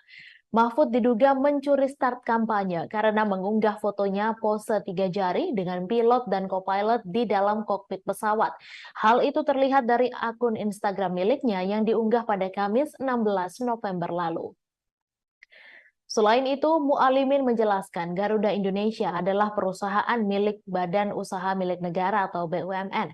Dengan adanya foto itu, pihaknya menilai Garuda Indonesia juga turut tidak amanah dalam kinerjanya sebab menunjukkan keberpihakan. Pihak Bawaslu menduga Mahfud melanggar ketentuan pasal 27 ayat 1 Peraturan KPU tentang kampanye pemilihan umum. Adapun barang bukti yang dibawa untuk laporan adalah berupa tangkapan layar unggahan foto dari Instagram Mahfud dan juga 3 tangkapan layar pemberitaan ihwal foto tersebut. Pakar politik Universitas Al-Azhar Indonesia, Ujang Komarudin, menganalisis sikap Nasdem yang menolak bekerja sama dengan PDIP terkait adanya tekanan dari penguasa menjelang Pilpres 2024. Adapun mulanya hal itu dari Sekjen PDIP Hasto Kristianto yang mengungkapkan pihaknya mendapatkan tekanan kekuasaan. Ia juga mengaku berkomunikasi dengan tim Anies Mohaimin untuk meluruskan demokrasi. Namun Wakil Ketua Umum Partai Nasdem Ahmad Ali membantah Hasto. Ali meminta agar tak melibatkan Amin dalam konteks tekanan kekuasaan yang dirasakan TPN Ganjar Mahfud. Menurut Ujang, sikap Nasdem tersebut bukti konsistensi sikap sebuah partai. Ujang melihat pernyataan Ahmad Ali dan Anies secara politik sudah tepat. Menurut Ujang, PDIP kini sedang mencari kawan untuk mengkritisi Jokowi atau yang lebih ekstrim melawan Jokowi. Hal ini terjadi sejak pencawapresan Gibran. Senada, analis politik Silvanus Alvin berpandangan jika PDIP secara terbuka menunjukkan sikap fight back terhadap Jokowi atau Presiden saat ini, maka publik dapat menangkap kesan bahwa PDIP menunjukkan inkonsistensi. Partai penguasa tapi tidak mendukung pemerintahan. Artinya, hal ini dapat menimbulkan kebingungan di kalangan masyarakat dan pada akhirnya memang bisa berdampak dalam mempengaruhi persepsi publik terhadap partai tersebut. Sebaliknya, polemik tekanan kekuasaan itu akan mempengaruhi secara positif persepsi publik pada Nasdem. Dosen Universitas Multimedia Nusantara ini melihat Nasdem bersama pasangan Amin hanya mau fokus dengan strategi komunikasinya. Seperti diketahui, Wakil Ketua Umum Partai Nasdem Ahmad Ali merespons pernyataan Sekjen PDIP Hasto Kristianto terkait rencana kubu Ganjar Mahfud yang ingin membangun komunikasi dengan kubu Anies Mohaimin dalam rangka melawan tekanan penguasa. Ahmad Ali pun heran dengan rencana itu mengingat posisi Hasto yang merupakan bagian dari partai penguasa. Kalaupun konteks penguasa yang dimaksud Hasto adalah presiden, Ahmad Ali menegaskan bahwa sampai hari ini Nasdem tetap menjadi partai pendukung pemerintah hingga akhir masa jabatan. Ahmad Ali bahkan mengingatkan Hasto layaknya termakan omongan sendiri, lantaran dulu pernah menyebut Anies sebagai pemimpin yang ditolak alam saat terpilih menjadi gubernur DKI pada Pilkada 2018 silam. Sebelumnya, Sekretaris Tim Pemenangan Nasional Ganjar Mahfud, Hasto Kristianto, mengungkapkan tekanan demi tekanan mulai terasa dialami TPN dan pihak yang menyuarakan mengenai paslon nomor urut 3. Hal itu disampaikan Hasto di sela-sela rapat konsolidasi Tim Pemenangan Ganjar Mahfud di Jakarta pada Sabtu 18 November, di mana acara itu dihadiri seluruh tim pemenangan daerah Ganjar Mahfud dari 38 provinsi. Sekretaris Jenderal PDI Perjuangan ini pun mencontohkan adanya intimidasi investigasi terhadap Direktur Eksekutif Carta Politika Indonesia, Yunarto Wijaya, yang memotret fakta elektabilitas Ganjar Mahfud meninggi. Tekanan yang sama juga dialami pegiat media sosial Ulin Niam Yusron. Hasto juga mengaku mendapat tekanan bersama rekan separtainya Adian Napitupulu. Tribuners, dua emak-emak dari Depok dan Bekasi melalui kelompok masyarakat Aliansi Penyelamat Konstitusi atau APK melaporkan 7 anggota Komisi Pemilihan Umum ke Dewan Kehormatan Penyelenggara Pemilu. Laporan itu dilakukan lantaran dua mama ini menduga bahwa KPU melakukan pelanggaran etik karena menerima pendaftaran Wali Kota Solo Gibran Rakabuming Raka sebagai cawapres menggunakan aturan dalam peraturan KPU yang lama sebelum putusan Mahkamah Konstitusi nomor 90. Selengkapnya mengenai hal ini, kita akan mendengarkan laporan dari reporter Tribun News Mario Christian Sumampo. Silakan rekan Mario. Ya, selamat sore rekan GG. Benar, pada hari ini baru saja dua mama berasal dari Depok dan Bekasi melalui Aliansi Penyelamat Konstitusi atau APK melaporkan 7 anggota KPU RI ke DKPP. Laporan ini diantarkan mereka karena mereka menduga KPU RI melakukan dugaan pelanggaran yang dimana telah menerima Wali Kota Solo Gibran Rakabuming Raka sebagai cawapres menggunakan peraturan KPU yang lama. Sedangkan saat ditetapkan menjadi peserta Pilpres 2024 secara definitif, Gibran ini telah ditentukan dan diresmikan menjadi cawapres menggunakan PKPU yang baru, yang dimana di dalamnya usia capres-cawapres telah direduksi pasca putusan Mahkamah Konstitusi. Kedua mama ini menuntut untuk meminta DKPP untuk mencopot 7 anggota KPU RI dari jabatannya. Adapun 7 orang ini adalah yang pertama Ketua KPU RI Hasyim Asyari beserta anggota lainnya Idam Holik, August Melas, Betty Epsilon Idrus, Muhammad Afifuddin, Yulianto Sudrajat, dan juga Sekjen KPU RI Parsadaan Arahap. Demikian GG yang bisa saya sampaikan sejauh ini. Baik, apakah pihak dari KPU sudah mengetahui terkait laporan ini dan bagaimana respons mereka? Nah, sejauh ini GG laporan ini baru saja dikirimkan ke DKPP dan baru juga diterima. Saat ini dari Tribun News sendiri sudah menghubungi pihak KPU RI dan hingga saat ini, hingga laporan ini disampaikan, pihak KPU RI masih belum memberi respon. Demikian, Baik, GG. terima kasih. Baik, terima kasih rekan Mario atas laporannya dan selamat bertugas kembali.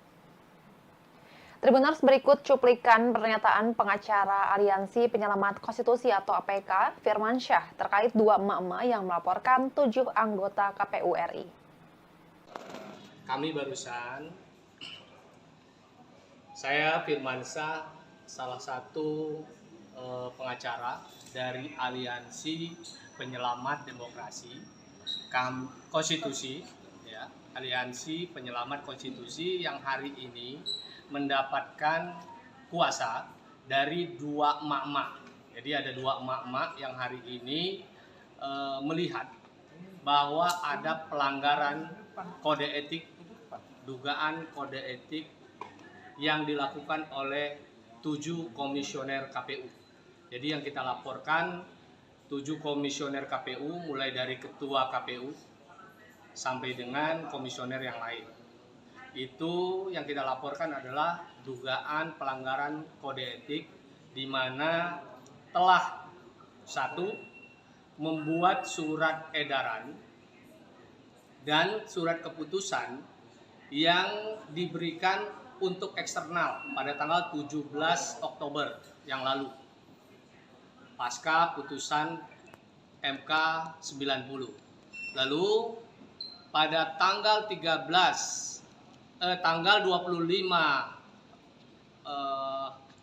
Oktober menerima paslon dengan PKPU lama yang belum direvisi mengikuti putusan 90 MK. Yang ketiga, dugaan kode etik yang dilanggar oleh komisioner KPU membuat putusan menetapkan paslon Calon Wakil Presiden Prabowo Subianto dalam Pilpres 2024, Gibran Rakabuming Raka, diterpa isu ijazah palsu. Juru bicara Gibran, Emil Elestianto Dardak, ikut angkat bicara perihal isu ijazah palsu Gibran. Ia mengaku prihatin atas tuduhan tersebut. Berbicara dengan media, Emil yang juga alumni Ritsumeikan Asia Pacific University Jepang ini menekankan, ia membela Gibran bukan lantaran telah ditunjuk sebagai jubirnya. Ketua DPD Demokrat Jawa Timur ini membela putra Presiden Jokowi tersebut lebih karena dirinya merupakan orang yang menjalani proses pendidikan yang mirip dengan apa yang dijalani Gibran.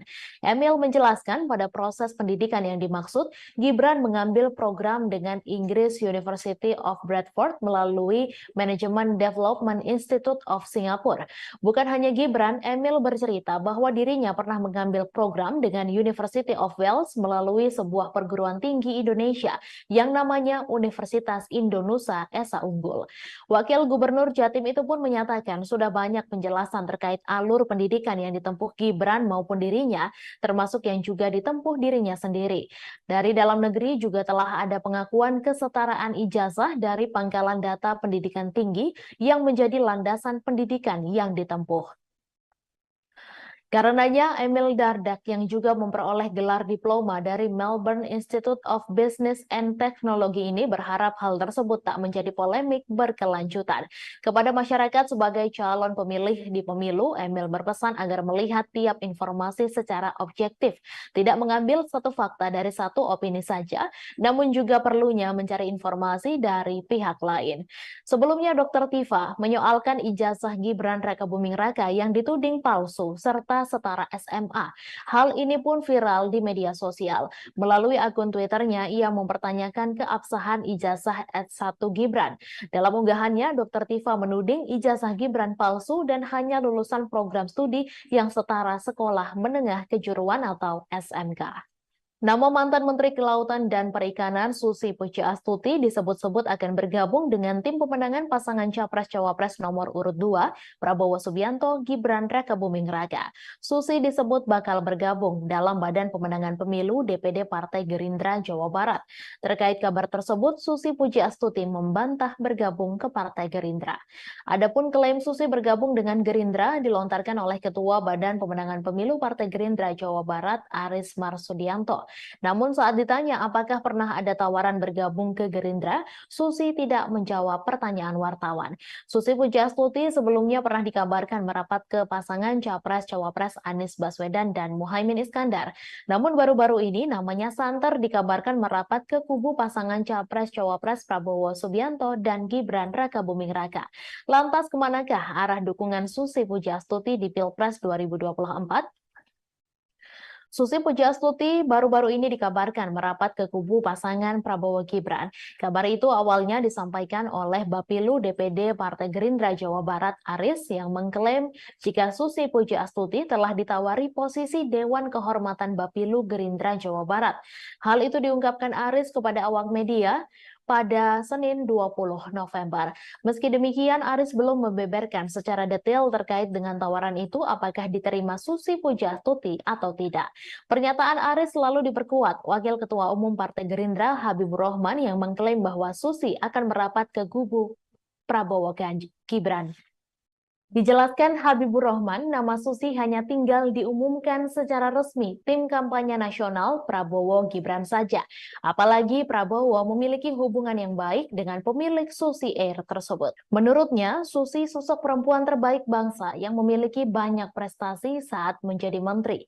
Dengan prestasi yang dimilikinya saat ini, tak heran jika kehadiran Susi di TKN Prabowo Gibran sangat diharapkan. Menanggapi kabar itu, Susi menegaskan dirinya tidak bergabung untuk ikut memenangkan pasangan nomor urut 2 Prabowo Gibran di Jawa Barat. Mantan Menteri Kelautan dan Perikanan bahkan menjawab tegas kabar tersebut. Namun pihaknya tidak menjawab lebih detail terkait tawaran bergabung ke Gerindra.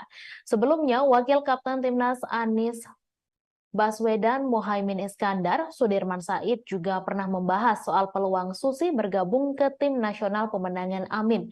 Dijelaskan Sudirman, komunikasi pihaknya termasuk Anies dan Muhaimin dengan Susi Pujiastuti sejauh ini berjalan baik.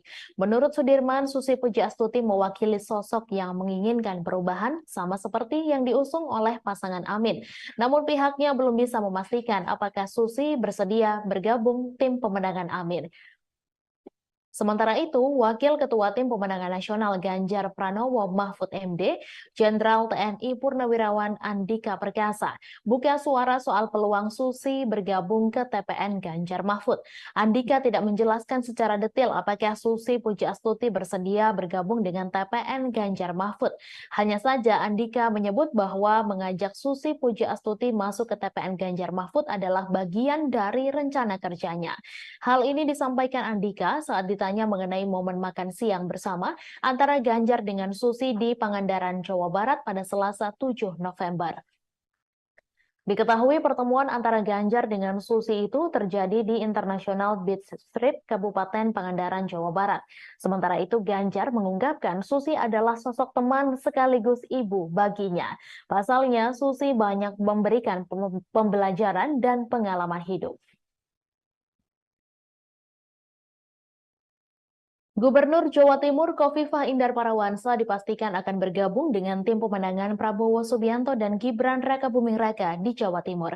Hal ini disampaikan oleh Ketua Umum Partai Golkar Airlangga Hartarto. Namun Airlangga belum bisa merinci kapan Khofifah akan diumumkan masuk ke dalam tim kampanye daerah Prabowo Gibran di Jawa Timur.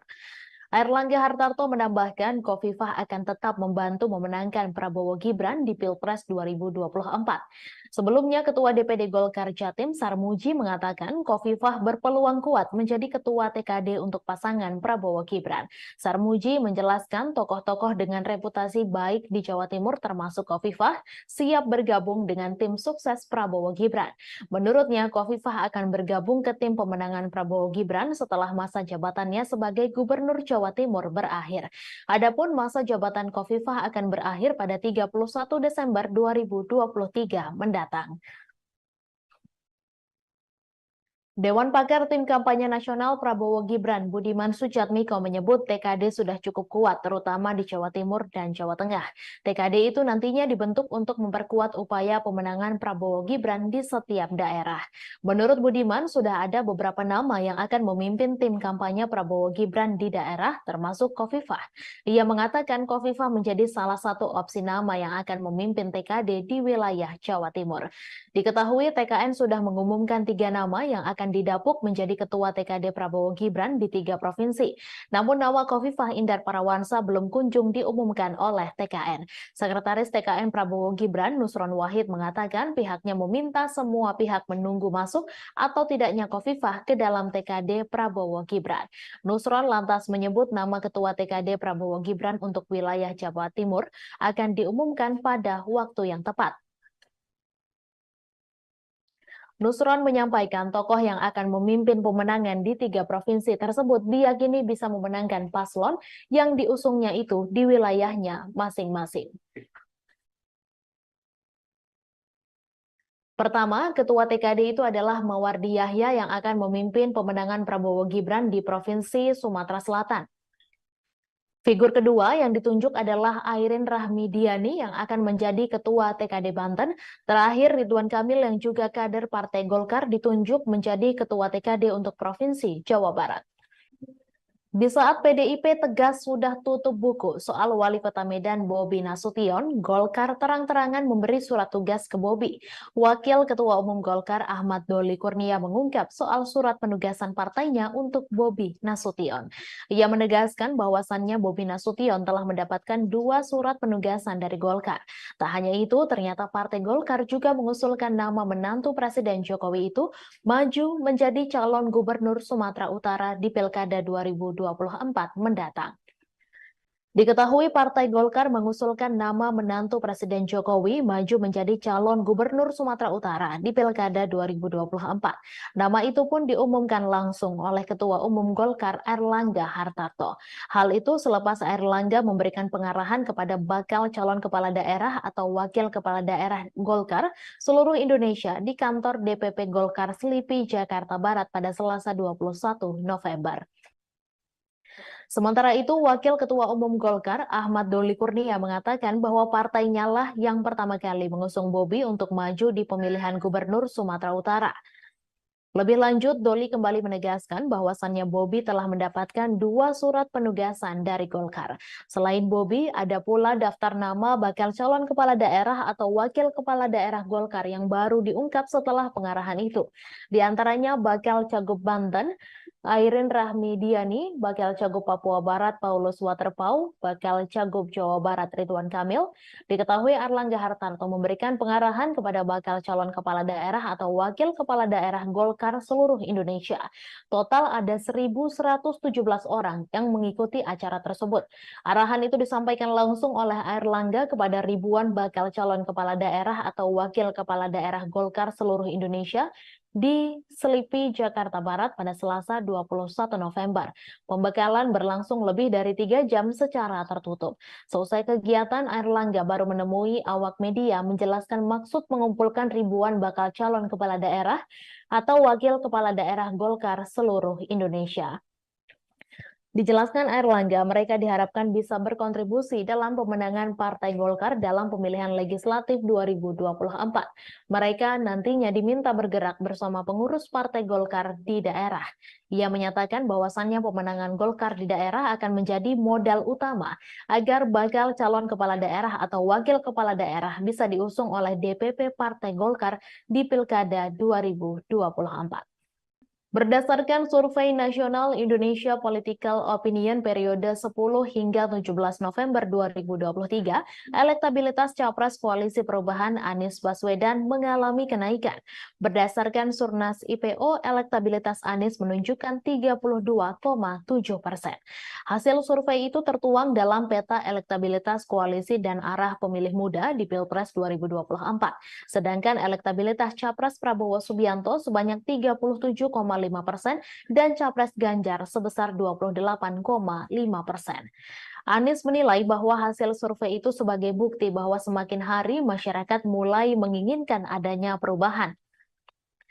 Hal itu membuat mantan Gubernur DKI Jakarta tersebut optimistis bisa melakukan perubahan sesuai tema yang diusungnya untuk merubah Indonesia lebih baik. Di sisi lain, pasangan Capres-Cawapres Anies Baswedan Muhaimin Iskandar mengumumkan susunan lengkap Tim Nasional Pemenangan Amin. Sejumlah nama menempati jabatan sebagai Dewan Pertimbangan dan Dewan Penasehat Timnas Amin. Selain itu, Anies juga mengumumkan sejumlah nama lain yang masuk dalam struktur Timnas Amin sebagai Dewan Penasehat. Ia menjelaskan Dewan Penasehat ini bertugas untuk memberikan nasihat-nasihat.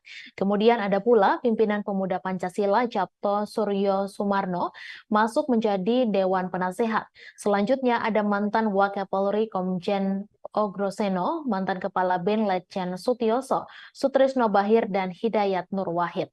Sementara itu, juru bicara Anies Baswedan, Surya Chandra, menegaskan dukungan perangkat desa pada salah satu pasangan calon merupakan tindakan berbahaya sehingga menjadi pertimbangan untuk melaporkan insiden ini ke Bawaslu RI. Ia juga menyayangkan perilaku Cawapres nomor urut 2 Gibran Rakabuming Raka yang menghadiri acara Silaturahmi Nasional Desa Bersatu 2023 bersama 8 organisasi perangkat desa di Indonesia Arena GBK Jakarta pada Minggu 19 November. Menjaga netralitas politik perangkat desa menurut Suryan penting untuk membantu mereka bisa mengelola konflik yang potensial terjadi di dalam pemilu nanti. Dengan kata lain, integritas adalah tiang panjang dari tata kelola desa yang baik. Ia meyakinkan warga bahwa negara memang bekerja untuk kepentingan mereka, bukan hanya untuk kalangan tertentu, dan ini vital bagi kesejahteraan ekonomi dan kebaikan masyarakat secara umum. Tribuners, 2 emak-emak dari Depok dan Bekasi melalui kelompok masyarakat Aliansi Penyelamat Konstitusi atau APK melaporkan 7 anggota Komisi Pemilihan Umum ke Dewan Kehormatan Penyelenggara Pemilu. Laporan itu dilakukan lantaran dua mama ini menduga bahwa KPU melakukan pelanggaran etik karena menerima pendaftaran Wali Kota Solo Gibran Rakabuming Raka sebagai cawapres menggunakan aturan dalam peraturan KPU yang lama sebelum putusan Mahkamah Konstitusi nomor 90.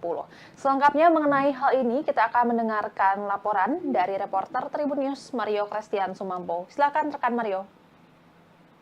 Ya, selamat sore rekan GG. Benar, pada hari ini baru saja dua mama berasal dari Depok dan Bekasi melalui Aliansi Penyelamat Konstitusi atau APK melaporkan 7 anggota KPU RI ke DKPP. Laporan ini diantarkan mereka karena mereka menduga KPU RI melakukan dugaan pelanggaran yang dimana telah menerima Wali Kota Solo Gibran Rakabuming Raka sebagai cawapres menggunakan peraturan KPU yang lama. Sedangkan saat ditetapkan menjadi peserta Pilpres 2024 secara definitif, Gibran ini telah ditentukan dan diresmikan menjadi cawapres menggunakan PKPU yang baru, yang dimana di dalamnya usia capres cawapres telah direduksi pasca putusan Mahkamah Konstitusi. Kedua mama ini menuntut untuk meminta DKPP untuk mencopot 7 anggota KPU RI dari jabatannya. Adapun 7 orang ini adalah yang pertama Ketua KPU RI Hasyim Asyari beserta anggota lainnya Idam Holik, August Melas, Betty Epsilon Idrus, Muhammad Afifuddin, Yulianto Sudrajat, dan juga Sekjen KPU RI Parsadaan Arahap. Demikian GG yang bisa saya sampaikan sejauh ini. Baik, apakah pihak dari KPU sudah mengetahui terkait laporan ini dan bagaimana respons mereka? Nah, sejauh ini GG laporan ini baru saja dikirimkan ke DKPP dan baru juga diterima. Saat ini dari Tribun News sendiri sudah menghubungi pihak KPU RI dan hingga saat ini, hingga laporan ini disampaikan, pihak KPU RI masih belum memberi respon. Demikian GG. Baik, terima kasih rekan Mario atas laporannya dan selamat bertugas kembali. Tribuners, berikut cuplikan pernyataan pengacara Aliansi Penyelamat Konstitusi atau APK, Firman Syah, terkait dua emak-emak yang melaporkan 7 anggota KPU RI. Kami barusan, saya Firman Syah, salah satu pengacara dari Aliansi Penyelamat Demokrasi Konstitusi, ya, Aliansi Penyelamat Konstitusi yang hari ini mendapatkan kuasa dari 2 emak-emak. Jadi ada 2 emak-emak yang hari ini melihat bahwa ada pelanggaran kode etik, dugaan kode etik yang dilakukan oleh 7 komisioner KPU. Jadi yang kita laporkan 7 komisioner KPU, mulai dari ketua KPU sampai dengan komisioner yang lain. Itu yang kita laporkan adalah dugaan pelanggaran kode etik di mana telah 1. Membuat surat edaran dan surat keputusan yang diberikan untuk eksternal pada tanggal 17 Oktober yang lalu pasca putusan MK 90. Lalu pada tanggal 25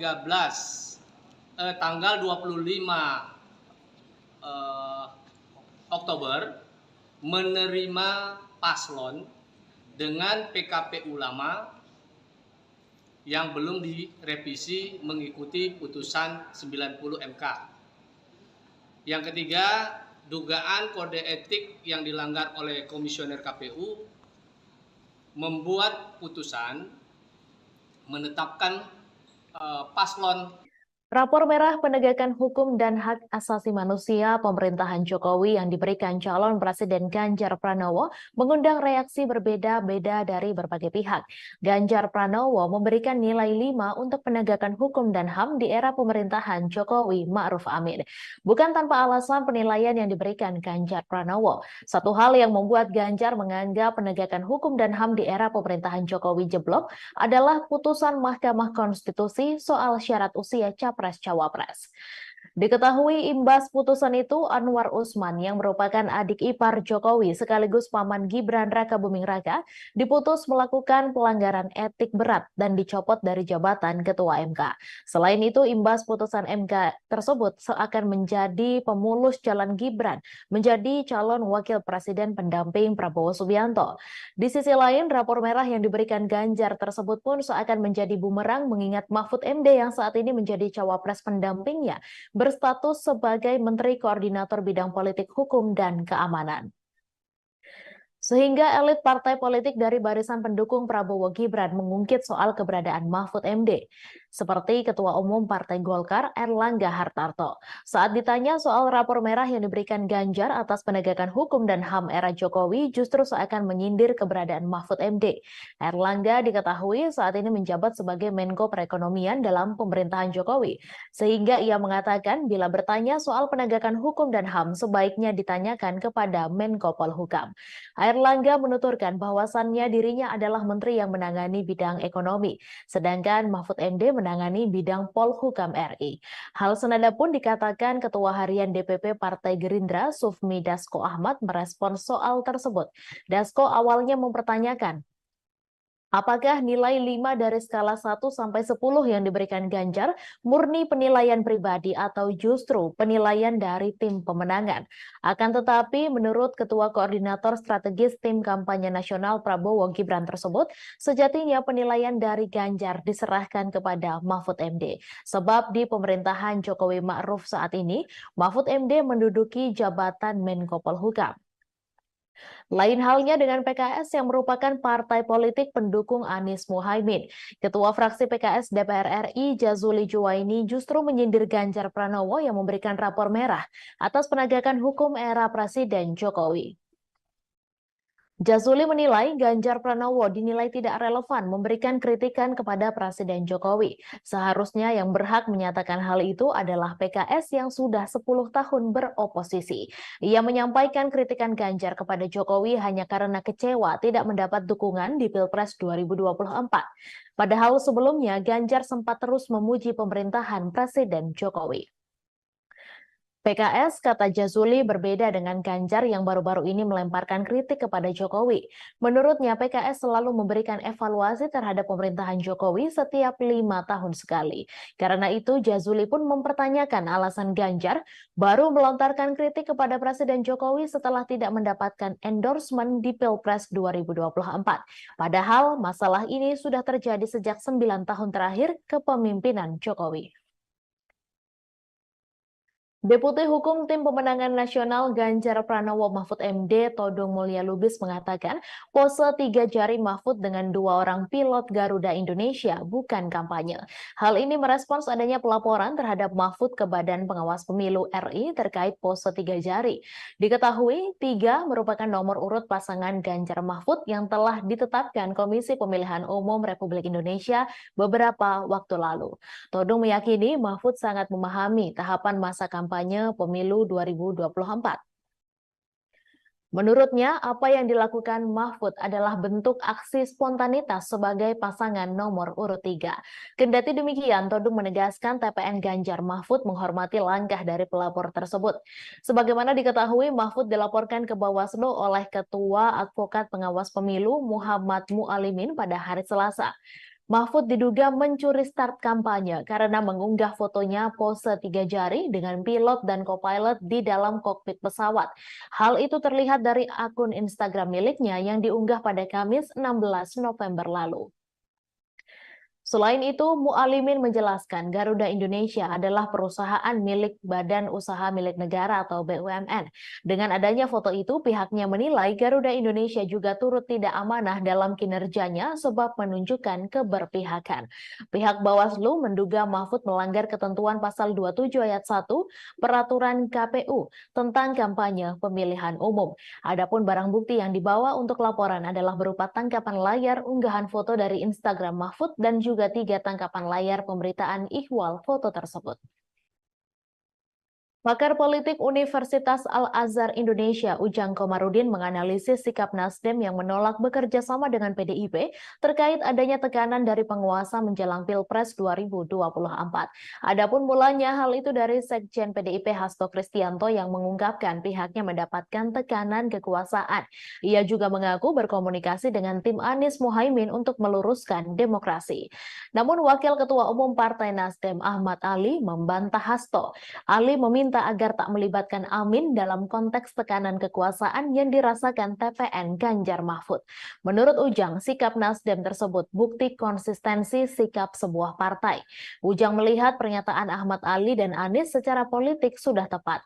Menurut Ujang, PDIP kini sedang mencari kawan untuk mengkritisi Jokowi atau yang lebih ekstrim melawan Jokowi. Hal ini terjadi sejak pencawapresan Gibran. Senada, analis politik Silvanus Alvin berpandangan jika PDIP secara terbuka menunjukkan sikap fight back terhadap Jokowi atau Presiden saat ini, maka publik dapat menangkap kesan bahwa PDIP menunjukkan inkonsistensi. Partai penguasa tapi tidak mendukung pemerintahan. Artinya, hal ini dapat menimbulkan kebingungan di kalangan masyarakat dan pada akhirnya memang bisa berdampak dalam mempengaruhi persepsi publik terhadap partai tersebut. Sebaliknya, polemik tekanan kekuasaan itu akan mempengaruhi secara positif persepsi publik pada Nasdem. Dosen Universitas Multimedia Nusantara ini melihat Nasdem bersama pasangan Amin hanya mau fokus dengan strategi komunikasinya. Seperti diketahui, Wakil Ketua Umum Partai Nasdem Ahmad Ali merespons pernyataan Sekjen PDIP Hasto Kristianto terkait rencana kubu Ganjar Mahfud yang ingin membangun komunikasi dengan kubu Anies Mohaimin dalam rangka melawan tekanan penguasa. Ahmad Ali pun heran dengan rencana itu mengingat posisi Hasto yang merupakan bagian dari partai penguasa. Kalaupun konteks penguasa yang dimaksud Hasto adalah presiden, Ahmad Ali menegaskan bahwa sampai hari ini Nasdem tetap menjadi partai pendukung pemerintah hingga akhir masa jabatan. Ahmad Ali bahkan mengingatkan Hasto layaknya termakan omongan sendiri, lantaran dulu pernah menyebut Anies sebagai pemimpin yang ditolak alam saat terpilih menjadi gubernur DKI pada Pilkada 2018 silam. Sebelumnya, Sekretaris Tim Pemenangan Nasional Ganjar Mahfud, Hasto Kristianto, mengungkapkan tekanan demi tekanan mulai terasa dialami TPN dan pihak yang menyuarakan mengenai paslon nomor urut 3.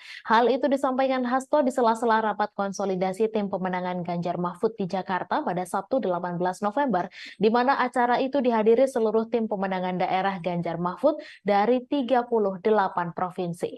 Sekretaris Jenderal PDI Perjuangan ini pun mencontohkan adanya intimidasi terhadap Direktur Eksekutif Carta Politika Indonesia, Yunarto Wijaya, yang memotret fakta elektabilitas Ganjar Mahfud meninggi. Tekanan yang sama juga dialami pegiat media sosial Ulin Niam Yusron. Hasto juga mengaku mendapat tekanan bersama rekan separtainya Adian Napitupulu. Tribuners, dua emak-emak dari Depok dan Bekasi melalui kelompok masyarakat Aliansi Penyelamat Konstitusi atau APK melaporkan 7 anggota Komisi Pemilihan Umum ke Dewan Kehormatan Penyelenggara Pemilu. Laporan itu dilakukan lantaran dua mama ini menduga bahwa KPU melakukan pelanggaran etik karena menerima pendaftaran Wali Kota Solo Gibran Rakabuming Raka sebagai cawapres menggunakan aturan dalam peraturan KPU yang lama sebelum putusan Mahkamah Konstitusi nomor 90. Selengkapnya mengenai hal ini, kita akan mendengarkan laporan dari reporter Tribun News Mario Christian Sumampo. Silakan rekan Mario. Ya, selamat sore rekan GG. Benar, pada hari ini baru saja dua mama berasal dari Depok dan Bekasi melalui Aliansi Penyelamat Konstitusi atau APK melaporkan 7 anggota KPU RI ke DKPP. Laporan ini diantarkan mereka karena mereka menduga KPU RI melakukan dugaan pelanggaran yang dimana telah menerima Wali Kota Solo Gibran Rakabuming Raka sebagai cawapres menggunakan peraturan KPU yang lama. Sedangkan saat ditetapkan menjadi peserta Pilpres 2024 secara definitif, Gibran ini telah ditentukan dan diresmikan menjadi cawapres menggunakan PKPU yang baru yang dimana di dalamnya usia capres-cawapres telah direduksi pasca putusan Mahkamah Konstitusi. Kedua mama ini menuntut untuk meminta DKPP untuk mencopot 7 anggota KPU RI dari jabatannya. Adapun 7 orang ini adalah Yang pertama, Ketua KPU RI Hasyim Asyari beserta anggota lainnya Idam Holik, August Melas, Betty Epsilon Idrus, Muhammad Afifuddin, Yulianto Sudrajat, dan juga Sekjen KPU RI Parsadaan Arahap. Demikian GG yang bisa saya sampaikan sejauh ini. Baik, apakah pihak dari KPU sudah mengetahui terkait laporan ini dan bagaimana respons mereka? Nah, sejauh ini GG laporan ini baru saja dikirimkan ke DKPP dan baru juga diterima. Saat ini dari Tribun News sendiri sudah menghubungi pihak KPU RI dan hingga saat ini, hingga laporan ini disampaikan, pihak KPU RI masih belum memberi respon. Demikian Baik, GG. terima kasih. Baik, terima kasih rekan Mario atas laporannya dan selamat bertugas kembali. Tribuners, berikut cuplikan pernyataan pengacara Aliansi Penyelamat Konstitusi atau APK, Firman Syah, terkait dua emak-emak yang melaporkan 7 anggota KPU RI. Kami barusan, saya Firman Syah, salah satu pengacara dari Aliansi Penyelamat Demokrasi, Konstitusi, ya, Aliansi Penyelamat Konstitusi yang hari ini mendapatkan kuasa dari dua emak-emak. Jadi ada dua emak-emak yang hari ini melihat bahwa ada pelanggaran kode etik, dugaan kode etik yang dilakukan oleh 7 komisioner KPU. Jadi yang kita laporkan 7 komisioner KPU mulai dari ketua KPU sampai dengan komisioner yang lain. Itu yang kita laporkan adalah dugaan pelanggaran kode etik di mana telah 1. Membuat surat edaran dan surat keputusan yang diberikan untuk eksternal pada tanggal 17 Oktober yang lalu pasca putusan MK 90. Lalu pada tanggal 25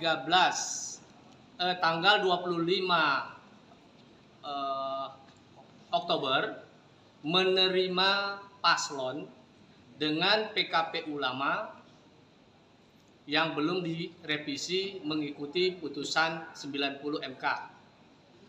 Yang ketiga, dugaan kode etik yang dilanggar oleh komisioner KPU membuat putusan menetapkan paslon Calon Wakil Presiden Prabowo Subianto dalam Pilpres 2024, Gibran Rakabuming Raka, diterpa isu ijazah palsu. Juru bicara Gibran, Emil Elestianto Dardak, ikut angkat bicara perihal isu ijazah palsu Gibran. Ia mengaku prihatin atas tuduhan tersebut. Berbicara dengan media, Emil yang juga alumni Ritsumeikan Asia Pacific University Jepang ini menekankan, ia membela Gibran bukan lantaran telah ditunjuk sebagai jubirnya. Ketua DPD Demokrat Jawa Timur ini membela putra Presiden Jokowi tersebut lebih karena dirinya merupakan orang yang menjalani proses pendidikan yang mirip dengan apa yang dijalani Gibran. Emil menjelaskan pada proses pendidikan yang dimaksud, Gibran mengambil program dengan Inggris University of Bradford melalui Management Development Institute of Singapore. Bukan hanya Gibran, Emil bercerita bahwa dirinya pernah mengambil program dengan University of Wales melalui sebuah perguruan tinggi Indonesia yang namanya Universitas Indonesia Esa Unggul. Wakil Gubernur Jatim itu pun menyatakan sudah banyak penjelasan terkait alur pendidikan yang ditempuh Gibran maupun dirinya, termasuk yang juga ditempuh dirinya sendiri. Dari dalam negeri juga telah ada pengakuan kesetaraan ijazah dari Pangkalan Data Pendidikan Tinggi yang menjadi landasan pendidikan yang ditempuh. Karenanya, Emil Dardak yang juga memperoleh gelar diploma dari Melbourne Institute of Business and Technology ini berharap hal tersebut tak menjadi polemik berkelanjutan.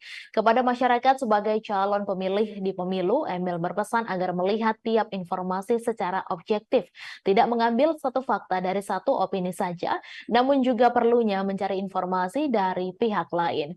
Sebelumnya, Dr. Tifa menyoalkan ijazah Gibran Rakabuming Raka yang dituding palsu serta setara SMA. Hal ini pun viral di media sosial. Melalui akun Twitternya, ia mempertanyakan keabsahan ijazah S1 Gibran. Dalam unggahannya, Dr. Tifa menuding ijazah Gibran palsu dan hanya lulusan program studi yang setara sekolah menengah kejuruan atau SMK. Nama mantan Menteri Kelautan dan Perikanan Susi Pujiastuti disebut-sebut akan bergabung dengan tim pemenangan pasangan Capres-Cawapres nomor urut 2, Prabowo Subianto, Gibran Rakabuming Raka. Susi disebut bakal bergabung dalam Badan Pemenangan Pemilu DPD Partai Gerindra Jawa Barat. Terkait kabar tersebut, Susi Pujiastuti membantah bergabung ke Partai Gerindra. Adapun klaim Susi bergabung dengan Gerindra dilontarkan oleh Ketua Badan Pemenangan Pemilu Partai Gerindra Jawa Barat, Aris Marsudianto. Namun saat ditanya apakah pernah ada tawaran bergabung ke Gerindra, Susi tidak menjawab pertanyaan wartawan. Susi Pujiastuti sebelumnya pernah dikabarkan merapat ke pasangan Capres-Cawapres Anies Baswedan dan Muhaimin Iskandar. Namun baru-baru ini namanya santer dikabarkan merapat ke kubu pasangan Capres-Cawapres Prabowo Subianto dan Gibran Rakabuming Raka. Lantas kemanakah arah dukungan Susi Pujiastuti di Pilpres 2024? Susi Pujiastuti baru-baru ini dikabarkan merapat ke kubu pasangan Prabowo Gibran. Kabar itu awalnya disampaikan oleh Bapilu DPD Partai Gerindra Jawa Barat Aris yang mengklaim jika Susi Pujiastuti telah ditawari posisi Dewan Kehormatan Bapilu Gerindra Jawa Barat. Hal itu diungkapkan Aris kepada awak media pada Senin 20 November. Meski demikian, Aris belum membeberkan secara detail terkait dengan tawaran itu apakah diterima Susi Pujiastuti atau tidak. Pernyataan Aris selalu diperkuat Wakil Ketua Umum Partai Gerindra Habibur Rahman yang mengklaim bahwa Susi akan merapat ke kubu Prabowo Gibran. Dijelaskan Habibur Rahman, nama Susi hanya tinggal diumumkan secara resmi tim kampanye nasional Prabowo Gibran saja.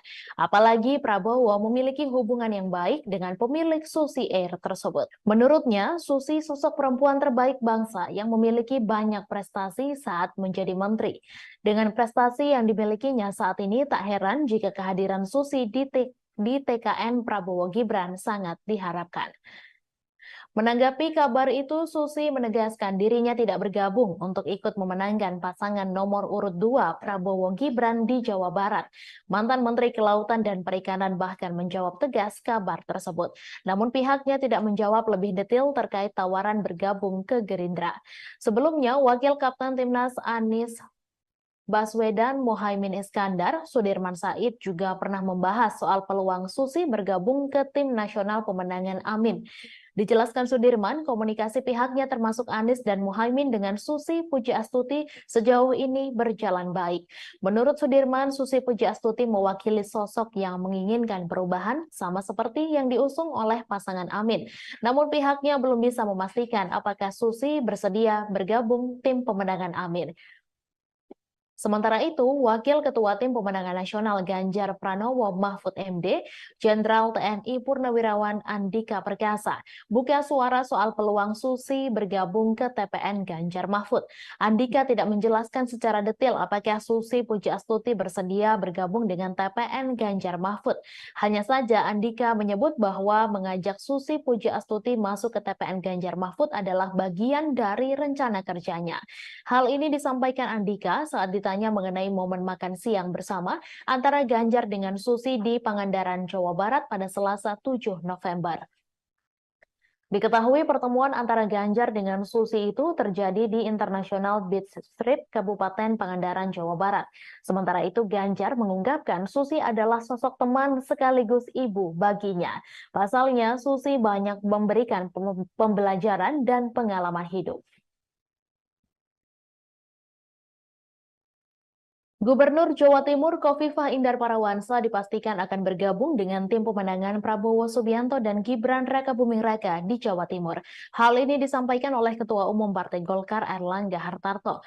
Namun Airlangga belum bisa merinci kapan Khofifah akan diumumkan masuk ke dalam tim kampanye daerah Prabowo Gibran di Jawa Timur.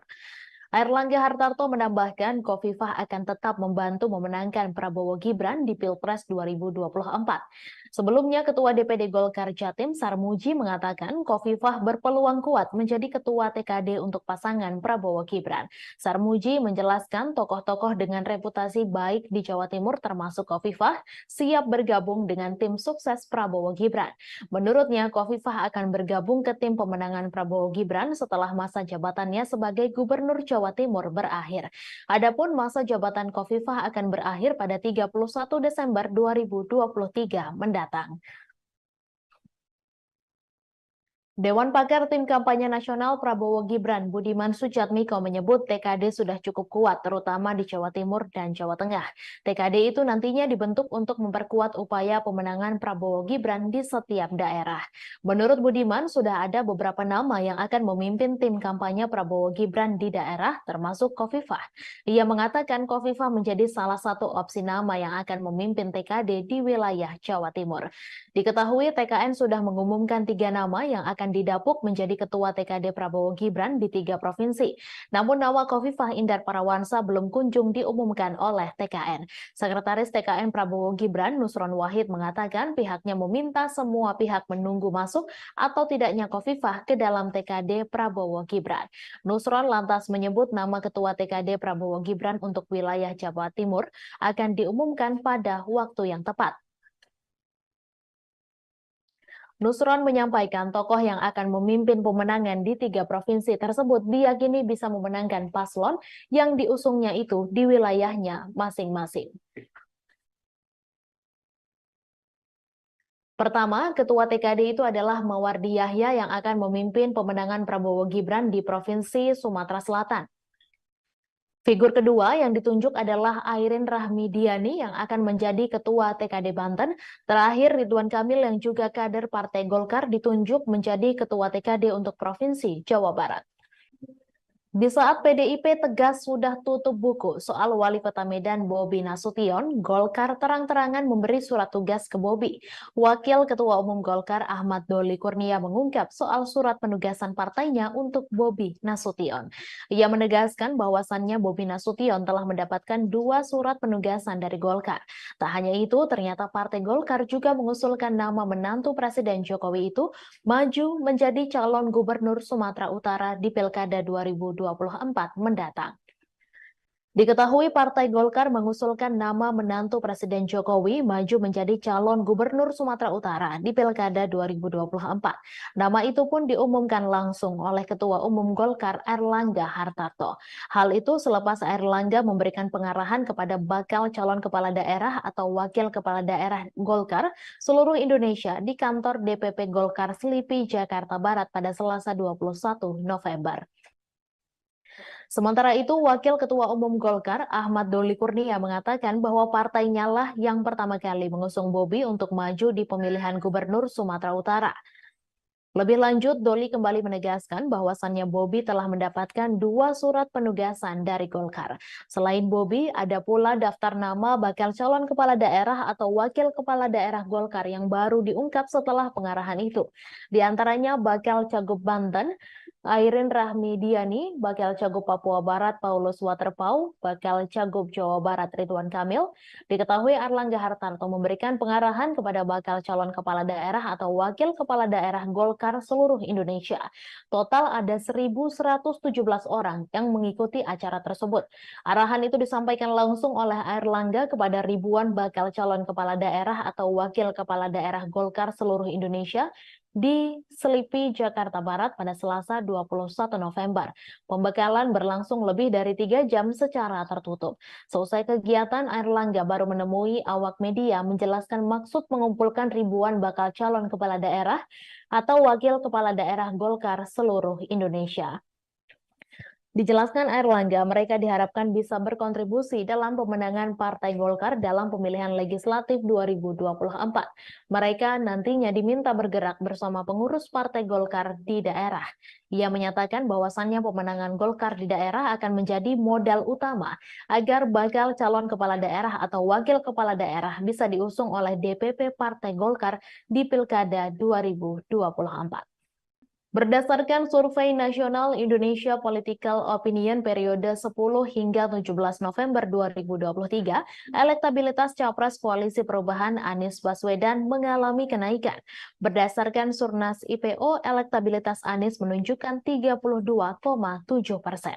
Hasil survei itu tertuang dalam peta elektabilitas koalisi dan arah pemilih muda di Pilpres 2024. Sedangkan elektabilitas Capres Prabowo Subianto sebanyak 37,5% dan Capres Ganjar sebesar 28,5%.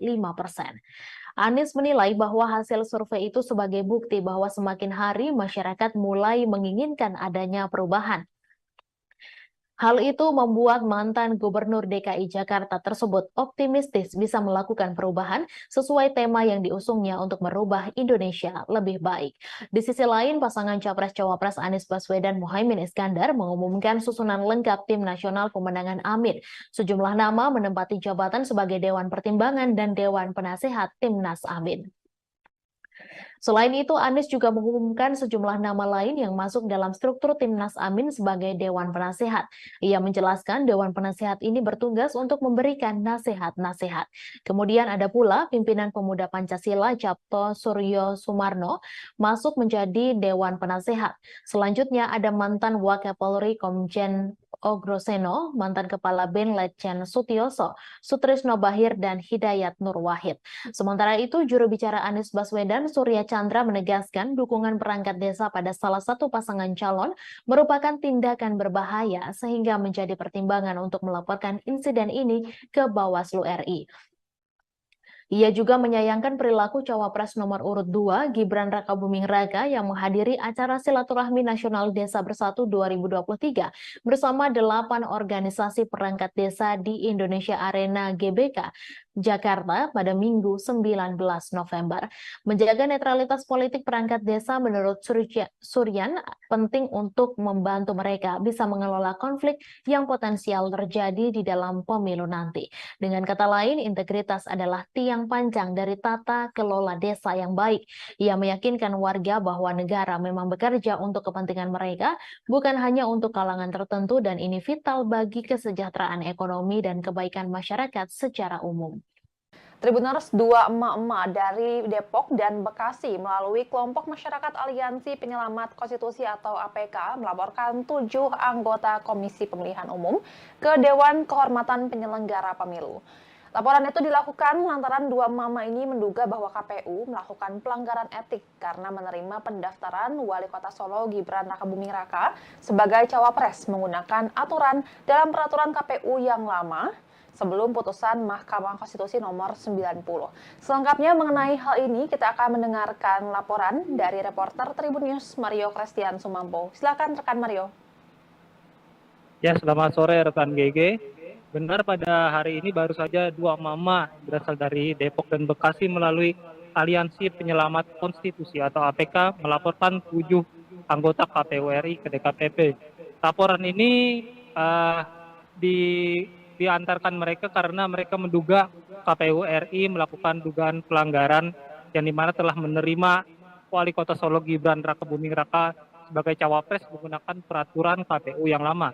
Sedangkan saat ditetapkan menjadi peserta Pilpres 2024 secara definitif, Gibran ini telah ditentukan dan diresmikan menjadi cawapres menggunakan PKPU yang baru, yang dimana di dalamnya usia capres cawapres telah direduksi pasca putusan Mahkamah Konstitusi. Kedua mama ini menuntut untuk meminta DKPP untuk mencopot 7 anggota KPU RI dari jabatannya. Adapun 7 orang ini adalah yang pertama Ketua KPU RI Hasyim Asyari beserta anggota lainnya Idam Holik, August Melas, Betty Epsilon Idrus, Muhammad Afifuddin, Yulianto Sudrajat, dan juga Sekjen KPU RI Parsadaan Arahap. Demikian GG yang bisa saya sampaikan sejauh ini. Baik, apakah pihak dari KPU sudah mengetahui terkait laporan ini dan bagaimana respons mereka? Nah, sejauh ini GG laporan ini baru saja dikirimkan ke DKPP dan baru juga diterima. Saat ini dari Tribun News sendiri sudah menghubungi pihak KPU RI dan hingga saat ini, hingga laporan ini disampaikan, pihak KPU RI masih belum memberi respon. Demikian GG. Baik, terima kasih rekan Mario atas laporannya dan selamat bertugas kembali. Tribuners, berikut cuplikan pernyataan pengacara Aliansi Penyelamat Konstitusi atau APK, Firman Syah, terkait dua emak-emak yang melaporkan 7 anggota KPU RI. Kami barusan, saya Firman Syah, salah satu pengacara dari Aliansi Penyelamat Demokrasi, Konstitusi, ya, Aliansi Penyelamat Konstitusi yang hari ini mendapatkan kuasa dari 2 emak-emak. Jadi ada 2 emak-emak yang hari ini melihat bahwa ada pelanggaran kode etik, dugaan kode etik yang dilakukan oleh 7 komisioner KPU. Jadi yang kita laporkan 7 komisioner KPU mulai dari ketua KPU sampai dengan komisioner yang lain. Itu yang kita laporkan adalah dugaan pelanggaran kode etik di mana telah satu membuat surat edaran dan surat keputusan yang diberikan untuk eksternal pada tanggal 17 Oktober yang lalu pasca putusan MK 90. Lalu pada tanggal 25 Oktober menerima paslon dengan PKPU lama yang belum direvisi mengikuti putusan 90 MK. Yang ketiga, dugaan kode etik yang dilanggar oleh komisioner KPU membuat putusan menetapkan paslon. Rapor merah penegakan hukum dan hak asasi manusia pemerintahan Jokowi yang diberikan calon Presiden Ganjar Pranowo mengundang reaksi berbeda-beda dari berbagai pihak. Ganjar Pranowo memberikan nilai 5 untuk penegakan hukum dan HAM di era pemerintahan Jokowi Ma'ruf Amin. Bukan tanpa alasan penilaian yang diberikan Ganjar Pranowo. Satu hal yang membuat Ganjar menganggap penegakan hukum dan HAM di era pemerintahan Jokowi jeblok adalah putusan Mahkamah Konstitusi soal syarat usia Capres-Cawapres. Diketahui imbas putusan itu, Anwar Usman yang merupakan adik ipar Jokowi sekaligus paman Gibran Rakabuming Raka diputus melakukan pelanggaran etik berat dan dicopot dari jabatan Ketua MK. Selain itu, imbas putusan MK tersebut seakan menjadi pemulus jalan Gibran menjadi calon wakil presiden pendamping Prabowo Subianto. Di sisi lain, rapor merah yang diberikan Ganjar tersebut pun seakan menjadi bumerang mengingat Mahfud MD yang saat ini menjadi cawapres pendampingnya berstatus sebagai Menteri Koordinator Bidang Politik Hukum dan Keamanan. Sehingga elit partai politik dari barisan pendukung Prabowo Gibran mengungkit soal keberadaan Mahfud MD. Seperti Ketua Umum Partai Golkar Erlangga Hartarto. Saat ditanya soal rapor merah yang diberikan Ganjar atas penegakan hukum dan HAM era Jokowi justru seakan menyindir keberadaan Mahfud MD. Erlangga diketahui saat ini menjabat sebagai Menko Perekonomian dalam pemerintahan Jokowi. Sehingga ia mengatakan bila bertanya soal penegakan hukum dan HAM sebaiknya ditanyakan kepada Menko Polhukam. Erlangga menuturkan bahwasannya dirinya adalah menteri yang menangani bidang ekonomi, sedangkan Mahfud MD menangani bidang Polhukam RI. Hal senada pun dikatakan Ketua Harian DPP Partai Gerindra Sufmi Dasko Ahmad merespons soal tersebut. Dasko awalnya mempertanyakan, apakah nilai 5 dari skala 1 sampai 10 yang diberikan Ganjar murni penilaian pribadi atau justru penilaian dari tim pemenangan? Akan tetapi menurut Ketua Koordinator Strategis Tim Kampanye Nasional Prabowo Gibran tersebut, sejatinya penilaian dari Ganjar diserahkan kepada Mahfud MD. Sebab di pemerintahan Jokowi Ma'ruf saat ini, Mahfud MD menduduki jabatan Menko Polhukam. Lain halnya dengan PKS yang merupakan partai politik pendukung Anies Muhaimin. Ketua fraksi PKS DPR RI Jazuli Juwaini justru menyindir Ganjar Pranowo yang memberikan rapor merah atas penegakan hukum era Presiden Jokowi. Jazuli menilai Ganjar Pranowo dinilai tidak relevan memberikan kritikan kepada Presiden Jokowi. Seharusnya yang berhak menyatakan hal itu adalah PKS yang sudah 10 tahun beroposisi. Ia menyampaikan kritikan Ganjar kepada Jokowi hanya karena kecewa tidak mendapat dukungan di Pilpres 2024. Padahal sebelumnya Ganjar sempat terus memuji pemerintahan Presiden Jokowi. PKS, kata Jazuli, berbeda dengan Ganjar yang baru-baru ini melemparkan kritik kepada Jokowi. Menurutnya, PKS selalu memberikan evaluasi terhadap pemerintahan Jokowi setiap 5 tahun sekali. Karena itu, Jazuli pun mempertanyakan alasan Ganjar baru melontarkan kritik kepada Presiden Jokowi setelah tidak mendapatkan endorsement di Pilpres 2024. Padahal, masalah ini sudah terjadi sejak 9 tahun terakhir kepemimpinan Jokowi. Deputi Hukum Tim Pemenangan Nasional Ganjar Pranowo Mahfud MD Todung Mulya Lubis mengatakan pose 3 jari Mahfud dengan 2 orang pilot Garuda Indonesia bukan kampanye. Hal ini merespons adanya pelaporan terhadap Mahfud ke Badan Pengawas Pemilu RI terkait pose 3 jari. Diketahui 3 merupakan nomor urut pasangan Ganjar Mahfud yang telah ditetapkan Komisi Pemilihan Umum Republik Indonesia beberapa waktu lalu. Todung meyakini Mahfud sangat memahami tahapan masa kampanye pemilu 2024. Menurutnya, apa yang dilakukan Mahfud adalah bentuk aksi spontanitas sebagai pasangan nomor urut 3. Kendati demikian, Todung menegaskan TPN Ganjar Mahfud menghormati langkah dari pelapor tersebut. Sebagaimana diketahui, Mahfud dilaporkan ke Bawaslu oleh Ketua Advokat Pengawas Pemilu Muhammad Mualimin pada hari Selasa. Mahfud diduga mencuri start kampanye karena mengunggah fotonya pose 3 jari dengan pilot dan co-pilot di dalam kokpit pesawat. Hal itu terlihat dari akun Instagram miliknya yang diunggah pada Kamis 16 November lalu. Selain itu, Mualimin menjelaskan Garuda Indonesia adalah perusahaan milik Badan Usaha Milik Negara atau BUMN. Dengan adanya foto itu, pihaknya menilai Garuda Indonesia juga turut tidak amanah dalam kinerjanya sebab menunjukkan keberpihakan. Pihak Bawaslu menduga Mahfud melanggar ketentuan pasal 27 ayat 1 Peraturan KPU tentang kampanye pemilihan umum. Adapun barang bukti yang dibawa untuk laporan adalah berupa tangkapan layar unggahan foto dari Instagram Mahfud dan juga 3 tangkapan layar pemberitaan ihwal foto tersebut. Pakar politik Universitas Al-Azhar Indonesia, Ujang Komarudin, menganalisis sikap Nasdem yang menolak bekerja sama dengan PDIP terkait adanya tekanan dari penguasa menjelang Pilpres 2024.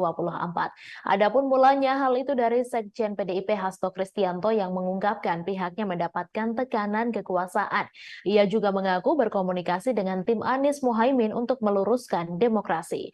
Namun Wakil Ketua Umum Partai Nasdem Ahmad Ali membantah Hasto. Ali meminta agar tak melibatkan Amin dalam konteks tekanan kekuasaan yang dirasakan TPN Ganjar Mahfud. Menurut Ujang, sikap Nasdem tersebut bukti konsistensi sikap sebuah partai. Ujang melihat pernyataan Ahmad Ali dan Anies secara politik sudah tepat. Menurut Ujang, PDIP kini sedang mencari kawan untuk mengkritisi Jokowi atau yang lebih ekstrim melawan Jokowi. Hal ini terjadi sejak pencawapresan Gibran. Senada, analis politik Silvanus Alvin berpandangan jika PDIP secara terbuka menunjukkan sikap fight back terhadap Jokowi atau Presiden saat ini, maka publik dapat menangkap kesan bahwa PDIP menunjukkan inkonsistensi. Partai penguasa tapi tidak mendukung pemerintahan. Artinya, hal ini dapat menimbulkan kebingungan di kalangan masyarakat dan pada akhirnya memang bisa berdampak dalam mempengaruhi persepsi publik terhadap partai tersebut. Sebaliknya, polemik tekanan kekuasaan itu akan mempengaruhi secara positif persepsi publik pada Nasdem. Dosen Universitas Multimedia Nusantara ini melihat Nasdem bersama pasangan Amin hanya mau fokus dengan strategi komunikasinya. Seperti diketahui, Wakil Ketua Umum Partai Nasdem Ahmad Ali merespons pernyataan Sekjen PDIP Hasto Kristianto terkait rencana kubu Ganjar Mahfud yang ingin membangun komunikasi dengan kubu Anies Muhaimin dalam rangka melawan tekanan penguasa. Ahmad Ali pun heran dengan rencana itu mengingat posisi Hasto yang merupakan bagian dari partai penguasa. Kalaupun konteks penguasa yang dimaksud Hasto adalah presiden, Ahmad Ali menegaskan bahwa sampai hari ini Nasdem tetap menjadi partai pendukung pemerintah hingga akhir masa jabatan. Ahmad Ali bahkan mengingatkan Hasto layaknya termakan omongan sendiri, lantaran dulu pernah menyebut Anies sebagai pemimpin yang ditolak alam saat terpilih menjadi gubernur DKI pada Pilkada 2018 silam. Sebelumnya, Sekretaris Tim Pemenangan Nasional Ganjar Mahfud, Hasto Kristianto, mengungkapkan tekanan demi tekanan mulai terasa dialami TPN dan pihak yang menyuarakan mengenai paslon nomor urut 3. Hal itu disampaikan Hasto di sela-sela rapat konsolidasi Tim Pemenangan Ganjar Mahfud di Jakarta pada Sabtu 18 November, di mana acara itu dihadiri seluruh tim pemenangan daerah Ganjar Mahfud dari 38 provinsi. Sekretaris Jenderal PDI Perjuangan ini pun mencontohkan adanya intimidasi investigasi terhadap Direktur Eksekutif Carta Politika Indonesia, Yunarto Wijaya, yang memotret fakta elektabilitas Ganjar Mahfud meninggi. Tekanan yang sama juga dialami pegiat media sosial Ulin Niam Yusron. Hasto juga mengaku mendapat tekanan bersama rekan separtainya Adian Napitupulu. Tribuners, dua emak-emak dari Depok dan Bekasi melalui kelompok masyarakat Aliansi Penyelamat Konstitusi atau APK melaporkan 7 anggota Komisi Pemilihan Umum ke Dewan Kehormatan Penyelenggara Pemilu. Laporan itu dilakukan lantaran dua mama ini menduga bahwa KPU melakukan pelanggaran etik karena menerima pendaftaran Wali Kota Solo Gibran Rakabuming Raka sebagai cawapres menggunakan aturan dalam peraturan KPU yang lama sebelum putusan Mahkamah Konstitusi nomor 90. Selengkapnya mengenai hal ini, kita akan mendengarkan laporan dari reporter Tribun News Mario Christian Sumampo. Silakan rekan Mario. Ya, selamat sore rekan GG. Benar, pada hari ini baru saja dua mama berasal dari Depok dan Bekasi melalui Aliansi Penyelamat Konstitusi atau APK melaporkan 7 anggota KPU RI ke DKPP. Laporan ini diantarkan mereka karena mereka menduga KPU RI melakukan dugaan pelanggaran yang dimana telah menerima Wali Kota Solo Gibran Rakabuming Raka sebagai cawapres menggunakan peraturan KPU yang lama. Sedangkan saat ditetapkan menjadi peserta Pilpres 2024 secara definitif, Gibran ini telah ditentukan dan diresmikan menjadi cawapres menggunakan PKPU yang baru, yang dimana di dalamnya usia capres-cawapres telah direduksi pasca putusan Mahkamah Konstitusi. Kedua mama ini menuntut untuk meminta DKPP untuk mencopot 7 anggota KPU RI dari jabatannya. Adapun 7 orang ini adalah yang pertama Ketua KPU RI Hasyim Asyari beserta anggota lainnya Idam Holik, August Melas, Betty Epsilon Idrus, Muhammad Afifuddin, Yulianto Sudrajat, dan juga Sekjen KPU RI Parsadaan Arahap. Demikian GG yang bisa saya sampaikan sejauh ini. Baik, apakah pihak dari KPU sudah mengetahui terkait laporan ini dan bagaimana respons mereka? Nah, sejauh ini GG laporan ini baru saja dikirimkan ke DKPP dan baru juga diterima. Saat ini dari Tribun News sendiri sudah menghubungi pihak KPU RI dan hingga saat ini, hingga laporan ini disampaikan, pihak KPU RI masih belum memberi respon. Demikian, Baik, GG. terima kasih. Baik, terima kasih rekan Mario atas laporannya dan selamat bertugas kembali. Tribuners, berikut cuplikan pernyataan pengacara Aliansi Penyelamat Konstitusi atau APK, Firman Syah, terkait dua emak-emak yang melaporkan 7 anggota KPU RI. Kami barusan, saya Firman Syah, salah satu pengacara dari Aliansi Penyelamat Demokrasi Konstitusi, ya, Aliansi Penyelamat Konstitusi yang hari ini mendapatkan kuasa dari dua emak-emak. Jadi ada dua emak-emak yang hari ini melihat bahwa ada pelanggaran kode etik, dugaan kode etik yang dilakukan oleh 7 komisioner KPU. Jadi yang kita laporkan 7 komisioner KPU, mulai dari ketua KPU sampai dengan komisioner yang lain. Itu yang kita laporkan adalah dugaan pelanggaran kode etik di mana telah 1. Membuat surat edaran dan surat keputusan yang diberikan untuk eksternal pada tanggal 17 Oktober yang lalu pasca putusan MK 90. Lalu pada tanggal 25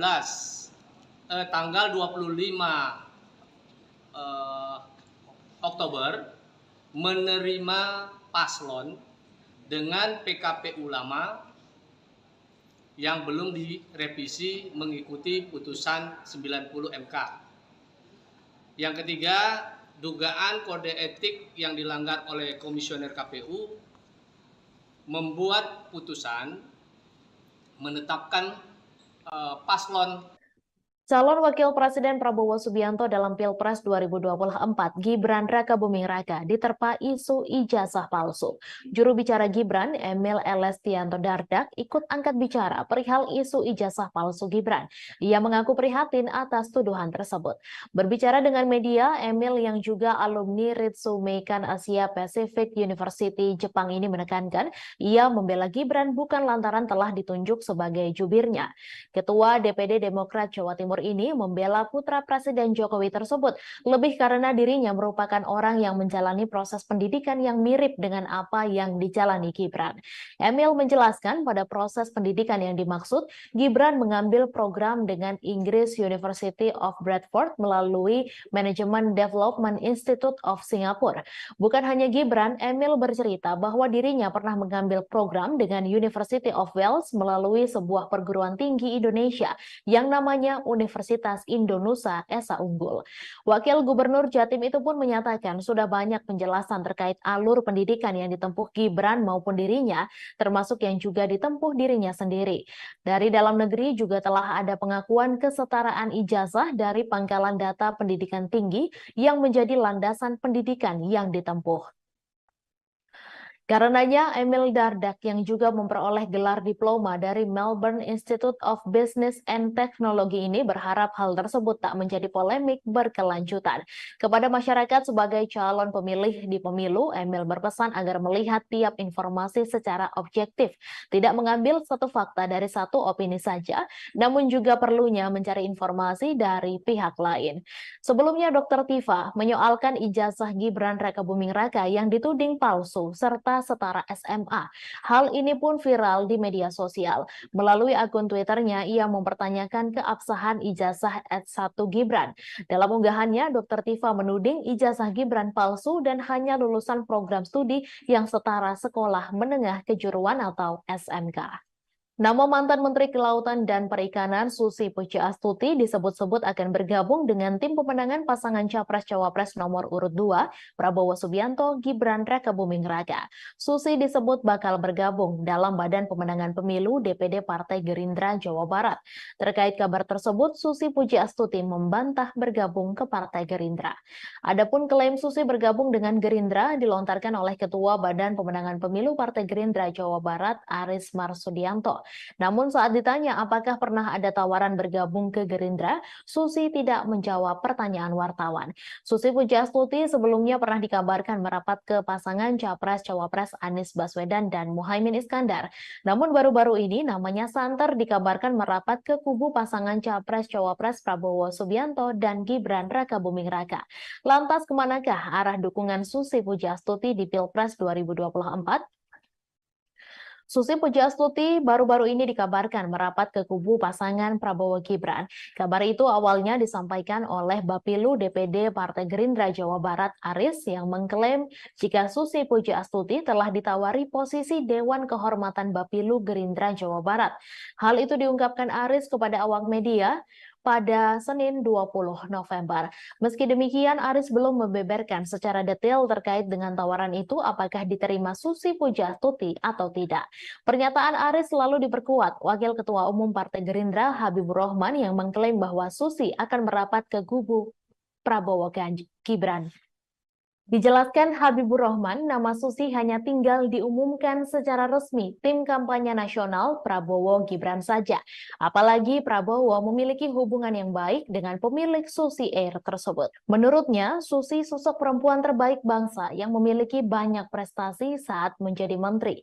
Dengan prestasi yang dimilikinya saat ini, tak heran jika kehadiran Susi di TKN Prabowo Gibran sangat diharapkan. Menanggapi kabar itu, Susi menegaskan dirinya tidak bergabung untuk ikut memenangkan pasangan nomor urut 2 Prabowo Gibran di Jawa Barat. Mantan Menteri Kelautan dan Perikanan bahkan menjawab tegas kabar tersebut. Namun pihaknya tidak menjawab lebih detail terkait tawaran bergabung ke Gerindra. Sebelumnya, Wakil Kapten Timnas Anies Baswedan, Muhaimin Iskandar, Sudirman Said juga pernah membahas soal peluang Susi bergabung ke tim nasional pemenangan Amin. Dijelaskan Sudirman, komunikasi pihaknya termasuk Anies dan Muhaimin dengan Susi Pujiastuti sejauh ini berjalan baik. Menurut Sudirman, Susi Pujiastuti mewakili sosok yang menginginkan perubahan sama seperti yang diusung oleh pasangan Amin. Namun pihaknya belum bisa memastikan apakah Susi bersedia bergabung tim pemenangan Amin. Sementara itu, Wakil Ketua Tim Pemenangan Nasional Ganjar Pranowo Mahfud MD, Jenderal TNI Purnawirawan Andika Perkasa, buka suara soal peluang Susi bergabung ke TPN Ganjar Mahfud. Andika tidak menjelaskan secara detail apakah Susi Pujiastuti bersedia bergabung dengan TPN Ganjar Mahfud. Hanya saja Andika menyebut bahwa mengajak Susi Pujiastuti masuk ke TPN Ganjar Mahfud adalah bagian dari rencana kerjanya. Hal ini disampaikan Andika saat ditanya mengenai momen makan siang bersama antara Ganjar dengan Susi di Pangandaran, Jawa Barat pada Selasa 7 November. Diketahui pertemuan antara Ganjar dengan Susi itu terjadi di International Beach Street, Kabupaten Pangandaran, Jawa Barat. Sementara itu Ganjar mengungkapkan Susi adalah sosok teman sekaligus ibu baginya. Pasalnya Susi banyak memberikan pembelajaran dan pengalaman hidup. Gubernur Jawa Timur Khofifah Indar Parawansa dipastikan akan bergabung dengan tim pemenangan Prabowo Subianto dan Gibran Rakabuming Raka di Jawa Timur. Hal ini disampaikan oleh Ketua Umum Partai Golkar Airlangga Hartarto. Namun Airlangga belum bisa merinci kapan Khofifah akan diumumkan masuk ke dalam tim kampanye daerah Prabowo Gibran di Jawa Timur. Airlangga Hartarto menambahkan Khofifah akan tetap membantu memenangkan Prabowo Gibran di Pilpres 2024. Sebelumnya, Ketua DPD Golkar Jatim Sarmuji mengatakan Khofifah berpeluang kuat menjadi Ketua TKD untuk pasangan Prabowo Gibran. Sarmuji menjelaskan tokoh-tokoh dengan reputasi baik di Jawa Timur termasuk Khofifah siap bergabung dengan tim sukses Prabowo Gibran. Menurutnya, Khofifah akan bergabung ke tim pemenangan Prabowo Gibran setelah masa jabatannya sebagai Gubernur Jawa Timur berakhir. Adapun masa jabatan Khofifah akan berakhir pada 31 Desember 2023 mendatang. Dewan Pakar Tim Kampanye Nasional Prabowo Gibran Budiman Sujatmiko menyebut TKD sudah cukup kuat terutama di Jawa Timur dan Jawa Tengah. TKD itu nantinya dibentuk untuk memperkuat upaya pemenangan Prabowo Gibran di setiap daerah. Menurut Budiman sudah ada beberapa nama yang akan memimpin tim kampanye Prabowo Gibran di daerah termasuk Khofifah. Ia mengatakan Khofifah menjadi salah satu opsi nama yang akan memimpin TKD di wilayah Jawa Timur. Diketahui TKN sudah mengumumkan 3 nama yang akan didapuk menjadi Ketua TKD Prabowo Gibran di 3 provinsi. Namun nama Khofifah Indar Parawansa belum kunjung diumumkan oleh TKN. Sekretaris TKN Prabowo Gibran Nusron Wahid mengatakan pihaknya meminta semua pihak menunggu masuk atau tidaknya Khofifah ke dalam TKD Prabowo Gibran. Nusron lantas menyebut nama Ketua TKD Prabowo Gibran untuk wilayah Jawa Timur akan diumumkan pada waktu yang tepat. Nusron menyampaikan tokoh yang akan memimpin pemenangan di 3 provinsi tersebut diyakini bisa memenangkan paslon yang diusungnya itu di wilayahnya masing-masing. Pertama, Ketua TKD itu adalah Mawardi Yahya yang akan memimpin pemenangan Prabowo Gibran di Provinsi Sumatera Selatan. Figur kedua yang ditunjuk adalah Airin Rahmidiani yang akan menjadi Ketua TKD Banten. Terakhir, Ridwan Kamil yang juga kader Partai Golkar ditunjuk menjadi Ketua TKD untuk Provinsi Jawa Barat. Di saat PDIP tegas sudah tutup buku soal Wali Kota Medan Bobi Nasution, Golkar terang-terangan memberi surat tugas ke Bobi. Wakil Ketua Umum Golkar Ahmad Doli Kurnia mengungkap soal surat penugasan partainya untuk Bobi Nasution. Ia menegaskan bahwasannya Bobi Nasution telah mendapatkan 2 surat penugasan dari Golkar. Tak hanya itu, ternyata Partai Golkar juga mengusulkan nama menantu Presiden Jokowi itu maju menjadi calon Gubernur Sumatera Utara di Pilkada 2024 mendatang. Diketahui Partai Golkar mengusulkan nama menantu Presiden Jokowi maju menjadi calon gubernur Sumatera Utara di Pilkada 2024. Nama itu pun diumumkan langsung oleh Ketua Umum Golkar Airlangga Hartarto. Hal itu selepas Airlangga memberikan pengarahan kepada bakal calon kepala daerah atau wakil kepala daerah Golkar seluruh Indonesia di kantor DPP Golkar Selipi, Jakarta Barat pada Selasa 21 November. Sementara itu, Wakil Ketua Umum Golkar Ahmad Doli Kurnia mengatakan bahwa partainya lah yang pertama kali mengusung Bobi untuk maju di pemilihan gubernur Sumatera Utara. Lebih lanjut, Doli kembali menegaskan bahwasannya Bobi telah mendapatkan 2 surat penugasan dari Golkar. Selain Bobi, ada pula daftar nama bakal calon kepala daerah atau wakil kepala daerah Golkar yang baru diungkap setelah pengarahan itu. Di antaranya bakal Cagup Banten, Airin Rahmidiani, bakal Cagup Papua Barat Paulus Waterpau, bakal Cagup Jawa Barat Ridwan Kamil. Diketahui Airlangga Hartarto memberikan pengarahan kepada bakal calon kepala daerah atau wakil kepala daerah Golkar seluruh Indonesia. Total ada 1.117 orang yang mengikuti acara tersebut. Arahan itu disampaikan langsung oleh Airlangga kepada ribuan bakal calon kepala daerah atau wakil kepala daerah Golkar seluruh Indonesia di Selipi, Jakarta Barat pada Selasa 21 November. Pembekalan berlangsung lebih dari 3 jam secara tertutup. Selesai kegiatan, Airlangga baru menemui awak media menjelaskan maksud mengumpulkan ribuan bakal calon kepala daerah atau wakil kepala daerah Golkar seluruh Indonesia. Dijelaskan Airlangga, mereka diharapkan bisa berkontribusi dalam pemenangan Partai Golkar dalam pemilihan legislatif 2024. Mereka nantinya diminta bergerak bersama pengurus Partai Golkar di daerah. Ia menyatakan bahwasannya pemenangan Golkar di daerah akan menjadi modal utama agar bakal calon kepala daerah atau wakil kepala daerah bisa diusung oleh DPP Partai Golkar di Pilkada 2024. Berdasarkan Survei Nasional Indonesia Political Opinion periode 10 hingga 17 November 2023, elektabilitas Capres Koalisi Perubahan Anies Baswedan mengalami kenaikan. Berdasarkan Surnas IPO, elektabilitas Anies menunjukkan 32,7%. Hasil survei itu tertuang dalam peta elektabilitas koalisi dan arah pemilih muda di Pilpres 2024. Sedangkan elektabilitas Capres Prabowo Subianto sebanyak 37,5% dan Capres Ganjar sebesar 28,5%. Anies menilai bahwa hasil survei itu sebagai bukti bahwa semakin hari masyarakat mulai menginginkan adanya perubahan. Hal itu membuat mantan Gubernur DKI Jakarta tersebut optimistis bisa melakukan perubahan sesuai tema yang diusungnya untuk merubah Indonesia lebih baik. Di sisi lain, pasangan Capres-Cawapres Anies Baswedan Muhaimin Iskandar mengumumkan susunan lengkap Tim Nasional Pemenangan Amin. Sejumlah nama menempati jabatan sebagai Dewan Pertimbangan dan Dewan Penasehat Timnas Amin. Selain itu, Anies juga mengumumkan sejumlah nama lain yang masuk dalam struktur Timnas Amin sebagai Dewan Penasehat.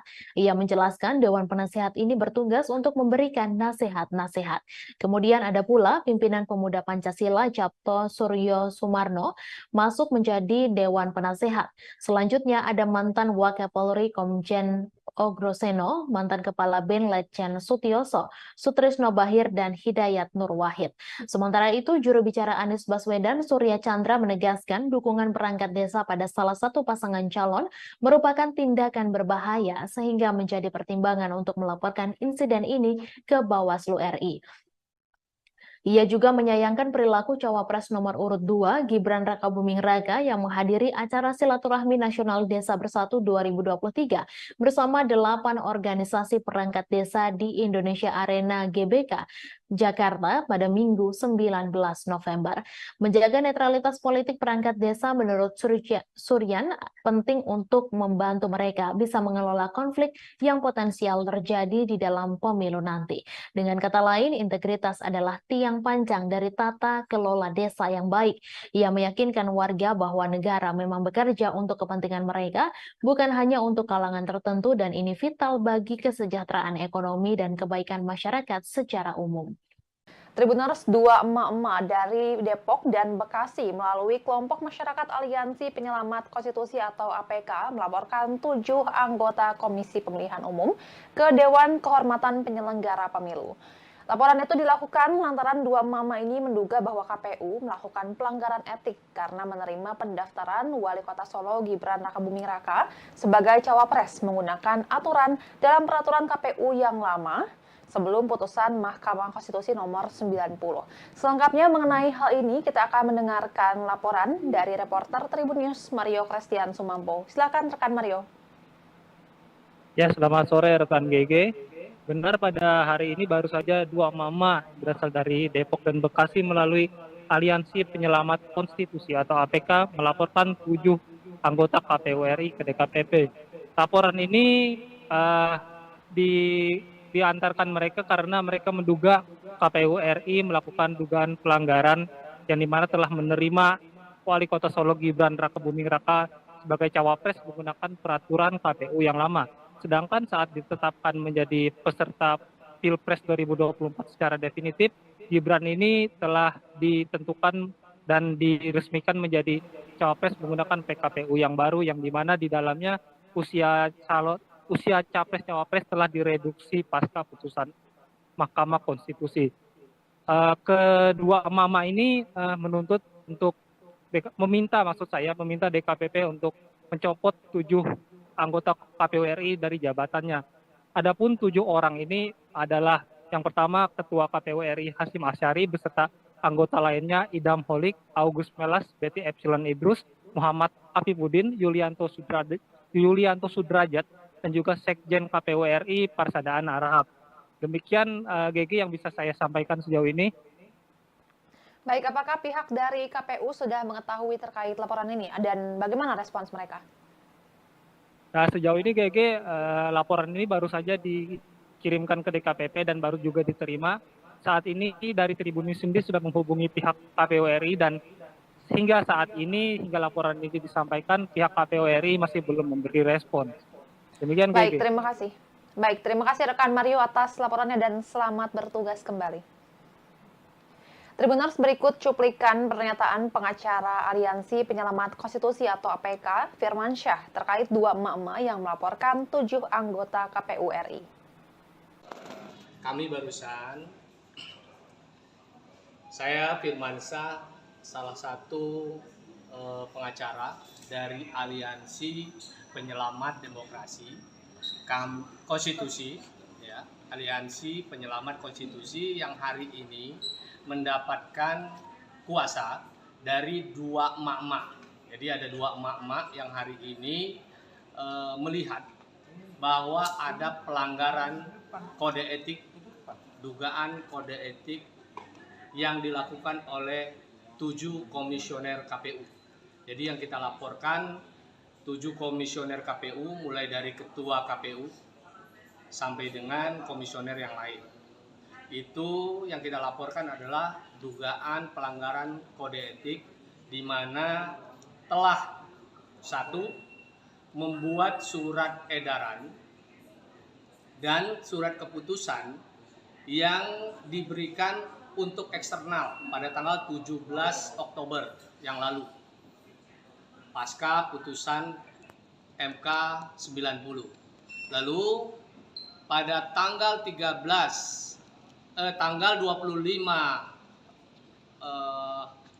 Oktober menerima paslon dengan PKPU lama yang belum direvisi mengikuti putusan 90 MK.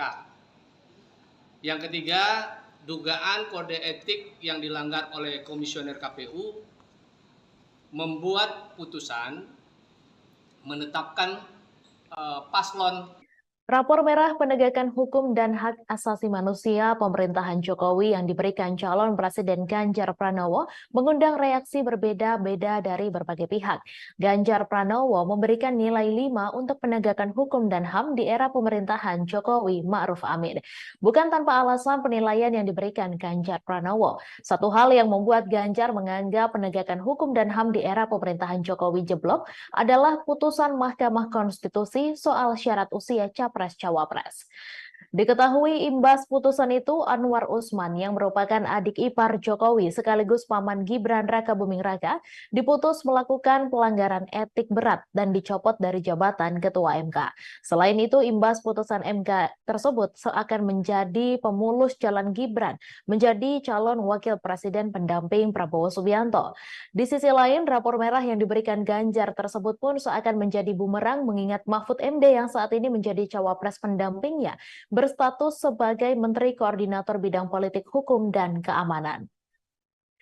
Sehingga elit partai politik dari barisan pendukung Prabowo Gibran mengungkit soal keberadaan Mahfud MD, seperti Ketua Umum Partai Golkar Erlangga Hartarto. Saat ditanya soal rapor merah yang diberikan Ganjar atas penegakan hukum dan HAM era Jokowi justru seakan menyindir keberadaan Mahfud MD. Erlangga diketahui saat ini menjabat sebagai Menko Perekonomian dalam pemerintahan Jokowi, sehingga ia mengatakan bila bertanya soal penegakan hukum dan HAM sebaiknya ditanyakan kepada Menko Polhukam. Erlangga menuturkan bahwasannya dirinya adalah menteri yang menangani bidang ekonomi, sedangkan Mahfud MD menangani bidang Polhukam RI.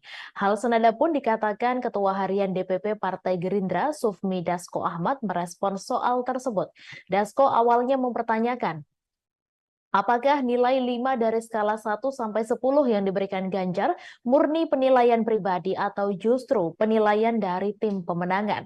Akan tetapi, menurut Ketua Koordinator Strategis Tim Kampanye Nasional Prabowo Gibran tersebut, sejatinya penilaian dari Ganjar diserahkan kepada Mahfud MD. Sebab di pemerintahan Jokowi Ma'ruf saat ini, Mahfud MD menduduki jabatan Menko Polhukam. Lain halnya dengan PKS yang merupakan partai politik pendukung Anies Muhaimin. Ketua fraksi PKS DPR RI Jazuli Juwaini justru menyindir Ganjar Pranowo yang memberikan rapor merah atas penegakan hukum era Presiden Jokowi. Jazuli menilai Ganjar Pranowo dinilai tidak relevan memberikan kritikan kepada Presiden Jokowi. Seharusnya yang berhak menyatakan hal itu adalah PKS yang sudah 10 tahun beroposisi. Ia menyampaikan kritikan Ganjar kepada Jokowi hanya karena kecewa tidak mendapat dukungan di Pilpres 2024. Padahal sebelumnya Ganjar sempat terus memuji pemerintahan Presiden Jokowi. PKS, kata Jazuli, berbeda dengan Ganjar yang baru-baru ini melemparkan kritik kepada Jokowi. Menurutnya, PKS selalu memberikan evaluasi terhadap pemerintahan Jokowi setiap 5 tahun sekali. Karena itu, Jazuli pun mempertanyakan alasan Ganjar baru melontarkan kritik kepada Presiden Jokowi setelah tidak mendapatkan endorsement di Pilpres 2024. Padahal, masalah ini sudah terjadi sejak 9 tahun terakhir kepemimpinan Jokowi.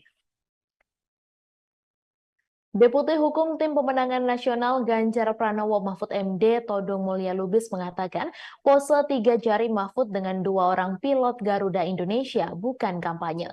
Hal ini merespons adanya pelaporan terhadap Mahfud ke Badan Pengawas Pemilu RI terkait pose 3 jari. Diketahui 3 merupakan nomor urut pasangan Ganjar Mahfud yang telah ditetapkan Komisi Pemilihan Umum Republik Indonesia beberapa waktu lalu. Todung meyakini Mahfud sangat memahami tahapan masa kampanye pemilu 2024. Menurutnya, apa yang dilakukan Mahfud adalah bentuk aksi spontanitas sebagai pasangan nomor urut 3. Kendati demikian, Todung menegaskan TPN Ganjar Mahfud menghormati langkah dari pelapor tersebut. Sebagaimana diketahui, Mahfud dilaporkan ke Bawaslu oleh Ketua Advokat Pengawas Pemilu Muhammad Mualimin pada hari Selasa. Mahfud diduga mencuri start kampanye karena mengunggah fotonya pose 3 jari dengan pilot dan co-pilot di dalam kokpit pesawat. Hal itu terlihat dari akun Instagram miliknya yang diunggah pada Kamis 16 November lalu. Selain itu, Mualimin menjelaskan Garuda Indonesia adalah perusahaan milik Badan Usaha Milik Negara atau BUMN. Dengan adanya foto itu, pihaknya menilai Garuda Indonesia juga turut tidak amanah dalam kinerjanya sebab menunjukkan keberpihakan. Pihak Bawaslu menduga Mahfud melanggar ketentuan pasal 27 ayat 1 Peraturan KPU tentang kampanye pemilihan umum. Adapun barang bukti yang dibawa untuk laporan adalah berupa tangkapan layar unggahan foto dari Instagram Mahfud dan juga 3 tangkapan layar pemberitaan ihwal foto tersebut. Pakar politik Universitas Al-Azhar Indonesia, Ujang Komarudin, menganalisis sikap Nasdem yang menolak bekerja sama dengan PDIP terkait adanya tekanan dari penguasa menjelang Pilpres 2024. Adapun mulanya hal itu dari Sekjen PDIP Hasto Kristianto yang mengungkapkan pihaknya mendapatkan tekanan kekuasaan. Ia juga mengaku berkomunikasi dengan tim Anies Mohaimin untuk meluruskan demokrasi. Namun Wakil Ketua Umum Partai Nasdem Ahmad Ali membantah Hasto. Ali meminta agar tak melibatkan Amin dalam konteks tekanan kekuasaan yang dirasakan TPN Ganjar Mahfud. Menurut Ujang, sikap Nasdem tersebut bukti konsistensi sikap sebuah partai. Ujang melihat pernyataan Ahmad Ali dan Anies secara politik sudah tepat. Menurut Ujang, PDIP kini sedang mencari kawan untuk mengkritisi Jokowi atau yang lebih ekstrim melawan Jokowi. Hal ini terjadi sejak pencawapresan Gibran. Senada, analis politik Silvanus Alvin berpandangan jika PDIP secara terbuka menunjukkan sikap fight back terhadap Jokowi atau Presiden saat ini, maka publik dapat menangkap kesan bahwa PDIP menunjukkan inkonsistensi. Partai penguasa tapi tidak mendukung pemerintahan. Artinya, hal ini dapat menimbulkan kebingungan di kalangan masyarakat dan pada akhirnya memang bisa berdampak dalam mempengaruhi persepsi publik terhadap partai tersebut. Sebaliknya, polemik tekanan kekuasaan itu akan mempengaruhi secara positif persepsi publik pada Nasdem.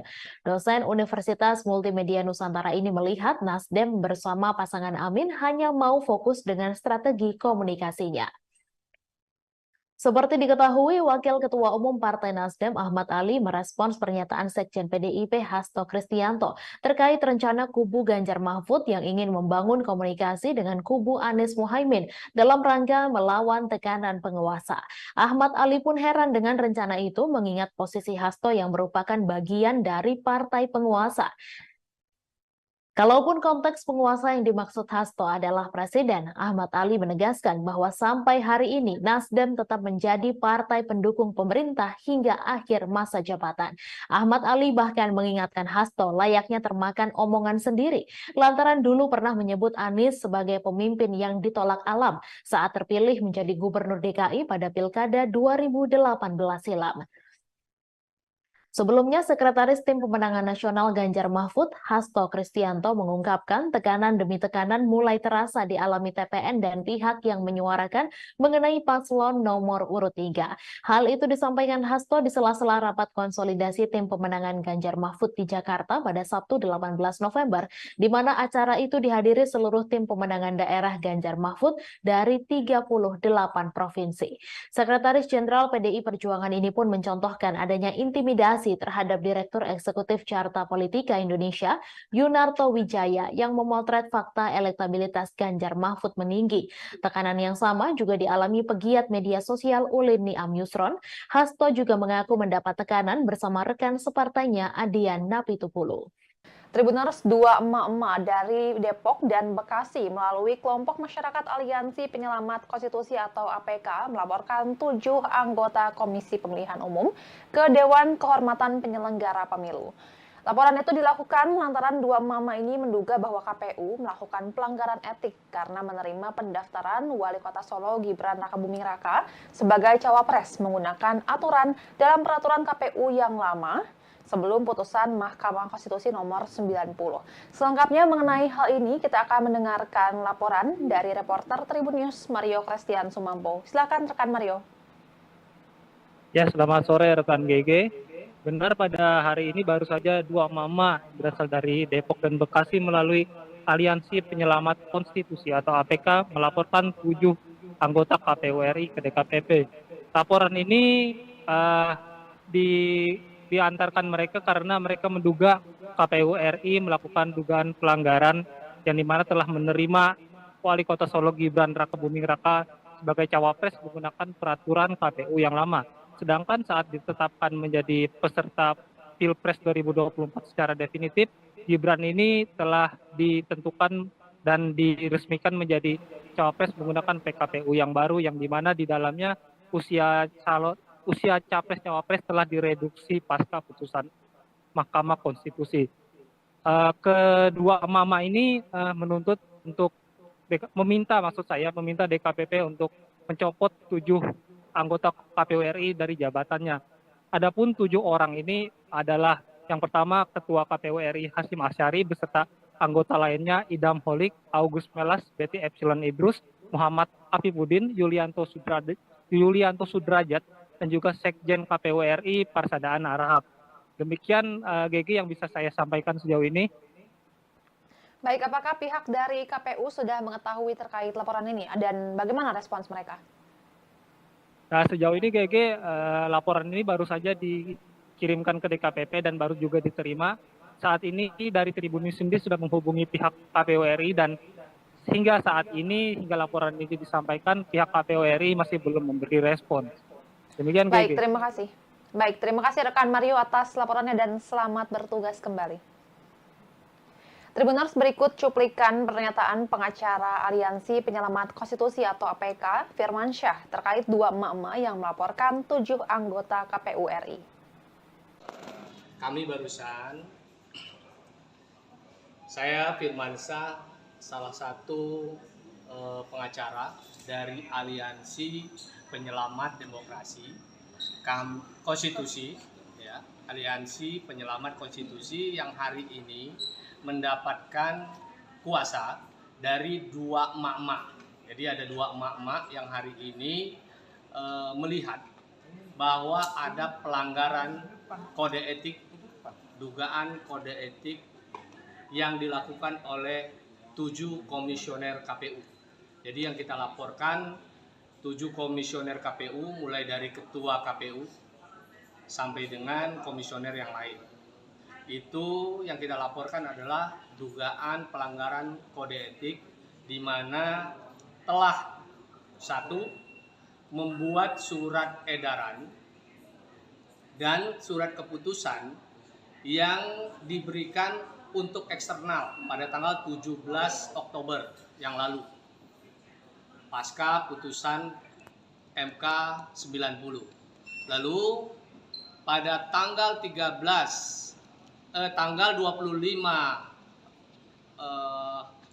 Oktober menerima paslon dengan PKPU lama yang belum direvisi mengikuti putusan 90 MK.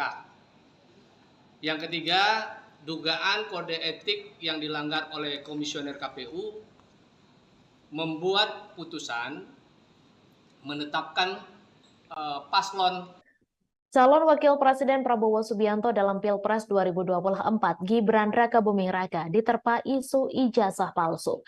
Juru bicara Gibran, Emil Elestianto Dardak, ikut angkat bicara perihal isu ijazah palsu Gibran.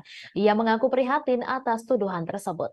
Berbicara dengan media, Emil yang juga alumni Ritsumeikan Asia Pacific University Jepang ini menekankan, ia membela Gibran bukan lantaran telah ditunjuk sebagai jubirnya. Ketua DPD Demokrat Jawa Timur ini membela putra Presiden Jokowi tersebut lebih karena dirinya merupakan orang yang menjalani proses pendidikan yang mirip dengan apa yang dijalani Gibran.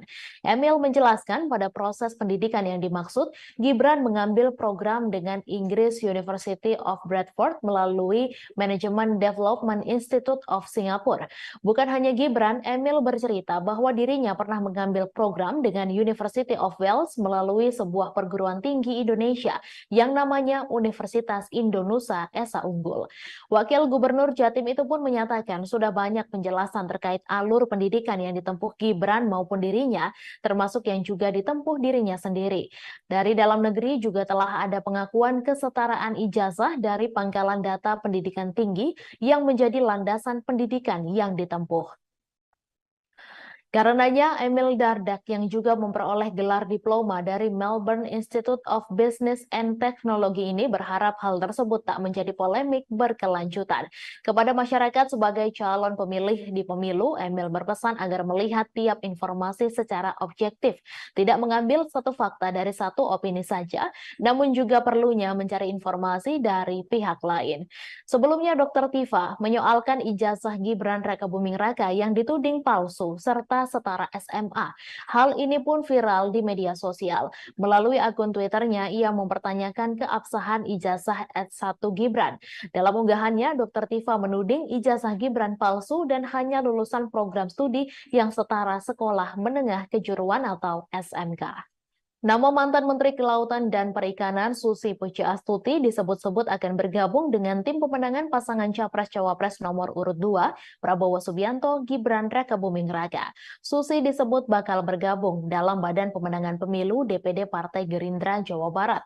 Terkait kabar tersebut, Susi Pujiastuti membantah bergabung ke Partai Gerindra.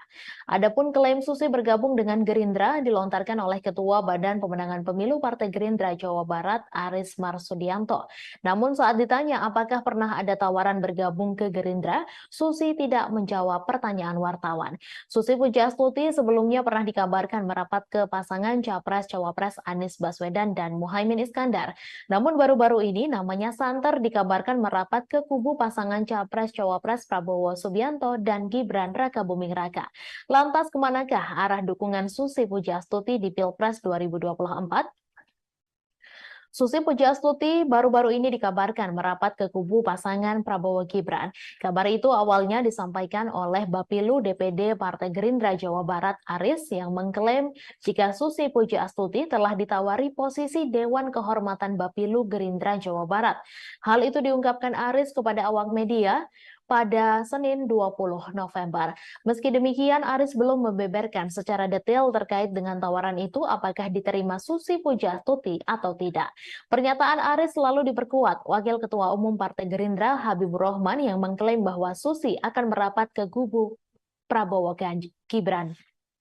Dijelaskan Habibur Rahman, nama Susi hanya tinggal diumumkan secara resmi tim kampanye nasional Prabowo Gibran saja.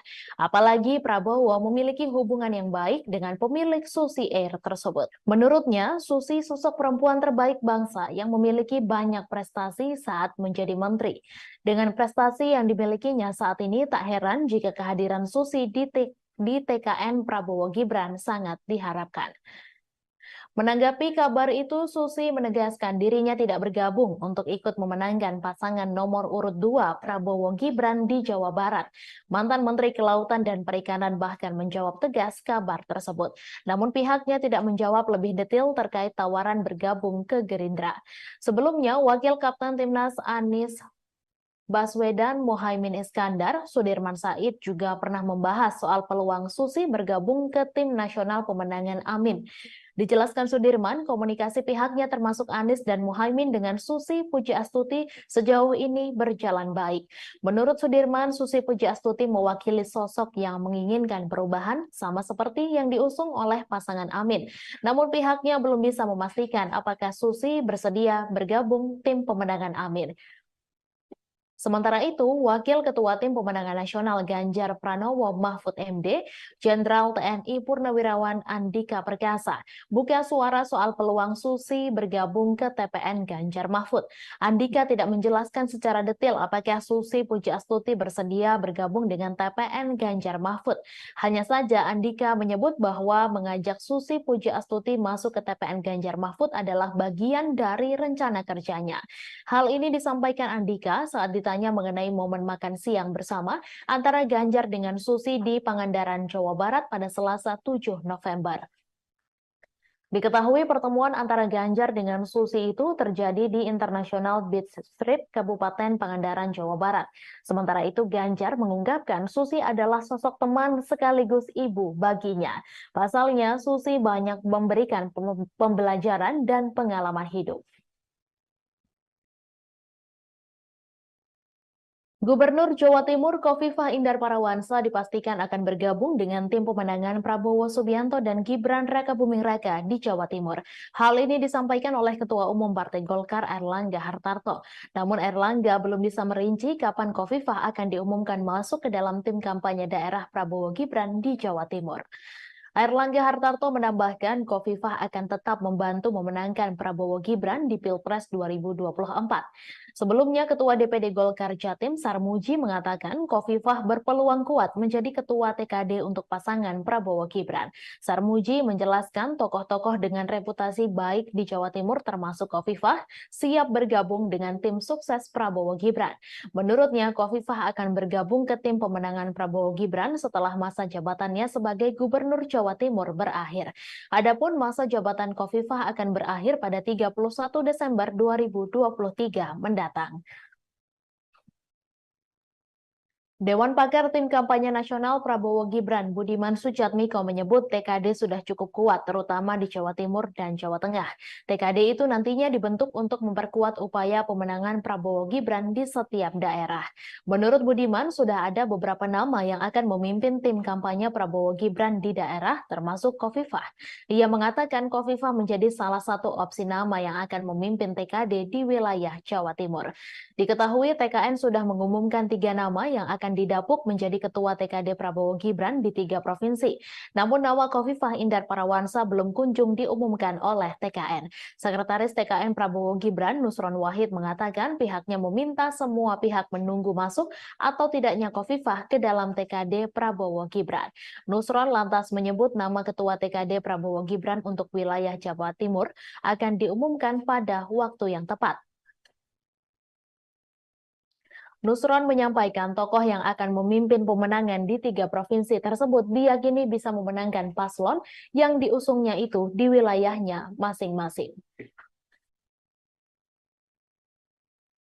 Pertama, ketua TKD itu adalah Mawardi Yahya yang akan memimpin pemenangan Prabowo Gibran di Provinsi Sumatera Selatan.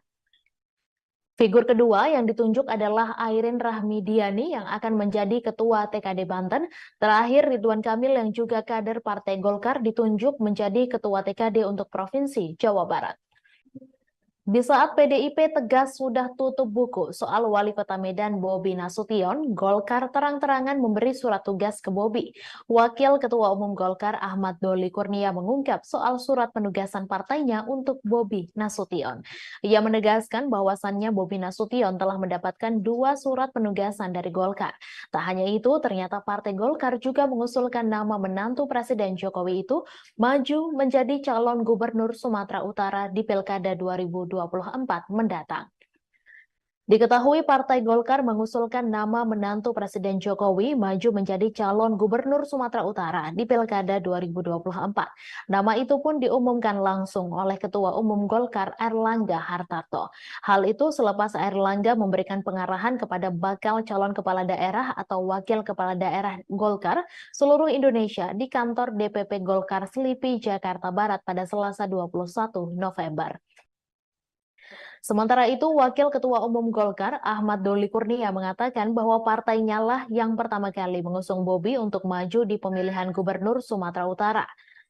Lebih lanjut, Doli kembali menegaskan bahwasannya Bobi telah mendapatkan 2 surat penugasan dari Golkar. Selain Bobi, ada pula daftar nama bakal calon kepala daerah atau wakil kepala daerah Golkar yang baru diungkap setelah pengarahan itu. Di antaranya bakal Cagup Banten, Airin Rahmidiani, bakal Cagup Papua Barat Paulus Waterpau, bakal Cagup Jawa Barat Ridwan Kamil. Diketahui Airlangga Hartarto memberikan pengarahan kepada bakal calon kepala daerah atau wakil kepala daerah Golkar seluruh Indonesia. Total ada 1.117 orang yang mengikuti acara tersebut.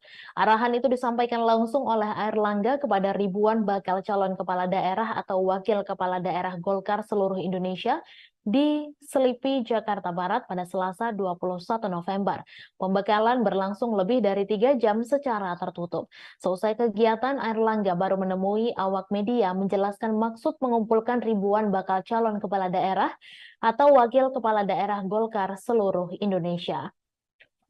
Dijelaskan Airlangga, mereka diharapkan bisa berkontribusi dalam pemenangan Partai Golkar dalam pemilihan legislatif 2024. Mereka nantinya diminta bergerak bersama pengurus Partai Golkar di daerah.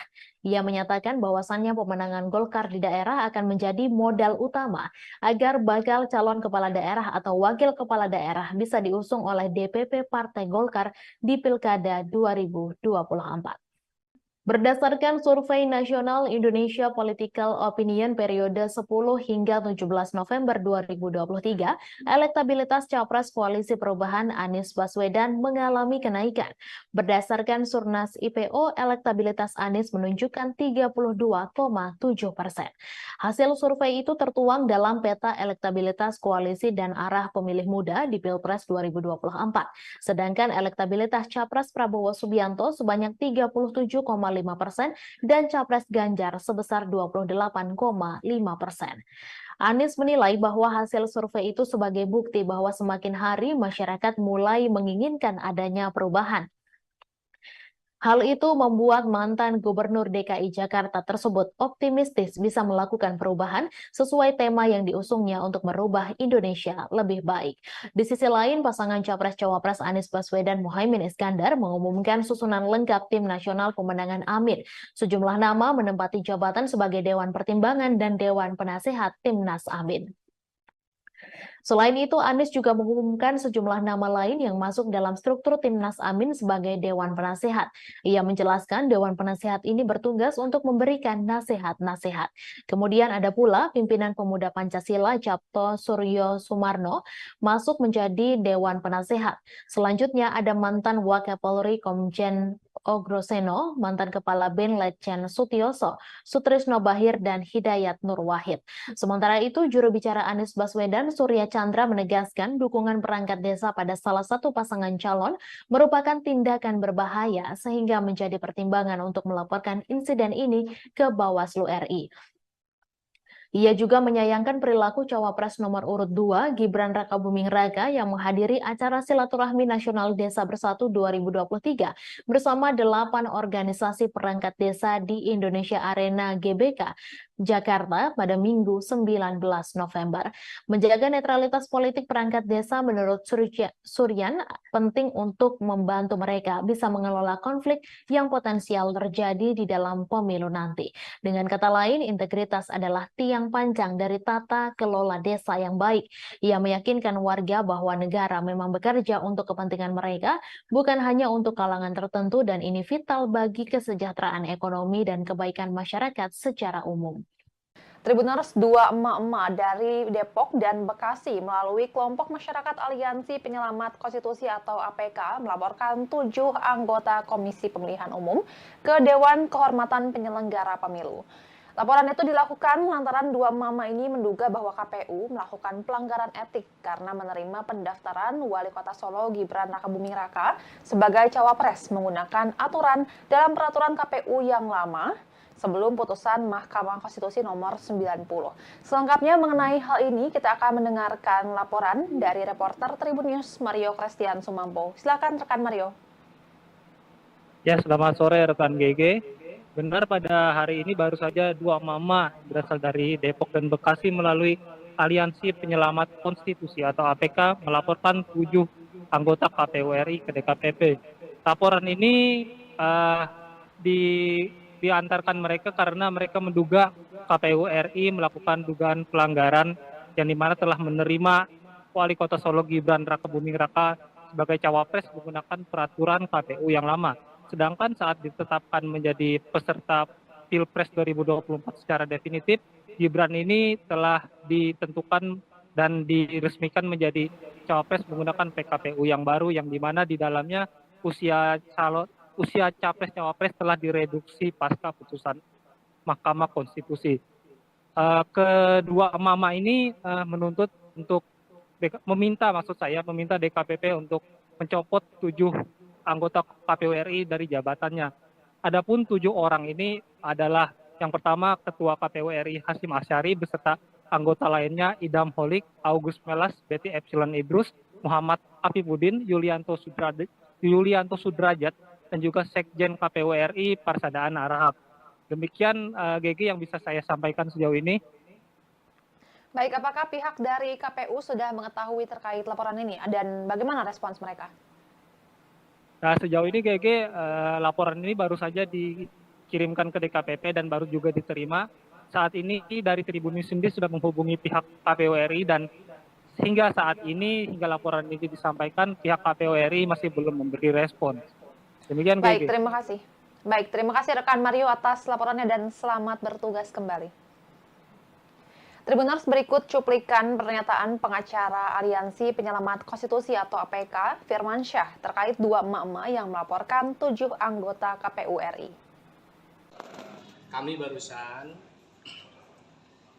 saya Firman Syah, salah satu pengacara dari Aliansi Penyelamat Demokrasi, Konstitusi, ya, Aliansi Penyelamat Konstitusi yang hari ini mendapatkan kuasa dari 2 emak-emak. Jadi ada 2 emak-emak yang hari ini melihat bahwa ada pelanggaran kode etik, dugaan kode etik yang dilakukan oleh 7 komisioner KPU. Jadi yang kita laporkan 7 komisioner KPU mulai dari ketua KPU sampai dengan komisioner yang lain. Itu yang kita laporkan adalah dugaan pelanggaran kode etik di mana telah satu membuat surat edaran dan surat keputusan yang diberikan untuk eksternal pada tanggal 17 Oktober yang lalu pasca putusan MK 90. Lalu pada tanggal 25 Oktober menerima paslon dengan PKPU lama yang belum direvisi mengikuti putusan 90 MK. Yang ketiga, dugaan kode etik yang dilanggar oleh komisioner KPU membuat putusan menetapkan paslon. Rapor merah penegakan hukum dan hak asasi manusia pemerintahan Jokowi yang diberikan calon Presiden Ganjar Pranowo mengundang reaksi berbeda-beda dari berbagai pihak. Ganjar Pranowo memberikan nilai 5 untuk penegakan hukum dan HAM di era pemerintahan Jokowi Ma'ruf Amin. Bukan tanpa alasan penilaian yang diberikan Ganjar Pranowo.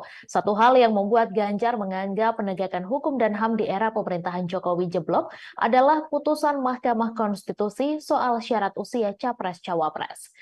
Diketahui imbas putusan itu, Anwar Usman yang merupakan adik ipar Jokowi sekaligus paman Gibran Rakabuming Raka diputus melakukan pelanggaran etik berat dan dicopot dari jabatan Ketua MK. Selain itu, imbas putusan MK tersebut seakan menjadi pemulus jalan Gibran menjadi calon wakil presiden pendamping Prabowo Subianto. Di sisi lain, rapor merah yang diberikan Ganjar tersebut pun seakan menjadi bumerang mengingat Mahfud MD yang saat ini menjadi cawapres pendampingnya berstatus sebagai Menteri Koordinator Bidang Politik Hukum dan Keamanan. Sehingga elit partai politik dari barisan pendukung Prabowo Gibran mengungkit soal keberadaan Mahfud MD, seperti Ketua Umum Partai Golkar Erlangga Hartarto. Saat ditanya soal rapor merah yang diberikan Ganjar atas penegakan hukum dan HAM era Jokowi justru seakan menyindir keberadaan Mahfud MD. Erlangga diketahui saat ini menjabat sebagai Menko Perekonomian dalam pemerintahan Jokowi, sehingga ia mengatakan bila bertanya soal penegakan hukum dan HAM sebaiknya ditanyakan kepada Menko Polhukam. Erlangga menuturkan bahwasannya dirinya adalah menteri yang menangani bidang ekonomi, sedangkan Mahfud MD menangani bidang Polhukam RI. Hal senada pun dikatakan Ketua Harian DPP Partai Gerindra Sufmi Dasko Ahmad merespon soal tersebut. Dasko awalnya mempertanyakan, apakah nilai 5 dari skala 1 sampai 10 yang diberikan Ganjar murni penilaian pribadi atau justru penilaian dari tim pemenangan? Akan tetapi menurut Ketua Koordinator Strategis Tim Kampanye Nasional Prabowo Gibran tersebut, sejatinya penilaian dari Ganjar diserahkan kepada Mahfud MD. Sebab di pemerintahan Jokowi Ma'ruf saat ini, Mahfud MD menduduki jabatan Menko Polhukam. Lain halnya dengan PKS yang merupakan partai politik pendukung Anies Muhaimin. Ketua fraksi PKS DPR RI Jazuli Juwaini justru menyindir Ganjar Pranowo yang memberikan rapor merah atas penegakan hukum era Presiden Jokowi. Jazuli menilai Ganjar Pranowo dinilai tidak relevan memberikan kritikan kepada Presiden Jokowi. Seharusnya yang berhak menyatakan hal itu adalah PKS yang sudah 10 tahun beroposisi. Ia menyampaikan kritikan Ganjar kepada Jokowi hanya karena kecewa tidak mendapat dukungan di Pilpres 2024. Padahal sebelumnya Ganjar sempat terus memuji pemerintahan Presiden Jokowi. PKS, kata Jazuli, berbeda dengan Ganjar yang baru-baru ini melemparkan kritik kepada Jokowi. Menurutnya, PKS selalu memberikan evaluasi terhadap pemerintahan Jokowi setiap 5 tahun sekali. Karena itu, Jazuli pun mempertanyakan alasan Ganjar baru melontarkan kritik kepada Presiden Jokowi setelah tidak mendapatkan endorsement di Pilpres 2024. Padahal masalah ini sudah terjadi sejak 9 tahun terakhir kepemimpinan Jokowi. Deputi Hukum Tim Pemenangan Nasional Ganjar Pranowo Mahfud MD Todung Mulya Lubis mengatakan pose 3 jari Mahfud dengan 2 orang pilot Garuda Indonesia bukan kampanye. Hal ini merespons adanya pelaporan terhadap Mahfud ke Badan Pengawas Pemilu RI terkait pose 3 jari. Diketahui 3 merupakan nomor urut pasangan Ganjar Mahfud yang telah ditetapkan Komisi Pemilihan Umum Republik Indonesia beberapa waktu lalu. Todung meyakini Mahfud sangat memahami tahapan masa kampanye pemilu 2024. Menurutnya, apa yang dilakukan Mahfud adalah bentuk aksi spontanitas sebagai pasangan nomor urut 3. Kendati demikian, Todung menegaskan TPN Ganjar Mahfud menghormati langkah dari pelapor tersebut.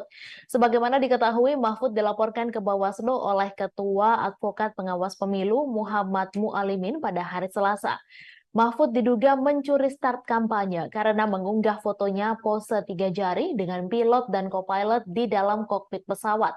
Hal itu terlihat dari akun Instagram miliknya yang diunggah pada Kamis 16 November lalu. Selain itu, Mualimin menjelaskan Garuda Indonesia adalah perusahaan milik Badan Usaha Milik Negara atau BUMN. Dengan adanya foto itu, pihaknya menilai Garuda Indonesia juga turut tidak amanah dalam kinerjanya sebab menunjukkan keberpihakan. Pihak Bawaslu menduga Mahfud melanggar ketentuan pasal 27 ayat 1 Peraturan KPU tentang kampanye pemilihan umum. Adapun barang bukti yang dibawa untuk laporan adalah berupa tangkapan layar unggahan foto dari Instagram Mahfud dan juga 3 tangkapan layar pemberitaan ihwal foto tersebut. Pakar politik Universitas Al-Azhar Indonesia, Ujang Komarudin, menganalisis sikap Nasdem yang menolak bekerja sama dengan PDIP terkait adanya tekanan dari penguasa menjelang Pilpres 2024. Adapun mulanya hal itu dari Sekjen PDIP Hasto Kristianto yang mengungkapkan pihaknya mendapatkan tekanan kekuasaan. Ia juga mengaku berkomunikasi dengan tim Anies Muhaimin untuk meluruskan demokrasi. Namun Wakil Ketua Umum Partai Nasdem Ahmad Ali membantah Hasto. Ali meminta agar tak melibatkan Amin dalam konteks tekanan kekuasaan yang dirasakan TPN Ganjar Mahfud. Menurut Ujang, sikap Nasdem tersebut bukti konsistensi sikap sebuah partai. Ujang melihat pernyataan Ahmad Ali dan Anies secara politik sudah tepat. Menurut Ujang, PDIP kini sedang mencari kawan untuk mengkritisi Jokowi atau yang lebih ekstrim melawan Jokowi. Hal ini terjadi sejak pencawapresan Gibran. Senada, analis politik Silvanus Alvin berpandangan jika PDIP secara terbuka menunjukkan sikap fight back terhadap Jokowi atau Presiden saat ini, maka publik dapat menangkap kesan bahwa PDIP menunjukkan inkonsistensi. Partai penguasa tapi tidak mendukung pemerintahan. Artinya, hal ini dapat menimbulkan kebingungan di kalangan masyarakat dan pada akhirnya memang bisa berdampak dalam mempengaruhi persepsi publik terhadap partai tersebut. Sebaliknya, polemik tekanan kekuasaan itu akan mempengaruhi secara positif persepsi publik pada Nasdem. Dosen Universitas Multimedia Nusantara ini melihat Nasdem bersama pasangan Amin hanya mau fokus dengan strategi komunikasinya. Seperti diketahui, Wakil Ketua Umum Partai Nasdem Ahmad Ali merespons pernyataan Sekjen PDIP Hasto Kristianto terkait rencana kubu Ganjar Mahfud yang ingin membangun komunikasi dengan kubu Anies Muhaimin dalam rangka melawan tekanan penguasa. Ahmad Ali pun heran dengan rencana itu mengingat posisi Hasto yang merupakan bagian dari partai penguasa. Kalaupun konteks penguasa yang dimaksud Hasto adalah presiden, Ahmad Ali menegaskan bahwa sampai hari ini Nasdem tetap menjadi partai pendukung pemerintah hingga akhir masa jabatan. Ahmad Ali bahkan mengingatkan Hasto layaknya termakan omongan sendiri, lantaran dulu pernah menyebut Anies sebagai pemimpin yang ditolak alam saat terpilih menjadi gubernur DKI pada Pilkada 2018 silam. Sebelumnya, Sekretaris Tim Pemenangan Nasional Ganjar Mahfud, Hasto Kristianto, mengungkapkan tekanan demi tekanan mulai terasa dialami TPN dan pihak yang menyuarakan mengenai paslon nomor urut 3. Hal itu disampaikan Hasto di sela-sela rapat konsolidasi Tim Pemenangan Ganjar Mahfud di Jakarta pada Sabtu 18 November, di mana acara itu dihadiri seluruh tim pemenangan daerah Ganjar Mahfud dari 38 provinsi. Sekretaris Jenderal PDI Perjuangan ini pun mencontohkan adanya intimidasi investigasi terhadap Direktur Eksekutif Carta Politika Indonesia, Yunarto Wijaya, yang memotret fakta elektabilitas Ganjar Mahfud meninggi. Tekanan yang sama juga dialami pegiat media sosial Ulin Niam Yusron. Hasto juga mengaku mendapat tekanan bersama rekan separtainya Adian Napitupulu. Tribuners, dua emak-emak dari Depok dan Bekasi melalui kelompok masyarakat Aliansi Penyelamat Konstitusi atau APK melaporkan 7 anggota Komisi Pemilihan Umum ke Dewan Kehormatan Penyelenggara Pemilu. Laporan itu dilakukan lantaran dua mama ini menduga bahwa KPU melakukan pelanggaran etik karena menerima pendaftaran Wali Kota Solo Gibran Rakabuming Raka sebagai cawapres menggunakan aturan dalam peraturan KPU yang lama sebelum putusan Mahkamah Konstitusi nomor 90. Selengkapnya mengenai hal ini, kita akan mendengarkan laporan dari reporter Tribun News Mario Christian Sumampo. Silakan rekan Mario. Ya, selamat sore rekan GG. Benar, pada hari ini baru saja dua mama berasal dari Depok dan Bekasi melalui Aliansi Penyelamat Konstitusi atau APK melaporkan 7 anggota KPU RI ke DKPP. Laporan ini diantarkan mereka karena mereka menduga KPU RI melakukan dugaan pelanggaran yang dimana telah menerima Wali Kota Solo Gibran Rakabuming Raka sebagai cawapres menggunakan peraturan KPU yang lama. Sedangkan saat ditetapkan menjadi peserta Pilpres 2024 secara definitif, Gibran ini telah ditentukan dan diresmikan menjadi cawapres menggunakan PKPU yang baru, yang dimana di dalamnya usia capres-cawapres telah direduksi pasca putusan Mahkamah Konstitusi. Kedua emak-emak ini menuntut untuk meminta DKPP untuk mencopot 7 anggota KPU RI dari jabatannya. Adapun 7 orang ini adalah yang pertama Ketua KPU RI Hasyim Asyari beserta anggota lainnya Idam Holik, August Melas, Betty Epsilon Idrus, Muhammad Afifuddin, Yulianto Sudrajat, dan juga Sekjen KPU RI Parsadaan Arahap. Demikian GG yang bisa saya sampaikan sejauh ini. Baik, apakah pihak dari KPU sudah mengetahui terkait laporan ini dan bagaimana respons mereka? Nah, sejauh ini GG laporan ini baru saja dikirimkan ke DKPP dan baru juga diterima. Saat ini dari Tribun News sendiri sudah menghubungi pihak KPU RI dan hingga saat ini, hingga laporan ini disampaikan, pihak KPU RI masih belum memberi respon. Demikian, Baik, GG. terima kasih. Baik, terima kasih rekan Mario atas laporannya dan selamat bertugas kembali. Tribuners, berikut cuplikan pernyataan pengacara Aliansi Penyelamat Konstitusi atau APK, Firman Syah, terkait dua emak-emak yang melaporkan 7 anggota KPU RI. Kami barusan,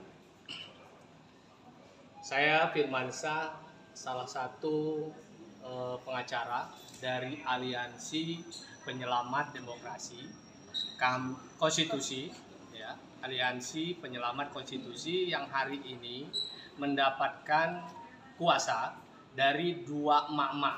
Jadi ada dua emak-emak yang hari ini melihat bahwa ada pelanggaran kode etik, dugaan kode etik yang dilakukan oleh 7 komisioner KPU. Jadi yang kita laporkan 7 komisioner KPU, mulai dari ketua KPU sampai dengan komisioner yang lain. Itu yang kita laporkan adalah dugaan pelanggaran kode etik di mana telah 1. Membuat surat edaran dan surat keputusan yang diberikan untuk eksternal pada tanggal 17 Oktober yang lalu pasca putusan MK 90. Lalu pada tanggal 25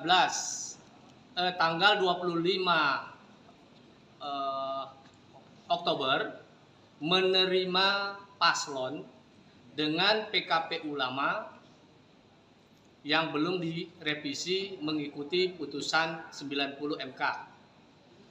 Yang ketiga, dugaan kode etik yang dilanggar oleh komisioner KPU membuat putusan menetapkan paslon Calon Wakil Presiden Prabowo Subianto dalam Pilpres 2024, Gibran Rakabuming Raka, diterpa isu ijazah palsu. Juru bicara Gibran, Emil Elestianto Dardak, ikut angkat bicara perihal isu ijazah palsu Gibran. Ia mengaku prihatin atas tuduhan tersebut. Berbicara dengan media, Emil yang juga alumni Ritsumeikan Asia Pacific University Jepang ini menekankan, ia membela Gibran bukan lantaran telah ditunjuk sebagai jubirnya. Ketua DPD Demokrat Jawa Timur ini membela putra Presiden Jokowi tersebut lebih karena dirinya merupakan orang yang menjalani proses pendidikan yang mirip dengan apa yang dijalani Gibran. Emil menjelaskan pada proses pendidikan yang dimaksud, Gibran mengambil program dengan Inggris University of Bradford melalui Management Development Institute of Singapore. Bukan hanya Gibran, Emil bercerita bahwa dirinya pernah mengambil program dengan University of Wales melalui sebuah perguruan tinggi Indonesia yang namanya Universitas Indonesia Esa Unggul. Wakil Gubernur Jatim itu pun menyatakan sudah banyak penjelasan terkait alur pendidikan yang ditempuh Gibran maupun dirinya, termasuk yang juga ditempuh dirinya sendiri. Dari dalam negeri juga telah ada pengakuan kesetaraan ijazah dari Pangkalan Data Pendidikan Tinggi yang menjadi landasan pendidikan yang ditempuh. Karenanya, Emil Dardak yang juga memperoleh gelar diploma dari Melbourne Institute of Business and Technology ini berharap hal tersebut tak menjadi polemik berkelanjutan. Kepada masyarakat sebagai calon pemilih di pemilu, Emil berpesan agar melihat tiap informasi secara objektif, tidak mengambil satu fakta dari satu opini saja, namun juga perlunya mencari informasi dari pihak lain. Sebelumnya, Dr. Tifa menyoalkan ijazah Gibran Rakabuming Raka yang dituding palsu serta setara SMA. Hal ini pun viral di media sosial. Melalui akun Twitternya, ia mempertanyakan keabsahan ijazah S1 Gibran. Dalam unggahannya, Dr. Tifa menuding ijazah Gibran palsu dan hanya lulusan program studi yang setara sekolah menengah kejuruan atau SMK. Nama mantan Menteri Kelautan dan Perikanan Susi Pujiastuti disebut-sebut akan bergabung dengan tim pemenangan pasangan Capres-Cawapres nomor urut 2, Prabowo Subianto, Gibran Rakabuming Raka. Susi disebut bakal bergabung dalam Badan Pemenangan Pemilu DPD Partai Gerindra Jawa Barat. Terkait kabar tersebut, Susi Pujiastuti membantah bergabung ke Partai Gerindra. Adapun klaim Susi bergabung dengan Gerindra dilontarkan oleh Ketua Badan Pemenangan Pemilu Partai Gerindra Jawa Barat, Aris Marsudianto. Namun saat ditanya apakah pernah ada tawaran bergabung ke Gerindra, Susi tidak menjawab pertanyaan wartawan. Susi Pujiastuti sebelumnya pernah dikabarkan merapat ke pasangan Capres-Cawapres Anies Baswedan dan Muhaimin Iskandar.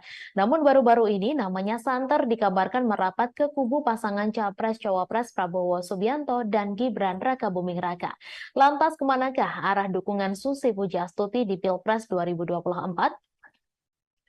Susi Pujiastuti baru-baru ini dikabarkan merapat ke kubu pasangan Prabowo Gibran. Kabar itu awalnya disampaikan oleh Bapilu DPD Partai Gerindra Jawa Barat Aris yang mengklaim jika Susi Pujiastuti telah ditawari posisi Dewan Kehormatan Bapilu Gerindra Jawa Barat. Hal itu diungkapkan Aris kepada awak media pada Senin 20 November. Meski demikian, Aris belum membeberkan secara detail terkait dengan tawaran itu apakah diterima Susi Pujiastuti atau tidak.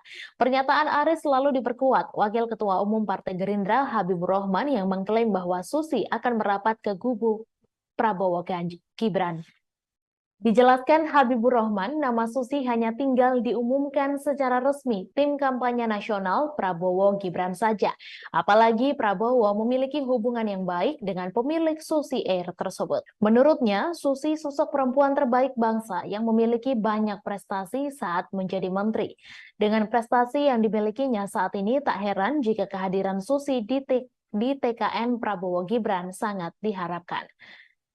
Menanggapi kabar itu, Susi menegaskan dirinya tidak bergabung untuk ikut memenangkan pasangan nomor urut 2 Prabowo Gibran di Jawa Barat. Mantan Menteri Kelautan dan Perikanan bahkan menjawab tegas kabar tersebut. Namun pihaknya tidak menjawab lebih detail terkait tawaran bergabung ke Gerindra. Sebelumnya, Wakil Kapten Timnas Anies Baswedan, Muhaimin Iskandar, Sudirman Said juga pernah membahas soal peluang Susi bergabung ke tim nasional pemenangan Amin. Dijelaskan Sudirman, komunikasi pihaknya termasuk Anies dan Muhaimin dengan Susi Pujiastuti sejauh ini berjalan baik. Menurut Sudirman, Susi Pujiastuti mewakili sosok yang menginginkan perubahan sama seperti yang diusung oleh pasangan Amin. Namun pihaknya belum bisa memastikan apakah Susi bersedia bergabung tim pemenangan Amin. Sementara itu, Wakil Ketua Tim Pemenangan Nasional Ganjar Pranowo Mahfud MD, Jenderal TNI Purnawirawan Andika Perkasa, buka suara soal peluang Susi bergabung ke TPN Ganjar Mahfud. Andika tidak menjelaskan secara detail apakah Susi Pujiastuti bersedia bergabung dengan TPN Ganjar Mahfud. Hanya saja Andika menyebut bahwa mengajak Susi Pujiastuti masuk ke TPN Ganjar Mahfud adalah bagian dari rencana kerjanya. Hal ini disampaikan Andika saat ditanya mengenai momen makan siang bersama antara Ganjar dengan Susi di Pangandaran, Jawa Barat pada Selasa 7 November. Diketahui pertemuan antara Ganjar dengan Susi itu terjadi di International Beach Street, Kabupaten Pangandaran, Jawa Barat. Sementara itu Ganjar mengungkapkan Susi adalah sosok teman sekaligus ibu baginya. Pasalnya Susi banyak memberikan pembelajaran dan pengalaman hidup. Gubernur Jawa Timur Khofifah Indar Parawansa dipastikan akan bergabung dengan tim pemenangan Prabowo Subianto dan Gibran Rakabuming Raka di Jawa Timur. Hal ini disampaikan oleh Ketua Umum Partai Golkar Airlangga Hartarto.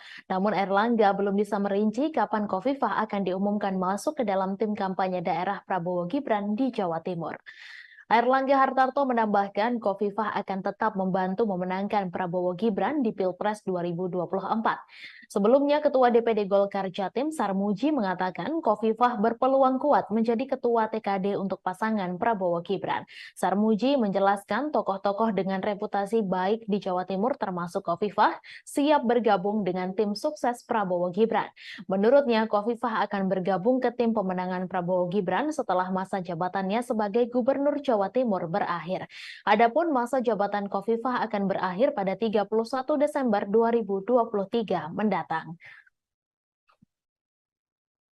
Dewan Pakar Tim Kampanye Nasional Prabowo Gibran Budiman Sujatmiko menyebut TKD sudah cukup kuat terutama di Jawa Timur dan Jawa Tengah.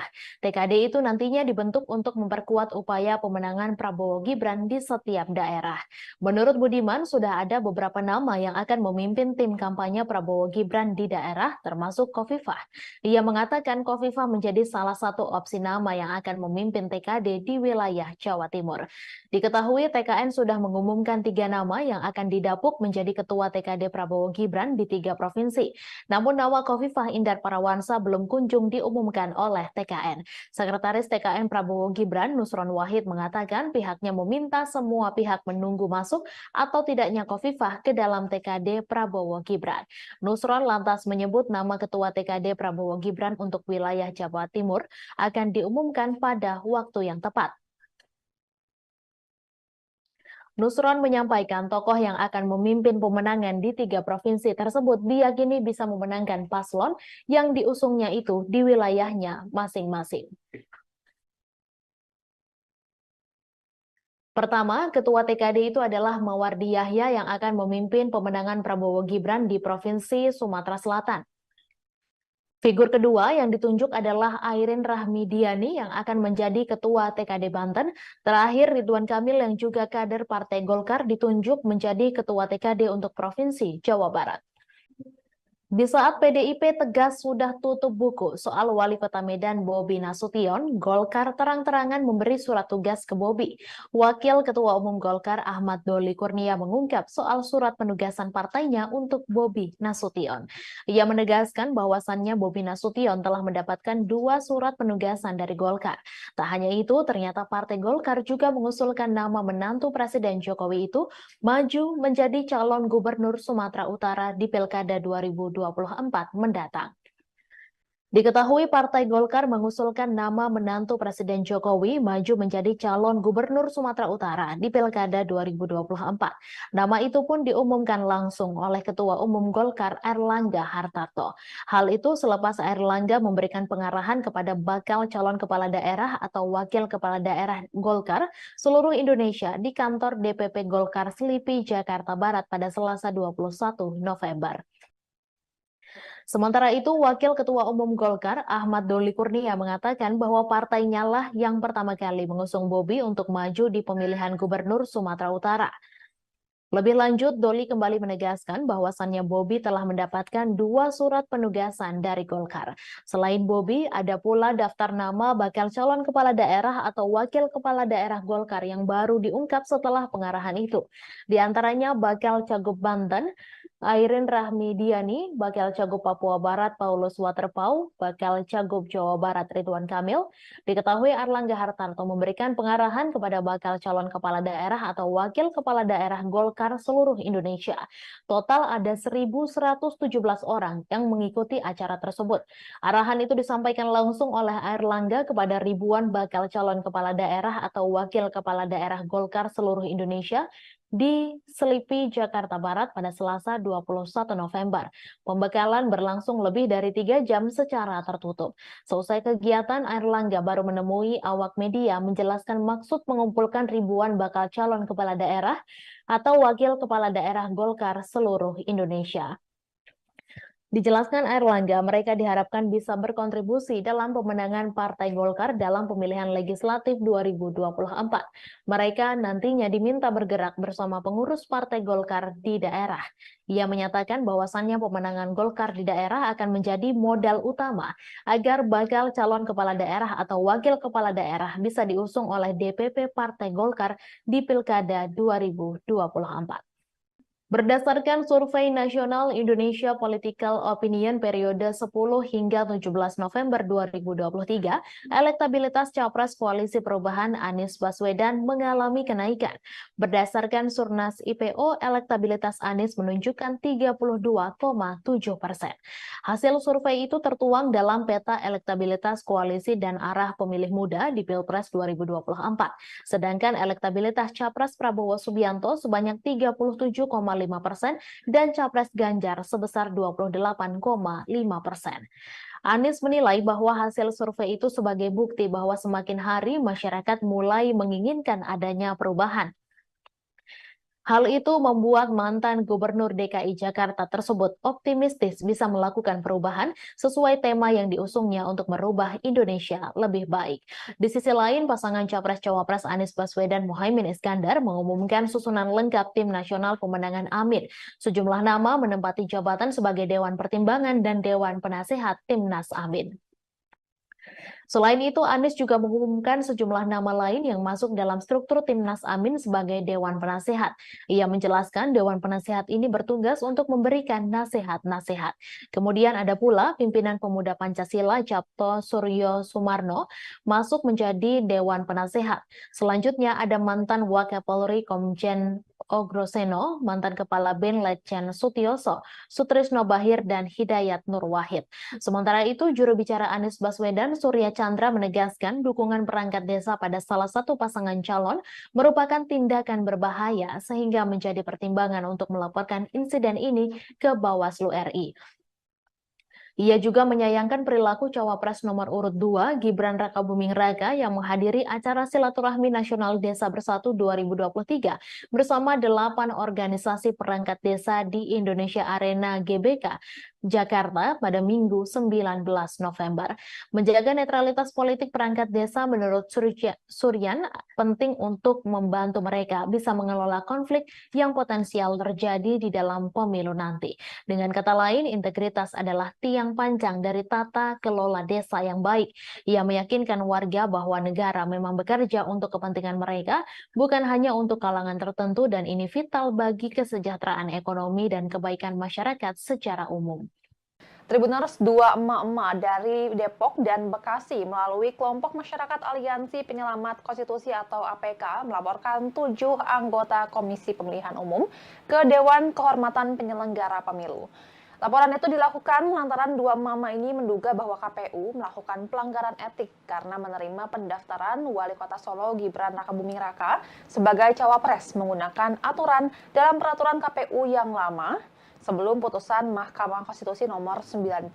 Selengkapnya mengenai hal ini kita akan mendengarkan laporan dari reporter Tribun News Mario Christian Sumampo. Silakan rekan Mario.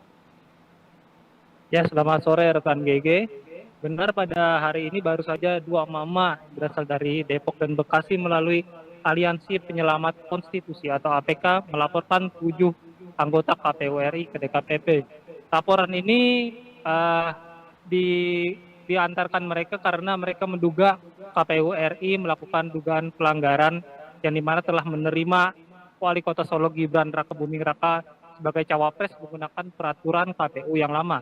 Sedangkan saat ditetapkan menjadi peserta Pilpres 2024 secara definitif, Gibran ini telah ditentukan dan diresmikan menjadi cawapres menggunakan PKPU yang baru, yang dimana di dalamnya usia capres cawapres telah direduksi pasca putusan Mahkamah Konstitusi. Kedua mama ini menuntut untuk meminta DKPP untuk mencopot 7 anggota KPU RI dari jabatannya. Adapun 7 orang ini adalah yang pertama Ketua KPU RI Hasyim Asyari beserta anggota lainnya Idam Holik, August Melas, Betty Epsilon Idrus, Muhammad Afifuddin, Yulianto Sudrajat, dan juga Sekjen KPU RI Parsadaan Arahap. Demikian GG yang bisa saya sampaikan sejauh ini. Baik, apakah pihak dari KPU sudah mengetahui terkait laporan ini dan bagaimana respons mereka? Nah, sejauh ini GG laporan ini baru saja dikirimkan ke DKPP dan baru juga diterima. Saat ini dari Tribun News sendiri sudah menghubungi pihak KPU RI dan hingga saat ini, hingga laporan ini disampaikan, pihak KPU RI masih belum memberi respon. Demikian GG. Baik, terima kasih rekan Mario atas laporannya dan selamat bertugas kembali. Tribuners, berikut cuplikan pernyataan pengacara Aliansi Penyelamat Konstitusi atau APK, Firman Syah, terkait dua emak-emak yang melaporkan 7 anggota KPU RI. Kami barusan, saya Firman Syah, salah satu pengacara dari Aliansi Penyelamat Demokrasi, Konstitusi, ya, Aliansi Penyelamat Konstitusi yang hari ini mendapatkan kuasa dari 2 emak-emak. Jadi ada 2 emak-emak yang hari ini melihat bahwa ada pelanggaran kode etik, dugaan kode etik yang dilakukan oleh 7 komisioner KPU. Jadi yang kita laporkan 7 komisioner KPU mulai dari ketua KPU sampai dengan komisioner yang lain. Itu yang kita laporkan adalah dugaan pelanggaran kode etik di mana telah 1 membuat surat edaran dan surat keputusan yang diberikan untuk eksternal pada tanggal 17 Oktober yang lalu pasca putusan MK 90. Lalu pada tanggal 25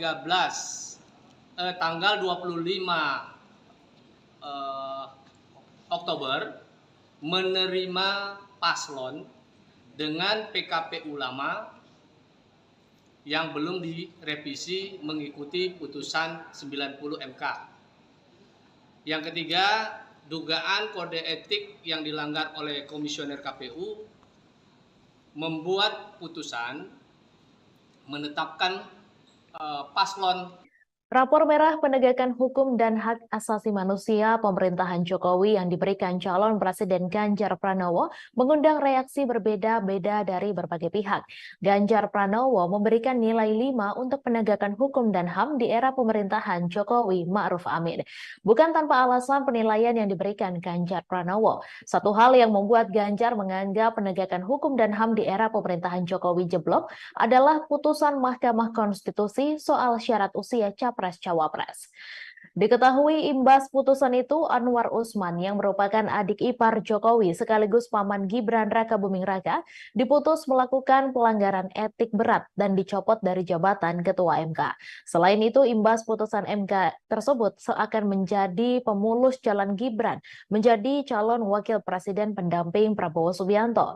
Di sisi lain, rapor merah yang diberikan Ganjar tersebut pun seakan menjadi bumerang mengingat Mahfud MD yang saat ini menjadi cawapres pendampingnya berstatus sebagai Menteri Koordinator Bidang Politik Hukum dan Keamanan. Sehingga elit partai politik dari barisan pendukung Prabowo Gibran mengungkit soal keberadaan Mahfud MD, seperti Ketua Umum Partai Golkar Erlangga Hartarto. Saat ditanya soal rapor merah yang diberikan Ganjar atas penegakan hukum dan HAM era Jokowi justru seakan menyindir keberadaan Mahfud MD. Erlangga diketahui saat ini menjabat sebagai Menko Perekonomian dalam pemerintahan Jokowi, sehingga ia mengatakan bila bertanya soal penegakan hukum dan HAM sebaiknya ditanyakan kepada Menko Polhukam. Erlangga menuturkan bahwasannya dirinya adalah menteri yang menangani bidang ekonomi, sedangkan Mahfud MD menangani bidang Polhukam RI. Hal senada pun dikatakan Ketua Harian DPP Partai Gerindra Sufmi Dasko Ahmad merespons soal tersebut. Dasko awalnya mempertanyakan, apakah nilai 5 dari skala 1 sampai 10 yang diberikan Ganjar murni penilaian pribadi atau justru penilaian dari tim pemenangan? Akan tetapi, menurut Ketua Koordinator Strategis Tim Kampanye Nasional Prabowo Gibran tersebut, sejatinya penilaian dari Ganjar diserahkan kepada Mahfud MD. Sebab di pemerintahan Jokowi Ma'ruf saat ini, Mahfud MD menduduki jabatan Menko Polhukam. Lain halnya dengan PKS yang merupakan partai politik pendukung Anies Muhaimin. Ketua fraksi PKS DPR RI Jazuli Juwaini justru menyindir Ganjar Pranowo yang memberikan rapor merah atas penegakan hukum era Presiden Jokowi. Jazuli menilai Ganjar Pranowo dinilai tidak relevan memberikan kritikan kepada Presiden Jokowi. Seharusnya yang berhak menyatakan hal itu adalah PKS yang sudah 10 tahun beroposisi. Ia menyampaikan kritikan Ganjar kepada Jokowi hanya karena kecewa tidak mendapat dukungan di Pilpres 2024. Padahal sebelumnya Ganjar sempat terus memuji pemerintahan Presiden Jokowi. PKS, kata Jazuli, berbeda dengan Ganjar yang baru-baru ini melemparkan kritik kepada Jokowi. Menurutnya, PKS selalu memberikan evaluasi terhadap pemerintahan Jokowi setiap 5 tahun sekali.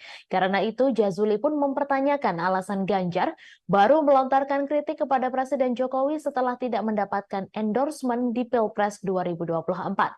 Padahal, masalah ini sudah terjadi sejak 9 tahun terakhir kepemimpinan Jokowi. Deputi Hukum Tim Pemenangan Nasional Ganjar Pranowo Mahfud MD Todung Mulya Lubis mengatakan pose 3 jari Mahfud dengan 2 orang pilot Garuda Indonesia bukan kampanye. Hal ini merespons adanya pelaporan terhadap Mahfud ke Badan Pengawas Pemilu RI terkait pose 3 jari. Diketahui 3 merupakan nomor urut pasangan Ganjar Mahfud yang telah ditetapkan Komisi Pemilihan Umum Republik Indonesia beberapa waktu lalu. Todung meyakini Mahfud sangat memahami tahapan masa kampanye pemilu 2024.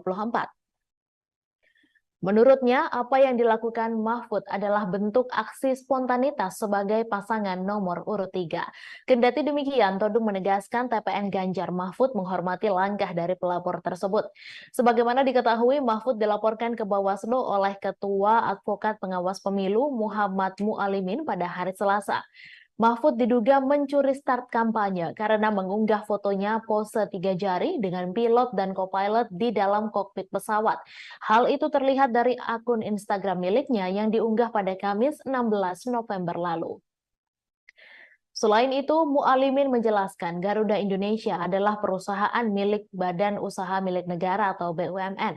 Dengan adanya foto itu, pihaknya menilai Garuda Indonesia juga turut tidak amanah dalam kinerjanya sebab menunjukkan keberpihakan. Pihak Bawaslu menduga Mahfud melanggar ketentuan pasal 27 ayat 1 Peraturan KPU tentang kampanye pemilihan umum. Adapun barang bukti yang dibawa untuk laporan adalah berupa tangkapan layar unggahan foto dari Instagram Mahfud dan juga 3 tangkapan layar pemberitaan ihwal foto tersebut. Pakar politik Universitas Al-Azhar Indonesia, Ujang Komarudin, menganalisis sikap Nasdem yang menolak bekerja sama dengan PDIP terkait adanya tekanan dari penguasa menjelang Pilpres 2024. Adapun mulanya hal itu dari Sekjen PDIP Hasto Kristianto yang mengungkapkan pihaknya mendapatkan tekanan kekuasaan. Ia juga mengaku berkomunikasi dengan tim Anies Muhaimin untuk meluruskan demokrasi. Namun Wakil Ketua Umum Partai Nasdem Ahmad Ali membantah Hasto. Ali meminta agar tak melibatkan Amin dalam konteks tekanan kekuasaan yang dirasakan TPN Ganjar Mahfud. Menurut Ujang, sikap Nasdem tersebut bukti konsistensi sikap sebuah partai. Ujang melihat pernyataan Ahmad Ali dan Anies secara politik sudah tepat. Menurut Ujang, PDIP kini sedang mencari kawan untuk mengkritisi Jokowi atau yang lebih ekstrim melawan Jokowi. Hal ini terjadi sejak pencawapresan Gibran. Senada, analis politik Silvanus Alvin berpandangan jika PDIP secara terbuka menunjukkan sikap fight back terhadap Jokowi atau Presiden saat ini, maka publik dapat menangkap kesan bahwa PDIP menunjukkan inkonsistensi. Partai penguasa tapi tidak mendukung pemerintahan. Artinya, hal ini dapat menimbulkan kebingungan di kalangan masyarakat dan pada akhirnya memang bisa berdampak dalam mempengaruhi persepsi publik terhadap partai tersebut.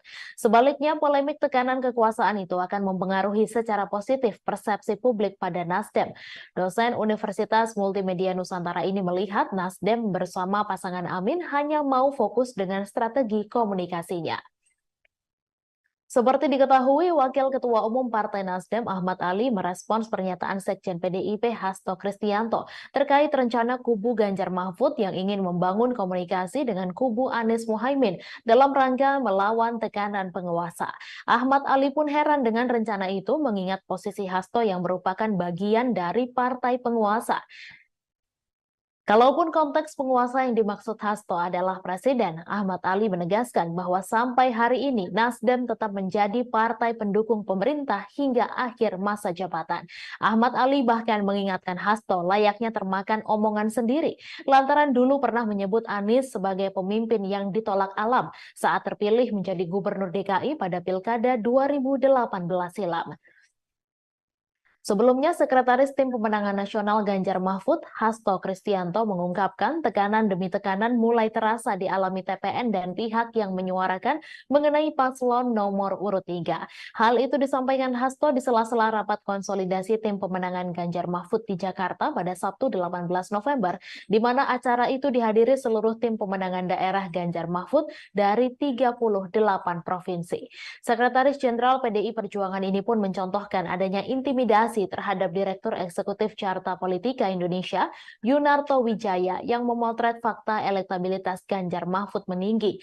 Tekanan yang sama juga dialami pegiat media sosial Ulin Niam Yusron.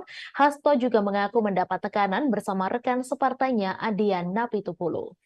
Tribuners, dua emak-emak dari Depok dan Bekasi melalui kelompok masyarakat Aliansi Penyelamat Konstitusi atau APK melaporkan 7 anggota Komisi Pemilihan Umum ke Dewan Kehormatan Penyelenggara Pemilu.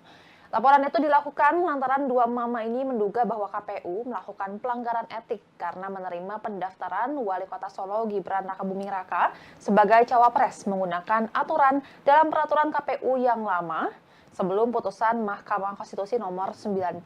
Selengkapnya mengenai hal ini, kita akan mendengarkan laporan dari reporter Tribun News Mario Christian Sumampo. Silakan rekan Mario. Ya, selamat sore rekan GG. Benar, pada hari ini baru saja dua mama berasal dari Depok dan Bekasi melalui Aliansi Penyelamat Konstitusi atau APK melaporkan 7 anggota KPU RI ke DKPP. Laporan ini diantarkan mereka karena mereka menduga KPU RI melakukan dugaan pelanggaran yang dimana telah menerima Wali Kota Solo Gibran Rakabuming Raka sebagai cawapres menggunakan peraturan KPU yang lama. Sedangkan saat ditetapkan menjadi peserta Pilpres 2024 secara definitif, Gibran ini telah ditentukan dan diresmikan menjadi cawapres menggunakan PKPU yang baru yang dimana di dalamnya usia capres-cawapres telah direduksi pasca putusan Mahkamah Konstitusi. Kedua mama ini menuntut untuk meminta DKPP untuk mencopot 7 anggota KPU RI dari jabatannya. Adapun 7 orang ini adalah Yang pertama, Ketua KPU RI Hasyim Asyari beserta anggota lainnya Idam Holik, August Melas, Betty Epsilon Idrus, Muhammad Afifuddin, Yulianto Sudrajat, dan juga Sekjen KPU RI Parsadaan Arahap. Demikian GG yang bisa saya sampaikan sejauh ini. Baik, apakah pihak dari KPU sudah mengetahui terkait laporan ini dan bagaimana respons mereka? Nah, sejauh ini GG laporan ini baru saja dikirimkan ke DKPP dan baru juga diterima. Saat ini dari Tribun News sendiri sudah menghubungi pihak KPU RI dan hingga saat ini, hingga laporan ini disampaikan, pihak KPU RI masih belum memberi respon. Demikian Baik, GG. terima kasih. Baik, terima kasih rekan Mario atas laporannya dan selamat bertugas kembali. Tribuners, berikut cuplikan pernyataan pengacara Aliansi Penyelamat Konstitusi atau APK, Firman Syah, terkait dua emak-emak yang melaporkan 7 anggota KPU RI. Kami barusan, saya Firman Syah, salah satu pengacara dari Aliansi Penyelamat Demokrasi Konstitusi, ya, Aliansi Penyelamat Konstitusi yang hari ini mendapatkan kuasa dari dua emak-emak. Jadi ada dua emak-emak yang hari ini melihat bahwa ada pelanggaran kode etik, dugaan kode etik yang dilakukan oleh 7 komisioner KPU. Jadi yang kita laporkan 7 komisioner KPU, mulai dari ketua KPU sampai dengan komisioner yang lain. Itu yang kita laporkan adalah dugaan pelanggaran kode etik di mana telah 1. Membuat surat edaran dan surat keputusan yang diberikan untuk eksternal pada tanggal 17 Oktober yang lalu pasca putusan MK 90. Lalu pada tanggal 25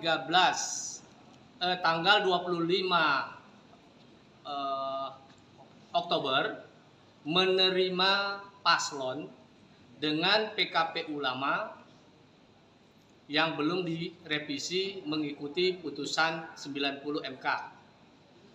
Yang ketiga, dugaan kode etik yang dilanggar oleh komisioner KPU membuat putusan menetapkan paslon Calon Wakil Presiden Prabowo Subianto dalam Pilpres 2024, Gibran Rakabuming Raka, diterpa isu ijazah palsu. Juru bicara Gibran, Emil Elestianto Dardak, ikut angkat bicara perihal isu ijazah palsu Gibran. Ia mengaku prihatin atas tuduhan tersebut.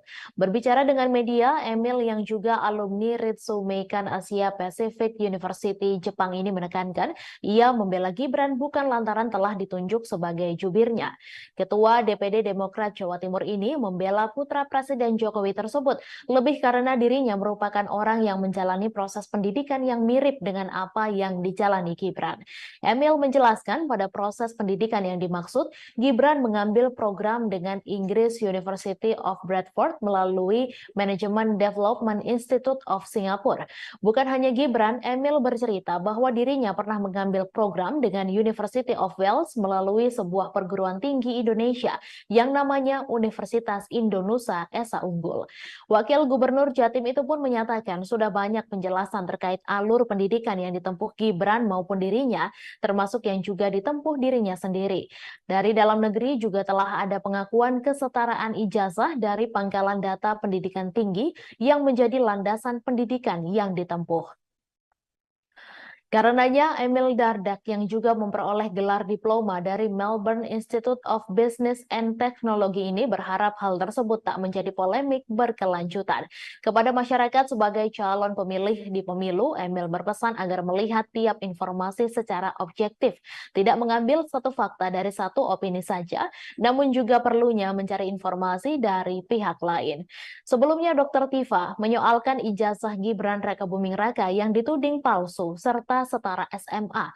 Hal ini pun viral di media sosial. Melalui akun Twitternya, ia mempertanyakan keabsahan ijazah S1 Gibran. Dalam unggahannya, Dr. Tifa menuding ijazah Gibran palsu dan hanya lulusan program studi yang setara sekolah menengah kejuruan atau SMK.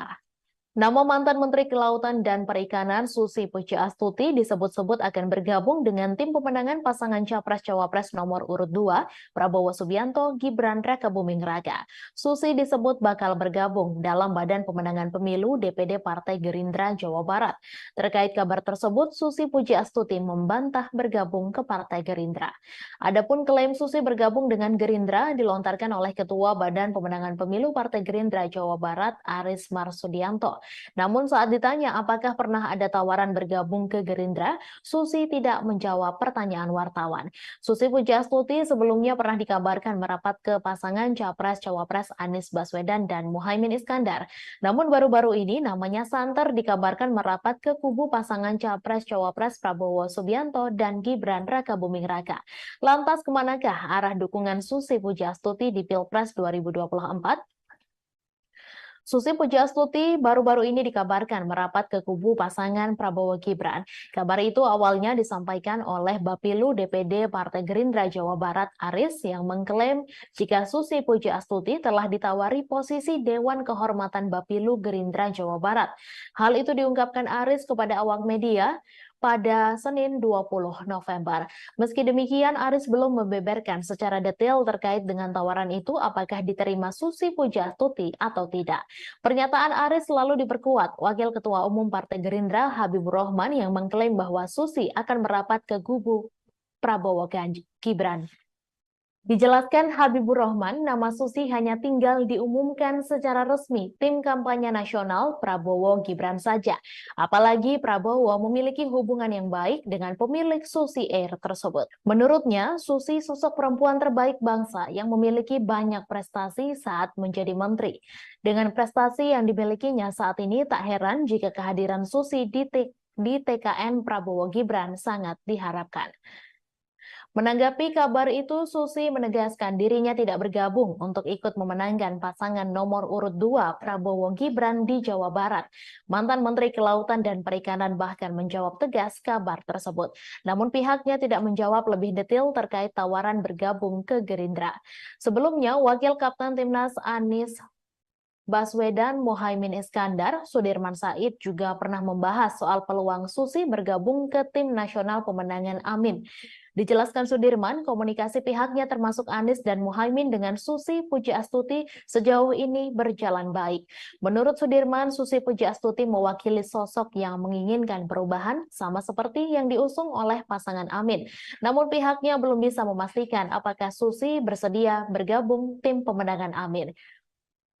Sementara itu, Wakil Ketua Tim Pemenangan Nasional Ganjar Pranowo Mahfud MD, Jenderal TNI Purnawirawan Andika Perkasa, buka suara soal peluang Susi bergabung ke TPN Ganjar Mahfud.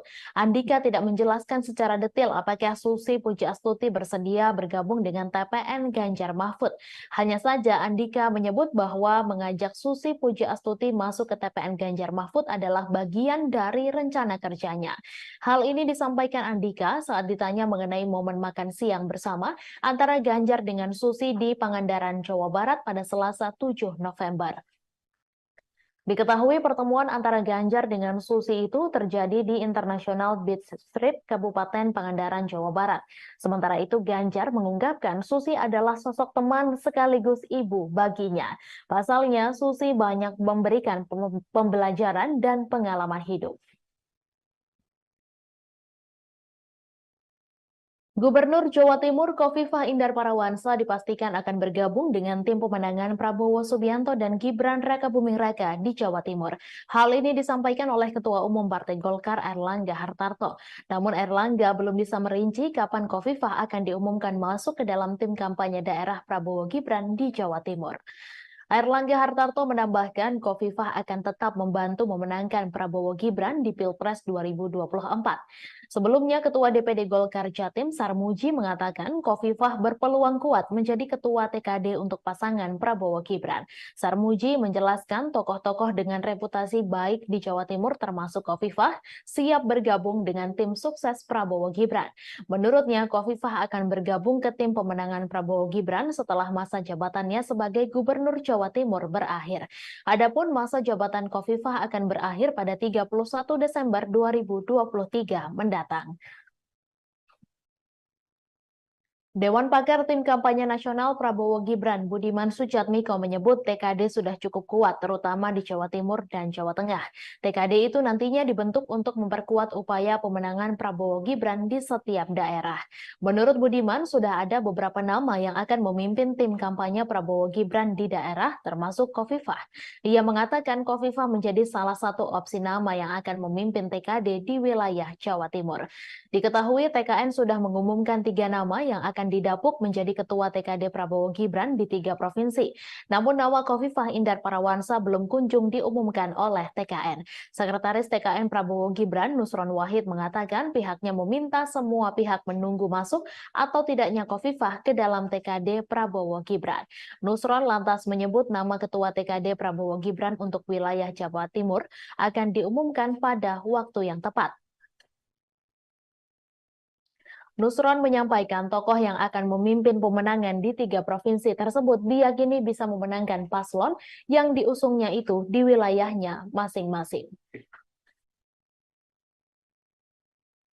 Pertama, ketua TKD itu adalah Mawardi Yahya yang akan memimpin pemenangan Prabowo Gibran di Provinsi Sumatera Selatan.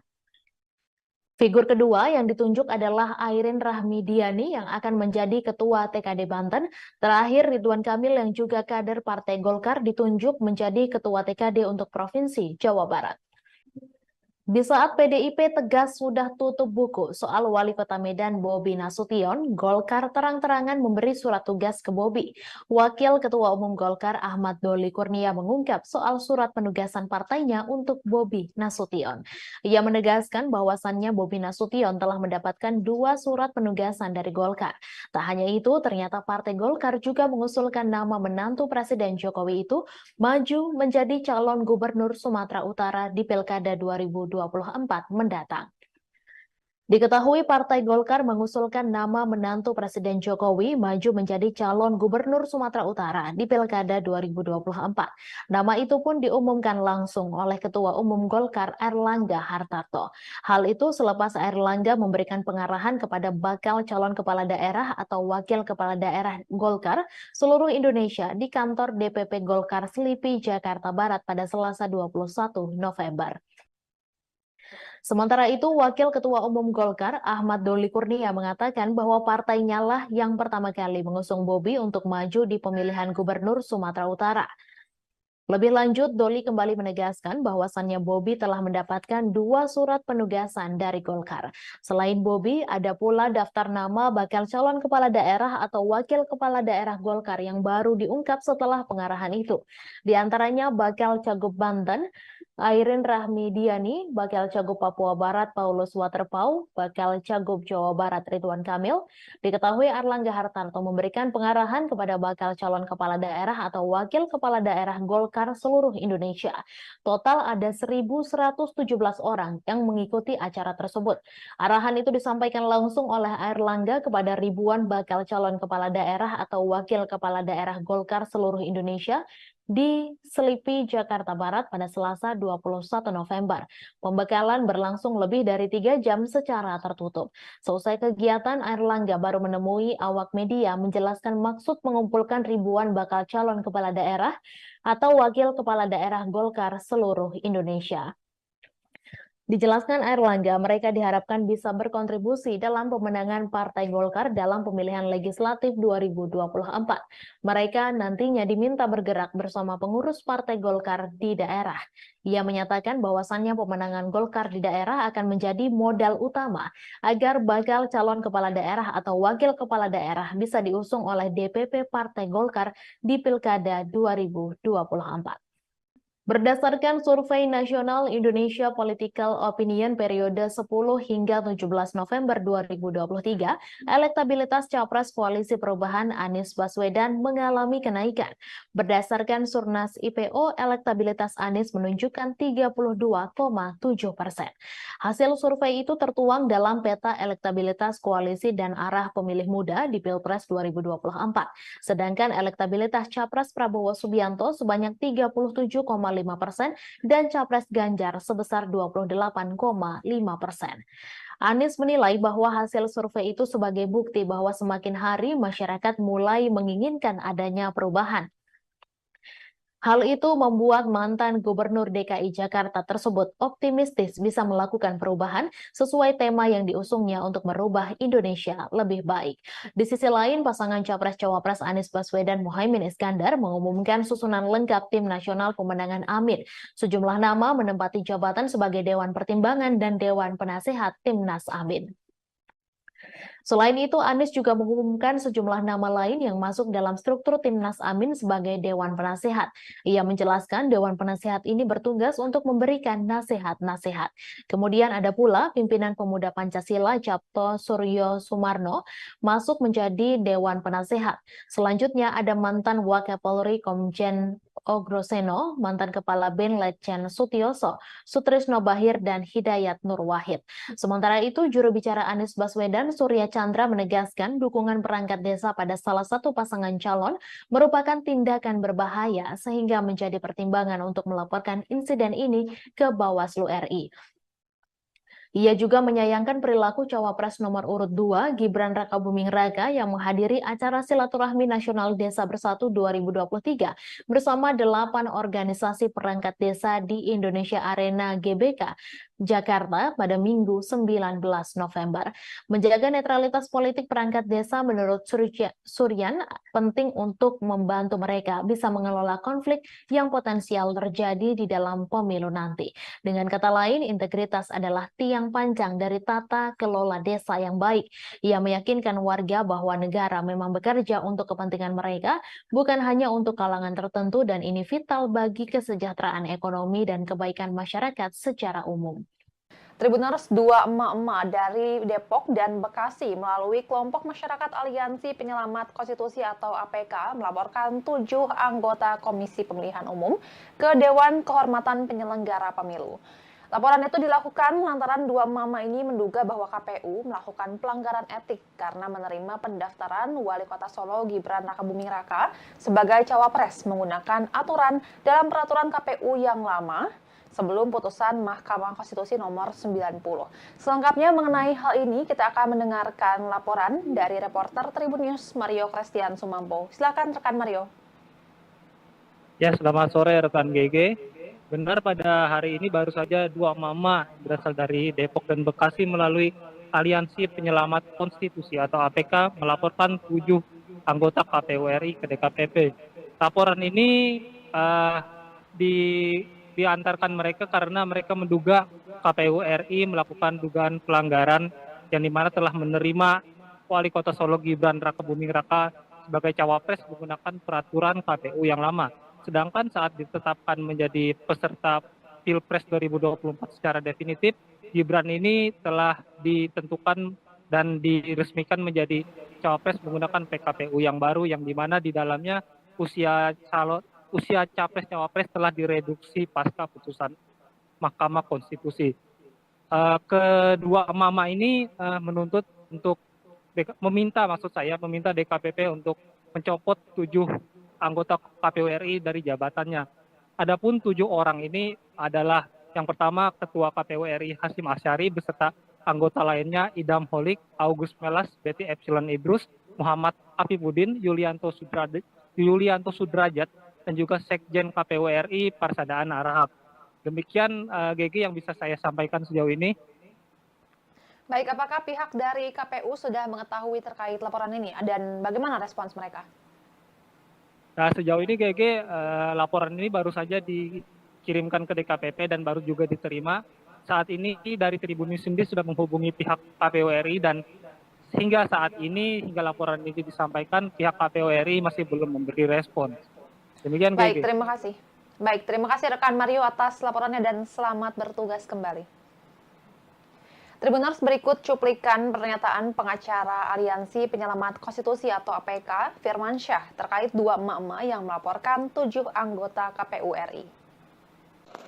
Kami barusan, saya Firmansyah, salah satu pengacara dari Aliansi Penyelamat Demokrasi Konstitusi, ya, Aliansi Penyelamat Konstitusi yang hari ini mendapatkan kuasa dari 2 emak-emak. Jadi ada 2 emak-emak yang hari ini melihat bahwa ada pelanggaran kode etik, dugaan kode etik yang dilakukan oleh 7 komisioner KPU. Jadi yang kita laporkan 7 komisioner KPU mulai dari ketua KPU sampai dengan komisioner yang lain. Itu yang kita laporkan adalah dugaan pelanggaran kode etik di mana telah satu membuat surat edaran dan surat keputusan yang diberikan untuk eksternal pada tanggal 17 Oktober yang lalu pasca putusan MK 90. Lalu pada tanggal 25 Oktober menerima paslon dengan PKPU lama yang belum direvisi mengikuti putusan 90 MK. Yang ketiga, dugaan kode etik yang dilanggar oleh komisioner KPU membuat putusan menetapkan paslon. Rapor merah penegakan hukum dan hak asasi manusia pemerintahan Jokowi yang diberikan calon Presiden Ganjar Pranowo mengundang reaksi berbeda-beda dari berbagai pihak. Ganjar Pranowo memberikan nilai 5 untuk penegakan hukum dan HAM di era pemerintahan Jokowi Ma'ruf Amin. Bukan tanpa alasan penilaian yang diberikan Ganjar Pranowo. Satu hal yang membuat Ganjar menganggap penegakan hukum dan HAM di era pemerintahan Jokowi jeblok adalah putusan Mahkamah Konstitusi soal syarat usia Capres-Cawapres. Diketahui imbas putusan itu, Anwar Usman yang merupakan adik ipar Jokowi sekaligus paman Gibran Rakabuming Raka diputus melakukan pelanggaran etik berat dan dicopot dari jabatan Ketua MK. Selain itu, imbas putusan MK tersebut seakan menjadi pemulus jalan Gibran menjadi calon wakil presiden pendamping Prabowo Subianto. Di sisi lain, rapor merah yang diberikan Ganjar tersebut pun seakan menjadi bumerang mengingat Mahfud MD yang saat ini menjadi cawapres pendampingnya berstatus sebagai Menteri Koordinator Bidang Politik Hukum dan Keamanan. Sehingga elit partai politik dari barisan pendukung Prabowo Gibran mengungkit soal keberadaan Mahfud MD, seperti Ketua Umum Partai Golkar Erlangga Hartarto. Saat ditanya soal rapor merah yang diberikan Ganjar atas penegakan hukum dan HAM era Jokowi justru seakan menyindir keberadaan Mahfud MD. Erlangga diketahui saat ini menjabat sebagai Menko Perekonomian dalam pemerintahan Jokowi, sehingga ia mengatakan bila bertanya soal penegakan hukum dan HAM sebaiknya ditanyakan kepada Menko Polhukam. Erlangga menuturkan bahwasannya dirinya adalah menteri yang menangani bidang ekonomi, sedangkan Mahfud MD menangani bidang Polhukam RI. Hal senada pun dikatakan Ketua Harian DPP Partai Gerindra Sufmi Dasko Ahmad merespons soal tersebut. Dasko awalnya mempertanyakan, apakah nilai 5 dari skala 1 sampai 10 yang diberikan Ganjar murni penilaian pribadi atau justru penilaian dari tim pemenangan? Akan tetapi menurut Ketua Koordinator Strategis Tim Kampanye Nasional Prabowo Gibran tersebut, sejatinya penilaian dari Ganjar diserahkan kepada Mahfud MD. Sebab di pemerintahan Jokowi Ma'ruf saat ini, Mahfud MD menduduki jabatan Menko Polhukam. Lain halnya dengan PKS yang merupakan partai politik pendukung Anies Muhaimin. Ketua fraksi PKS DPR RI Jazuli Juwaini justru menyindir Ganjar Pranowo yang memberikan rapor merah atas penegakan hukum era Presiden Jokowi. Jazuli menilai Ganjar Pranowo dinilai tidak relevan memberikan kritikan kepada Presiden Jokowi. Seharusnya yang berhak menyatakan hal itu adalah PKS yang sudah 10 tahun beroposisi. Ia menyampaikan kritikan Ganjar kepada Jokowi hanya karena kecewa tidak mendapat dukungan di Pilpres 2024. Padahal sebelumnya Ganjar sempat terus memuji pemerintahan Presiden Jokowi. PKS, kata Jazuli, berbeda dengan Ganjar yang baru-baru ini melemparkan kritik kepada Jokowi. Menurutnya, PKS selalu memberikan evaluasi terhadap pemerintahan Jokowi setiap 5 tahun sekali. Karena itu, Jazuli pun mempertanyakan alasan Ganjar baru melontarkan kritik kepada Presiden Jokowi setelah tidak mendapatkan endorsement di Pilpres 2024. Padahal, masalah ini sudah terjadi sejak 9 tahun terakhir kepemimpinan Jokowi. Deputi Hukum Tim Pemenangan Nasional Ganjar Pranowo Mahfud MD Todung Mulya Lubis mengatakan pose 3 jari Mahfud dengan 2 orang pilot Garuda Indonesia bukan kampanye. Hal ini merespons adanya pelaporan terhadap Mahfud ke Badan Pengawas Pemilu RI terkait pose 3 jari. Diketahui 3 merupakan nomor urut pasangan Ganjar Mahfud yang telah ditetapkan Komisi Pemilihan Umum Republik Indonesia beberapa waktu lalu. Todung meyakini Mahfud sangat memahami tahapan masa kampanye pemilu 2024. Menurutnya, apa yang dilakukan Mahfud adalah bentuk aksi spontanitas sebagai pasangan nomor urut 3. Kendati demikian, Todung menegaskan TPN Ganjar Mahfud menghormati langkah dari pelapor tersebut. Sebagaimana diketahui, Mahfud dilaporkan ke Bawaslu oleh Ketua Advokat Pengawas Pemilu Muhammad Mualimin pada hari Selasa. Mahfud diduga mencuri start kampanye karena mengunggah fotonya pose 3 jari dengan pilot dan co-pilot di dalam kokpit pesawat. Hal itu terlihat dari akun Instagram miliknya yang diunggah pada Kamis 16 November lalu. Selain itu, Mualimin menjelaskan Garuda Indonesia adalah perusahaan milik Badan Usaha Milik Negara atau BUMN. Dengan adanya foto itu, pihaknya menilai Garuda Indonesia juga turut tidak amanah dalam kinerjanya sebab menunjukkan keberpihakan. Pihak Bawaslu menduga Mahfud melanggar ketentuan pasal 27 ayat 1 Peraturan KPU tentang kampanye pemilihan umum. Adapun barang bukti yang dibawa untuk laporan adalah berupa tangkapan layar unggahan foto dari Instagram Mahfud dan juga 3 tangkapan layar pemberitaan ihwal foto tersebut. Pakar politik Universitas Al-Azhar Indonesia, Ujang Komarudin, menganalisis sikap Nasdem yang menolak bekerja sama dengan PDIP terkait adanya tekanan dari penguasa menjelang Pilpres 2024. Adapun mulanya hal itu dari Sekjen PDIP Hasto Kristianto yang mengungkapkan pihaknya mendapatkan tekanan kekuasaan. Ia juga mengaku berkomunikasi dengan tim Anies Muhaimin untuk meluruskan demokrasi. Namun Wakil Ketua Umum Partai Nasdem Ahmad Ali membantah Hasto. Ali meminta agar tak melibatkan Amin dalam konteks tekanan kekuasaan yang dirasakan TPN Ganjar Mahfud. Menurut Ujang, sikap Nasdem tersebut bukti konsistensi sikap sebuah partai. Ujang melihat pernyataan Ahmad Ali dan Anies secara politik sudah tepat. Menurut Ujang, PDIP kini sedang mencari kawan untuk mengkritisi Jokowi atau yang lebih ekstrim melawan Jokowi. Hal ini terjadi sejak pencawapresan Gibran. Senada, analis politik Silvanus Alvin berpandangan jika PDIP secara terbuka menunjukkan sikap fight back terhadap Jokowi atau Presiden saat ini, maka publik dapat menangkap kesan bahwa PDIP menunjukkan inkonsistensi. Partai penguasa tapi tidak mendukung pemerintahan. Artinya, hal ini dapat menimbulkan kebingungan di kalangan masyarakat dan pada akhirnya memang bisa berdampak dalam mempengaruhi persepsi publik terhadap partai tersebut. Sebaliknya, polemik tekanan kekuasaan itu akan mempengaruhi secara positif persepsi publik pada Nasdem. Dosen Universitas Multimedia Nusantara ini melihat Nasdem bersama pasangan Amin hanya mau fokus dengan strategi komunikasinya. Seperti diketahui, Wakil Ketua Umum Partai Nasdem Ahmad Ali merespons pernyataan Sekjen PDIP Hasto Kristianto terkait rencana kubu Ganjar Mahfud yang ingin membangun komunikasi dengan kubu Anies Muhaimin dalam rangka melawan tekanan penguasa. Ahmad Ali pun heran dengan rencana itu mengingat posisi Hasto yang merupakan bagian dari partai penguasa.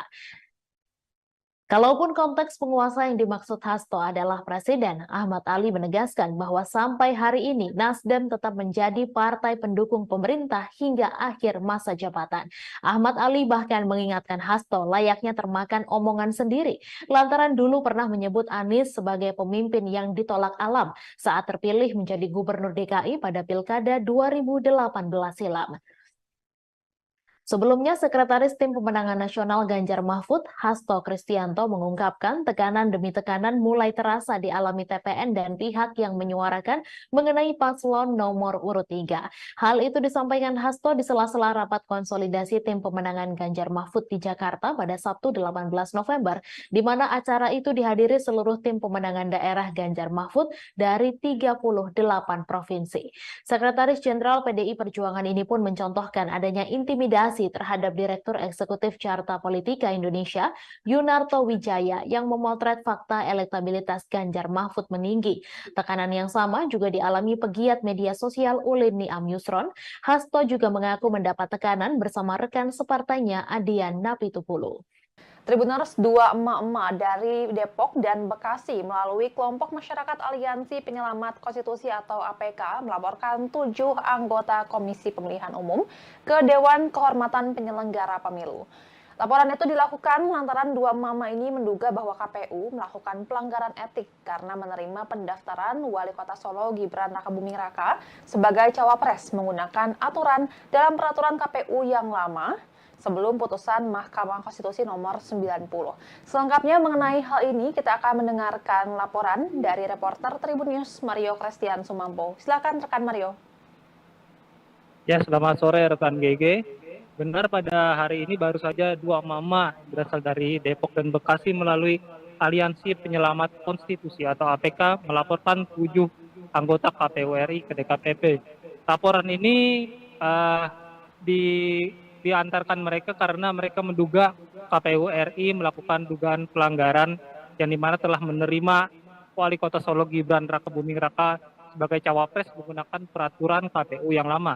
Sedangkan saat ditetapkan menjadi peserta Pilpres 2024 secara definitif, Gibran ini telah ditentukan dan diresmikan menjadi cawapres menggunakan PKPU yang baru, yang dimana di dalamnya usia capres-cawapres telah direduksi pasca putusan Mahkamah Konstitusi. Kedua mama ini menuntut untuk meminta DKPP untuk mencopot 7 anggota KPU RI dari jabatannya. Adapun 7 orang ini adalah yang pertama Ketua KPU RI Hasyim Asyari beserta anggota lainnya Idam Holik, August Melas, Betty Epsilon Idrus, Muhammad Afifuddin, Yulianto Sudrajat, dan juga Sekjen KPU RI Parsadaan Arahap. Demikian GG yang bisa saya sampaikan sejauh ini. Baik, apakah pihak dari KPU sudah mengetahui terkait laporan ini dan bagaimana respons mereka? Nah, sejauh ini GG laporan ini baru saja dikirimkan ke DKPP dan baru juga diterima. Saat ini dari Tribun News sendiri sudah menghubungi pihak KPU RI dan hingga saat ini, hingga laporan ini disampaikan, pihak KPU RI masih belum memberi respon. Demikian, Baik, GG. terima kasih.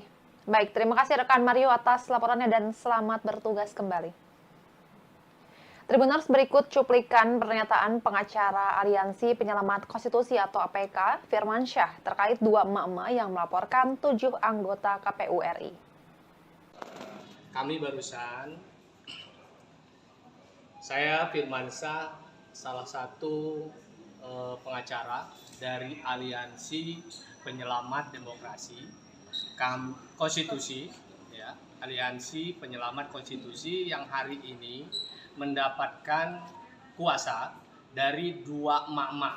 Jadi ada 2 emak-emak yang hari ini melihat bahwa ada pelanggaran kode etik, dugaan kode etik yang dilakukan oleh 7 komisioner KPU. Jadi yang kita laporkan 7 komisioner KPU, mulai dari ketua KPU sampai dengan komisioner yang lain. Itu yang kita laporkan adalah dugaan pelanggaran kode etik di mana telah 1. membuat surat edaran dan surat keputusan yang diberikan untuk eksternal pada tanggal 17 Oktober yang lalu pasca putusan MK 90. Lalu pada tanggal 25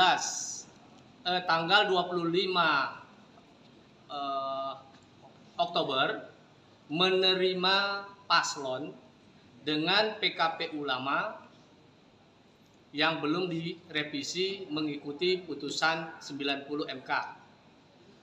Yang ketiga, dugaan kode etik yang dilanggar oleh komisioner KPU membuat putusan menetapkan paslon Calon Wakil Presiden Prabowo Subianto dalam Pilpres 2024, Gibran Rakabuming Raka, diterpa isu ijazah palsu. Juru bicara Gibran, Emil Elestianto Dardak, ikut angkat bicara perihal isu ijazah palsu Gibran. Ia mengaku prihatin atas tuduhan tersebut. Berbicara dengan media, Emil yang juga alumni Ritsumeikan Asia Pacific University Jepang ini menekankan, ia membela Gibran bukan lantaran telah ditunjuk sebagai jubirnya. Ketua DPD Demokrat Jawa Timur ini membela putra Presiden Jokowi tersebut, lebih karena dirinya merupakan orang yang menjalani proses pendidikan yang mirip dengan apa yang dijalani Gibran. Emil menjelaskan pada proses pendidikan yang dimaksud, Gibran mengambil program dengan Inggris University of Bradford melalui Management Development Institute of Singapore.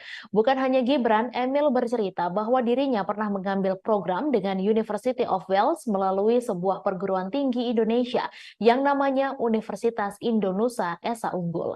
Wakil Gubernur Jatim itu pun menyatakan sudah banyak penjelasan terkait alur pendidikan yang ditempuh Gibran maupun dirinya, termasuk yang juga ditempuh dirinya sendiri. Dari dalam negeri juga telah ada pengakuan kesetaraan ijazah dari Pangkalan Data Pendidikan Tinggi yang menjadi landasan pendidikan yang ditempuh. Karenanya, Emil Dardak yang juga memperoleh gelar diploma dari Melbourne Institute of Business and Technology ini berharap hal tersebut tak menjadi polemik berkelanjutan.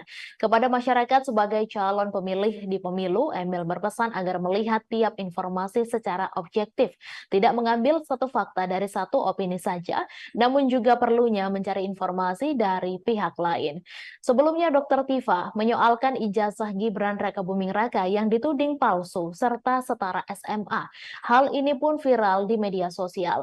Melalui akun Twitternya, ia mempertanyakan keabsahan ijazah S1 Gibran.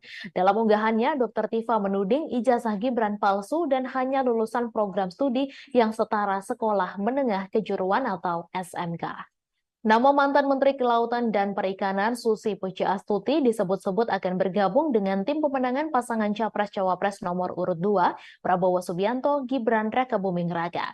Susi disebut bakal bergabung dalam Badan Pemenangan Pemilu DPD Partai Gerindra Jawa Barat.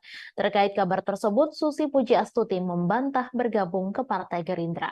Adapun klaim Susi bergabung dengan Gerindra dilontarkan oleh Ketua Badan Pemenangan Pemilu Partai Gerindra Jawa Barat, Aris Marsudianto. Namun saat ditanya apakah pernah ada tawaran bergabung ke Gerindra, Susi tidak menjawab pertanyaan wartawan. Susi Pujiastuti sebelumnya pernah dikabarkan merapat ke pasangan Capres-Cawapres Anies Baswedan dan Muhaimin Iskandar. Namun baru-baru ini namanya santer dikabarkan merapat ke kubu pasangan Capres-Cawapres Prabowo Subianto dan Gibran Rakabuming Raka. Lantas kemanakah arah dukungan Susi Pujiastuti di Pilpres 2024?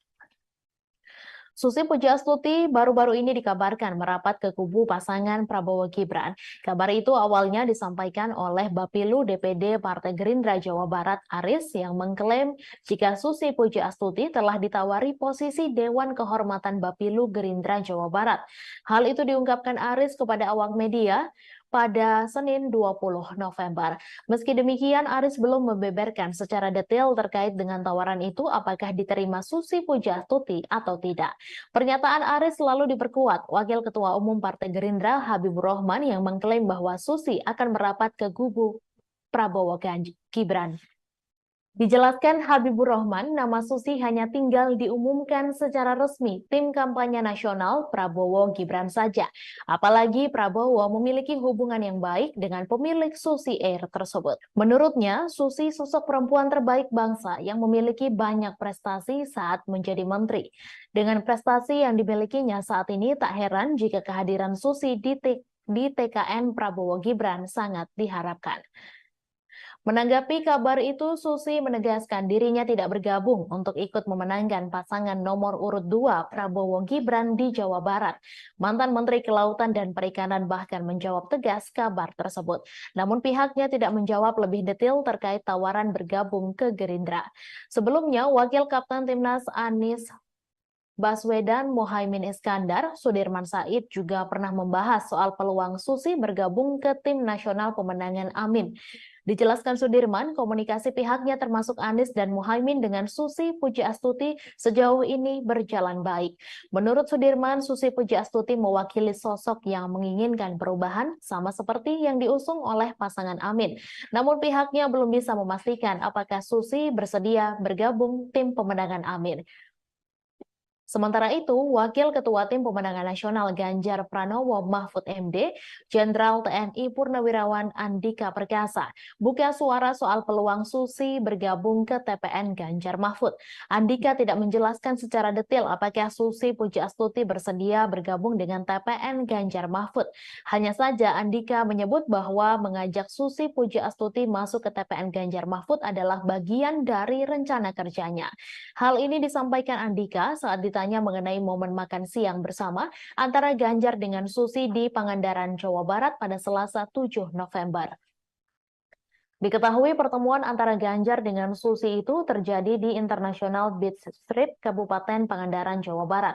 Sementara itu Ganjar mengungkapkan Susi adalah sosok teman sekaligus ibu baginya. Pasalnya Susi banyak memberikan pembelajaran dan pengalaman hidup. Gubernur Jawa Timur Khofifah Indar Parawansa dipastikan akan bergabung dengan tim pemenangan Prabowo Subianto dan Gibran Rakabuming Raka di Jawa Timur. Hal ini disampaikan oleh Ketua Umum Partai Golkar Airlangga Hartarto. Namun Airlangga belum bisa merinci kapan Khofifah akan diumumkan masuk ke dalam tim kampanye daerah Prabowo Gibran di Jawa Timur. Airlangga Hartarto menambahkan Khofifah akan tetap membantu memenangkan Prabowo Gibran di Pilpres 2024. Sebelumnya, Ketua DPD Golkar Jatim Sarmuji mengatakan Khofifah berpeluang kuat menjadi Ketua TKD untuk pasangan Prabowo Gibran. Sarmuji menjelaskan tokoh-tokoh dengan reputasi baik di Jawa Timur termasuk Khofifah siap bergabung dengan tim sukses Prabowo Gibran. Menurutnya, Khofifah akan bergabung ke tim pemenangan Prabowo Gibran setelah masa jabatannya sebagai Gubernur Jawa Timur berakhir. Adapun masa jabatan Khofifah akan berakhir pada 31 Desember 2023 mendatang. Dewan Pakar Tim Kampanye Nasional Prabowo Gibran Budiman Sujatmiko menyebut TKD sudah cukup kuat terutama di Jawa Timur dan Jawa Tengah. TKD itu nantinya dibentuk untuk memperkuat upaya pemenangan Prabowo Gibran di setiap daerah. Menurut Budiman sudah ada beberapa nama yang akan memimpin tim kampanye Prabowo Gibran di daerah termasuk Khofifah. Ia mengatakan Khofifah menjadi salah satu opsi nama yang akan memimpin TKD di wilayah Jawa Timur. Diketahui TKN sudah mengumumkan 3 nama yang akan didapuk menjadi Ketua TKD Prabowo Gibran di 3 provinsi. Namun nama Khofifah Indar Parawansa belum kunjung diumumkan oleh TKN. Sekretaris TKN Prabowo Gibran Nusron Wahid mengatakan pihaknya meminta semua pihak menunggu masuk atau tidaknya Khofifah ke dalam TKD Prabowo Gibran. Nusron lantas menyebut nama Ketua TKD Prabowo Gibran untuk wilayah Jawa Timur akan diumumkan pada waktu yang tepat. Nusron menyampaikan tokoh yang akan memimpin pemenangan di 3 provinsi tersebut diyakini bisa memenangkan paslon yang diusungnya itu di wilayahnya masing-masing. Pertama, Ketua TKD itu adalah Mawardi Yahya yang akan memimpin pemenangan Prabowo Gibran di Provinsi Sumatera Selatan. Figur kedua yang ditunjuk adalah Airin Rahmidiani yang akan menjadi Ketua TKD Banten. Terakhir, Ridwan Kamil yang juga kader Partai Golkar ditunjuk menjadi Ketua TKD untuk Provinsi Jawa Barat. Di saat PDIP tegas sudah tutup buku soal Wali Kota Medan Bobi Nasution, Golkar terang-terangan memberi surat tugas ke Bobi. Wakil Ketua Umum Golkar Ahmad Doli Kurnia mengungkap soal surat penugasan partainya untuk Bobi Nasution. Ia menegaskan bahwasannya Bobi Nasution telah mendapatkan 2 surat penugasan dari Golkar. Tak hanya itu, ternyata Partai Golkar juga mengusulkan nama menantu Presiden Jokowi itu maju menjadi calon Gubernur Sumatera Utara di Pilkada 2024 mendatang. Diketahui Partai Golkar mengusulkan nama menantu Presiden Jokowi maju menjadi calon gubernur Sumatera Utara di Pilkada 2024. Nama itu pun diumumkan langsung oleh Ketua Umum Golkar Airlangga Hartarto. Hal itu selepas Airlangga memberikan pengarahan kepada bakal calon kepala daerah atau wakil kepala daerah Golkar seluruh Indonesia di kantor DPP Golkar Selipi, Jakarta Barat pada Selasa 21 November. Sementara itu, Wakil Ketua Umum Golkar Ahmad Doli Kurnia mengatakan bahwa partainya lah yang pertama kali mengusung Bobi untuk maju di pemilihan Gubernur Sumatera Utara. Lebih lanjut, Doli kembali menegaskan bahwasannya Bobi telah mendapatkan 2 surat penugasan dari Golkar. Selain Bobi, ada pula daftar nama bakal calon kepala daerah atau wakil kepala daerah Golkar yang baru diungkap setelah pengarahan itu. Di antaranya bakal Cagup Banten, Airin Rahmidiani, bakal Cagup Papua Barat Paulus Waterpau, bakal Cagup Jawa Barat Ridwan Kamil. Diketahui Airlangga Hartarto memberikan pengarahan kepada bakal calon kepala daerah atau wakil kepala daerah Golkar seluruh Indonesia. Total ada 1.117 orang yang mengikuti acara tersebut. Arahan itu disampaikan langsung oleh Airlangga kepada ribuan bakal calon kepala daerah atau wakil kepala daerah Golkar seluruh Indonesia di Selipi, Jakarta Barat pada Selasa 21 November. Pembekalan berlangsung lebih dari 3 jam secara tertutup. Selesai kegiatan, Airlangga baru menemui awak media menjelaskan maksud mengumpulkan ribuan bakal calon kepala daerah atau wakil kepala daerah Golkar seluruh Indonesia. Dijelaskan Airlangga, mereka diharapkan bisa berkontribusi dalam pemenangan Partai Golkar dalam pemilihan legislatif 2024. Mereka nantinya diminta bergerak bersama pengurus Partai Golkar di daerah. Ia menyatakan bahwasannya pemenangan Golkar di daerah akan menjadi modal utama agar bakal calon kepala daerah atau wakil kepala daerah bisa diusung oleh DPP Partai Golkar di Pilkada 2024. Berdasarkan Survei Nasional Indonesia Political Opinion periode 10 hingga 17 November 2023, elektabilitas Capres Koalisi Perubahan Anies Baswedan mengalami kenaikan. Berdasarkan Surnas IPO, elektabilitas Anies menunjukkan 32,7%. Hasil survei itu tertuang dalam peta elektabilitas koalisi dan arah pemilih muda di Pilpres 2024. Sedangkan elektabilitas Capres Prabowo Subianto sebanyak 37,5% dan Capres Ganjar sebesar 28,5%. Anies menilai bahwa hasil survei itu sebagai bukti bahwa semakin hari masyarakat mulai menginginkan adanya perubahan. Hal itu membuat mantan Gubernur DKI Jakarta tersebut optimistis bisa melakukan perubahan sesuai tema yang diusungnya untuk merubah Indonesia lebih baik. Di sisi lain, pasangan Capres-Cawapres Anies Baswedan Muhaimin Iskandar mengumumkan susunan lengkap Tim Nasional Pemenangan Amin. Sejumlah nama menempati jabatan sebagai Dewan Pertimbangan dan Dewan Penasehat Timnas Amin. Selain itu, Anies juga mengumumkan sejumlah nama lain yang masuk dalam struktur Timnas Amin sebagai Dewan Penasehat. Ia menjelaskan Dewan Penasehat ini bertugas untuk memberikan nasihat-nasihat. Kemudian ada pula pimpinan Pemuda Pancasila Capto Suryo Sumarno masuk menjadi Dewan Penasehat. Selanjutnya ada mantan Wakapolri Komjen Ogroseno, mantan Kepala BIN Letjen Sutioso, Sutrisno Bahir, dan Hidayat Nur Wahid. Sementara itu, juru bicara Anies Baswedan, Surya Chandra menegaskan dukungan perangkat desa pada salah satu pasangan calon merupakan tindakan berbahaya sehingga menjadi pertimbangan untuk melaporkan insiden ini ke Bawaslu RI.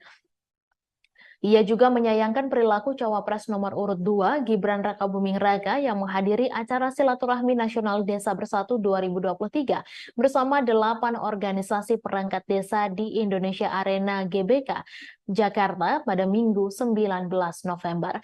Menjaga netralitas politik perangkat desa menurut Suryan penting untuk membantu mereka bisa mengelola konflik yang potensial terjadi di dalam pemilu nanti. Dengan kata lain, integritas adalah tiang panjang dari tata kelola desa yang baik. Ia meyakinkan warga bahwa negara memang bekerja untuk kepentingan mereka, bukan hanya untuk kalangan tertentu, dan ini vital bagi kesejahteraan ekonomi dan kebaikan masyarakat secara umum. Tribuners, 2 emak-emak dari Depok dan Bekasi melalui kelompok masyarakat Aliansi Penyelamat Konstitusi atau APK melaporkan 7 anggota Komisi Pemilihan Umum ke Dewan Kehormatan Penyelenggara Pemilu. Laporan itu dilakukan lantaran dua mama ini menduga bahwa KPU melakukan pelanggaran etik karena menerima pendaftaran Wali Kota Solo Gibran Rakabuming Raka sebagai cawapres menggunakan aturan dalam peraturan KPU yang lama sebelum putusan Mahkamah Konstitusi nomor 90. Selengkapnya mengenai hal ini kita akan mendengarkan laporan dari reporter Tribun News Mario Christian Sumampo. Silakan rekan Mario. Ya, selamat sore rekan GG. Benar, pada hari ini baru saja dua mama berasal dari Depok dan Bekasi melalui Aliansi Penyelamat Konstitusi atau APK melaporkan 7 anggota KPU RI ke DKPP. Laporan ini diantarkan mereka karena mereka menduga KPU RI melakukan dugaan pelanggaran yang dimana telah menerima Wali Kota Solo Gibran Rakabuming Raka sebagai cawapres menggunakan peraturan KPU yang lama. Sedangkan saat ditetapkan menjadi peserta Pilpres 2024 secara definitif, Gibran ini telah ditentukan dan diresmikan menjadi cawapres menggunakan PKPU yang baru, yang dimana di dalamnya usia capres cawapres telah direduksi pasca putusan Mahkamah Konstitusi. Kedua mama ini menuntut untuk meminta DKPP untuk mencopot 7 anggota KPU RI dari jabatannya. Adapun 7 orang ini adalah yang pertama Ketua KPU RI Hasyim Asyari beserta anggota lainnya Idam Holik, August Melas, Betty Epsilon Idrus, Muhammad Afifuddin, Yulianto Sudrajat, dan juga Sekjen KPU RI Parsadaan Arahap. Demikian GG yang bisa saya sampaikan sejauh ini. Baik, apakah pihak dari KPU sudah mengetahui terkait laporan ini dan bagaimana respons mereka?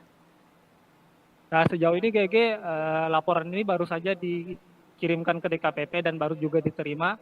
Saat ini dari Tribun News sendiri sudah menghubungi pihak KPU RI dan hingga saat ini, hingga laporan ini disampaikan, pihak KPU RI masih belum memberi respon.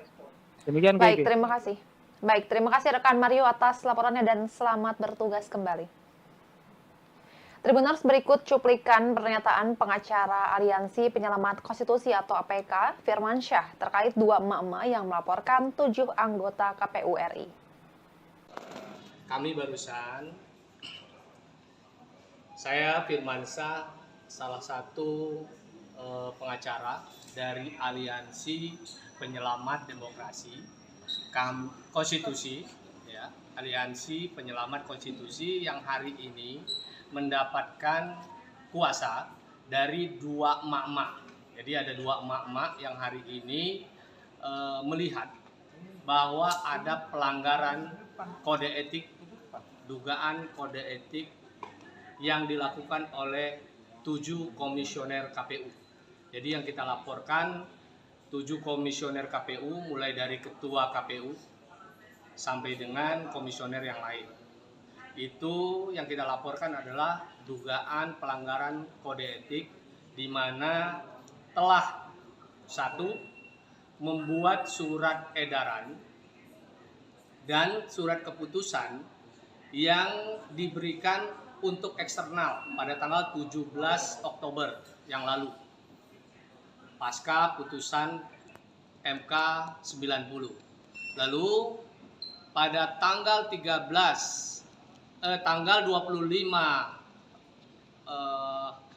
Oktober menerima paslon dengan PKPU lama yang belum direvisi mengikuti putusan 90 MK. Yang ketiga, dugaan kode etik yang dilanggar oleh komisioner KPU membuat putusan menetapkan paslon. Rapor merah penegakan hukum dan hak asasi manusia pemerintahan Jokowi yang diberikan calon Presiden Ganjar Pranowo mengundang reaksi berbeda-beda dari berbagai pihak. Ganjar Pranowo memberikan nilai 5 untuk penegakan hukum dan HAM di era pemerintahan Jokowi Ma'ruf Amin. Bukan tanpa alasan penilaian yang diberikan Ganjar Pranowo. Satu hal yang membuat Ganjar menganggap penegakan hukum dan HAM di era pemerintahan Jokowi jeblok adalah putusan Mahkamah Konstitusi soal syarat usia Capres-Cawapres. Diketahui imbas putusan itu, Anwar Usman yang merupakan adik ipar Jokowi sekaligus paman Gibran Rakabuming Raka diputus melakukan pelanggaran etik berat dan dicopot dari jabatan Ketua MK. Selain itu, imbas putusan MK tersebut seakan menjadi pemulus jalan Gibran menjadi calon wakil presiden pendamping Prabowo Subianto. Di sisi lain, rapor merah yang diberikan Ganjar tersebut pun seakan menjadi bumerang mengingat Mahfud MD yang saat ini menjadi cawapres pendampingnya berstatus sebagai Menteri Koordinator Bidang Politik Hukum dan Keamanan. Sehingga elit partai politik dari barisan pendukung Prabowo Gibran mengungkit soal keberadaan Mahfud MD, seperti Ketua Umum Partai Golkar Erlangga Hartarto. Saat ditanya soal rapor merah yang diberikan Ganjar atas penegakan hukum dan HAM era Jokowi justru seakan menyindir keberadaan Mahfud MD.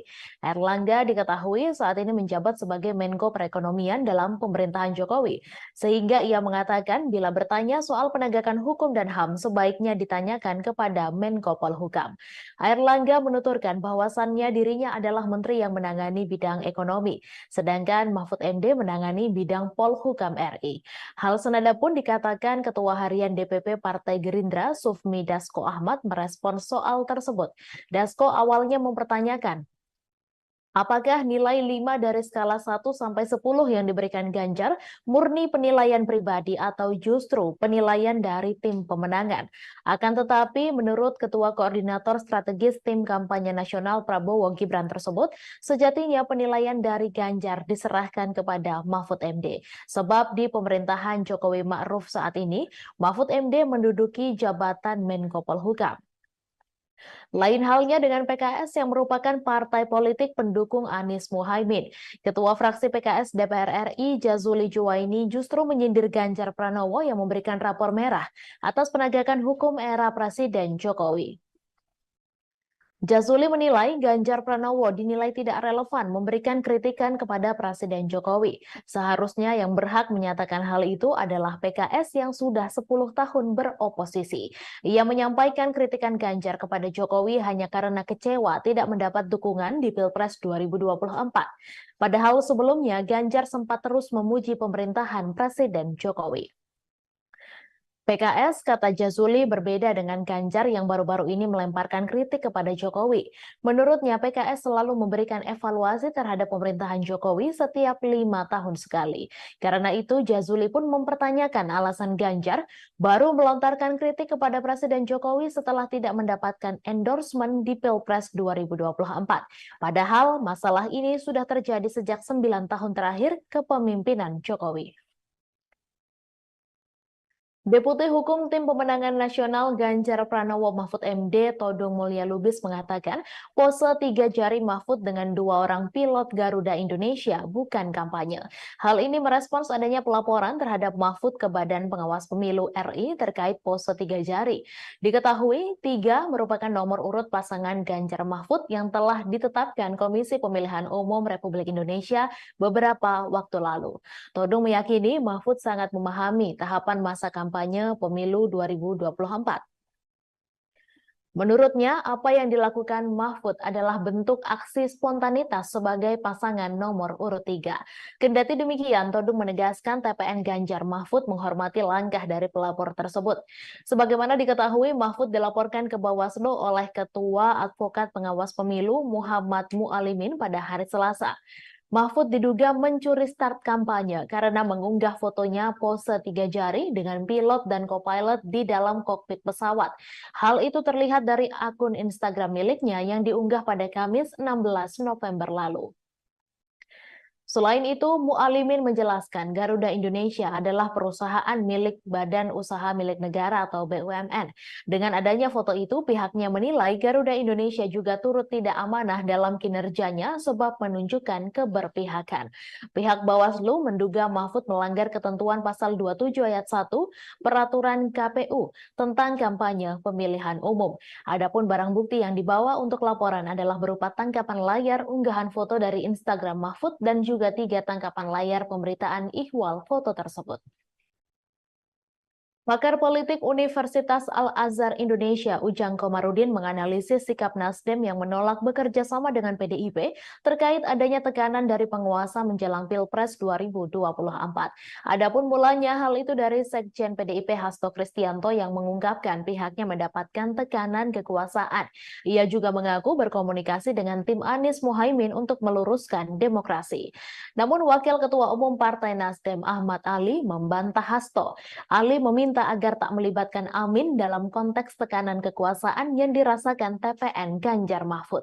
Menurut Ujang, sikap Nasdem tersebut bukti konsistensi sikap sebuah partai. Ujang melihat pernyataan Ahmad Ali dan Anies secara politik sudah tepat. Menurut Ujang, PDIP kini sedang mencari kawan untuk mengkritisi Jokowi atau yang lebih ekstrim melawan Jokowi. Hal ini terjadi sejak pencawapresan Gibran. Senada, analis politik Silvanus Alvin berpandangan jika PDIP secara terbuka menunjukkan sikap fight back terhadap Jokowi atau Presiden saat ini, maka publik dapat menangkap kesan bahwa PDIP menunjukkan inkonsistensi. Partai penguasa tapi tidak mendukung pemerintahan. Artinya, hal ini dapat menimbulkan kebingungan di kalangan masyarakat dan pada akhirnya memang bisa berdampak dalam mempengaruhi persepsi publik terhadap partai tersebut. Sebaliknya, polemik tekanan kekuasaan itu akan mempengaruhi secara positif persepsi publik pada Nasdem. Dosen Universitas Multimedia Nusantara ini melihat Nasdem bersama pasangan Amin hanya mau fokus dengan strategi komunikasinya. Seperti diketahui, Wakil Ketua Umum Partai Nasdem Ahmad Ali merespons pernyataan Sekjen PDIP Hasto Kristianto terkait rencana kubu Ganjar Mahfud yang ingin membangun komunikasi dengan kubu Anies Muhaimin dalam rangka melawan tekanan penguasa. Ahmad Ali pun heran dengan rencana itu mengingat posisi Hasto yang merupakan bagian dari partai penguasa. Kalaupun konteks penguasa yang dimaksud Hasto adalah presiden, Ahmad Ali menegaskan bahwa sampai hari ini Nasdem tetap menjadi partai pendukung pemerintah hingga akhir masa jabatan. Ahmad Ali bahkan mengingatkan Hasto layaknya termakan omongan sendiri, lantaran dulu pernah menyebut Anies sebagai pemimpin yang ditolak alam saat terpilih menjadi gubernur DKI pada Pilkada 2018 silam. Sebelumnya, Sekretaris Tim Pemenangan Nasional Ganjar Mahfud, Hasto Kristianto, mengungkapkan tekanan demi tekanan mulai terasa dialami TPN dan pihak yang menyuarakan mengenai paslon nomor urut 3. Hal itu disampaikan Hasto di sela-sela rapat konsolidasi Tim Pemenangan Ganjar Mahfud di Jakarta pada Sabtu 18 November, di mana acara itu dihadiri seluruh tim pemenangan daerah Ganjar Mahfud dari 38 provinsi. Sekretaris Jenderal PDI Perjuangan ini pun mencontohkan adanya intimidasi terhadap Direktur Eksekutif Carta Politika Indonesia, Yunarto Wijaya, yang memotret fakta elektabilitas Ganjar Mahfud meninggi. Tekanan yang sama juga dialami pegiat media sosial Ulin Niam Yusron. Hasto juga mengaku mendapat tekanan bersama rekan separtainya Adian Napitupulu. Tribuners, dua emak-emak dari Depok dan Bekasi melalui kelompok masyarakat Aliansi Penyelamat Konstitusi atau APK melaporkan 7 anggota Komisi Pemilihan Umum ke Dewan Kehormatan Penyelenggara Pemilu. Laporan itu dilakukan lantaran dua mama ini menduga bahwa KPU melakukan pelanggaran etik karena menerima pendaftaran Wali Kota Solo Gibran Rakabuming Raka sebagai cawapres menggunakan aturan dalam peraturan KPU yang lama sebelum putusan Mahkamah Konstitusi nomor 90. Selengkapnya mengenai hal ini, kita akan mendengarkan laporan dari reporter Tribun News Mario Christian Sumampo. Silakan rekan Mario. Ya, selamat sore rekan GG. Benar, pada hari ini baru saja dua mama berasal dari Depok dan Bekasi melalui Aliansi Penyelamat Konstitusi atau APK melaporkan 7 anggota KPU RI ke DKPP. Laporan ini diantarkan mereka karena mereka menduga KPU RI melakukan dugaan pelanggaran yang dimana telah menerima Wali Kota Solo Gibran Rakabuming Raka sebagai cawapres menggunakan peraturan KPU yang lama.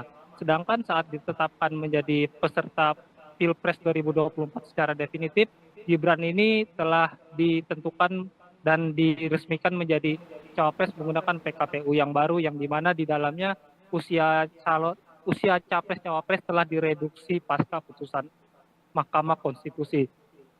Kedua mama ini menuntut untuk meminta DKPP untuk mencopot 7 anggota KPU RI dari jabatannya. Adapun 7 orang ini adalah Yang pertama, Ketua KPU RI Hasyim Asyari beserta anggota lainnya Idam Holik, August Melas, Betty Epsilon Idrus, Muhammad Afifuddin, Yulianto Sudrajat, dan juga Sekjen KPU RI Parsadaan Arahap. Demikian GG yang bisa saya sampaikan sejauh ini. Baik, apakah pihak dari KPU sudah mengetahui terkait laporan ini dan bagaimana respons mereka? Nah, sejauh ini GG laporan ini baru saja dikirimkan ke DKPP dan baru juga diterima. Saat ini dari Tribun News sendiri sudah menghubungi pihak KPU RI dan hingga saat ini, hingga laporan ini disampaikan, pihak KPU RI masih belum memberi respon. Demikian Baik, GG. terima kasih. Baik, terima kasih rekan Mario atas laporannya dan selamat bertugas kembali.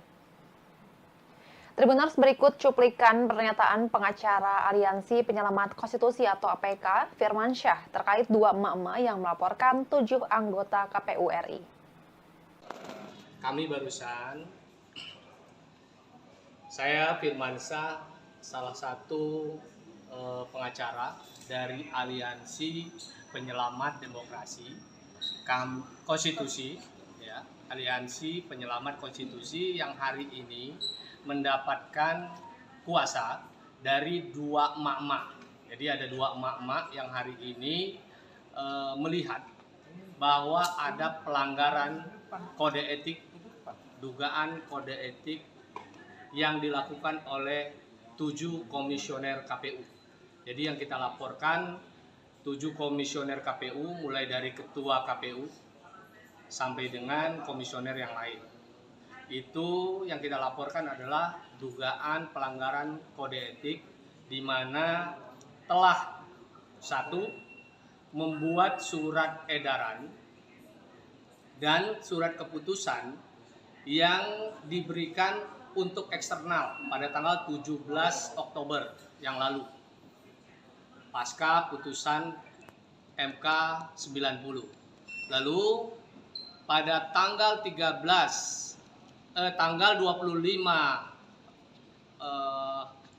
Oktober menerima paslon dengan PKPU lama yang belum direvisi mengikuti putusan 90 MK. Yang ketiga, dugaan kode etik yang dilanggar oleh komisioner KPU membuat putusan menetapkan paslon Calon Wakil Presiden Prabowo Subianto dalam Pilpres 2024, Gibran Rakabuming Raka, diterpa isu ijazah palsu. Juru bicara Gibran, Emil Elestianto Dardak, ikut angkat bicara perihal isu ijazah palsu Gibran. Ia mengaku prihatin atas tuduhan tersebut. Berbicara dengan media, Emil yang juga alumni Ritsumeikan Asia Pacific University Jepang ini menekankan, ia membela Gibran bukan lantaran telah ditunjuk sebagai jubirnya. Ketua DPD Demokrat Jawa Timur ini membela putra Presiden Jokowi tersebut lebih karena dirinya merupakan orang yang menjalani proses pendidikan yang mirip dengan apa yang dijalani Gibran. Emil menjelaskan pada proses pendidikan yang dimaksud, Gibran mengambil program dengan Inggris University of Bradford melalui Management Development Institute of Singapore. Bukan hanya Gibran, Emil bercerita bahwa dirinya pernah mengambil program dengan University of Wales melalui sebuah perguruan tinggi Indonesia yang namanya Universitas Indonesia Esa Unggul. Wakil Gubernur Jatim itu pun menyatakan sudah banyak penjelasan terkait alur pendidikan yang ditempuh Gibran maupun dirinya, termasuk yang juga ditempuh dirinya sendiri. Dari dalam negeri juga telah ada pengakuan kesetaraan ijazah dari Pangkalan Data Pendidikan Tinggi yang menjadi landasan pendidikan yang ditempuh. Karenanya, Emil Dardak yang juga memperoleh gelar diploma dari Melbourne Institute of Business and Technology ini berharap hal tersebut tak menjadi polemik berkelanjutan. Kepada masyarakat sebagai calon pemilih di pemilu, Emil berpesan agar melihat tiap informasi secara objektif, tidak mengambil satu fakta dari satu opini saja, namun juga perlunya mencari informasi dari pihak lain. Sebelumnya, Dr. Tifa menyoalkan ijazah Gibran Rakabuming Raka yang dituding palsu serta setara SMA. Hal ini pun viral di media sosial. Melalui akun Twitternya, ia mempertanyakan keabsahan ijazah S1 Gibran. Dalam unggahannya, Dr. Tifa menuding ijazah Gibran palsu dan hanya lulusan program studi yang setara sekolah menengah kejuruan atau SMK. Nama mantan Menteri Kelautan dan Perikanan Susi Pujiastuti disebut-sebut akan bergabung dengan tim pemenangan pasangan Capres-Cawapres nomor urut 2, Prabowo Subianto, Gibran Rakabuming Raka. Susi disebut bakal bergabung dalam Badan Pemenangan Pemilu DPD Partai Gerindra Jawa Barat. Terkait kabar tersebut, Susi Pujiastuti membantah bergabung ke Partai Gerindra. Adapun klaim Susi bergabung dengan Gerindra dilontarkan oleh Ketua Badan Pemenangan Pemilu Partai Gerindra Jawa Barat, Aris Marsudianto. Namun saat ditanya apakah pernah ada tawaran bergabung ke Gerindra, Susi tidak menjawab pertanyaan wartawan. Susi Pujiastuti sebelumnya pernah dikabarkan merapat ke pasangan Capres-Cawapres Anies Baswedan dan Muhaimin Iskandar. Namun baru-baru ini namanya santer dikabarkan merapat ke kubu pasangan Capres-Cawapres Prabowo Subianto dan Gibran Rakabuming Raka. Lantas kemanakah arah dukungan Susi Pujiastuti di Pilpres 2024? Susi Pujiastuti baru-baru ini dikabarkan merapat ke kubu pasangan Prabowo Gibran. Kabar itu awalnya disampaikan oleh Bapilu DPD Partai Gerindra Jawa Barat Aris yang mengklaim jika Susi Pujiastuti telah ditawari posisi Dewan Kehormatan Bapilu Gerindra Jawa Barat. Hal itu diungkapkan Aris kepada awak media pada Senin 20 November. Meski demikian, Aris belum membeberkan secara detail terkait dengan tawaran itu apakah diterima Susi Pujiastuti atau tidak. Pernyataan Aris selalu diperkuat Wakil Ketua Umum Partai Gerindra Habibur Rahman yang mengklaim bahwa Susi akan merapat ke kubu Prabowo Gibran. Dijelaskan Habibur Rahman, nama Susi hanya tinggal diumumkan secara resmi tim kampanye nasional Prabowo Gibran saja. Apalagi Prabowo memiliki hubungan yang baik dengan pemilik Susi Air tersebut. Menurutnya, Susi sosok perempuan terbaik bangsa yang memiliki banyak prestasi saat menjadi menteri. Dengan prestasi yang dimilikinya saat ini, tak heran jika kehadiran Susi di TKN Prabowo Gibran sangat diharapkan. Menanggapi kabar itu, Susi menegaskan dirinya tidak bergabung untuk ikut memenangkan pasangan nomor urut 2 Prabowo Gibran di Jawa Barat.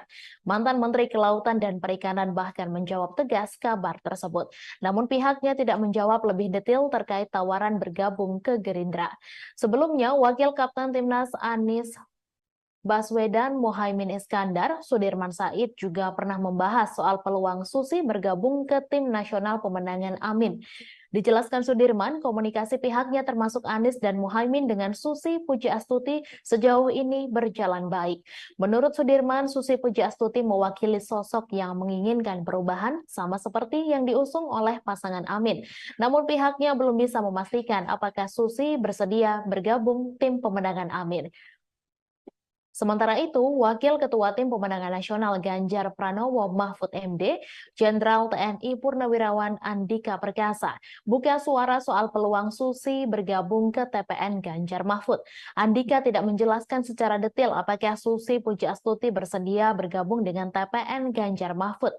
Hanya saja Andika menyebut bahwa mengajak Susi Pujiastuti masuk ke TPN Ganjar Mahfud adalah bagian dari rencana kerjanya. Hal ini disampaikan Andika saat ditanya mengenai momen makan siang bersama antara Ganjar dengan Susi di Pangandaran, Jawa Barat pada Selasa 7 November.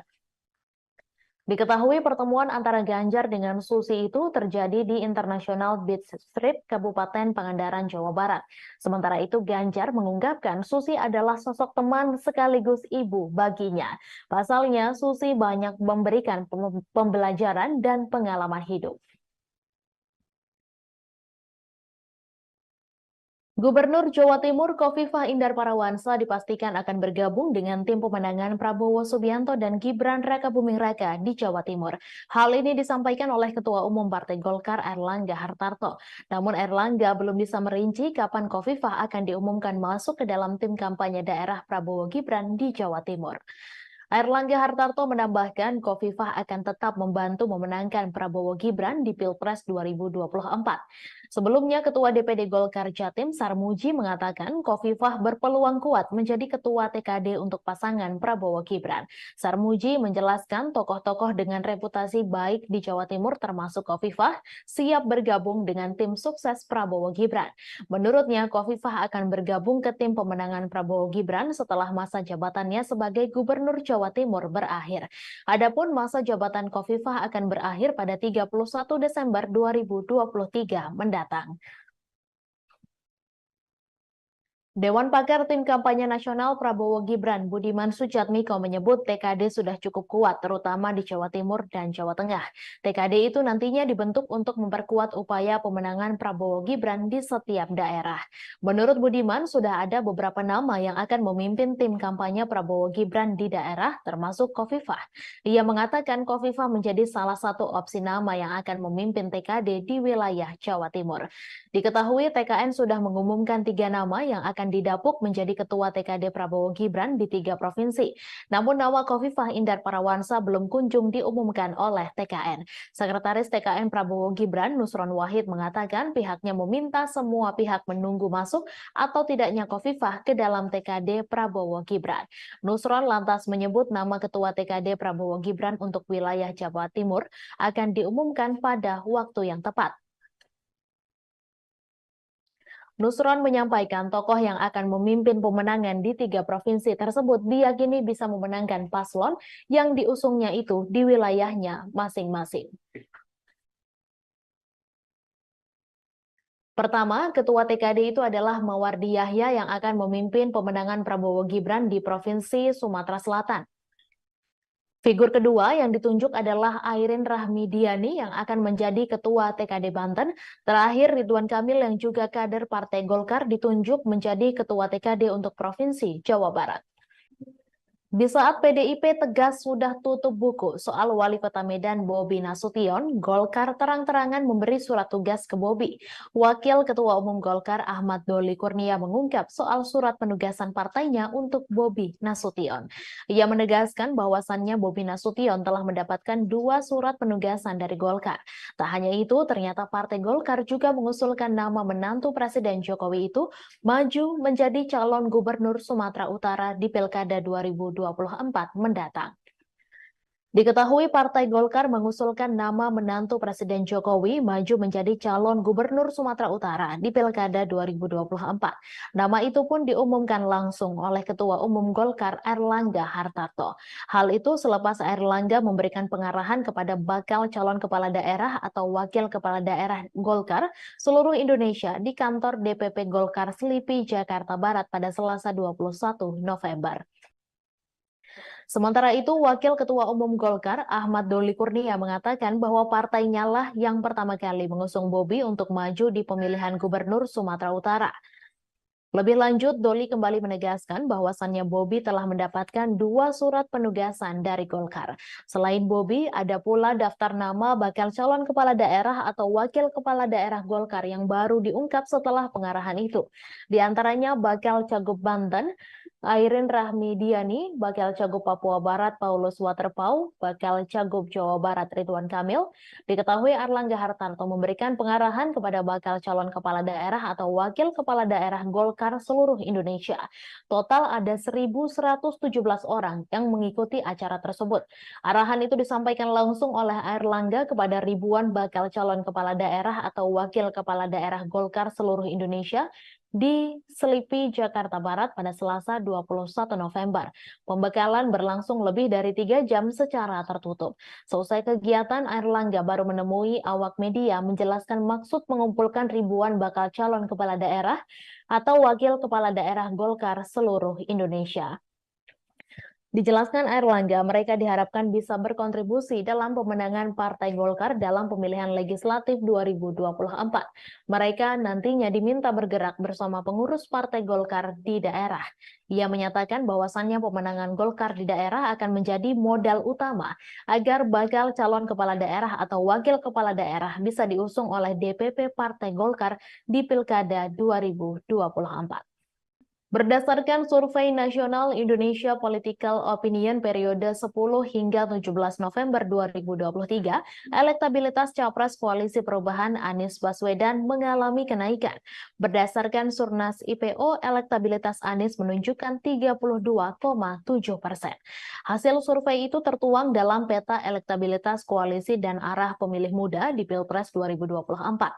Sedangkan elektabilitas Capres Prabowo Subianto sebanyak 37,5% dan Capres Ganjar sebesar 28,5%. Anies menilai bahwa hasil survei itu sebagai bukti bahwa semakin hari masyarakat mulai menginginkan adanya perubahan. Hal itu membuat mantan Gubernur DKI Jakarta tersebut optimistis bisa melakukan perubahan sesuai tema yang diusungnya untuk merubah Indonesia lebih baik. Di sisi lain, pasangan Capres-Cawapres Anies Baswedan Muhaimin Iskandar mengumumkan susunan lengkap Tim Nasional Pemenangan Amin. Sejumlah nama menempati jabatan sebagai Dewan Pertimbangan dan Dewan Penasehat Timnas Amin. Selain itu, Anies juga mengumumkan sejumlah nama lain yang masuk dalam struktur Timnas Amin sebagai Dewan Penasehat. Ia menjelaskan Dewan Penasehat ini bertugas untuk memberikan nasihat-nasihat. Kemudian ada pula pimpinan Pemuda Pancasila Capto Suryo Sumarno masuk menjadi Dewan Penasehat. Selanjutnya ada mantan Wakapolri Komjen Ogroseno, mantan Kepala BIN Letjen Sutioso, Sutrisno Bahir, dan Hidayat Nur Wahid. Sementara itu, juru bicara Anies Baswedan, Surya Chandra menegaskan dukungan perangkat desa pada salah satu pasangan calon merupakan tindakan berbahaya sehingga menjadi pertimbangan untuk melaporkan insiden ini ke Bawaslu RI. Ia juga menyayangkan perilaku Cawapres nomor urut 2 Gibran Rakabuming Raka yang menghadiri acara Silaturahmi Nasional Desa Bersatu 2023 bersama 8 organisasi perangkat desa di Indonesia Arena GBK Jakarta pada Minggu 19 November. Menjaga netralitas politik perangkat desa menurut Suryan penting untuk membantu mereka bisa mengelola konflik yang potensial terjadi di dalam pemilu nanti. Dengan kata lain, integritas adalah tiang panjang dari tata kelola desa yang baik. Ia meyakinkan warga bahwa negara memang bekerja untuk kepentingan mereka, bukan hanya untuk kalangan tertentu, dan ini vital bagi kesejahteraan ekonomi dan kebaikan masyarakat secara umum. Tribuners, dua emak-emak dari Depok dan Bekasi melalui kelompok masyarakat Aliansi Penyelamat Konstitusi atau APK melaporkan 7 anggota Komisi Pemilihan Umum ke Dewan Kehormatan Penyelenggara Pemilu. Laporan itu dilakukan lantaran dua mama ini menduga bahwa KPU melakukan pelanggaran etik karena menerima pendaftaran Wali Kota Solo Gibran Rakabuming Raka sebagai cawapres menggunakan aturan dalam peraturan KPU yang lama sebelum putusan Mahkamah Konstitusi nomor 90. Selengkapnya mengenai hal ini, kita akan mendengarkan laporan dari reporter Tribun News Mario Christian Sumampo. Silakan rekan Mario. Ya, selamat sore rekan GG. Benar, pada hari ini baru saja dua mama berasal dari Depok dan Bekasi melalui Aliansi Penyelamat Konstitusi atau APK melaporkan 7 anggota KPU RI ke DKPP. Laporan ini diantarkan mereka karena mereka menduga KPU RI melakukan dugaan pelanggaran yang dimana telah menerima Wali Kota Solo Gibran Rakabuming Raka sebagai cawapres menggunakan peraturan KPU yang lama. Sedangkan saat ditetapkan menjadi peserta Pilpres 2024 secara definitif, Gibran ini telah ditentukan dan diresmikan menjadi cawapres menggunakan PKPU yang baru, yang dimana di dalamnya usia capres-cawapres telah direduksi pasca putusan Mahkamah Konstitusi. Kedua mama ini menuntut untuk meminta DKPP untuk mencopot 7 anggota KPU RI dari jabatannya. Adapun 7 orang ini adalah yang pertama Ketua KPU RI Hasyim Asyari beserta anggota lainnya Idam Holik, August Melas, Betty Epsilon Idrus, Muhammad Afifuddin, Yulianto Sudrajat, dan juga Sekjen KPU RI Parsadaan Arahap. Demikian GG yang bisa saya sampaikan sejauh ini. Baik, apakah pihak dari KPU sudah mengetahui terkait laporan ini dan bagaimana respons mereka? Nah, sejauh ini GG laporan ini baru saja dikirimkan ke DKPP dan baru juga diterima. Saat ini dari Tribun News sendiri sudah menghubungi pihak KPU RI dan hingga saat ini, hingga laporan ini disampaikan, pihak KPU RI masih belum memberi respon. Demikian, Baik, GG. terima kasih. Baik, terima kasih rekan Mario atas laporannya dan selamat bertugas kembali. Tribuners, berikut cuplikan pernyataan pengacara Aliansi Penyelamat Konstitusi atau APK, Firmansyah, terkait dua emak-emak yang melaporkan 7 anggota KPU RI. Kami barusan, saya Firmansyah, salah satu pengacara dari Aliansi Penyelamat Demokrasi Konstitusi, ya, Aliansi Penyelamat Konstitusi yang hari ini mendapatkan kuasa dari 2 emak-emak. Jadi ada 2 emak-emak yang hari ini melihat bahwa ada pelanggaran kode etik, dugaan kode etik yang dilakukan oleh 7 komisioner KPU. Jadi yang kita laporkan 7 komisioner KPU mulai dari ketua KPU sampai dengan komisioner yang lain.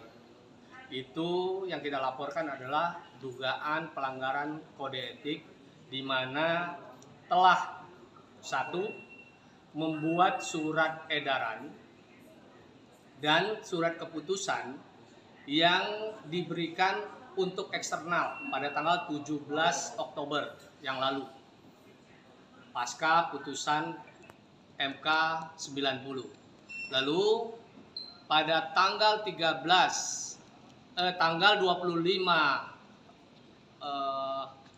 Oktober menerima paslon dengan PKPU lama yang belum direvisi mengikuti putusan 90 MK. Yang ketiga, dugaan kode etik yang dilanggar oleh komisioner KPU membuat putusan menetapkan paslon. Rapor merah penegakan hukum dan hak asasi manusia pemerintahan Jokowi yang diberikan calon Presiden Ganjar Pranowo mengundang reaksi berbeda-beda dari berbagai pihak. Ganjar Pranowo memberikan nilai 5 untuk penegakan hukum dan HAM di era pemerintahan Jokowi Ma'ruf Amin.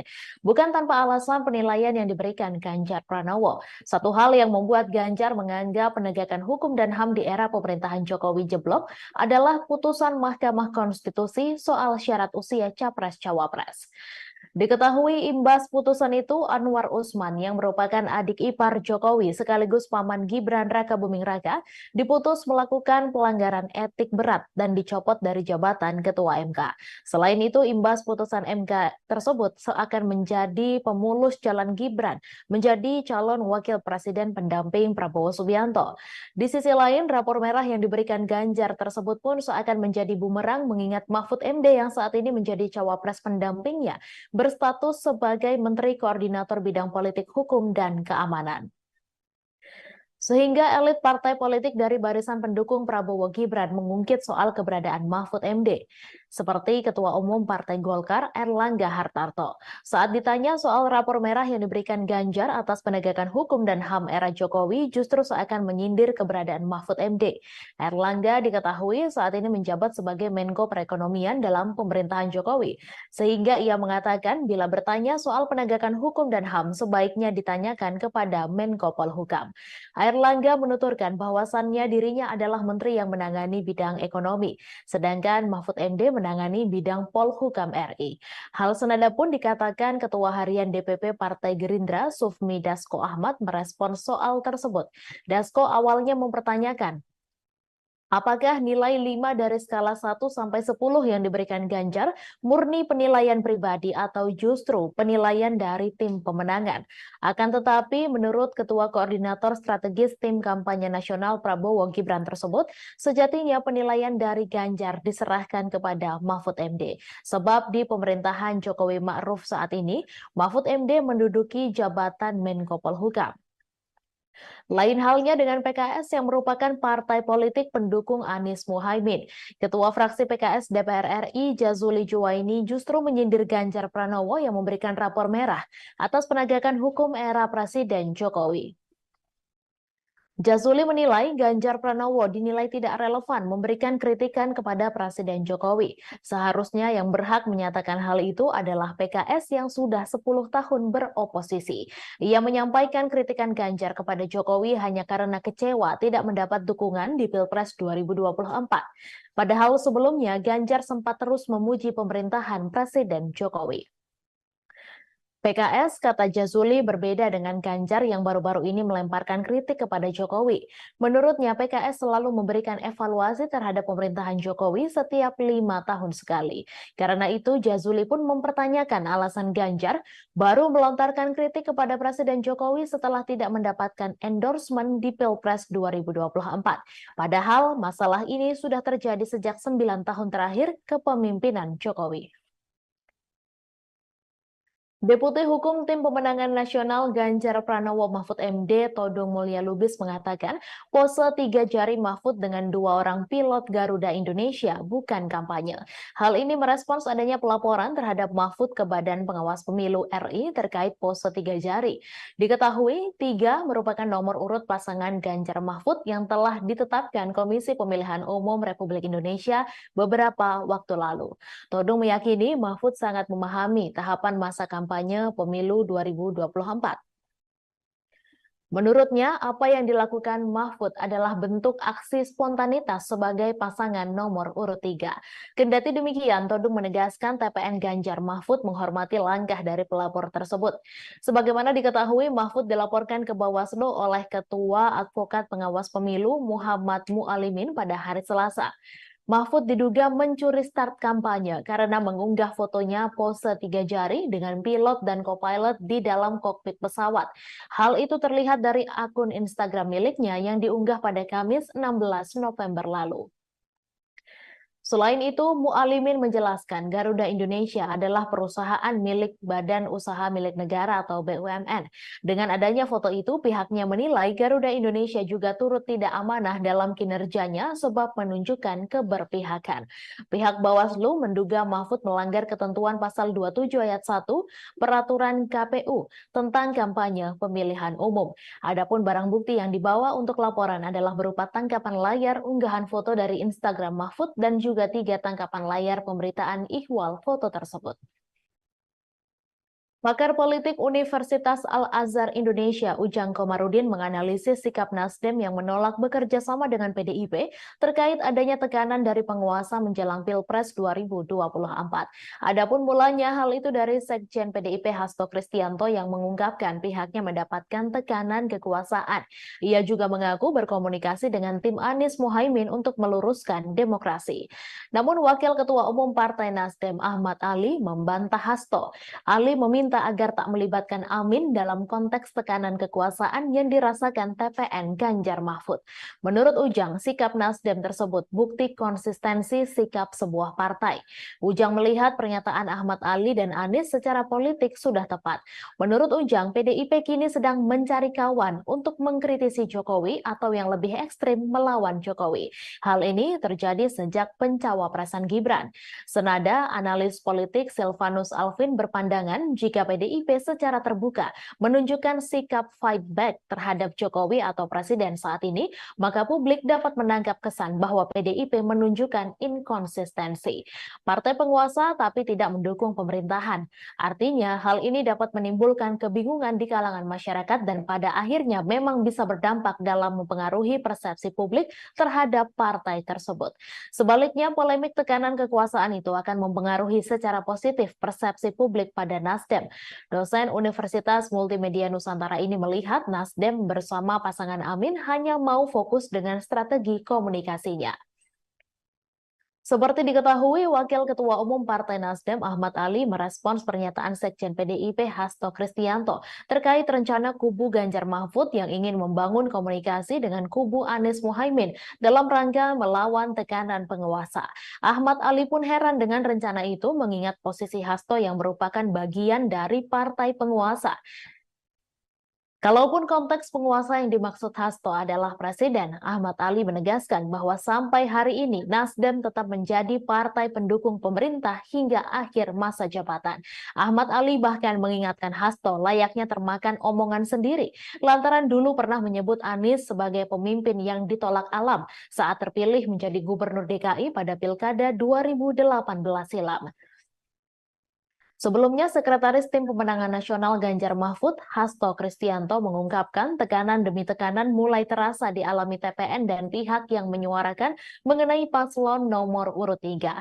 Hal itu disampaikan Hasto di sela-sela rapat konsolidasi Tim Pemenangan Ganjar Mahfud di Jakarta pada Sabtu 18 November, di mana acara itu dihadiri seluruh tim pemenangan daerah Ganjar Mahfud dari 38 provinsi. Sekretaris Jenderal PDI Perjuangan ini pun mencontohkan adanya intimidasi intimidasi terhadap Direktur Eksekutif Carta Politika Indonesia, Yunarto Wijaya, yang memotret fakta elektabilitas Ganjar Mahfud meninggi. Tekanan yang sama juga dialami pegiat media sosial Ulin Niam Yusron. Hasto juga mengaku mendapat tekanan bersama rekan separtainya Adian Napitupulu. Tribuners, dua emak-emak dari Depok dan Bekasi melalui kelompok masyarakat Aliansi Penyelamat Konstitusi atau APK melaporkan 7 anggota Komisi Pemilihan Umum ke Dewan Kehormatan Penyelenggara Pemilu. Laporan itu dilakukan lantaran dua mama ini menduga bahwa KPU melakukan pelanggaran etik karena menerima pendaftaran Wali Kota Solo Gibran Rakabuming Raka sebagai cawapres menggunakan aturan dalam peraturan KPU yang lama sebelum putusan Mahkamah Konstitusi nomor 90. Selengkapnya mengenai hal ini, kita akan mendengarkan laporan dari reporter Tribun News Mario Christian Sumampo. Silakan rekan Mario. Ya, selamat sore rekan GG. Benar, pada hari ini baru saja dua mama berasal dari Depok dan Bekasi melalui Aliansi Penyelamat Konstitusi atau APK melaporkan 7 anggota KPU RI ke DKPP. Laporan ini diantarkan mereka karena mereka menduga KPU RI melakukan dugaan pelanggaran yang dimana telah menerima Wali Kota Solo Gibran Rakabuming Raka sebagai cawapres menggunakan peraturan KPU yang lama. Sedangkan saat ditetapkan menjadi peserta Pilpres 2024 secara definitif, Gibran ini telah ditentukan dan diresmikan menjadi cawapres menggunakan PKPU yang baru, yang dimana di dalamnya usia capres-cawapres telah direduksi pasca putusan Mahkamah Konstitusi. Kedua mama ini menuntut untuk meminta DKPP untuk mencopot 7 anggota KPU RI dari jabatannya. Adapun 7 orang ini adalah yang pertama Ketua KPU RI Hasyim Asyari beserta anggota lainnya Idam Holik, August Melas, Betty Epsilon Idrus, Muhammad Afifuddin, Yulianto Sudrajat, dan juga Sekjen KPU RI Parsadaan Arahap. Demikian GG yang bisa saya sampaikan sejauh ini.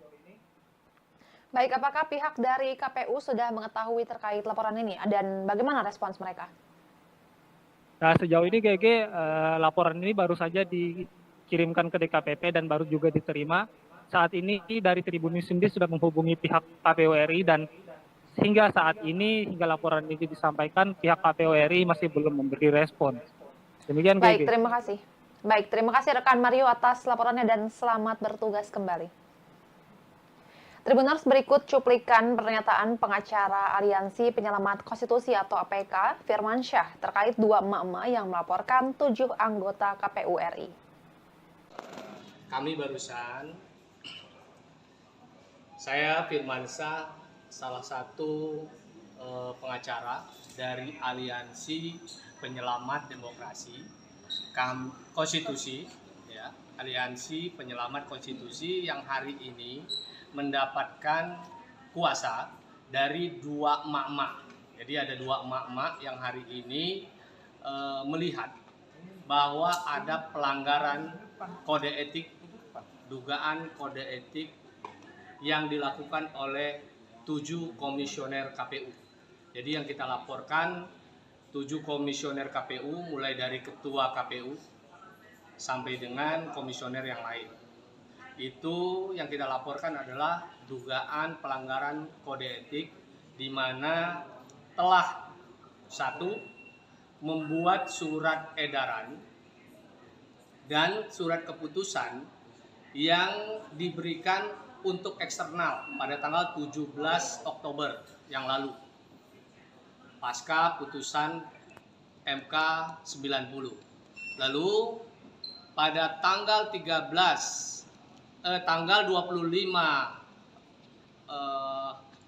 Oktober menerima paslon dengan PKPU lama yang belum direvisi mengikuti putusan 90 MK. Yang ketiga, dugaan kode etik yang dilanggar oleh komisioner KPU membuat putusan menetapkan paslon Calon Wakil Presiden Prabowo Subianto dalam Pilpres 2024, Gibran Rakabuming Raka, diterpa isu ijazah palsu. Juru bicara Gibran, Emil Elestianto Dardak, ikut angkat bicara perihal isu ijazah palsu Gibran. Ia mengaku prihatin atas tuduhan tersebut. Berbicara dengan media, Emil yang juga alumni Ritsumeikan Asia Pacific University Jepang ini menekankan, ia membela Gibran bukan lantaran telah ditunjuk sebagai jubirnya. Ketua DPD Demokrat Jawa Timur ini membela putra Presiden Jokowi tersebut lebih karena dirinya merupakan orang yang menjalani proses pendidikan yang mirip dengan apa yang dijalani Gibran. Emil menjelaskan pada proses pendidikan yang dimaksud, Gibran mengambil program dengan Inggris University of Bradford melalui Management Development Institute of Singapore.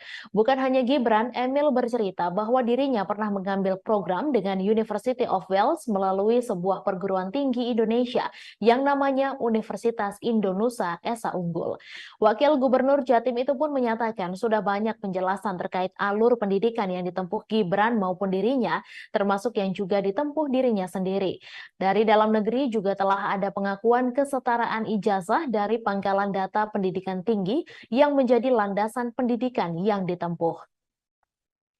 Karenanya, Emil Dardak yang juga memperoleh gelar diploma dari Melbourne Institute of Business and Technology ini berharap hal tersebut tak menjadi polemik berkelanjutan. Kepada masyarakat sebagai calon pemilih di pemilu, Emil berpesan agar melihat tiap informasi secara objektif, tidak mengambil satu fakta dari satu opini saja, namun juga perlunya mencari informasi dari pihak lain. Sebelumnya, Dr. Tifa menyoalkan ijazah Gibran Rakabuming Raka yang dituding palsu serta setara SMA. Hal ini pun viral di media sosial. Melalui akun Twitternya, ia mempertanyakan keabsahan ijazah S1 Gibran. Dalam unggahannya, Dr. Tifa menuding ijazah Gibran palsu dan hanya lulusan program studi yang setara sekolah menengah kejuruan atau SMK. Nama mantan Menteri Kelautan dan Perikanan Susi Pujiastuti disebut-sebut akan bergabung dengan tim pemenangan pasangan Capres-Cawapres nomor urut 2, Prabowo Subianto, Gibran Rakabuming Raka. Susi disebut bakal bergabung dalam Badan Pemenangan Pemilu DPD Partai Gerindra Jawa Barat. Terkait kabar tersebut, Susi Pujiastuti membantah bergabung ke Partai Gerindra. Adapun klaim Susi bergabung dengan Gerindra dilontarkan oleh Ketua Badan Pemenangan Pemilu Partai Gerindra Jawa Barat, Aris Marsudianto. Namun saat ditanya apakah pernah ada tawaran bergabung ke Gerindra, Susi tidak menjawab pertanyaan wartawan. Susi Pujiastuti sebelumnya pernah dikabarkan merapat ke pasangan Capres-Cawapres Anies Baswedan dan Muhaimin Iskandar. Namun baru-baru ini namanya santer dikabarkan merapat ke kubu pasangan Capres-Cawapres Prabowo Subianto dan Gibran Rakabuming Raka. Lantas kemanakah arah dukungan Susi Pujiastuti di Pilpres 2024? Susi Pujiastuti baru-baru ini dikabarkan merapat ke kubu pasangan Prabowo Gibran.